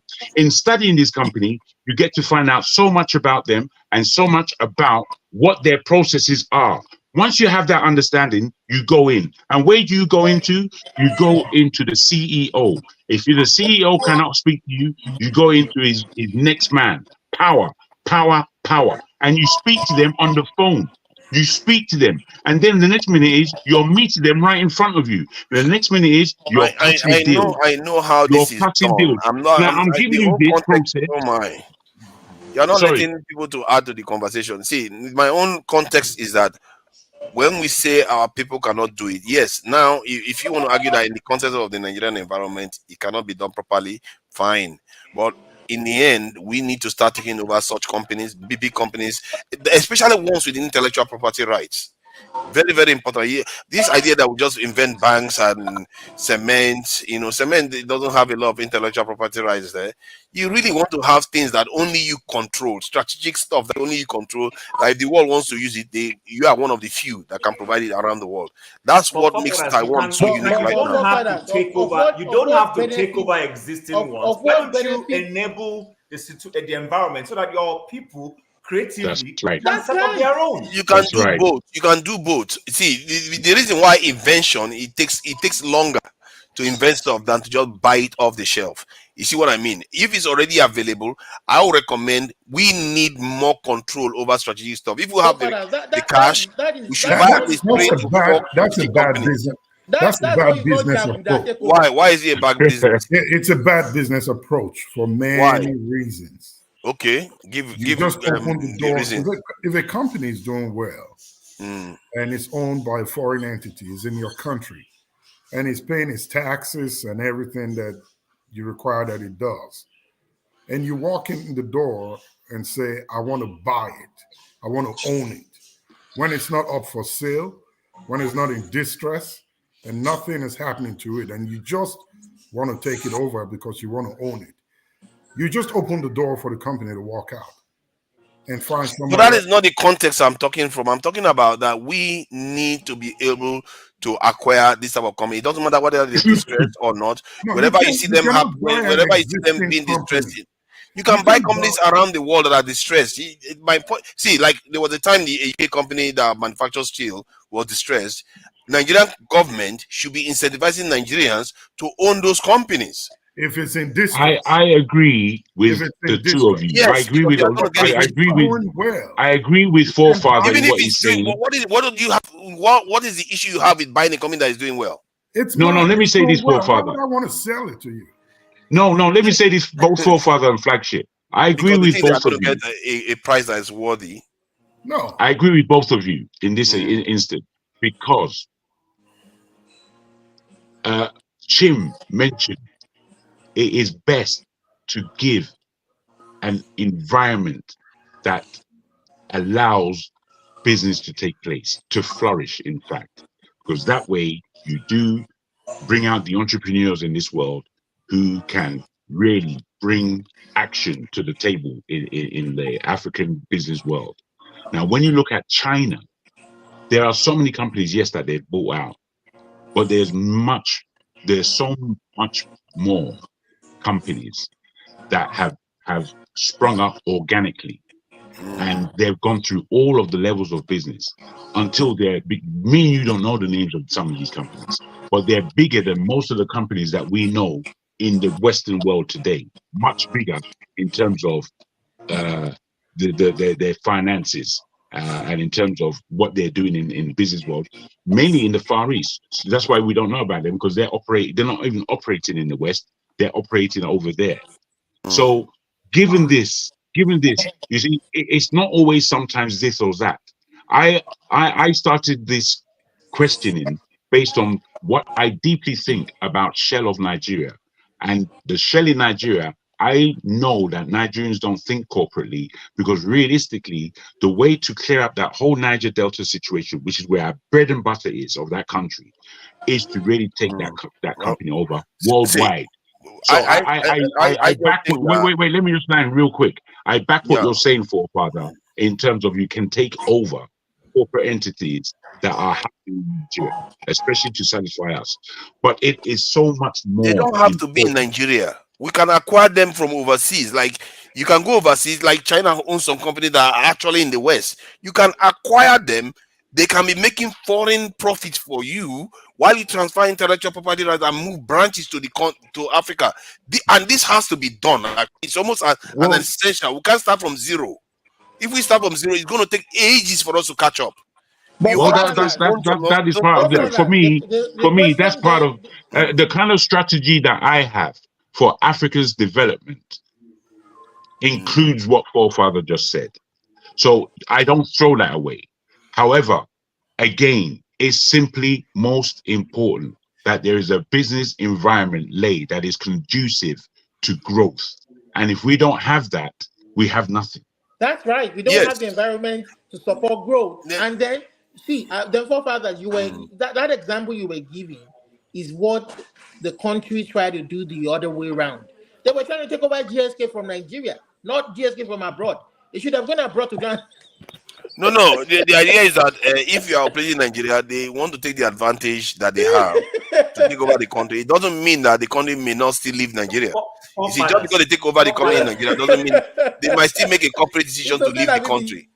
Forefathers, but you know there is nothing I wrong don't in allow it. them. There's nothing wrong Oh in God! a If you do takeover. that again, I'm going to send you back. Or stop Okay, disrupting sorry. people. There's nothing wrong in a takeover.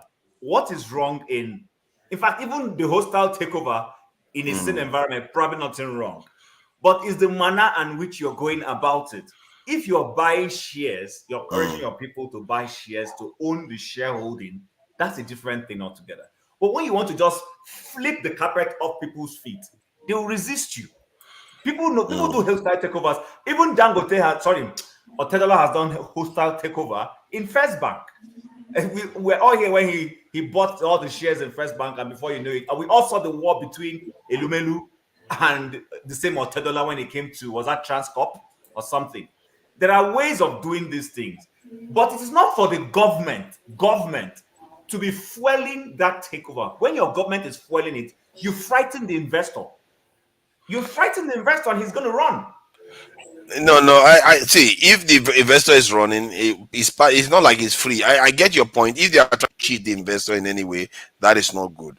But I suspect that maybe, just maybe, I'm really cutting Nigerian authorities a lot of slack here. maybe they are beginning to understand the strategic nature of these things, and they want to start taking over some of all these type of companies. Because this is very, very important that we on the continent start thinking about. It's scary that we don't own anything. We don't control in this world. And we are one point. It's crazy. That drives me mad. And when we say our people own it because everyone say no, we shouldn't do it. We are not incapable of doing that. What is that? Nigeria has no leverage. Nigeria has no leverage. No. Do you know how scary it is? A child grows up in this world and they look at all the big companies. Nobody that looks like them, as a black child, nobody that looks like them owns any strategic industry. That is crazy. But that forefathers. But whose fault is that, though? It's the fault of people that think that we cannot do it. No, we shouldn't have to do it. No, we can't take over companies. It's not ideal for your country. They do it all the time. No. Listen. So let me say let me say it in two ways. God, look at you and your infectious laughter. Right? Just get if I own a company in India, for example, and it's doing well, and my profit at the end of the year is $1 trillion, and the Indian government approaches me and say, we want to buy it, we want to take it over forcefully, I'm losing my $1 trillion I'm making every year. Why would I want to give that up? Because the Indian government wants to own it.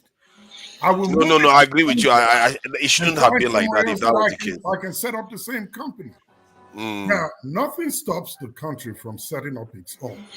If they feel like they need to own businesses, they can set it up, run it, and manage it, and put that competition out there for the consumers.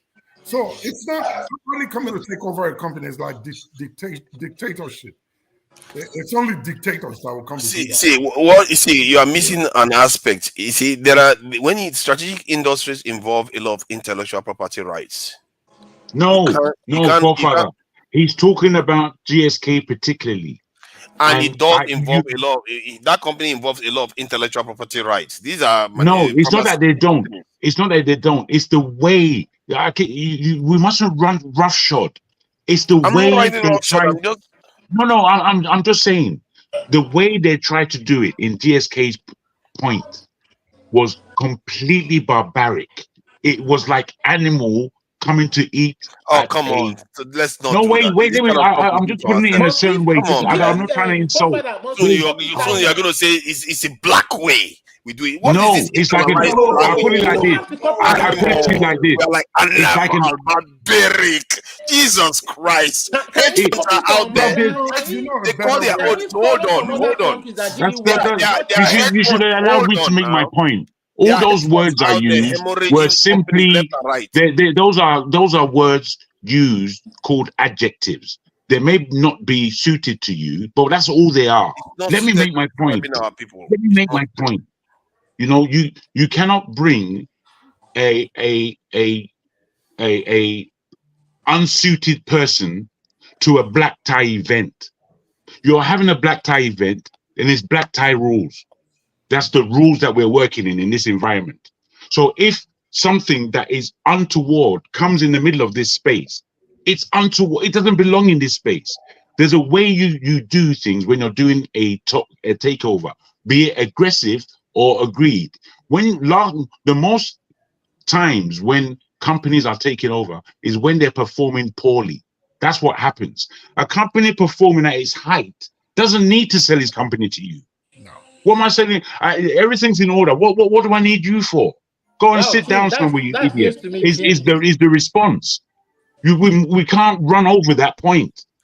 I'm just checking the news reels about hostile takeover, and there are a list of hostile takeover like China hostile takeover suddenly spurring US dollar collapse amid Bitcoin. The hostile takeovers happen because maneuvers have already been made in terms of the share allocation. Once you have the share allocation, you can take over the company. You can't just go in with guns blazing. You can't just go in with guns blazing and start shooting up shares. Now we're talking about shares. You don't put the structure of the hostile takeover in Nigeria, and you are saying, how do you know shares have not been done in Nigeria? Look at the word you're using. Hostile takeover. It's not friendly. No other investor will come to your country, I bet you. The smartest way to go about this is if that company, GSK, is in the NSE, then the Nigerian government will want to think about buying part of its shares. If they really want to do it globally, then Maybe they they go already out own to part other of his stock shares. Let me exchanges check. and invest and buy the company. Then they can now plan a takeover if they have That's a right. portion. That's right.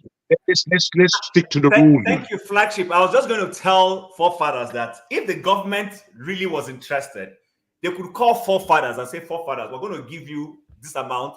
We want you to go to the NSC and buy some shares. They come and tell Tone, take this amount, go do the same thing. And, and GSK will be collecting the money, not knowing there's a plan.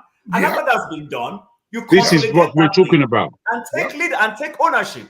That one will be clean. But not when you come and start doing some clandestine dictatorial move. The guys will just pack up and run away. Come on, man. We don't see. We see what we don't know is that our own people are implying that we are the problem in this equation regarding this possible takeover. Do you think we're not? We don't know. You see, that is the thing. We don't know. This is just assumption based on how our own self-image, which is not saying a lot about our self-image. Well, what about telling ourselves what about telling ourselves the truth? I mean, let's say that it's wait. Evidence. We don't know the truth. No. It's not that, bruv. We do know. We do. You see, in business, I know the truth. In the business world, I know how it operates. In the business world, when I get to Nigeria, my brother. In this case, though. No, not in this particular GS case. I don't know all the ins and outs. Exactly. However, what I do know is that the way we do things in business terms in Nigeria is not the way it operates anywhere else in the world.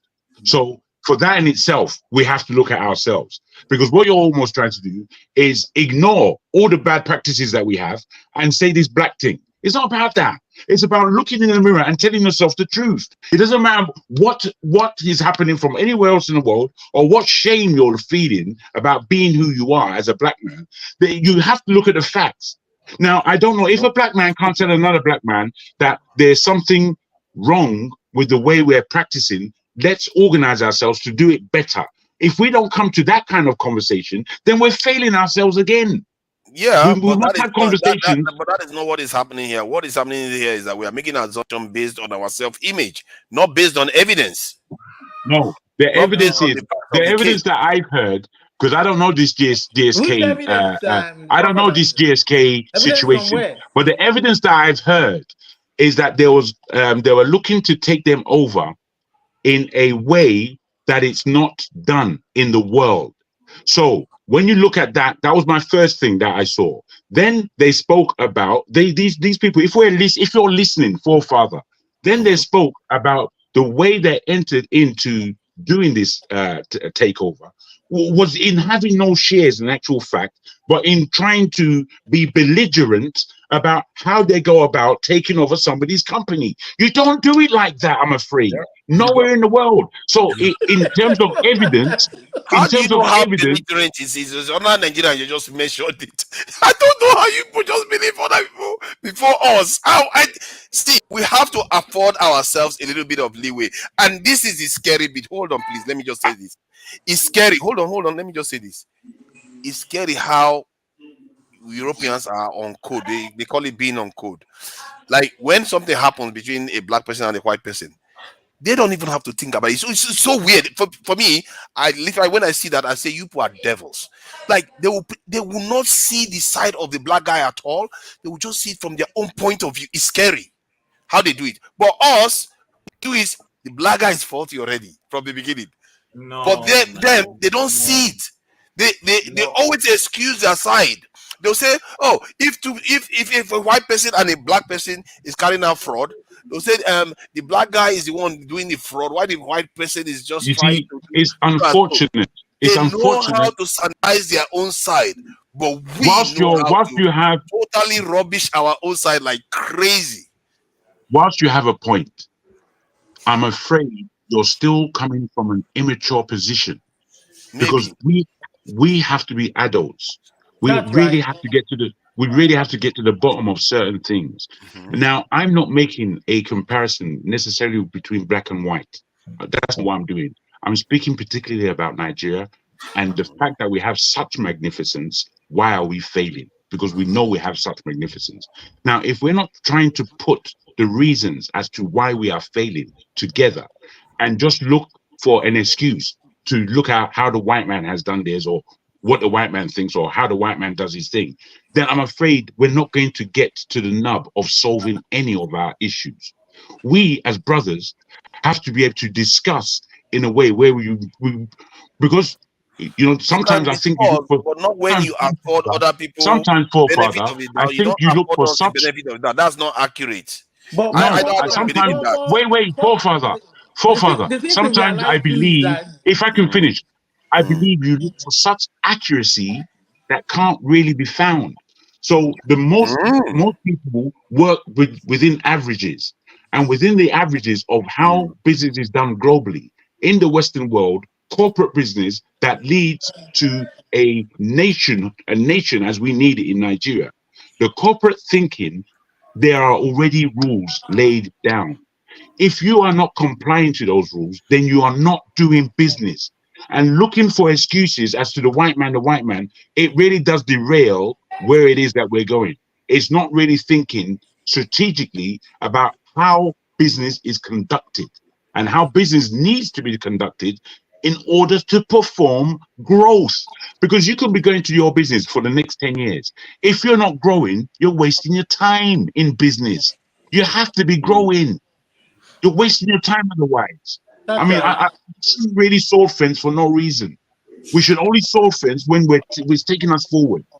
Because what you're talking about is all these, No, bruv. There are rules. There are rules. Please, we have to comply. Of course, I subscribe to that. We have to live up to the highest standard, maybe even surpass it. I agree with that part. I'm just saying that we should be looking at things from the point of view that we are capable of taking over companies that are overseas, capable of running strategic companies, and for me, it's actually essential. We have to start doing it. For me, it's shocking that we have not. Why are you shaking your head? No, Flashing. I will not let you near any office if that's how you think. Let me tell you. I will not let you near any office because it looks like your attitude is that we should go into the wilderness and come back after 50 years before we progress. No, listen. When you replace competence for nepotism, you go nowhere. It's not nepotism. Hold on. You asked why Nigerian businesses failed. I bet you, if Nigeria takes over, look at the aviation industry, for example. What is Sam doing there, running the business? We don't look for people that are competent to do it. He's from my place, right? He went to the same high school with me, right? And now I'm beginning to hear that the people around him are people that are known to him, who have basically no idea of how aviation operates. You tell me, I'm just waiting to see what the next 3 years will look like with the Nigerian aviation industry. That is what we do. GSK that is trying to be bought over by the Nigerian government, they already have people in line that will take it over, not because they are competent. It's a reward-based system. So I can get a guy who's a vulcanizer down the street because he's loyal to me. I can set him up to run a branch of Zenith Bank if I own it or if I'm able to take it over. He has no idea of how it works. I challenge you with this, forefather. So Zenith Bank is not functioning like a proper bank. Hold on. The next time Zenith Bank is in South Africa, it's in many African countries. So he's going to put something to you, forefather. I'm just giving he wants to put something. I'm giving an example. Hey, listen, if you look into these banks, they're really not run by people who are known to the owners. They are ran by competent people. They went to school for it. But that is not my argument. Is not about using people that are not competent. My argument also involves competent. I'm saying we should be taking over this. I'm not saying we should be putting cronies or nepotistic people there. Why do we need to take it over when he's doing well? If it's a strategic company, We need to control it because we want to play a role in things in the world. Like when COVID-19 happened, which is very recent memory, we didn't control companies that can manufacture vaccines. Because that we is don't have life and death issue. We do not have the capacity to do it, my friend. And Sorry, I say can we I ask you a question? by buying the companies and you're putting back against it. Can I ask you a question that can help us in this? Let me say Can I ask this. a question, Chief, please? Chief, Who runs EMSA? Who owns EMSA? I don't know. This It's a Nigerian. It's a Nigerian. This EMSA. Fantastic. So, forefathers, here's where I'm going with that question. You say we need to be in those spaces because of the strategic benefits involved there. Agreed with you. Now, GSK is a German company, is it, please, or UK? GSK, it's a British. British. All right. Now we have EMSA. If the Nigerian government says, okay, you know what, taking the lessons from COVID-19, when we struggle to get a vaccine, let's go into EMSA. We want to give you, what do you need to be able to build that capacity for you to be able to get to the level of getting a vaccine patent or whatever? And then this is a Nigerian company, you fund them and help them to get to that level. Do you think that Microsoft is what it is today just because of what's his name? Bill Gates' intellectual capacity and everything? Of course, the American government supported him and helped him get to a level.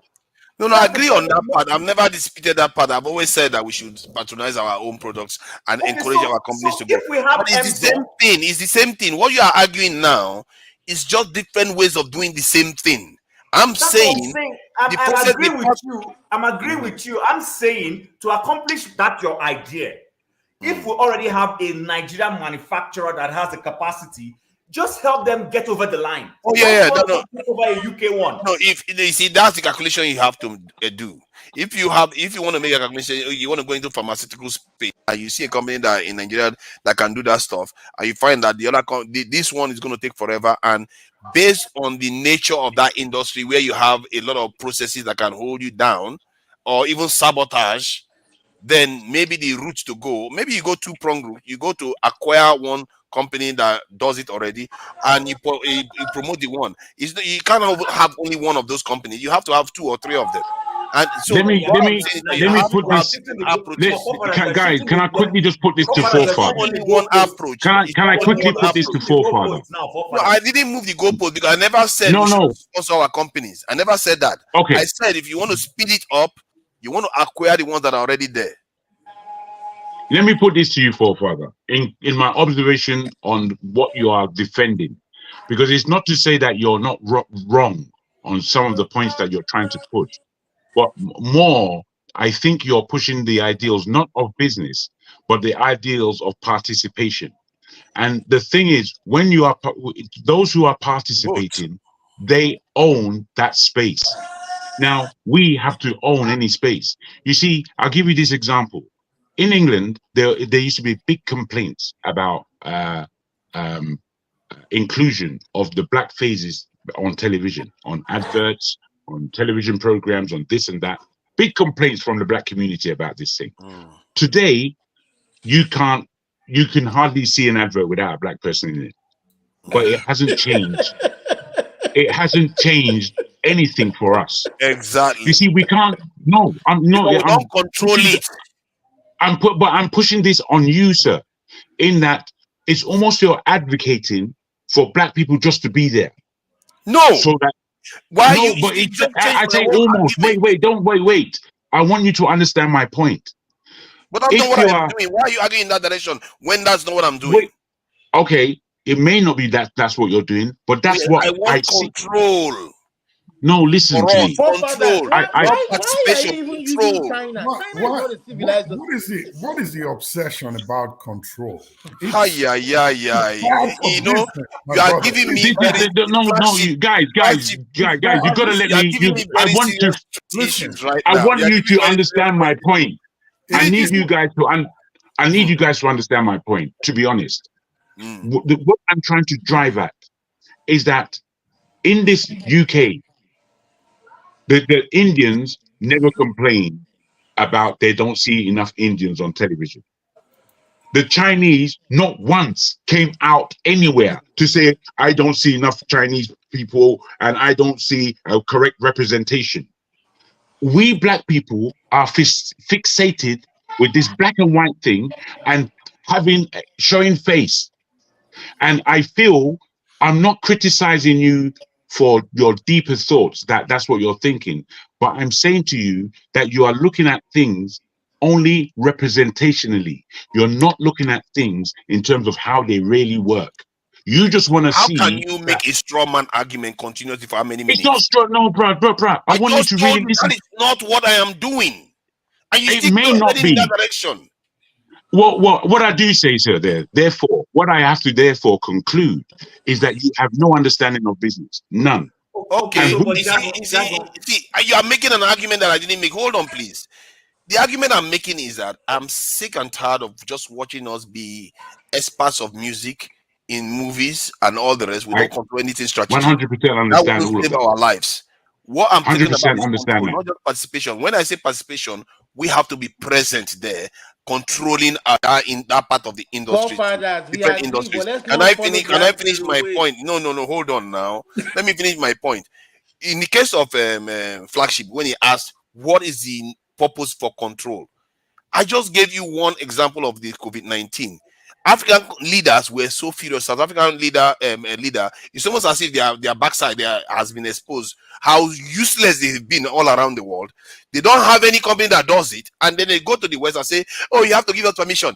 They had to make a lot of trouble. 4 countries: South Africa, Nigeria, Ghana, and Senegal came together to force them to allow us to manufacture it. We had the capacity to manufacture it, but we are not allowed to. Guess what? Because of intellectual property rights. Now, let me put this to you. Wait, Jim. Let me just go with Forefather on this for a moment, because he said I put things to him. The example that you've just given right now is another fantastic example, because before African nations come together to fight for the right to inject their citizens with something that they don't know what it is, they should have asked the question, what is this thing called COVID first? Let me fully understand it, 1. And 2, where did it come from? You see, these are questions that... Wait. Got it wrong again. No, I haven't got it wrong. I need you to understand what I'm saying. Just follow me for a minute. Can you follow me for a minute? They are injecting their people with. They will manufacture No. Can you follow me for just a minute? Please. Please. Explain himself. Let him explain himself. Thank you. My goodness. What I'm saying, Forefather, I don't argue obtusely. I'm not trying to be obtuse. I'm trying to give you a picture of the way we think. Not just we Nigerians, but people in the world. Yeah, but now, if you get the critical fact wrong, I have to stop that. I have to stop you. No. Forefather, just let you. What it is that you don't know where I'm coming from and you don't know where I'm going. If you listen, you'll have a better appreciation. Gotten wrong. It's like we're having a different argument now. We're having a different argument now. I don't want a different argument. We have to be precise here, so we don't waste time. Of course, who's more? I'm a man of precision, my friend. So go ahead. Thank you. Well, you have to fight in this game, you know. You have to fight in this game. Welcome. Now listen. You are welcome. We have to get it right. This is our life or death. Let me continue, bro. Let me continue.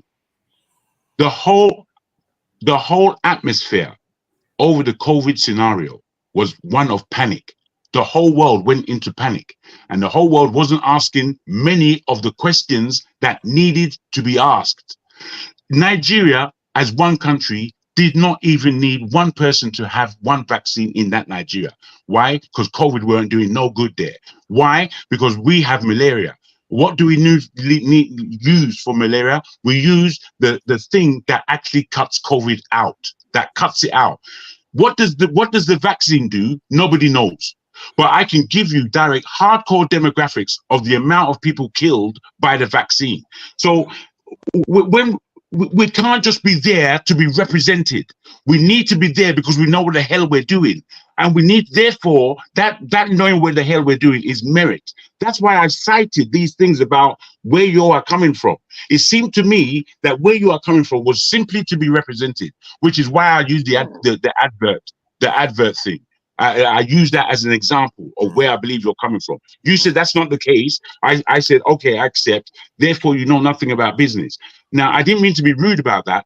I'm saying that in order to earn your space in business, it is earned.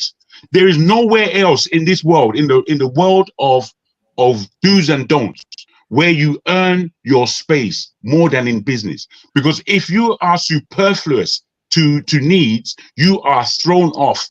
There's no harder place to work than in a sales environment, and in a business exam. There's nowhere tougher. So you can't just be in a business environment flipping around. You can't. Well, I agree with you on that, but yeah, but now with this includes earning it. I'm not saying they should give it to us for free. So therefore, when you are earning something, there are rules of engagement. So the rules of engagement have to be taken into consideration. Now, as black as we are, and as looked down upon as we are as a people, we as Nigerians, especially, possibly more than any other black person in this planet, we as Nigerians, we don't give a rat's ass how you're looking upon us.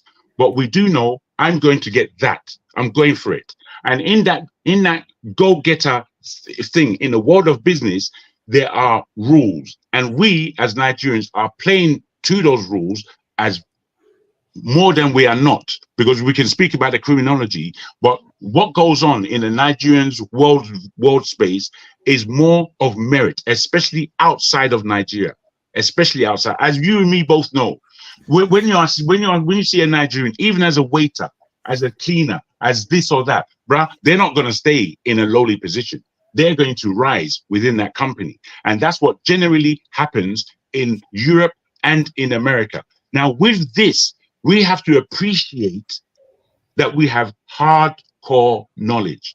What we do not have, unfortunately, is a corporate way of thinking. And this is the issue. We can't just be blaming all day long, when we have to look at ourselves in the mirror and see how do we perform better? Because that's all it's about. We have to get better and better and better until we are controlling. Control is not going to be put in anybody's hand. So using some of these words, that's emotion. That's emotional speaking. I'm not using emotion now. I'm just saying. No, we all have that emotion, my brother. No. But this one is very, very logical, that we need to be part of a space that actually involves. And how do we get there? How do we get there? We understand. How do we get there? Developing and taking over and buying and doing all that needs to be done. That is how these are done. I don't know why. I don't know why you are laughing. No, it's laughable. It's laughable, that answer. It's scary to hear, because this is very scary to hear you laughing about this type of thing. No. You know why? It's a very, very serious matter. I don't understand why I'm laughing. Let me tell you. Go ahead. You don't just take over companies. It's not. Did I just say you should just take over companies? That's how I heard it. That's how I heard it, bro. That's how I heard you. You are hearing it wrong. I didn't say you are getting it for free. I didn't say I just work. No, you do what you need to do to acquire the company. That's how it is done. It's not rocket science. You're shifting. Oh my God. Okay. So what did I say that shifted the goalpost now? Can I step in a little bit? So are you trying to say that I was saying that we should do a coup, just take it over by force? Are you saying that's what I'm suggesting? No, that's not what I'm implying. I'm saying we should acquire the company normally, like people acquire companies. That's what I'm saying. I actually gave an example of the UK where a company was in distress. Forefathers, I gave you an example when I talked about EMSA. EMSA is in the same space as GSK. Perhaps GSK has some edge. And I'm saying whatever that gap that the government feels it has identified, you can accomplish it through GSK that is wholly owned by a Nigerian.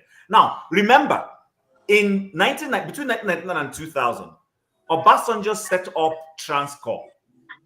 You know Transcorp that is currently owned by Elumelu.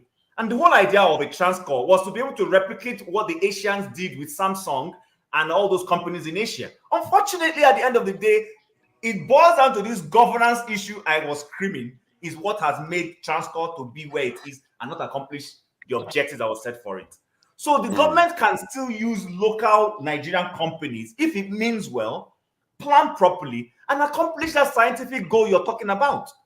I don't understand why we must be fixated on certain companies must go and take over. And all because the reason why I said this is to short circuit the process. I don't know whether people have been in why do we companies. need to short? Hold Why can't we take on now. step by Let me step finish and my get there? let me finish my Okay, point because sorry, that will take longer. My apologies. My apologies. So My apologies. that would take My longer apologies. for one. That would take longer. If you have been involved in industries that are involved in innovating and going through patent process and intellectual property rights, if you have been involved in those areas, you find that there's no it's a shortcut to it. It takes a long time, and we may not have that time to start getting into some of all these spaces. I'm not saying you shouldn't innovate. I'm 100% in support of our own local innovation. But as a matter of fact, you can use that to speed up local innovation, because why should you start from this is zero when you can start from halfway and get advanced? That's what the Chinese did. The Chinese copied halfway most of the time. Sometimes they even copied full intellect. Why are you saying no? It's a fact. You want me to bring? You know what? I'm going to be. You know what? Flagship. When you say one of all this is that, I'm just going to be bringing evidence all the time, because it's getting ridiculous now. Every time you just say no. No. You mustn't take umbrage like that, forefather. That's wrong. I say, you're like, no. That's not how it's supposed to be. No. You mustn't. You say we're having the discussion. We're having a discussion. Wait. No, I'm not being rude. I'm saying I have to be bringing evidence to support it. No, I hear that, but don't take umbrage, because you see, lead you nowhere. Okay, good. Takes you nowhere. Okay, good. If there is a procedure from step 1 to 10, you can't jump 1 to 6 because you already know 1 to 5. You have to follow it if you want to succeed. Okay. You cannot shortcut. If I can just add this. That's what I was That's why we fail. We Nigerians believe in shortcuts. That's why we fail. Well, it's like this, you see. I was going to ask you just now that walk into any company in Nigeria today or tomorrow and ask them, can you please show me your SOPs and your policies and procedures? They may not know what it is. They may not even have one. They may have it, but have never looked at it. They're just going the guerrilla way to run the company. That's why it doesn't work. You've got to have a standard operational procedures in place. And if it says, the checklist says, do this first, before this step, before that step, before the next step, you've got to follow it. If you don't, you will hit the rocks. So why is this Chinese firm not taking the long route again? Tell me. No, wait. Let me say this.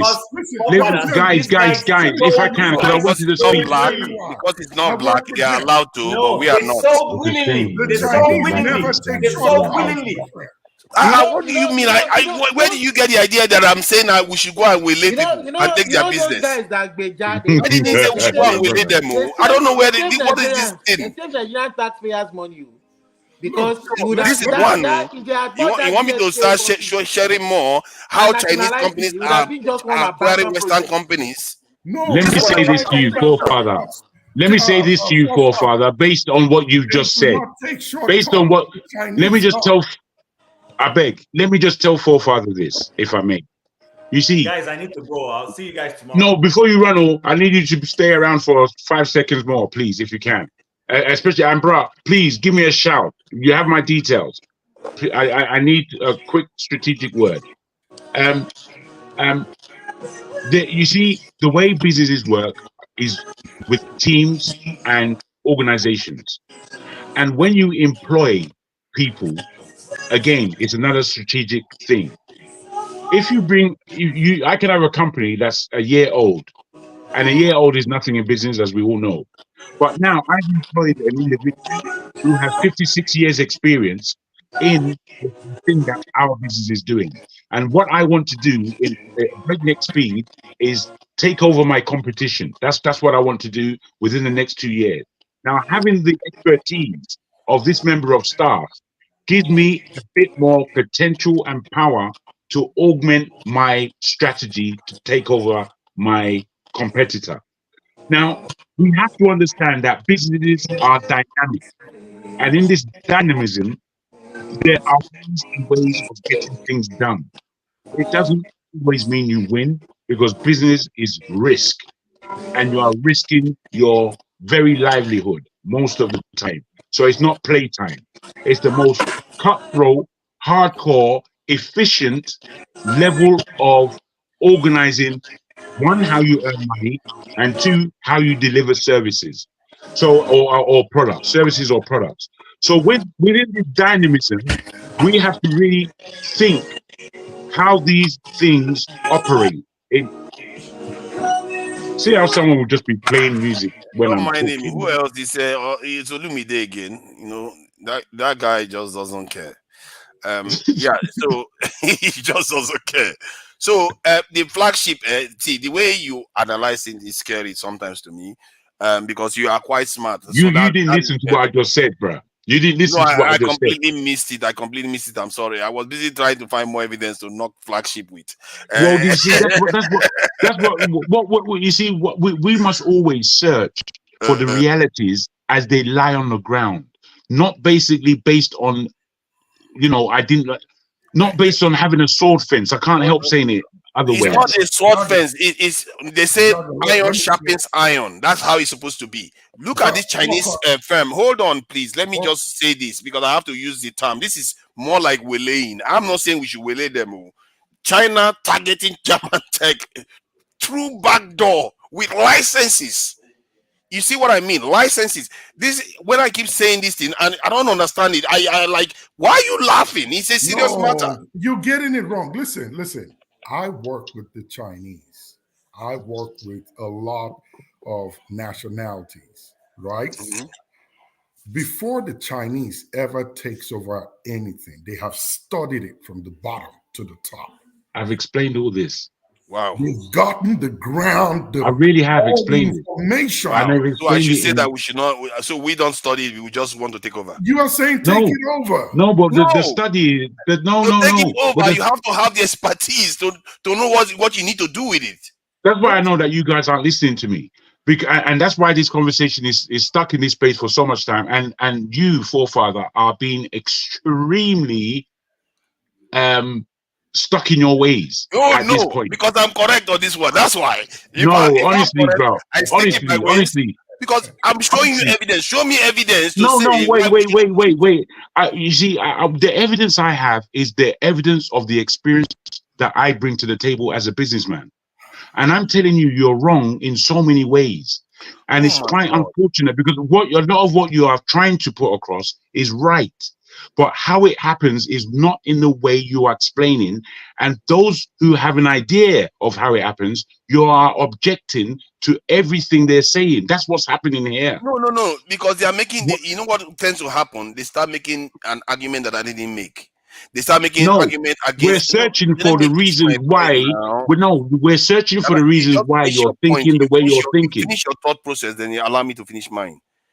Yeah. We're just going back and forward a little bit. That's all. See, the idea is that if I make an argument, I want you to deal with the argument and change the direction of the argument and say, oh, the process is like now. The last point he was making was that we don't know exactly how to run this thing. So you have to take your time to know all these things. But that wasn't my argument. The premise of the argument was that we should be heading in this direction anyway to acquire this company because it's going to take us longer to do it if we have to do it in a natural way. We have heard everything you said. Wait, flagship. Sorry, I'm not going to because we need to bring this to a real point because we're going like this and it's not good. Let me say this. I'll be very quick. It's 2 sentences. Forefathers. Go for it. Forefathers, take out time, rewind this tape, and listen to yourself. Oh my God! I don't know why people always do this. No, you see, what we don't want is unnecessary argument. They don't deal with the argument. They just say go back. I'm going to deal with the argument. I'm dealing with the argument. I'm going to deal with the argument so we don't go back and forward. I have your number. I'll contact you, Jago. Thank you very much, Chim. Thank you for staying around. Thank you, my brother. Always a pleasure. Thank you for spending so much time with us here today.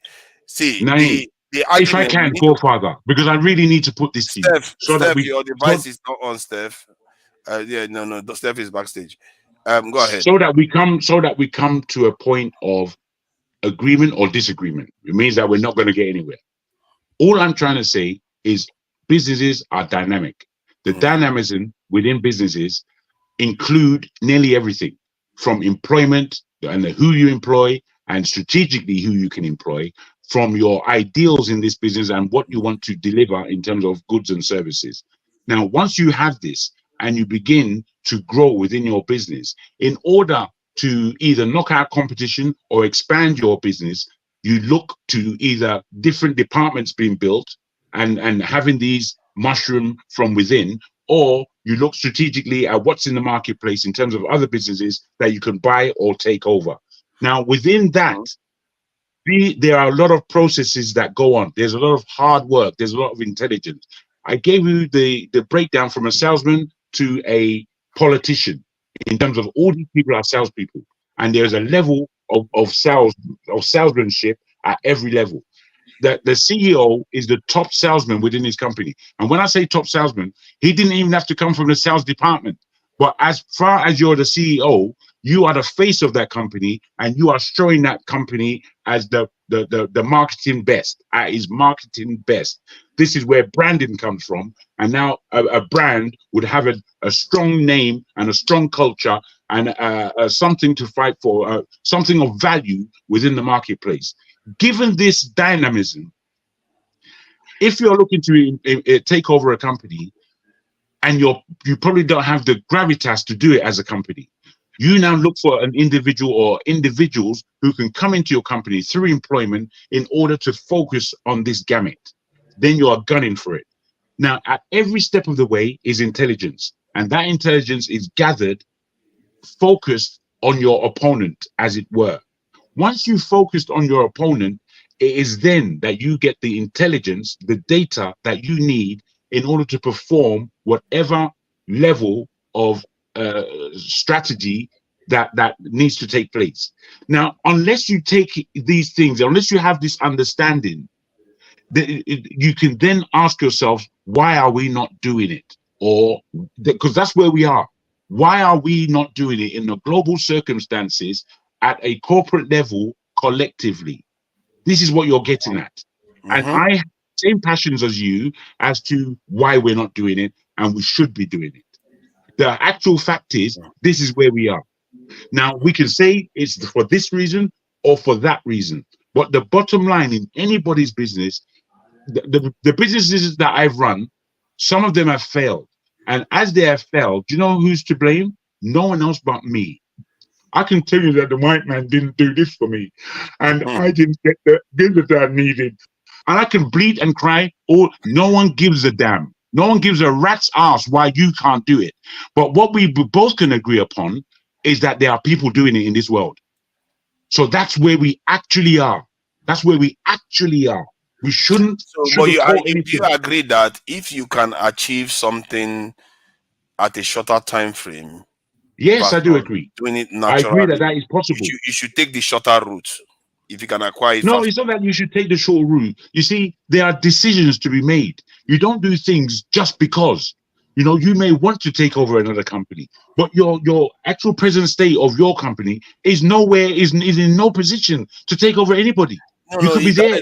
That is not part of the question. The question is about, let's say everything was okay.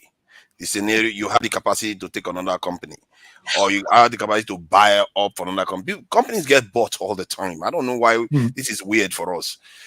So if you have the capacity to do it, and let's say Nigeria needed a company that manufactures, motors, DC motors, and Nigeria has the capacity to be able to buy this company up versus inventing their way to it.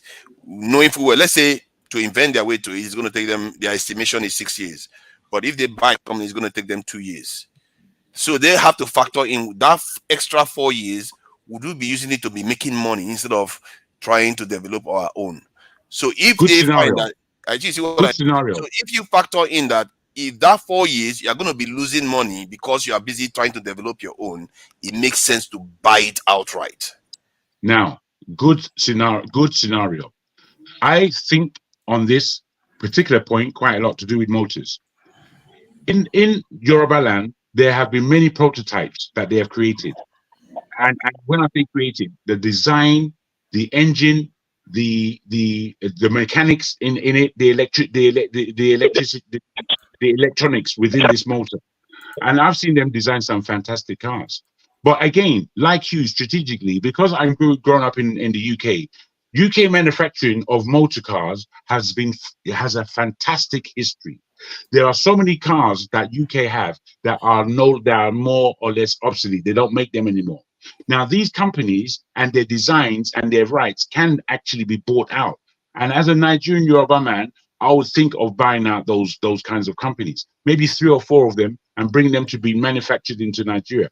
But it would never take away from me wanting to create my own Nigerian car, let's say, or vehicles, or stable of cars, because that would be the ideal, that we are producers of cars from design to manufacturing point. And we have done that. I think that's a feat. However, because there are companies out there, as you rightly put it, that already exist or have existed, and you can buy the copyright completely from these companies, and you set up manufacturing. Let's say something like, you see the car Peugeot or the old Citroen. I really love those cars. They're so Nigerian as far as I'm concerned. And I would like to buy those rights. Maybe not those two, because I prefer the British names. But these are cars that worked very well in Nigeria. Both the Citroen with hydraulic lift, the V6 or something like that, I think it was called, and 504 Peugeot.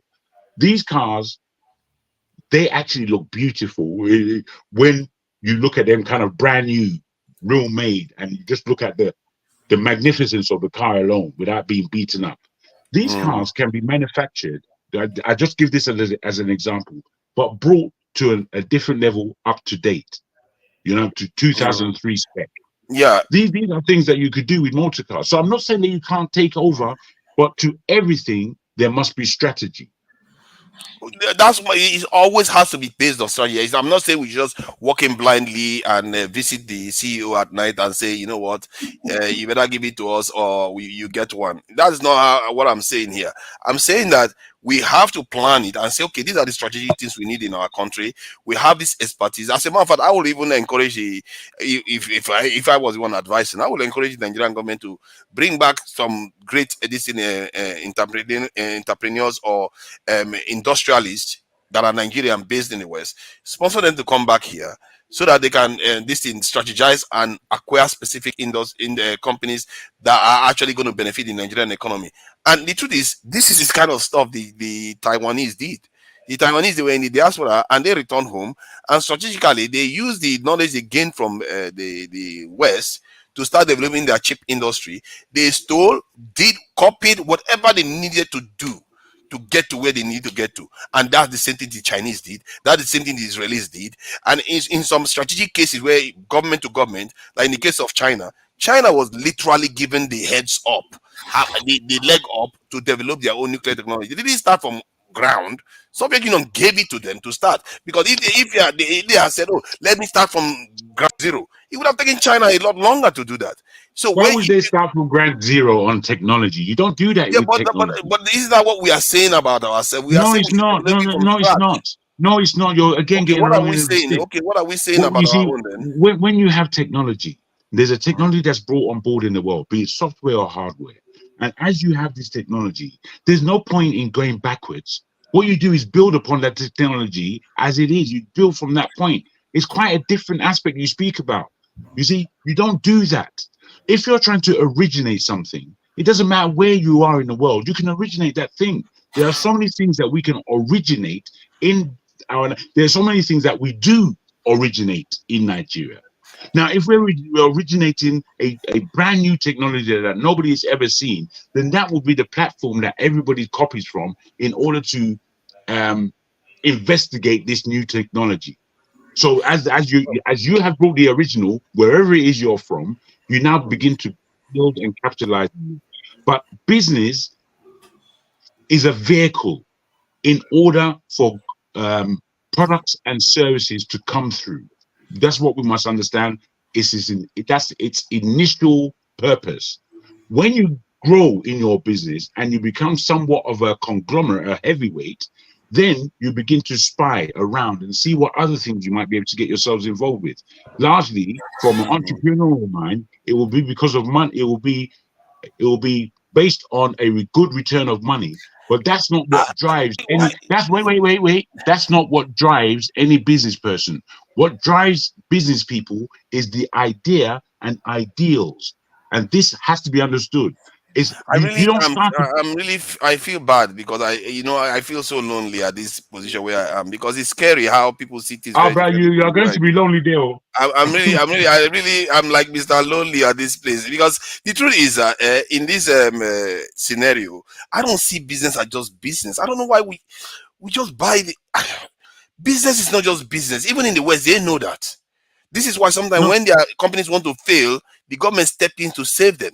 It's not because it's just business money.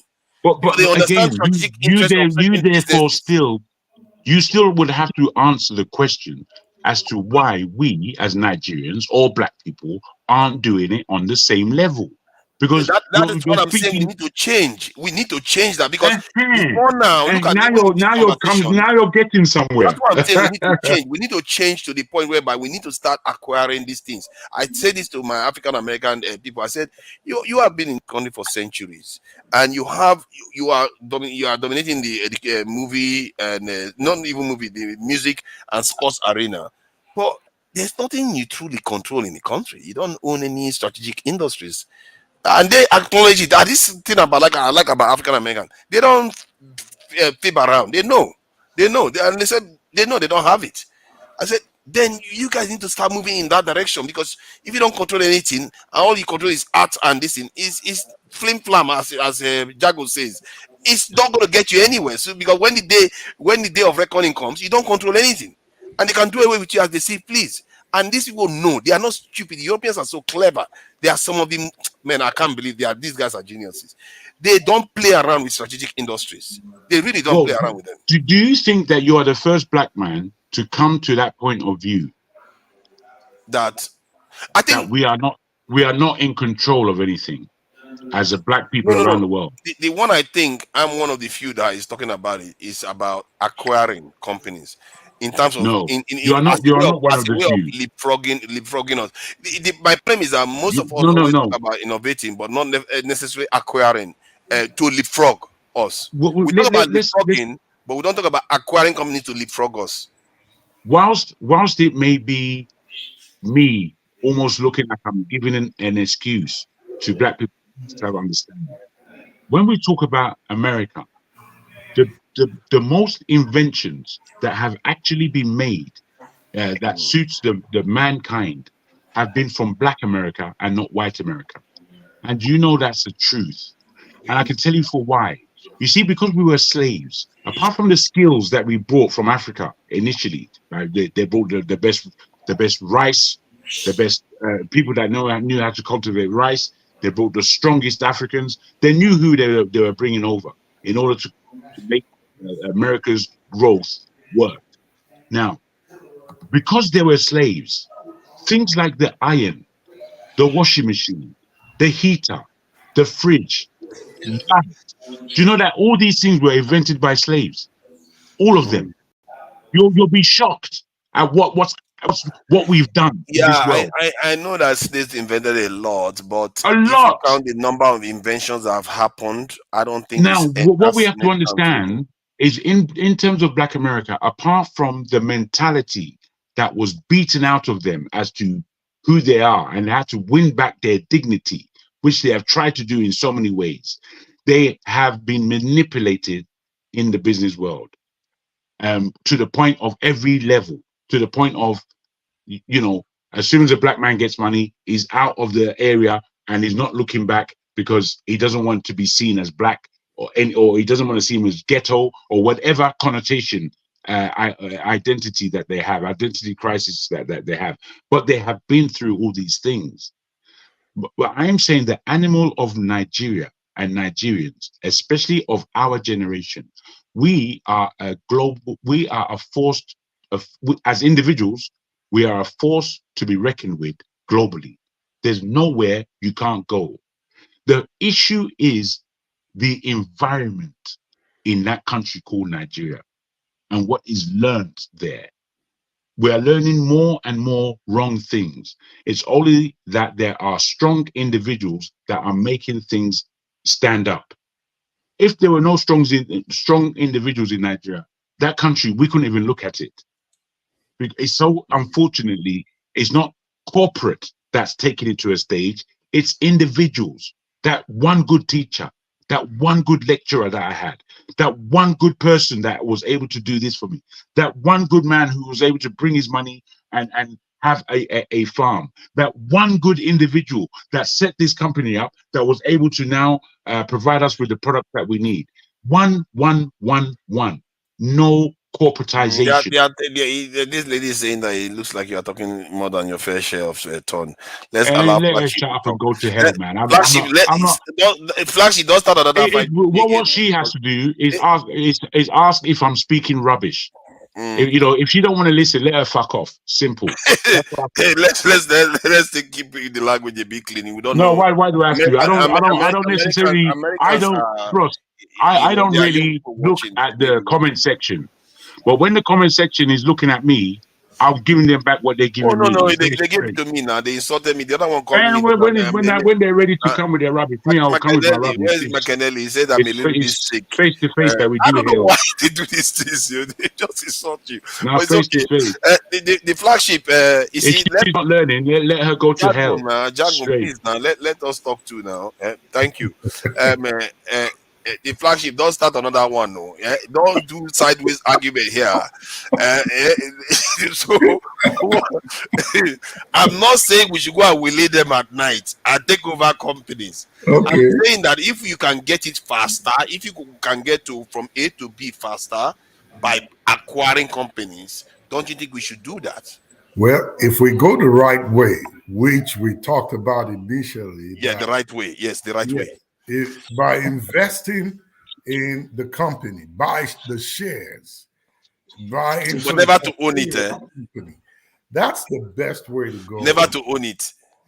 You can own it that way. When you buy a share of a company, you own part. Okay, so we buy a share like Mark Zuckerberg, and in Nigerian is the CEO of this multinational company. You are fine with that? You own part of the company. You get to the point where you make decisions. See, are you fine with Nigerians owning a multinational company like the size of like Facebook or something? Like, are you fine with that? Why not? Why not? Okay, you see, now we are in the same place. We need more of that. We need to be independent.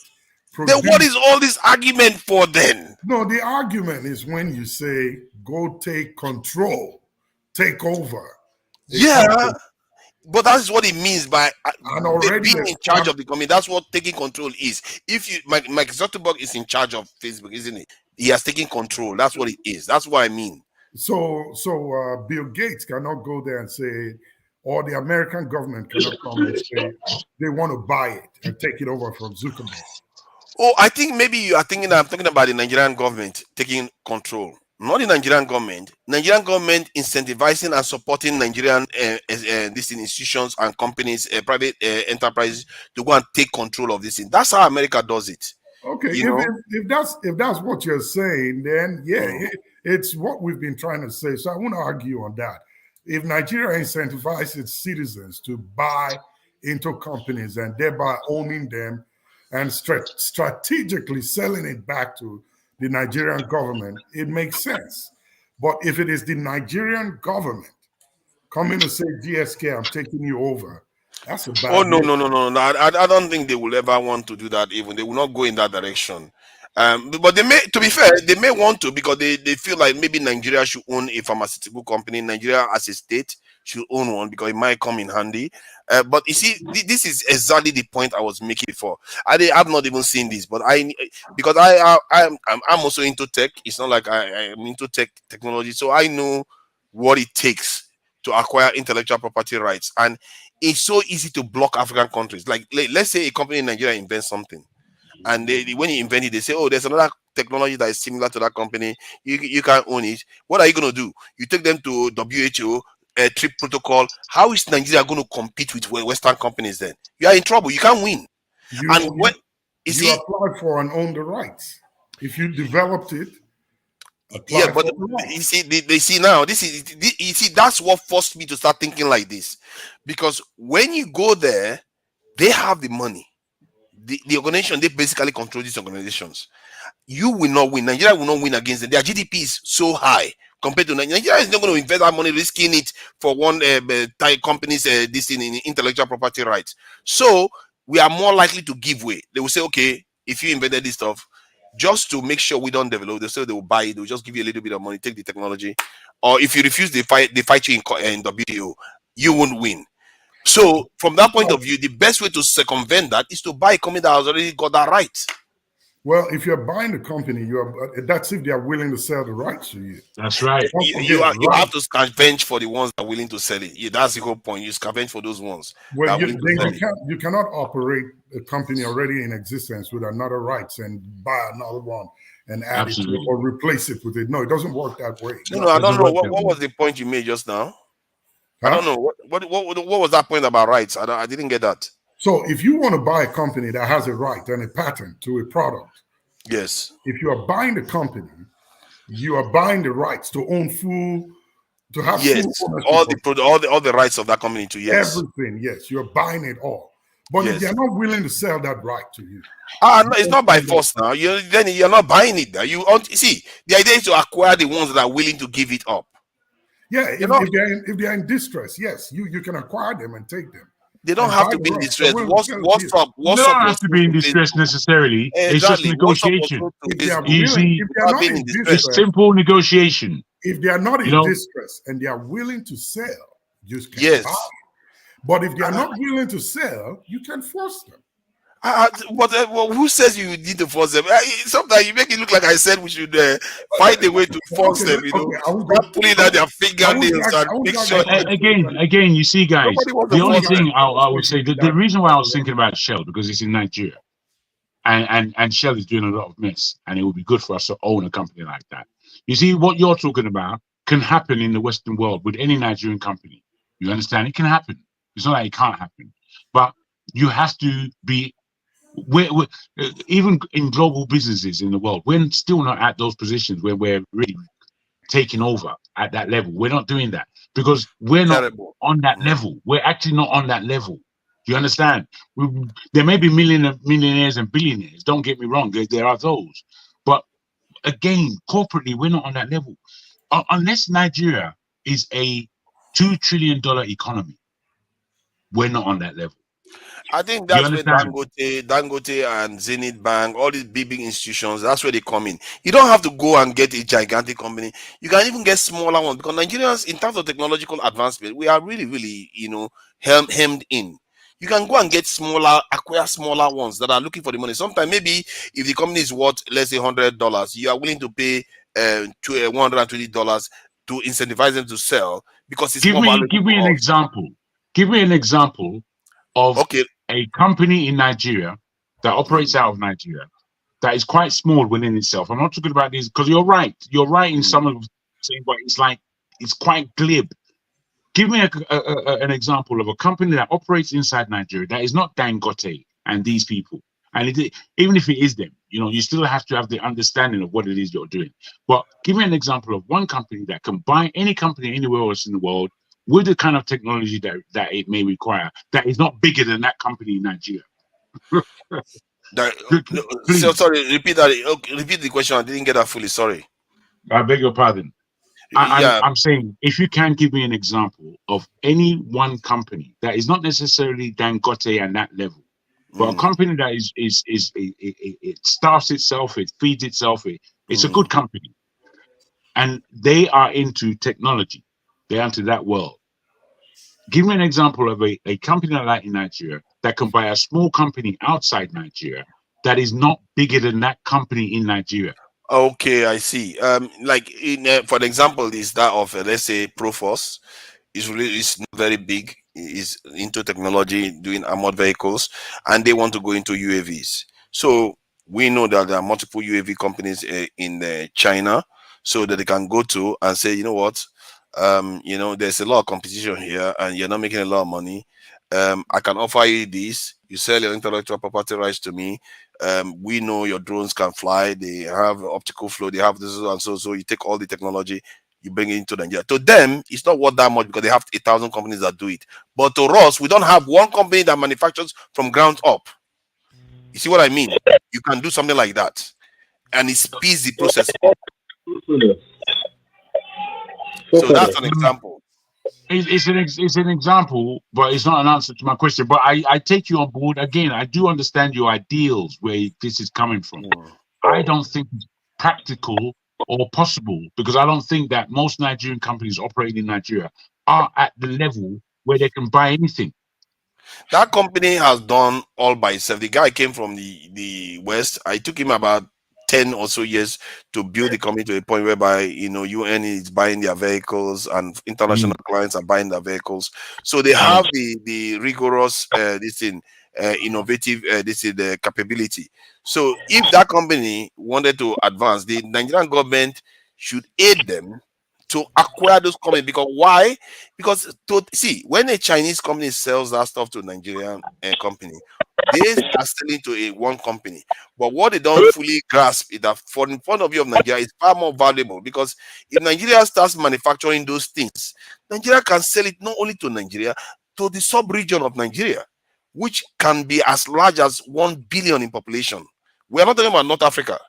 So that is the potential. And that, hence, when you are doing that trade, that's what you have to keep in mind, that we have a bigger market that the Chinese don't have. We have a cheaper workforce that the Chinese don't have. You see what I mean? So that is the kind of stuff. And in terms of many people who want to patronize the Nigerian product just because it's African compared to this in Western this product. Obviously, it has to be good. You can't just patronize it for the sake of it. It has to be relatively good. So that is my argument. And you can replicate this in so many areas. Believe me, if I was the one advertising someone like Tinubu, there are companies in the West that they are advertising for sale online. They're like eBay. They're advertising company for sale. That's a good thought. Well, could anybody on this platform actually be in a position or want to be in a position where they are advising Tinubu? Can someone take that position? Please, anyone. He's not offering a job that we should advise him. That's if this thing. I'm just wanting to know if anyone can or feels that they can. I can deliver. Jesus Christ! I can. If the defense chief listens to my advice, within 2 years, Nigerians will be free to walk the streets freely at the middle of the night. With guns. Whole place will become Afghanistan. They will be. You don't wrap. You don't put pour guns into the country with that. They will be free to walk the streets of Nigeria in the middle of the night and feel safe. Every part of Nigeria has to be safe. That would be my motto. And see, that's one. And in terms of leapfrogging, this is a way of leapfrogging. In other words, we can technically become a export economy within 4 years if you know how to do it. And I think the reason why they don't do it is because they don't know these things. They're not used to it. That's not why they don't do it, bro. They don't do it because it's too much hard work and they don't give a damn. That's why they don't do it. Let's not get confused. I'm telling you. See, many of them, when they come to the West, they don't start companies here. The kind of companies they start is like, real estate or something. They don't start tech companies here. They don't necessarily get involved in the tech industry in the West to truly understand how those things work.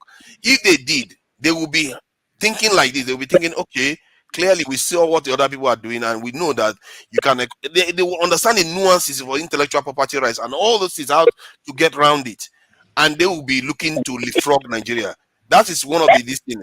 Sometimes I talk as if I'm just an idealist, but I do know these things. I've been in these industries. You said you work in the tech industry. Have you started one, forefather? Hey, Steph. Yeah, Steph, thank you for coming in, unboxing the, I'm sure you've been partying a lot. He was here earlier. He was here earlier. He had visitors. I don't His in-laws came to see him or to check what's going on.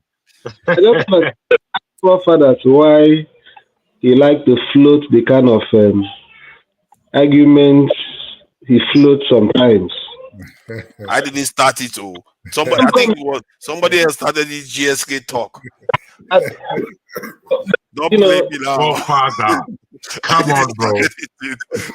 Sometimes I think it's like just a therapy to us. It helps us anyway. It also helps me to relax sometimes. But what you need to understand is sometimes we, talk as if we have a government, a government that is planning on what to do to improve a country. When you have such thoughts outside, it's just a mere wish.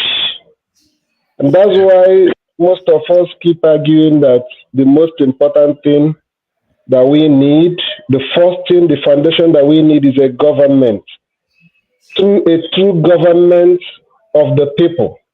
Because that's when, even when you throw these ideas online, the people in government will assimilate it and, see it as something they can investigate.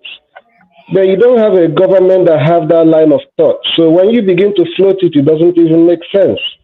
Yep. Any reasonable government supposed to be thinking in line with what you are thinking. That's why they should have advisors. That's the work of advisors. And when you see a government that has 100 and something advisors, and we can only speculate this kind of thoughts online as therapy, it shows you truly that we don't have a government. This thing you are talking about now is a deliberate policy of government. You don't, some of them, like the UAV you're talking of, you don't even need to begin to buy an existing company. A government, a serious government, how they do it, maybe where you are and even where I am. They map out like maybe $5 billion or $7 billion or $10 billion research in that area. It will attract even students or professionals from outside the country that want to partner in that area. They will come in. And before you know it, within a year or 2 years, something will come up. And the government will not have the rights and look for companies, individuals that are from their own country as first preference, or others that are going to bring the capital with certain conditions to take that right or take that technology to develop it in their country. Remember how America brought out billions of dollars to research on this DC battery. Yeah. And the condition, when the research was ready, the condition is any company that have to benefit from it has to come and save the industry in America. Hold on, Steph. You see, the problem with doing what you just said, I did flag it with the flagship. Flag it with the flagship. I flagged it with the flagship. I wanted to add something now. That if you go, the point I'm trying to make is that those are the signs, because Jebu said important thing, environment. Those are the signs that when a government is going through that direction in any particular area, that's what informs that there is an environment for that kind of thing in that country. That's when your people will begin to think of, okay, how can we even venture into a different kind of technology? But not to talk of a country like you mentioned, UAV. Don't be surprised that if you have money today and begin to establish that kind of industry, the government may want to award a contract to acquire maybe hundreds or thousands of UAVs in the country. They will go outside and buy it. Yeah, but that's what I'm saying. It's what I'm encouraging that we need to change, because we can find our own. The way you say we, as if it's an individual thing. I think the discussion we're having amongst ourselves that this is what we support, that we should be going in that direction. I think that's the context we're having the conversation. Yeah. We see, you see, when you say that the government should fund research in Nigeria to go ahead and do those things, because I have seen what the world is like, the WTO, the TRIP protocol. People really need to check these things out. The trip protocol in WTO, they need to understand what that thing means. That is another hammer they used to keep us where we are. Because if you invent something now, you want to start monetizing it, you have to patent it. And then if he clashes with some other person's patent, or maybe remotely clashes, then they go and apply and challenge it. You could have a big problem on your hand. Then they will start telling you that you're not allowed to make it. You're not allowed to do this. Then you go take them to the WTO court. Who is going to win? Nigeria GDP is like the money that they use to fix tires in the UK. So you're not going to be able to compete with them. I mean, the Nigerian national budget. So they would defeat you on that front. So the way to circumvent this, and I think that's what the Chinese did. The Chinese never bothered fighting them with WTO. They just copied it, stole it, or bought the companies out. That is the way you go about these things. But not necessarily in your country. If you come up with an idea and you develop it and patent it for production in your country, it is within your country. If it clashes with anybody's design out there, you have the room to modify it and make it your own. No, they won't let you. They won't let you. They will come at you. No, And you can. Remember, America it has to be different enough. So let me give you my own personal experience. Accusing Chinese of intellectual property, intellectual theft, intellectual property right theft. You understand? Did it stop Chinese from manufacturing? No, it won't stop. The Chinese stole it now, and that remember, China is stronger. It's not like us. China was a nuclear power. The economy was all billions, this in trillions. So you can't come and just start. The intellectual property. It did not change nothing. Oh no, they stole it, but Nigeria can't even steal. They can't even steal people's intellectual property right. And then even when they steal it, they will tell the government, if you dare to use it, we'll run for you. And then the government will be like, take it. This is the problem. We can't hold on to anything we own. The only way to own on to it is when we buy it. They can't take it from you then. Let me ask you, do you think buy it if we're not in a position to buy it, man? You are talking of some of them, you can't go to those countries and buy it without the approval. Whose approval? The country? Oh yeah, you have to have your people in that country. Nigeria is everywhere. You have to use your people to buy it. The country company that buys those things. Pardon? Most of this technology you're talking about, the country has an interest in which company buys those rights. Oh yeah. The company, they are not stupid now. They are very, very strategic too. Yeah. They don't just sell even if you're selling your house and somebody came to your house and you didn't want to sell it to them, they don't get the house. It's very, very simple. You see, all what we're talking about, we're a bit stuck on it. And it's a labored point, but it doesn't need to be, because whether you take forefathers' point of view or anyone else's, it doesn't matter to me, because we're just not in the position to do these things. You see, I've been watching China. I think we're in a position though. No, wait. I've been watching China since the 80s properly. And I remember what the Financial Times newspaper said about Chinese businesses and what they've changed in terms of their attitude towards Chinese businesses. And what they said is that Chinese businesses are going to take at least 80 years to perform the kind of corporate institutions that we have in the West.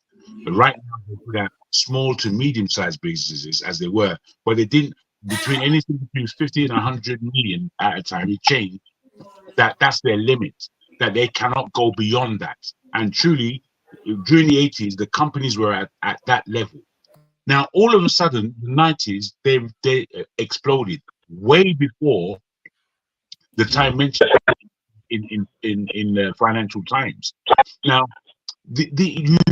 when we speak, we look at China today and we almost believe it got there by magic. It got there by pure strategies, doing all kinds of things, and knowing that they are at war with the West. Because when you read from the Chinese business institutions, governments, and such, how they were strong with the West, but not. They became stronger and stronger and stronger in terms of how they were able to open their mouth and speak and negotiate with the West. First, they started quiet. Then they got a bit stronger, and started to suggest what their needs were in this world, given that they're a communist country and X, Y, and Z. Now they're at the point of the rest of the world has to be careful where it says to China. That's where they are. Now, that is a good 40 years, between 80s, almost 40 years. So we have to understand that this thing doesn't happen overnight. Because it's happened in so many places in the world, we need to take some kind of reading from how the world operates in order to make that thing happen in Nigeria. Now, I put it to forefather, but I put it to the table. Can you work for Tinubu? And I really want people to answer that. We've got forefather's answer. He can, and he would. Can you? No. Can you? Wait. Can you flagship? Overnight, Flagship. you hold on. I didn't just say I would. I said that if I was ever No, we going to listen work to your for answer now. You said an answer. Okay, tell me what was my answer, please. What you said is that if I was Tinubu's advisor, I would take that job on board. 1, 2, I would be able to advise Tinubu about X, Y, and Z, which were the examples that you were given before. That's what you said. I said if I was Tinubu, I didn't say I was going to work for his this thing. No, but I asked you an upfront question and you answered it. You really did answer it, bro. Later on you went to ask, but I didn't give you an answer regarding that when I was busy talking about what the government should be doing. You know, it's my question now. I'll be listening. I was listening. But I just gave you the answer that I gave. The answer is different from saying I will work for Tinubu government. Just change it somewhat. But forefathers, if Tinubu was your candidate in the last election, why wouldn't you be open to work for him? Yeah, but that's not no. Even if he was not my candidate, if I was going to work for him, I would have. You see, if I was answering that question, this is how I was answered. Jargon. I would look at the what he's offering. Let's say if he's saying, okay, you are going to work in labor, I'll say, okay, what do I control in labor? Is he going to interfere? And does he have a history of interfering? And you are going to look whether you are actually going to be able to do the job. Then if it's impossible for you to do the job, then why would you take it? But if it's possible for you to actually do the job with a reasonable degree of confidence, then it makes sense to do it, not because of Tinubu, but because of the people that he's going to help. No, see what I mean? It wouldn't happen like that. The way it would actually happen, is that you would feel that you have something to offer the government and Nigeria, and you now not apply, but you now begin to seek avenues to speaking to Tinubu and showing him what it is that you can do. So just as you've broken down, I don't know if it was you that broke down tourism, but you broke down one industry. Oh yeah, Chim was excellent with that tourism. Chim did that, but you broke down one industry. I forgot what it was, whereby you would be able to advise Tinubu. Not the specific industry, but in terms of leapfrogging and acquiring. That's what you're dealing with. That's where I got the answer from. So I would want to go around the table just to ask the same question, really. How do you think you're going to do that? A government that within 6 months was watching how many multinational companies leave the country. A government I'm just asking, bro. I'm just asking because I think it was. You are talking I don't about care if they are leaving. Let them leave. They are making more space for Nigerians. See, point is, I've even taken up this. We're talking about leapfrogging. What about the companies that are in Nigeria already now? Why can't they select like 3, 4, or 5 companies to use as a launching pad to start? That's what I'm saying. We are going to, not the government is going to do it. They will sponsor companies to become multinational. That you have already in Nigeria, that are Nigerian owned, that have good prospects for international or continental competition. Why is government not investing in them? Like I said, I am against them for that. Like Proof Force, Innocent, Airpeace, involve themselves directly when it comes to funding. I agree with you. Nigeria government should be more aggressive about promoting industry, because if you look at the West, one of the big, this is what they did. Like the British something company, what is it called again? The British something company. They were the ones that were in charge of most of the slave trade, and they were doing all those things. In Japan too, the companies that got Japan into the Second World War and fought all those wars, British the West industrial Africa. companies, British West African Company. British West African Company, is that what it's called? I'm Yeah, not sure. at the time. Okay. It That became was really they illegal. said the company was larger than countries' GDPs. That Absolutely. company was massive. That they had soldiers. After India, Nigeria. British India Company. That's what it was called. British India Company. No, that was in the east. That was another company. But after India, Nigeria was the biggest cash cow, the next biggest cash cow of the British empire. So just know that. Yeah, so that's the kind of stuff. The point is that many of these capitalist nations, they fund their industry, private industry, to take over specific strategic areas. Like that's what America is doing. Google, Facebook, all of them got support from the American government. That's how they operate.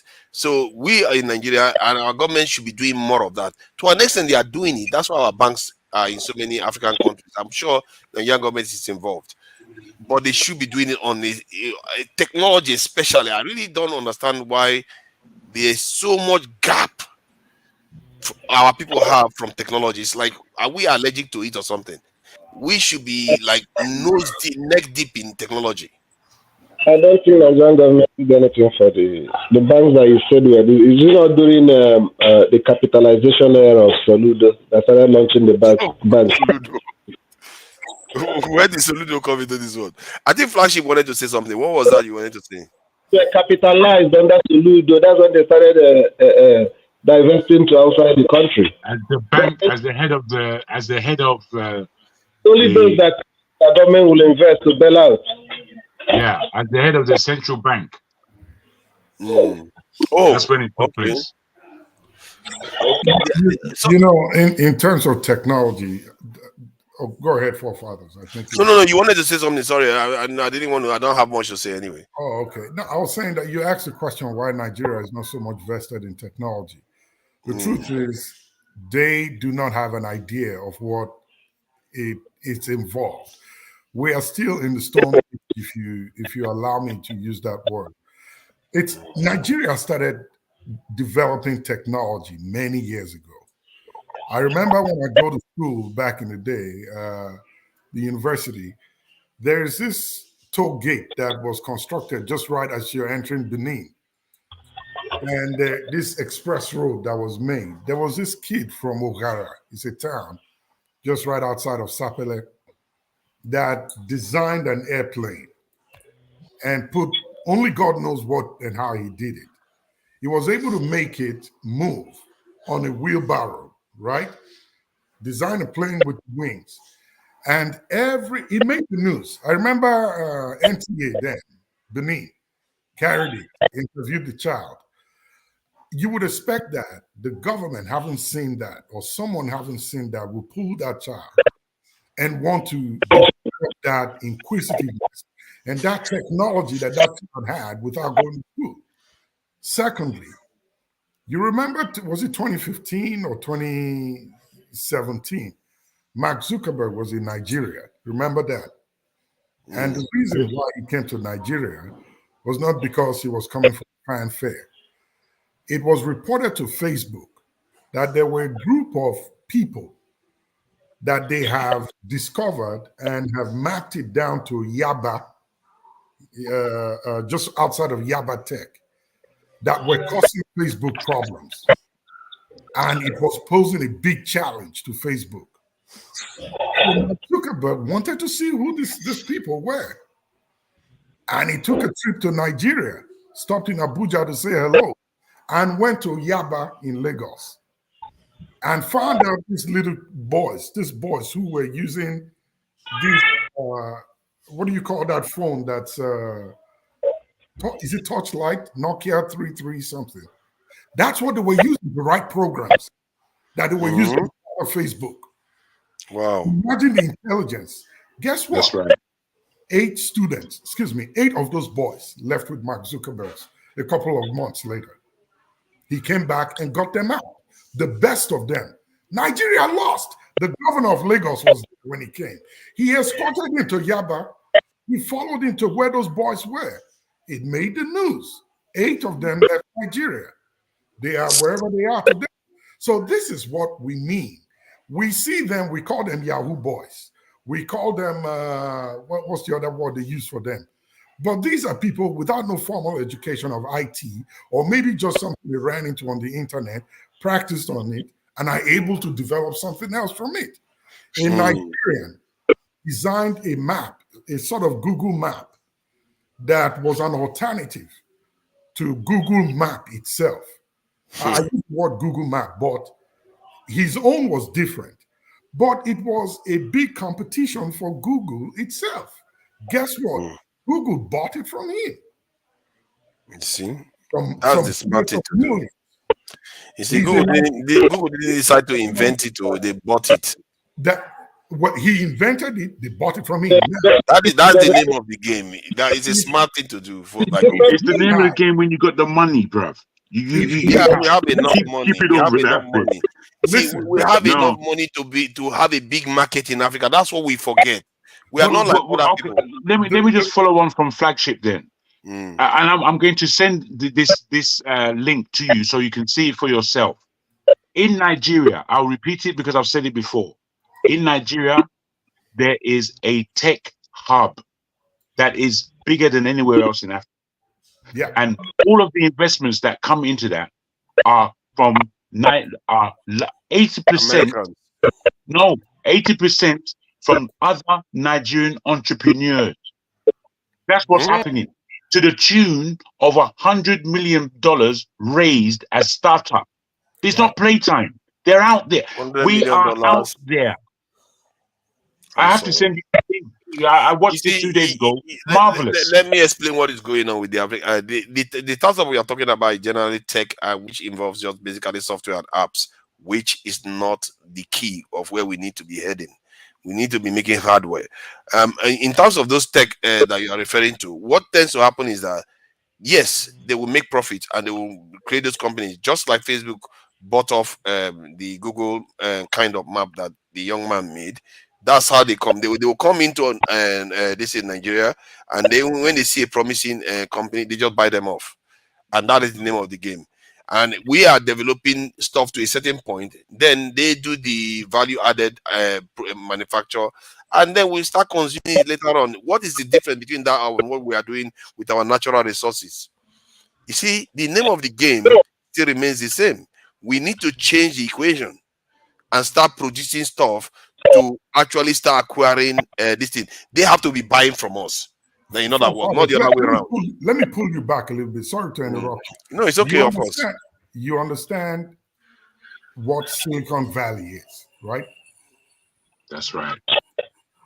Do you understand it? To an extent, I'm not. To an extent. Silicon Valley runs the world software-wise. They don't manufacture hardware. The US has its own. China has its own. India has its own. Nigeria has its own. But the Nigerian Silicon Valley is being counted by DSS, the Nigerian police, every day by referring to these boys as Yahoo boys and criminals. But maybe because they are seeing traffic. Listen to me. Let me give you a little history. You see, Uber and Lyft, right? Uber used to be a company called Gypsy Ride. It wasn't owned by the people who own it now. It has been in existence long ago. Gypsy Ride is what they call it. A couple of Jamaicans were running it. They use their private cars to run taxis outside what Yellow Cab does here in America. But when the rich man's son got in and they have money, they're able to sell the software part of it to the government. They designed the app, and today it's global, it's worldwide. Software is where the world is going to today. It's not just on manufacturing hardware. Hardware is just a little component of it. But if you can write the software that operates those hardwares, you sit at the top of the game. God bless you. We don't even software is almost becoming it's almost obsolete from the point of view of AI becoming available now, and the software development itself is trouble. It's only advanced. It's not obsolete. AI that you're talking about today are programs that are written. No, I get your point, but made to control and make stuff happen. See, that tells you that, you see, what the Chinese did recently was they had a lot of software companies like Alibaba and all of them. But what they realized was that they were relying too much on software. Then I think more than 5 years ago, they started clamping down on software companies and started encouraging them to actually go hardware, because they realize that sooner or later you have to start actually building hardware that people actually can do stuff with the software. So, and hardware is hard. It's really hard. It's not the same as software. Software can just buy a computer and you're good to go. But hardware, it takes research, testing, failures, testing, patenting, and all that hard stuff that you have to do. And hence why you need to get in there the earliest time possible, so that you start making stuff that other people can actually, they will need. They don't have a choice. They will have to buy from you. To differ in that one. Everything today is changing to being, what do you call it? Easy access. I see it in my own home here as we've been talking. I've sat down here and ordered food. I did it with my software, and somebody dropped it off at the door there. I can do just about anything with software. I'm talking to you by virtue of the application of softwares. I can see you, I can hear you, real time. Yeah, but the hardware that makes this possible, which is the microchip that makes it possible, it's almost impossible to manufacture in many regions of the world. It's only specific areas that can do that. Hence, hardware, software is sitting on hardware. Hardware is harder. If I have the software that operates, if you make your hardware and you don't have the software to run it, it's pretty much useless. Yeah, but software is easy though. That's my point. Software, you can develop software anytime. But the hardware, they have to understand, it's very obvious now. When you think about it, software, if you make a mistake, you can do undo, you can delete, you can replicate the file. Hardware is not like that. You have one, you break it, you have to start again. It's hard. And hardware today. Hardware is simply design. And from hardware, there's almost a roof on the level of profit you can get. If you're in IT, you know the whole travel from in IT's beginning, hardware was first. Hardware was most important. But because they developed and they have a pattern, they know what hardware is, software became more important because it was bringing in more money, obviously because of how it can be transported all over the world and the different levels of software you can prepare. So software became king. Hardware is old. When you're talking about chips and microchips, then you're talking about those who are able to develop it in the world. Now, if we began to develop microchips, that would be strategic indeed, because as you rightly say, there's only a few countries that can develop it. But we have to, again, be accurate in what we're trying to put across, because it's not hardware for hardware's sake. As my man said, hardware has its limits. Software doesn't. And that's why it's profitable. Looking at it from the point of view of business, I think people look like, okay, software is going to make more money. Clearly, software does make a lot of money in terms of, if you take all the software that has been created in the world, it does make a lot of money. And hardware does make a lot of money too. Let's face it, all the software is run on hardware. But the difference is that you can have multiple softwares on one hardware. But one hardware is one hardware. Like if you have a computer, though the computer has a lot of multiple parts. I'm not even sure the numbers, how much profit is made from hardware. I've not really done the numbers, but it may be just as significant as that of software. It's just that we don't know enough about that industry. No, we do know. You just have to look into the industry. Okay. Let me search for it then. It's good. When the industry began, bruh, hardware was king. It was all about hardware. But then software took over for obvious economic reasons. It's obvious. Game changer is software, forefathers. Pardon? The game changer is software. In automobile, it was all hardware before, right? Yes, exactly. When software came into automobile, then you begin to see the changes. No, I know it's a game changer, but it still needs the hardware to function. You know, all the and remember, as a matter of fact, when we say software is a game changer, the they're hardware working was on? becoming more and more advanced. That's why the How software about became this, a bro? game changer. How about this? Do you know that they're working on more and more technology? Yeah, that have imagery without any hardware at all. What would you need the hardware for then? They can just you see what we're doing now is through the phone, the software on the phone. Now imagine that we don't have a software, but through some kind of AI level, we are standing in the same space having the conversation. That's where things are going. You're not going to even need hardware soon. Okay, let me read it. It says the global. Let me read it. It says that the global mobile application market size was estimated to be 200 and something billion, 206 billion. But that's mobile app. But I don't know about that of computer. This now I'll try to find that. I think computer one too is probably quite expensive, maybe double the same. But you see now we're not getting to the crux of it. Hardware may actually be bigger. Because I know Apple is worth $1 trillion at least. Not because of its hardware. But if software is or 200 something billion, where is the rest coming from? No. The rest coming from it is basically they're a brand in itself. So you must understand that in terms of business. Yeah, and let me find more information. The hardware that we speak of that they use it's designed. It's already designed. Once you've designed that hardware, all you have to do is manufacture it. Whereas the software, you can grow the software over ages. You have 2.0, 2.1, 2.110. They just continue. It's money. It's always coming in. Whereas opposed to hardware is every year, every 10 years, whatever it is that they're producing new hardware. So we have to understand the economics of these things. Yeah, I searched for total market size of computer software industry, and I'm seeing 60 something billion. What's this one? 60,000 million. So that's about 60 billion US dollars.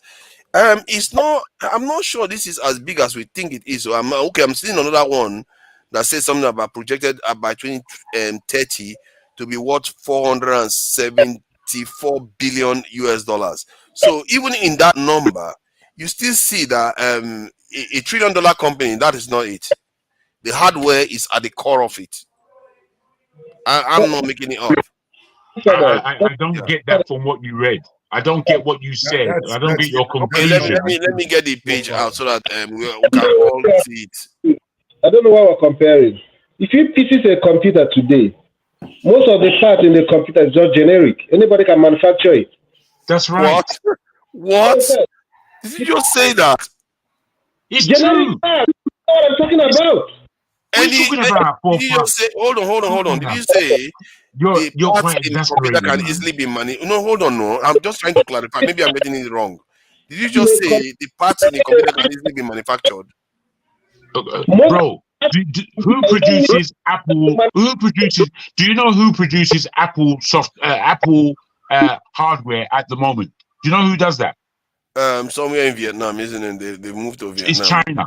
China have been doing it for ages. They produce the Apple hardware for them. So all because they know it can be produced cheaper and they have the skills to do it, they've just put a contract out to some hardcore manufacturing hub in Guangzhou, and those people are producing it worldwide. Jaguar, I'm sharing the thing now. I'm sharing the page now, so you don't. I know that you don't like me just going like that. And that Yeah, because it means you're not listening.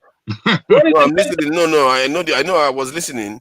So HP laptop, Toshiba laptop, Samsung laptop. It's the software. So I'm searching this. I don't know what else I should search. Let me see if I can get another tab up so I can because we're kind of changing. I put on the comments on the background. It's actually 1 hour or so, and it's about the Nigerian software. It's a fantastic watch. Please watch it if you have time. It really is a good watch. Okay, so now let me put the size of global computer market size industry or something like that. Size of market computer and mobile phone. I think it's hardware now, all of them. Mobile phone industry. So this one is showing valued global mobile computing devices market was valued at 4 point something billion. That's very low. Doesn't make sense. Okay, 6 point something billion. That seems very low. That's not going to make Apple any money at all. That doesn't seem right. Let's see. Smartphone market size growth. They are looking at 400 something billion in terms of smartphone market size 2022 to 700 and something. Okay, let's go there and see. By 2022, I think it increased. Oh my God, this is too convoluted though. I can't see the information. No, I'm not seeing anything. I don't know how one is supposed to read this. You have to go into it, man. Yeah, you have to really go deep. But I guess the summary is there. When you go to the summary, if you look at this summary, I know this already because okay. I don't know how much older than I am than you guys. I don't think I'm that much older, but I remember the beginnings. I remember the beginnings of hardware and software, computers, BBC computer, Stanonic. These are very beginnings of computer, and it was all about hardware. And they were pushing out hardware hard until software development came in. And when software development came in, it put hardware aside, bro. I don't know. But look at this now. The hardware is almost 500 billion here for 2023. But these are the software values here. The software values, some of the highest one I saw, this one that says reached 600 and something 600 and something billion in the world, and this is just computer. This one is revenue from software in the software market, 600 and something billion, and while this one for computer industry, that doesn't include the mobile phone industry. We know how much Apple is worth in terms of the mobile phone itself and all the other this is. So I actually think if they are not equal, the hardware may actually be bigger. Depending on how you look at it. Again, you're pressing on your point, and you're not taking what any of us is really saying. I'm taking what you're saying on, but I'm just going based on. What do you make of these numbers then? What do you make of them? Well, what I make is that your search isn't very good. That's what I make. Okay, I think do you want to give me something to search for? No, I don't know where to necessarily point you, but I know if I'm looking at this, if I'm researching and I'm taking time to go through things, I can bring you out facts and figures because I know that I'm right. It's not even a question of here and there. And I think if you follow the business line, the business technology from where computers and phones and all this technology began, if you take it from its beginnings and you take it to now, you can see that software would have won out. It would have won out because there are so many applications that you can make with software. Look at this phone in itself. If you remember 2G, there was 1G before 2G. There was 1G telephones, 2G. We're now at 5G. So in all of those differences, the basic phone in technology, not design technology, is the same. It's practically the same. But what you can do with a phone, wait. Understand this. What you can presently do with a phone is so much more on 5 than it was on 1. Because on 1 you can only text and use the phone. Now I can fry an egg using my something if I want. See, I agree with you that software has the potential to become even more pervasive, and they make a lot of money. I don't know. It depends on how things shape up. Let's say hardware freezes in price and it never increases and nothing changes, then software will eclipse because software will keep growing and growing. But because hardware has to change to process the softwares, they tend to become more and more expensive. If you look at your smartphone, they're getting more and more hardware expensive. Doesn't change to process the software. It's the software that is the processor. My brother, let me just ask you this question and find out for yourself.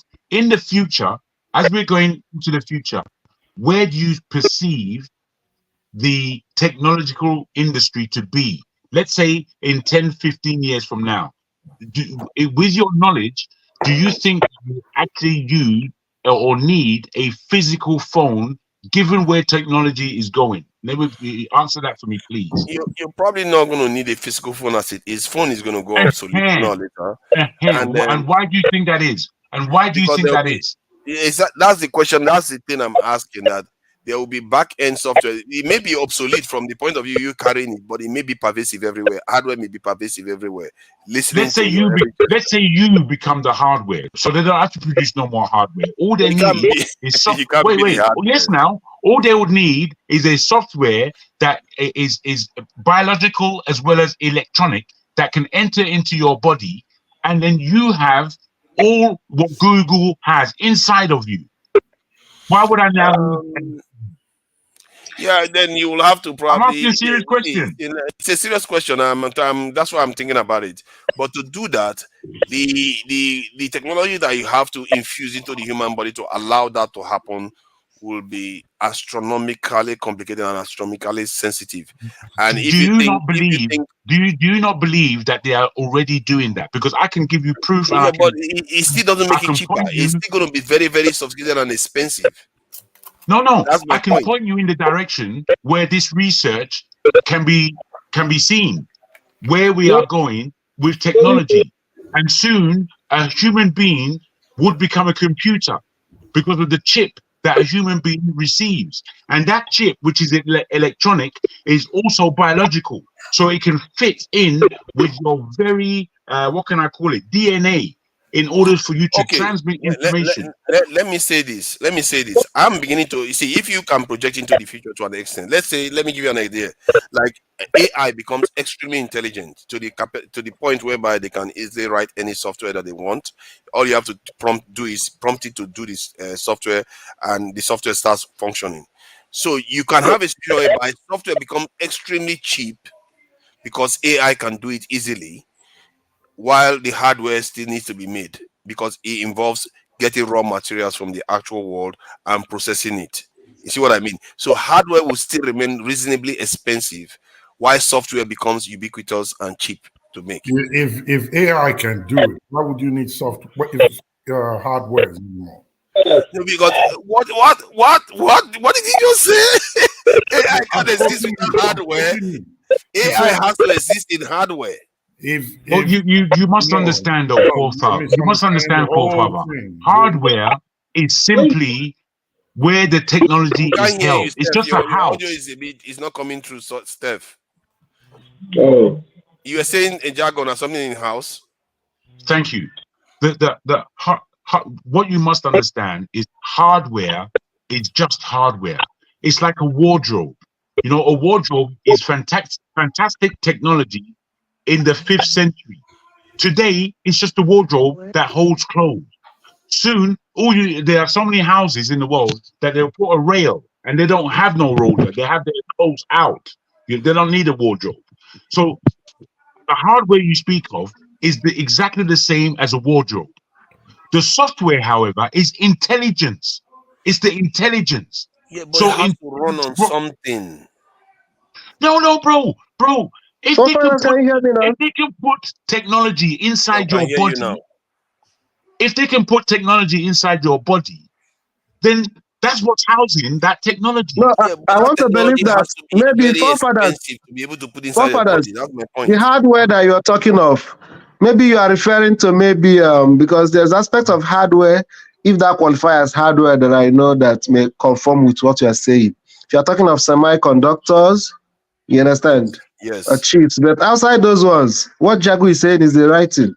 The cost of those ones, the cost of those hardware is included from semiconductors. Those other hardware, the only thing that is making hardware to be expensive, if semiconductor qualify as hardware, that's the only thing making hardware to be expensive. It does qualify as hardware. Transistors, capacitors, all of them, they qualify as hardware. The heart of those technologies, semiconductors. Yes, but they are all part of the cost of the entire product. That is my point. And that cost that you speak of is costly. It's the most expensive The part of most it. expensive, yeah. In order to And so produce. is So AI the most expensive wait. part. In order to produce. So any businessman, again, we'll go back to how business people think. Whatever becomes useless or what can be shortened in terms of cost, that's what they're looking to attack, so that they can put more money into the very thing. I'll give you the example again of a wardrobe. A wardrobe is good for clothes to put inside of, but I don't wear the wardrobe. I wear the clothes inside. The clothes inside are more valuable to me than the wardrobe itself. So, but what do you Have to see really get by to that it. standard? By that standard, the Apple phone wouldn't be getting more and more expensive over time. Why Of do course you it think it will. is doing that? It gets No, more and because more you are expensive saying that because it becomes more and more expensive to produce. because the technology involved is getting more and more advanced to process to Not work with the software. necessarily the technology of design. It's more the component parts that go to putting that hardware together. That's where there is it's a bit of a waste. I don't want to say frugally. I'm saying that in business terms, that's where their biggest cost is. So they want to shrink that biggest cost, because that biggest cost. If you It's take only the the human cheapness mind, of the design and what it can do that attracts people. You understand? And obviously yes. they have to put a price on that. See, Forefathers, yeah, you are in tech. You are in tech. You know how much you the understand some of it. Apple pay all those software engineers? A lot. Absolutely. It's part of the cost of the software too. Yes, but see, I understand. See, software and hardware, they have almost a synergy at this stage. However, the hardware costs a whole ton of money to make, and when you search this, the size of these various industries, hardware is just. I'm not saying hardware is bigger, but I'm saying hardware is just as large as software, maybe larger. I'm not 100% sure, but the numbers indicate that they are very close. The question what Steph just said about staff and what they cost. That is real cost of software, because it's coming from a mind of a skilled individual in order to go to work, concentrate, and put this software together. The software is cheap to make outside of the human mind that makes it. The human mind that makes that software is where the cost is with the software. But the software can be developed, as you've just said, in any which way. You can wipe it, you can reproduce it, you can augment it, all kinds of things you can do with it. What's doing that is a human being. You understand? Whereas the cost of putting these components together, it's like, Jed, this is only to house the intelligence. If we can now use this intelligence without the house, it would cost us a lot less to produce. Yeah, but you can't do away with it No, without it's the not yet, intelligence but it's now. not yet, but So bro, you are it's saying that they simply should put said. into our body. You are saying they should put into our body. No, I'm not saying that. I'm saying that there are going to be various ways where hardware is taken away as we know it. Hardware as we know it is soon going to become obsolete to the point that. Wait. Let me put it to the point where you and me know this. You're in tech. See, handheld device. Wait. Soon we won't have to be on. I forgot what this program is. StreamYard to have this conversation. Soon we would have this conversation based on lights, because we would have a holographic imagery of ourselves beamed to wherever we are, that we are in the same What is going room. to generate that holographic image? Bro, you're in tech. You should know. You should be up to date with That's what these I things. mean. The hardware may change, but doesn't mean the hardware goes away. It has to exist somewhere. Okay, do you tell me when those holograms that are produced as we know it, how do they come to light, as it were? They come to light using projectors and in a complicated probably arrangement or arrays. Then, No, it's not that but difficult. It's not that it has difficult. to be placed somewhere. And Let's not make it more complicated than it needs to be. Hold on now. No, Then let's not make it more complicated. It happens through a camera. That's all you need to say. It happens through a camera. And this camera, we've developed cameras since before Kodak. You understand? So that is all they need. That and the software is all